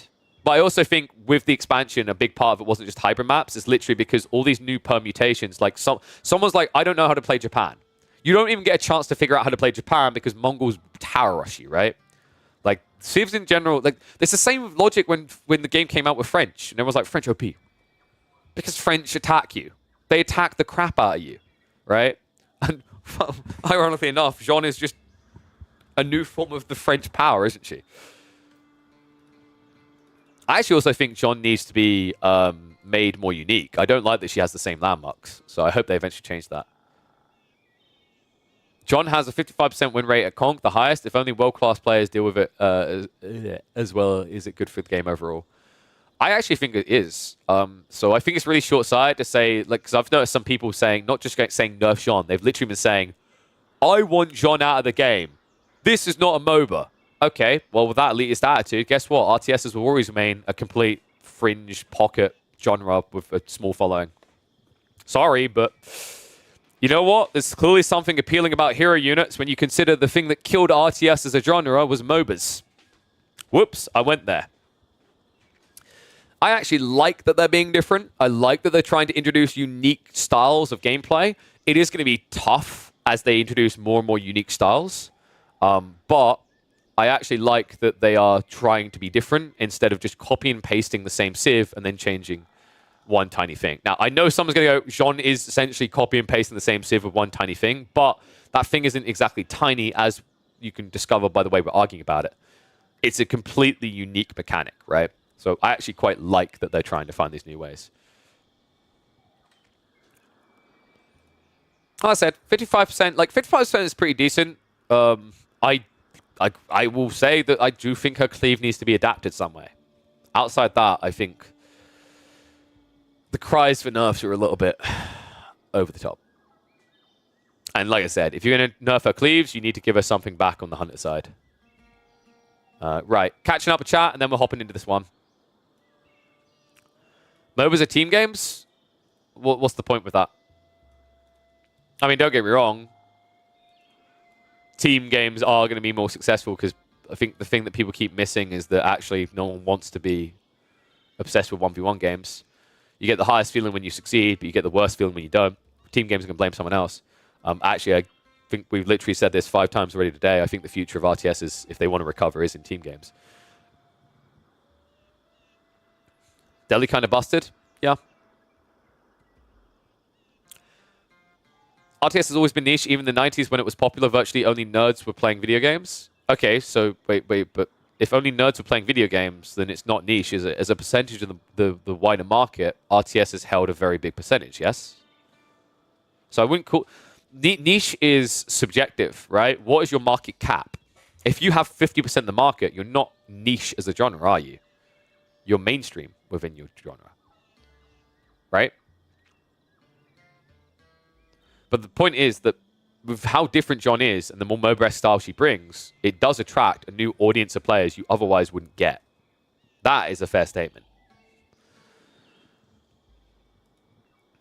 Like, actually, the interesting thing is, like, a lot of people went about the cleave. I actually very early on proposed a different way of fixing Jean. And I said that what you could do is you could literally have, when a fight commences, start a calculation on that fight, and then after the fight ends, right, when nothing has died near Jean for X seconds, based on how much was killed and how much was lost, do the calculation, and if she took positive army value kills, give her that XP difference. Now, there's a few issues with that. One, that is very confusing for an average player. 2, you have to rebalance a lot of other elements around the XP scaling required. But it would fix this worry that you can never fight Jean. But I think genuinely the simplest solution, I think someone even mentioned in the chat, is literally just nerf her cleave. Maybe the other thing might be around the spawning of like men-at-arms. I think that's the only other thing I can think of. with level 3 is kind of crazy a bit. I would say you could probably nerf her cleave a bit, take away the Castle Age Men-at-Arms, give her Feudal Age Men-at-Arms if she's still in Feudal Age. Outside that, buffer. All right, there we go. Whew. No instant buyback? Buyback is fine. I actually think buyback is fine. Totally fine. Buyback cooldown, maybe a little bit bigger, but I think buyback is fine. All right. I think we spent a while talking on this. I'm sure some of you want to keep talking about Jeanne d'Arc, but I imagine a bunch of you do want to see the rest of the series for Divine DFP and Kazi Johan. No? So I guess we should probably get into that. Oh, let me give Divine his point on the board there. Whoops. Will I cast Myriad? No. Myriad versus Anatan, I believe, is going to be cast on the Rising Empires channel, and I don't want to step on their toes. So, we'll be doing this series. All right, let's get to it. Game number 2 between Divine DFP and Kazi Johan. Kazi Johan. Well, we've been talking about OP things a lot in the Twitch chat. OP! It's Iobids coming out. But you know what? It wouldn't be an OP matchup if we didn't have these guys on the other side. Of the classic civs right now, this is the one that it baffles me. It still hasn't had any tweaks around its late game. Divine DFP goes the Ottomans. We actually saw this matchup once already in the playoffs, right? Or was it the group stage? I think it was the end of the group stage. It was Voldemar versus Avali, and I was surprised by how much of a lead the Iobids had going into the mid game. Curious to see if Kazi Johan's able to replicate this and get a point back on the board. Reminder that we are out of Play All 3 series. Now we are into best of 3, which means Divine DFP does already find themselves on match point here. If they win this game, Kazi Johan will be eliminated. Let me get predictions up for this second game here so that people can put their bets in. And away you will go. I'll give you guys 2 minutes to predict. My little gamble addicts, you. Oh, sorry. Big shout out to Forever Tie 12 for coming through with the gifted sub. I didn't forget about you. You're an absolute gem. All of you are superstars for the sub support you've been providing across on the Twitch. And also people watching YouTube. Keep on watching the games. Appreciate all of you across both the platforms. House of Wisdom on the way here. So this matchup, this feels like it can be a fast castle or a long feudal. We've seen a long feudal strat that's actually very dominant against the Ottomans, but I imagine Kazi Johan's probably going to go for something a bit more standardized here. Likely going to be looking at Eco-Wing growth into Culture Wing. Military Wing is pretty decent here as well, mainly because you start against the Spearmen that can't touch you. You can just micro them in range form. And then one of the standard openings for Ottomans, the most standard in fact, is to go Sipahi. Desert Raiders destroy Sipahi. So we'll see which one he wants to go for. Kazi Johan saving up now. Something I'm still waiting to see more of yet, I'm kind of surprised they haven't seen it yet, by the way, is Trade Wing Advisors. I think there's some potential behind this build. In Feudal Age, you basically get the Advisors for the Atabegs, and then you go Fast Castle, and you spam Lancers with 20% more health. Pretty fierce. I think we are going to see some people iterating that way in the coming weeks, but so far, I've heard a few people theorycraft it. No one has actually tried to pull it out. It's just going to be standard then. So Military Wing reinforcement coming in. Let's speed up this early game a little bit because it is just going to be a bit slow with the spears coming out. We have got the scout rotation. It looks like it's pretty standard from Divine DFP. Not finding much though because Kazi Johan dived across the map. 13 sheep to 6. Great opening here from KJ. And KJ has got enough time to cover the other side here and get most of these, if not all the remaining sheep. Divine DFP, in fact, has stopped with his scout here. Oh man, this is a great haul for Kazi Johan. This is like a 2/3, almost 3/4 in favor of the Iobids. Sick opening here. And remember, he's going on to the berries first. He'll have that plenty. Also, because he didn't go for growth, it's absolutely fine that he's exhausting these berry patches to begin with. On the other side of this, Madrissa is going to be coming up from Divine DFP, so nothing too out of the ordinary here for the Ottos. Divine is going to be stabbing on the spears. He did get a forward spawn gold, so something he can actually exploit a lot in this environment. People asking, what the hell is Divine doing? Divine went for a standard scout rotation. The problem is, if I'm not mistaken, he started south side, and then when he arrived north side, KJ had already dove to the left corner and come back, which meant that half of Divine DFP's scout rotation was completely wasted. What was the speed? Us getting to the 5-minute mark to catch up for the game. Pretty standard to do. And actually, I think I polled about this on the channel before, is in a lot of cases, people don't mind the Dark Age just being kind of sped through if nothing substantial is happening. Outpost also going up. So Divine DFP, interesting that he's building outposts, but makes sense when he's up against the Desert Raiders. The problem here, though, is like Desert Raiders can still kind of poke in from the north side. Of course, they will be in range when you garrison, but it's still idle time that KJ can achieve here. I think he just started off by walking into spears, though. That's not ideal. Divine gathering a heavy load of stones, so we are going to be prepping those military schools. The other side of this, KJ, he did actually... Okay, he's playing long feudal. Yeah, this just got really interesting then. He's gone double archery range, and Divine DFP, did he not pull the... Yeah, he pulled the scout all the way back. He doesn't know. This is pretty spicy, actually, considering that Divine DFP is adding in the second military school, but hasn't added in any stables yet. Yeah, I agree. I think we are getting 2 TC play here.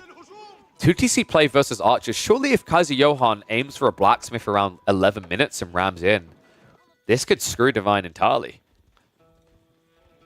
Where is he going? This must be... Yeah, it's going to be a TC right here, right? So pretty safe and condensed, at least in that regard. The interesting part is, like, Kaiser Johan, it's pretty bold what he's done here. Going Desert Raiders, your opponent would usually already prep something to counter with range units. And, you know, range on range, if this was Archer v Archer, it's something that Divine could win. But going for this TC instead, it is going to give a window of opportunity to KJ here. Something that he desperately needs, remember. Divine DFP did take the first game with Jeanne d'Arc.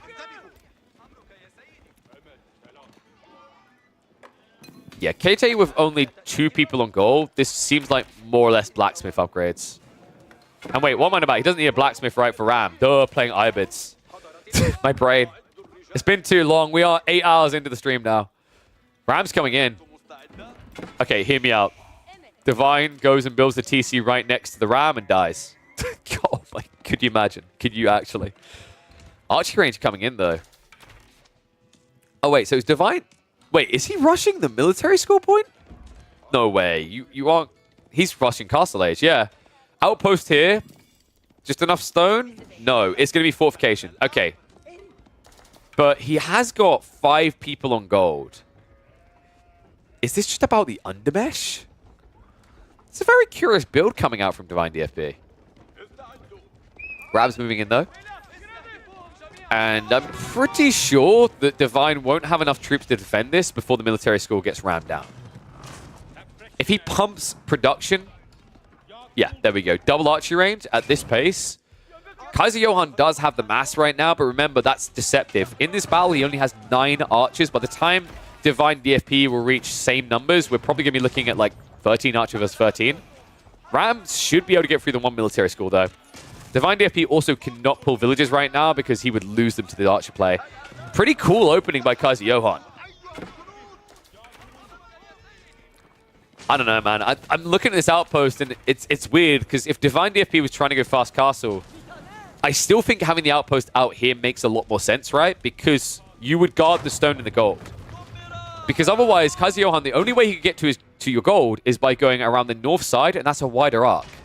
So logically, the short route in for the Ibids is east side here. And now, Divine DFP, is he going to lose both of these? Wow. I don't think I've ever seen an Ottoman player lose both military schools this quickly. That's borderline GG. In fact, that might just be GG. Admittedly, passive production is not that big of a kicker at this stage of the game, but the fact that he's got to rebuild these and the price he paid for them, 250 resources twice down the drain. What an insane play out of Kaiser Johan. He's going to back away now.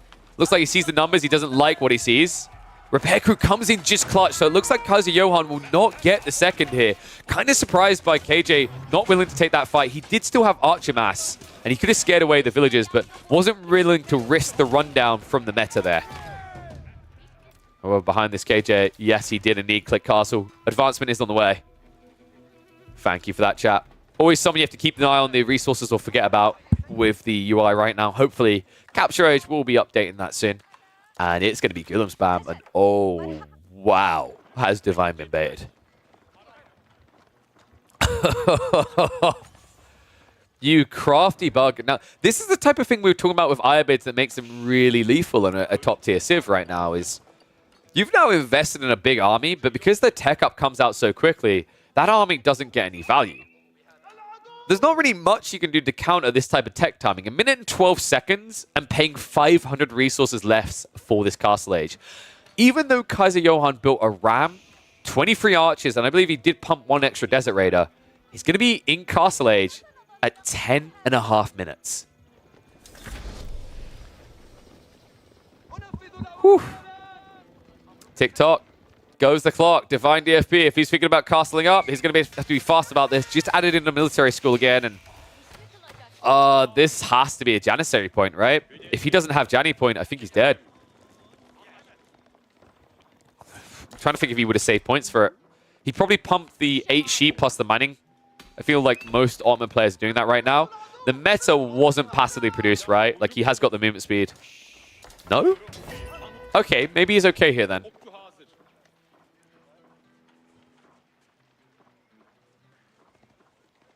Oh, you're right, actually. It's only his second Vizier point. Did he just pop, though? Yeah, I don't think he's going to get it in time, then. The Gulams, by the time he does get it, theoretically, there's going to be, what, like 10 Gulams? This many archers behind him as well. I think the other problem here is, like, even if you do get the Vizier points for the Janny pull, it's only 6 Janissaries. Yeah, this...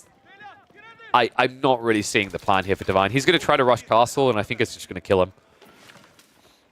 And I don't blame him, by the way. He can't stay long here because the Gulams are just going to keep escalating. And also behind this, keep in mind, it's the Cambulances. They're playing out for the relics as we speak. So that's going to be something that Kaiser Johan's going to have to juice him further.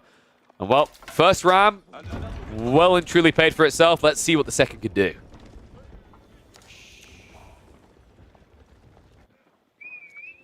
People asking, could he have countered this? I think so. I think he should have had a bit more military out. He could have just looked to set the pressure point here, right? I'm surprised he didn't play into Sipahi at all, in fact. Fast coming in, though. Tech up, and immediately dives in with the Gulams, and that should be it. Divine DFP, he might get this tech up, but the price he's about to pay is bloody high. Veteran Archers versus Feudal. Tech up is at least complete, sure, but that's going to be, what, 7? Make that 8 villagers going down. Hell, why not make it 9? Divine DFP, not just that, now immediately losing another military school. Dive continues from the Gulam and from the archers here. Divine DFP with just 17 archers remaining. KJ, more Gulams are on the way, so this looks like we are going to get a 1-1 storyline and a deciding game between the two. Divine DFP, I think it's just too much of a mountain to climb here.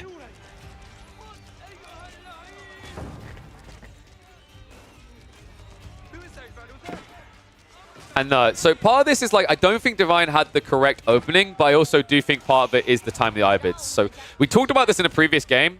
Because it takes a minute and 12 seconds, and you pay 500 resources less, there isn't really a clear counter anyway to the fast castle build of the Irobids. There's actually only one way to play against it, and that's all in Feudal to shut it down early, unless you've got like some crazy trade or boom. But the most standard and effective way is to Feudal all in them. The problem with that is players know this, so potentially they can come up with a counter, right? And I think that's why some people are arguing Irobids is not busted at the moment. What I want you to realize, though, is for a game based on counters, you need time to prep counters. And the only way you're going to do that is if going into the game, you know for certainty that it's a fast castle build. Was in this case, but Divine, he can't just gamble on that so easy peasy. GG comes out, Kaiser Johan takes the second game, gives us a 1-1 storyline, which means we are going to have a very close deciding game between these two. Whew. I believe that game might even be ready already. In fact, let me do the predictions. Look at you guys getting your moonies. Kaiser Johan did, of course, win that one. So, final map is going to be Delhi versus Chinese. Oof. well. Wait, I don't say anything now, right? Because every time I say stuff, I feel like I'm giving stuff away. So Kaiser Johan is going to be playing as the Delhi. And Divine DFP is going to be playing as the Chinese. All right, give you guys 2 minutes. HRE ban? Yeah. Not sure entirely about that one. Is a bit funky. We're going to be on Rocky River to decide this one. So Rocky River is the final game. So get those bets in quickly. Well, see, this is the thing. We've just got good old Gully Deckle to give everyone the info now, even when I'm like, I'm not going to spoil it and make it like obvious who's favored in this matchup. And then Gully Deckle's like, I should be charging for this, but nah.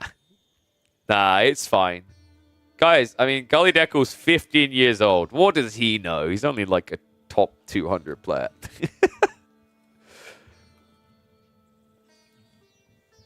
Info is key. Okay. We should make you subscribe to that info, though.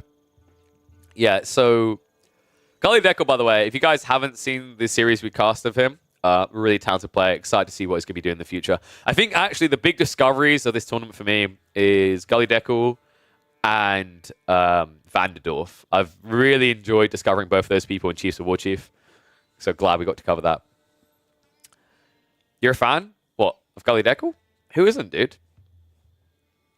Myriad is so good. That's true. My eyeballs were already on Myriad back in, I think, like November, October, though. So it wasn't like a discovery in this tournament. But yes, Myriad is very talented as well. I think there's a lot of upcoming talent in Age of Empires 4, and it's got me really excited for 2024. Didn't see a Tower of the Sultan push. That's because people like to win their games, Kanoki. But if you queue into a bronze, you know what to do. He's climbed the ranks? I know. Dude, Myriad's got like, I'm sorry, but I mean, you've got the youth story, but Myriad's got the anyone can make it story. And that like he started off his journey and ranked as a gold. Which is just incredible. I love to see it. All right. Should we get ready for the game though? Let's hop into it. Let me just update that score so you guys know how tight this is, how close it's going to be. You faced Kalp in gold in Season 1. I mean, I've seen how Kalp places his pastures. I'm not surprised. I'm sorry, Kalp.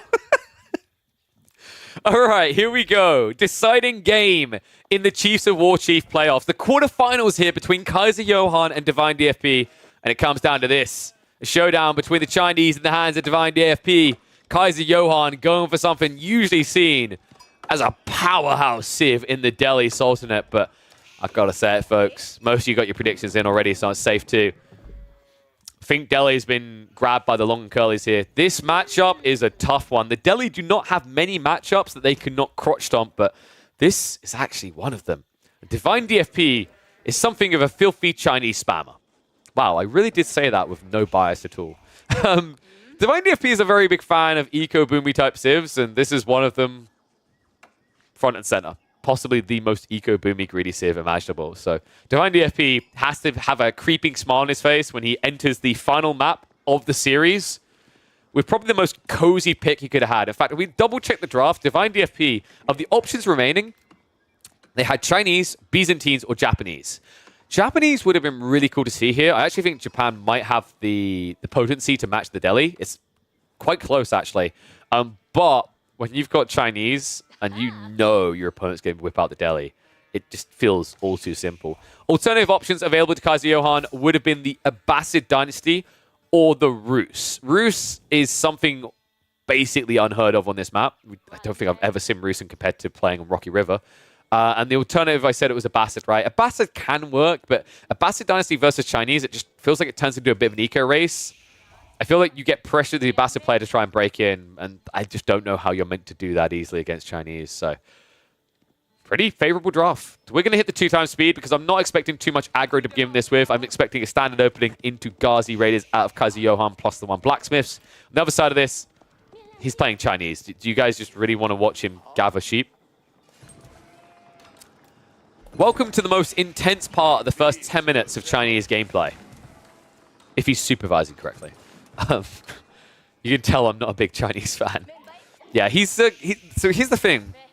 I'm looking at the spawn here, and Barbican placement isn't going to require much here. I think if you just Barbicans on the forward and then walls the sides, this is a very hard base for the Deli to get inside of. Sometimes Chinese players just outright shut down the Deli by playing for a Barbican in the center, and it looks like that is exactly what we're going to get. Okay. This is why Deli is hard countered by Chinese, by the way. Barbican on a map like this as well.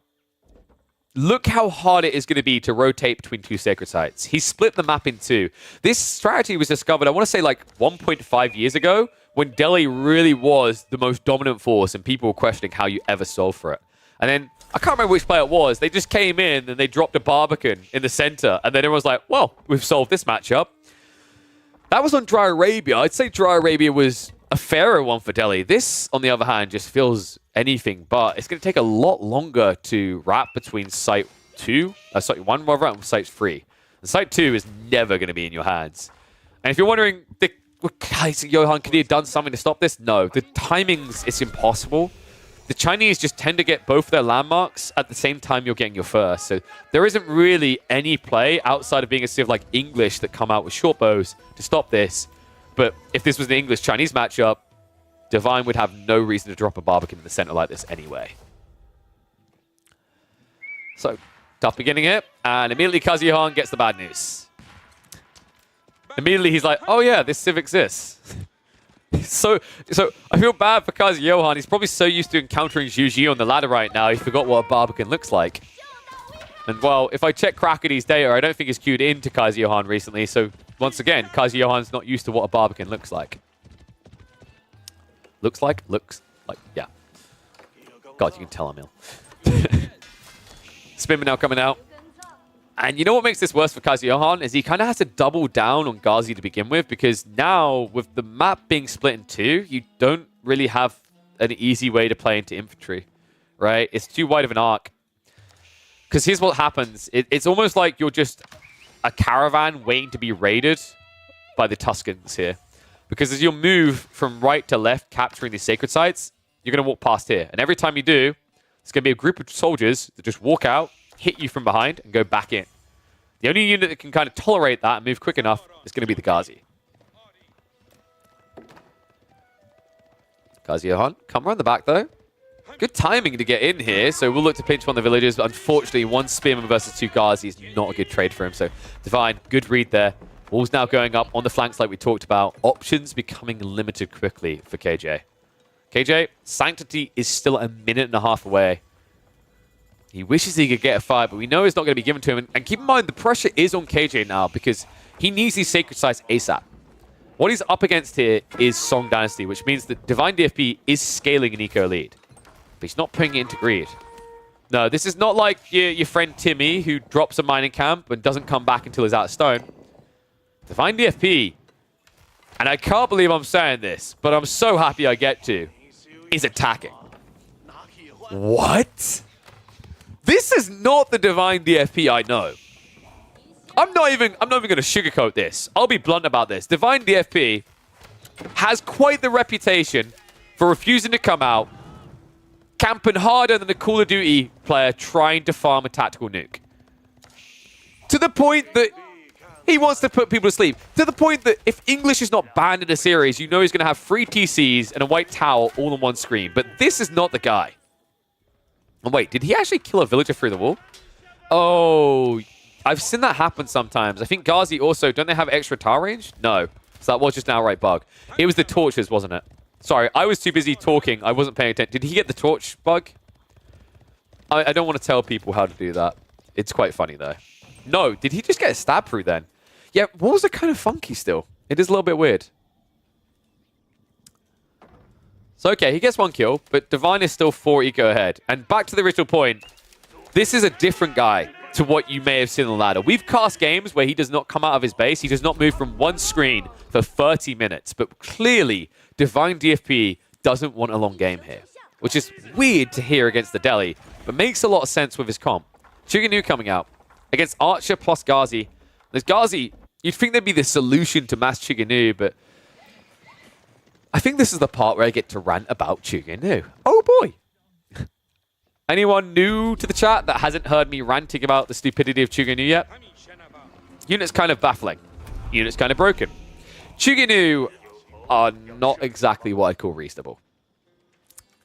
So you'd think that Horsemen would counter Chuginu because they have all this armor, but the problem with that is that Chuginu compared to archers on average in almost any matchup will do 1.5 to 2 times more damage. Ghazi, for example, right now have got 3 ranged armor.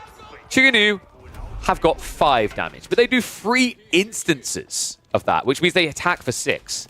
Look at the comparison here. An archer would attack for 6 and lose half of its damage. That means that Chuginu are doing double the damage of archers versus units that are meant to counter them.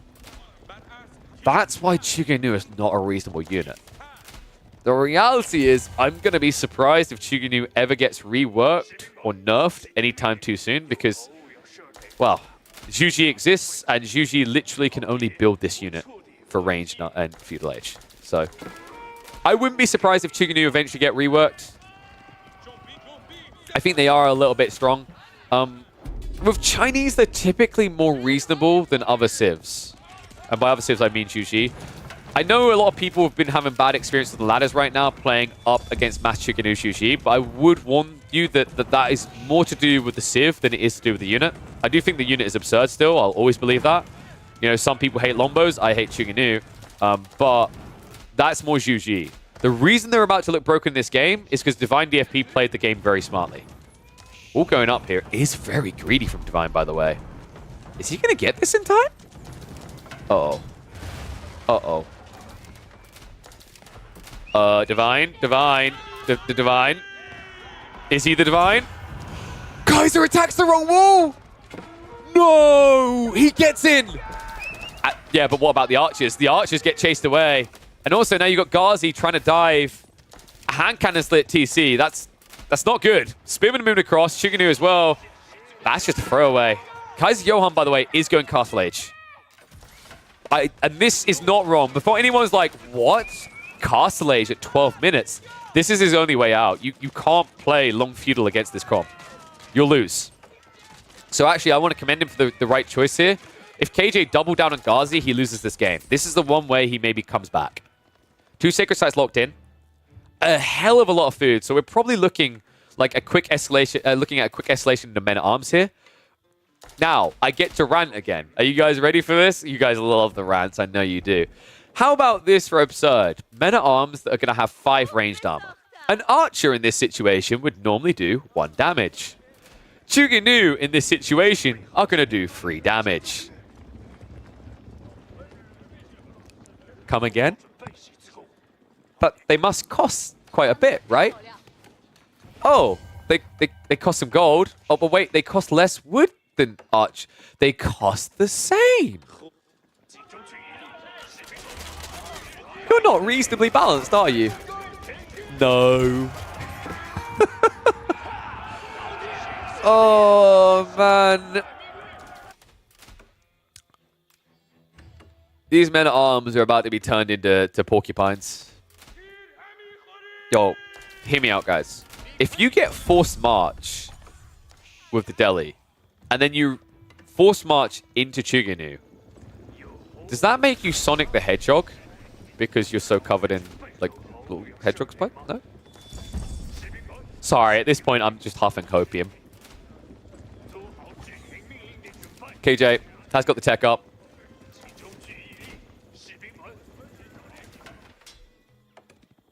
And we are getting a bunch of Men-at-Arms coming out. I mean, props to him, actually, KJ. This is a hard matchup. He's reacting accordingly.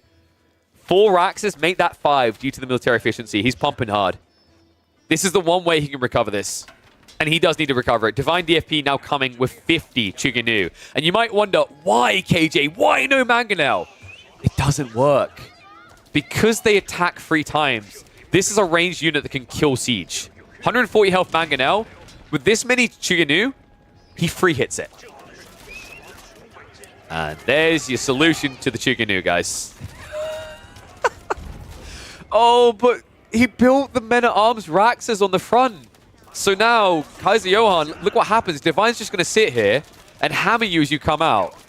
Oh, now the Ram as well.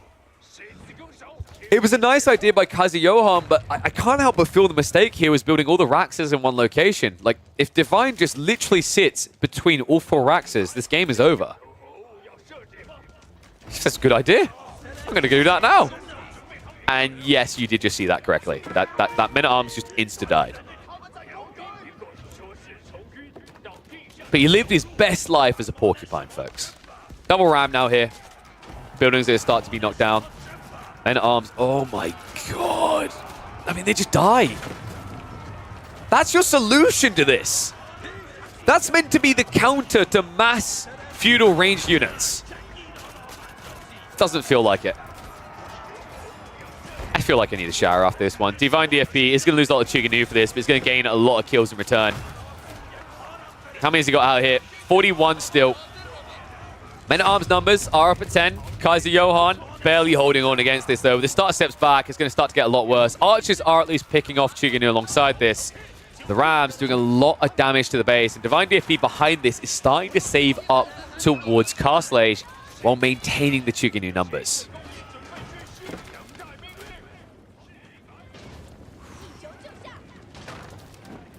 Well, Men-at-Arms, it's only 8 of them, right? So after this reset, Divine is now going to go for Castle Age. And the thing you need to remember is the whole point in this tech up time for KJ was meant to take map control and then follow it up with relics. He has a grand total of 0 relics. We've been in Castle Age how long now? 3 minutes, I want to say? Almost 3 minutes. Instead, he's having to play desperate games here. Did sneak out into the flank, but Divine, if he ever sees this, KJ doesn't have textiles, so he will die to just a small group of Chuganu. And we have got the astronomical clock tower on the way up, so this is going to be a big kicker to the teeth here. Not to mention the upgrades coming in for those Chuganu. Level 2 Undermesh hasn't been prioritized, right? Because KJ understood that it didn't matter, right? It was more important to have the damage increase with this tech up. Because if Divine ever catches up into Castle Age, it's pretty much over. So he's now 5 minutes away from Wedge Rivets. Tech up just completed for Divine DFP. That increase in damage is going to put him over the threshold again. He's going to double his damage up against the Men-at-Arms. And I think this might now be over, folks. I wouldn't even be surprised if Divine just gathers a bit of extra gold and prioritizes the Steeled Arrow upgrade. It's only 250 gold, but it breaks the game here. KJ's like, I can't fight him directly, so I'm just going to move my economy everywhere. Credit to him, actually. It does mean you don't have to keep the Men-at-Arms at home because there's no one to defend. However, now Divine has checked the base. He's seen no troops. He's seen no villagers. He's going to start hunting out onto the central ecos. One of the downsides of this map for KJ, a lot of food in the center means your positioning tends to be predictable.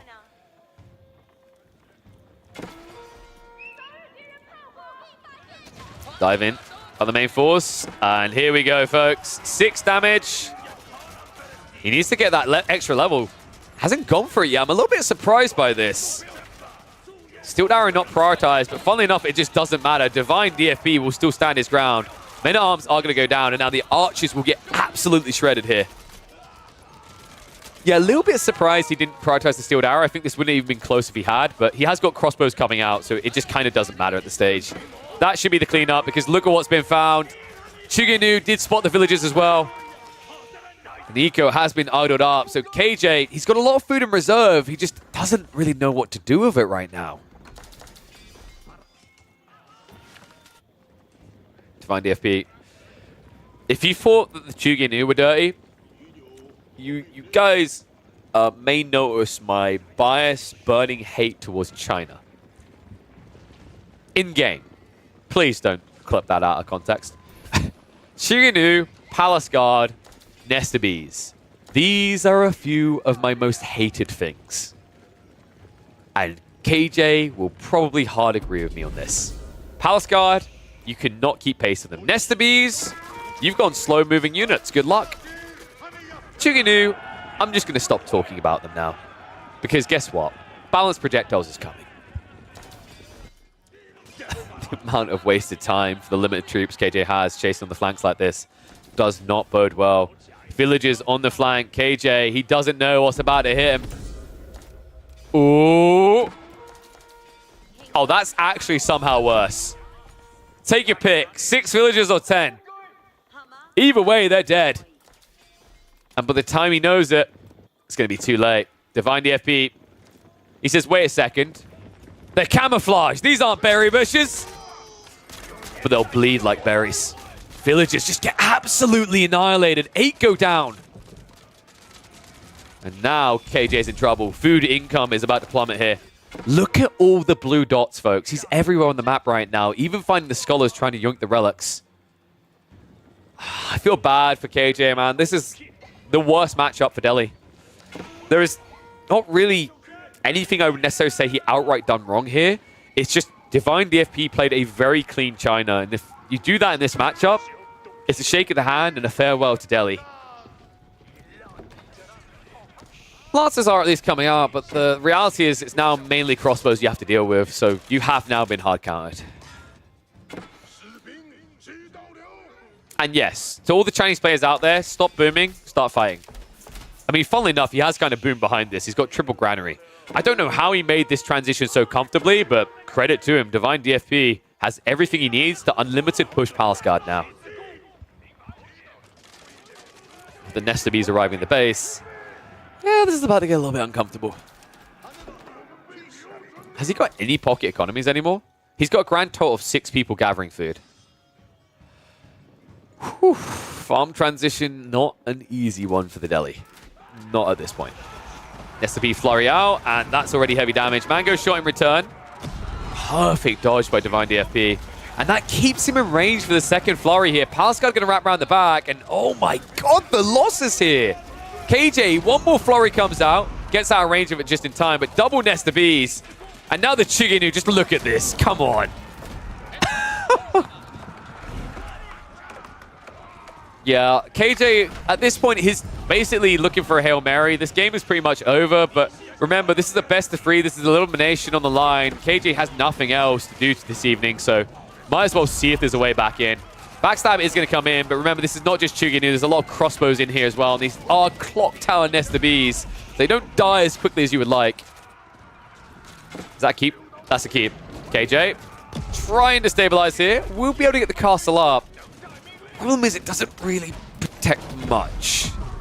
In fact, there's a dive coming in. Wait, does he even get this up?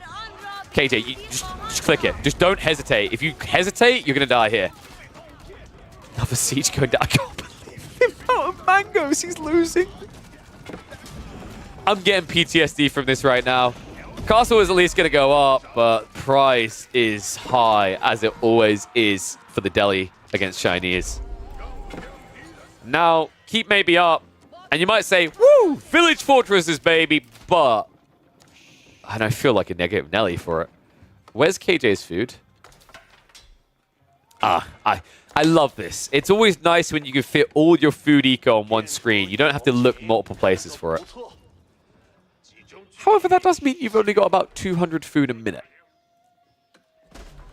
And what a play. Now, Divine adding in the Siege Workshop on the front side. He realizes this is GG point. The only way that this doesn't end is if you don't force it, right? Like, sounds kind of obvious, but what that means is if you don't go in now, KJ will get time to start adding in farms, and there's always a chance to, for outplay, claw back in. I'd say at this stage, Divine DFP is so far ahead, there is no outplay for KJ. There's only a misplay for Divine DFP. He's even coming for the relics. Smart read. How much gold we got left? 700, and that's it, right? So I don't blame him trying to just torch this down. Nesta Bees is going to speed this up as well.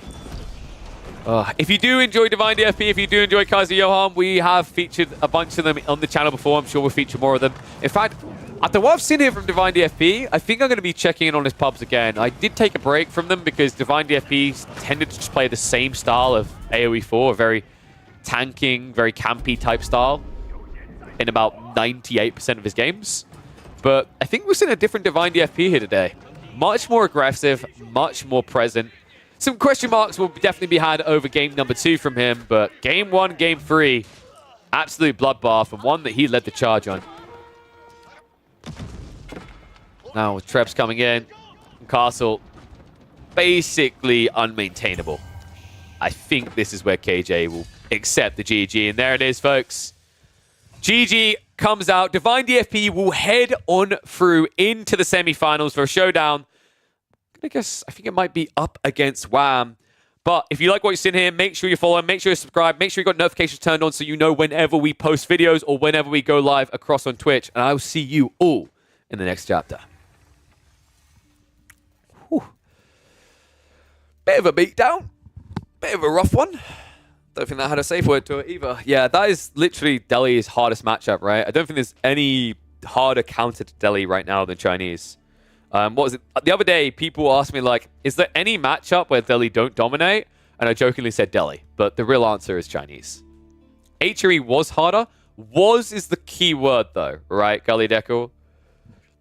If we go into the past, but I think nowadays with Ghazi Raiders, the Chinese matchup is much harder. Shuji might be a fair shout, but actually, no, Shuckle. I don't think Shuji beats Delhi, right? The reason why Chinese beats Delhi so heavily is the Barbican. It's literally that. It's literally the fact that they build a defensive landmark so quickly. If it wasn't for that, I actually think Delhi would still win this matchup. But, nah, ain't gonna happen there. Okay, though, I think that brings us to the end, doesn't it?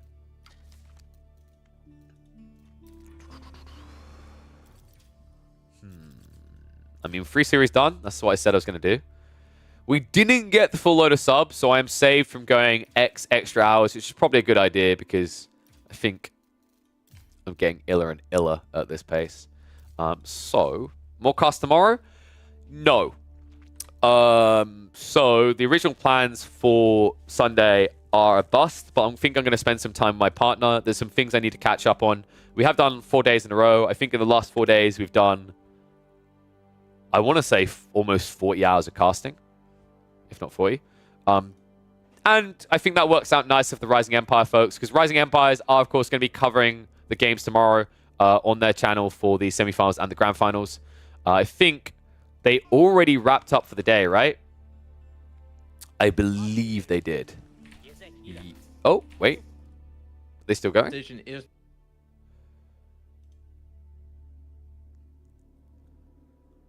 Oh, they're still going.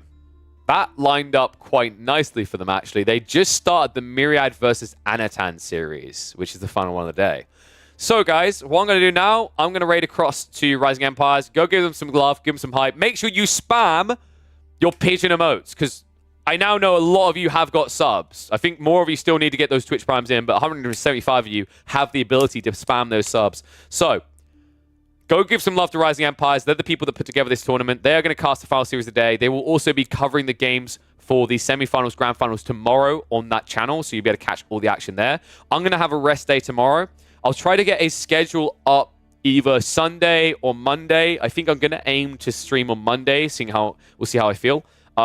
Goal is to do 4 days a week each week, so we have been doing a pretty good job with that.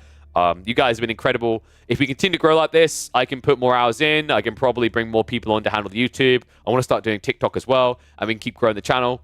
My goal is actually by midway in this year to have a few sponsors so that I'm able to do this full time. But you guys are definitely helping.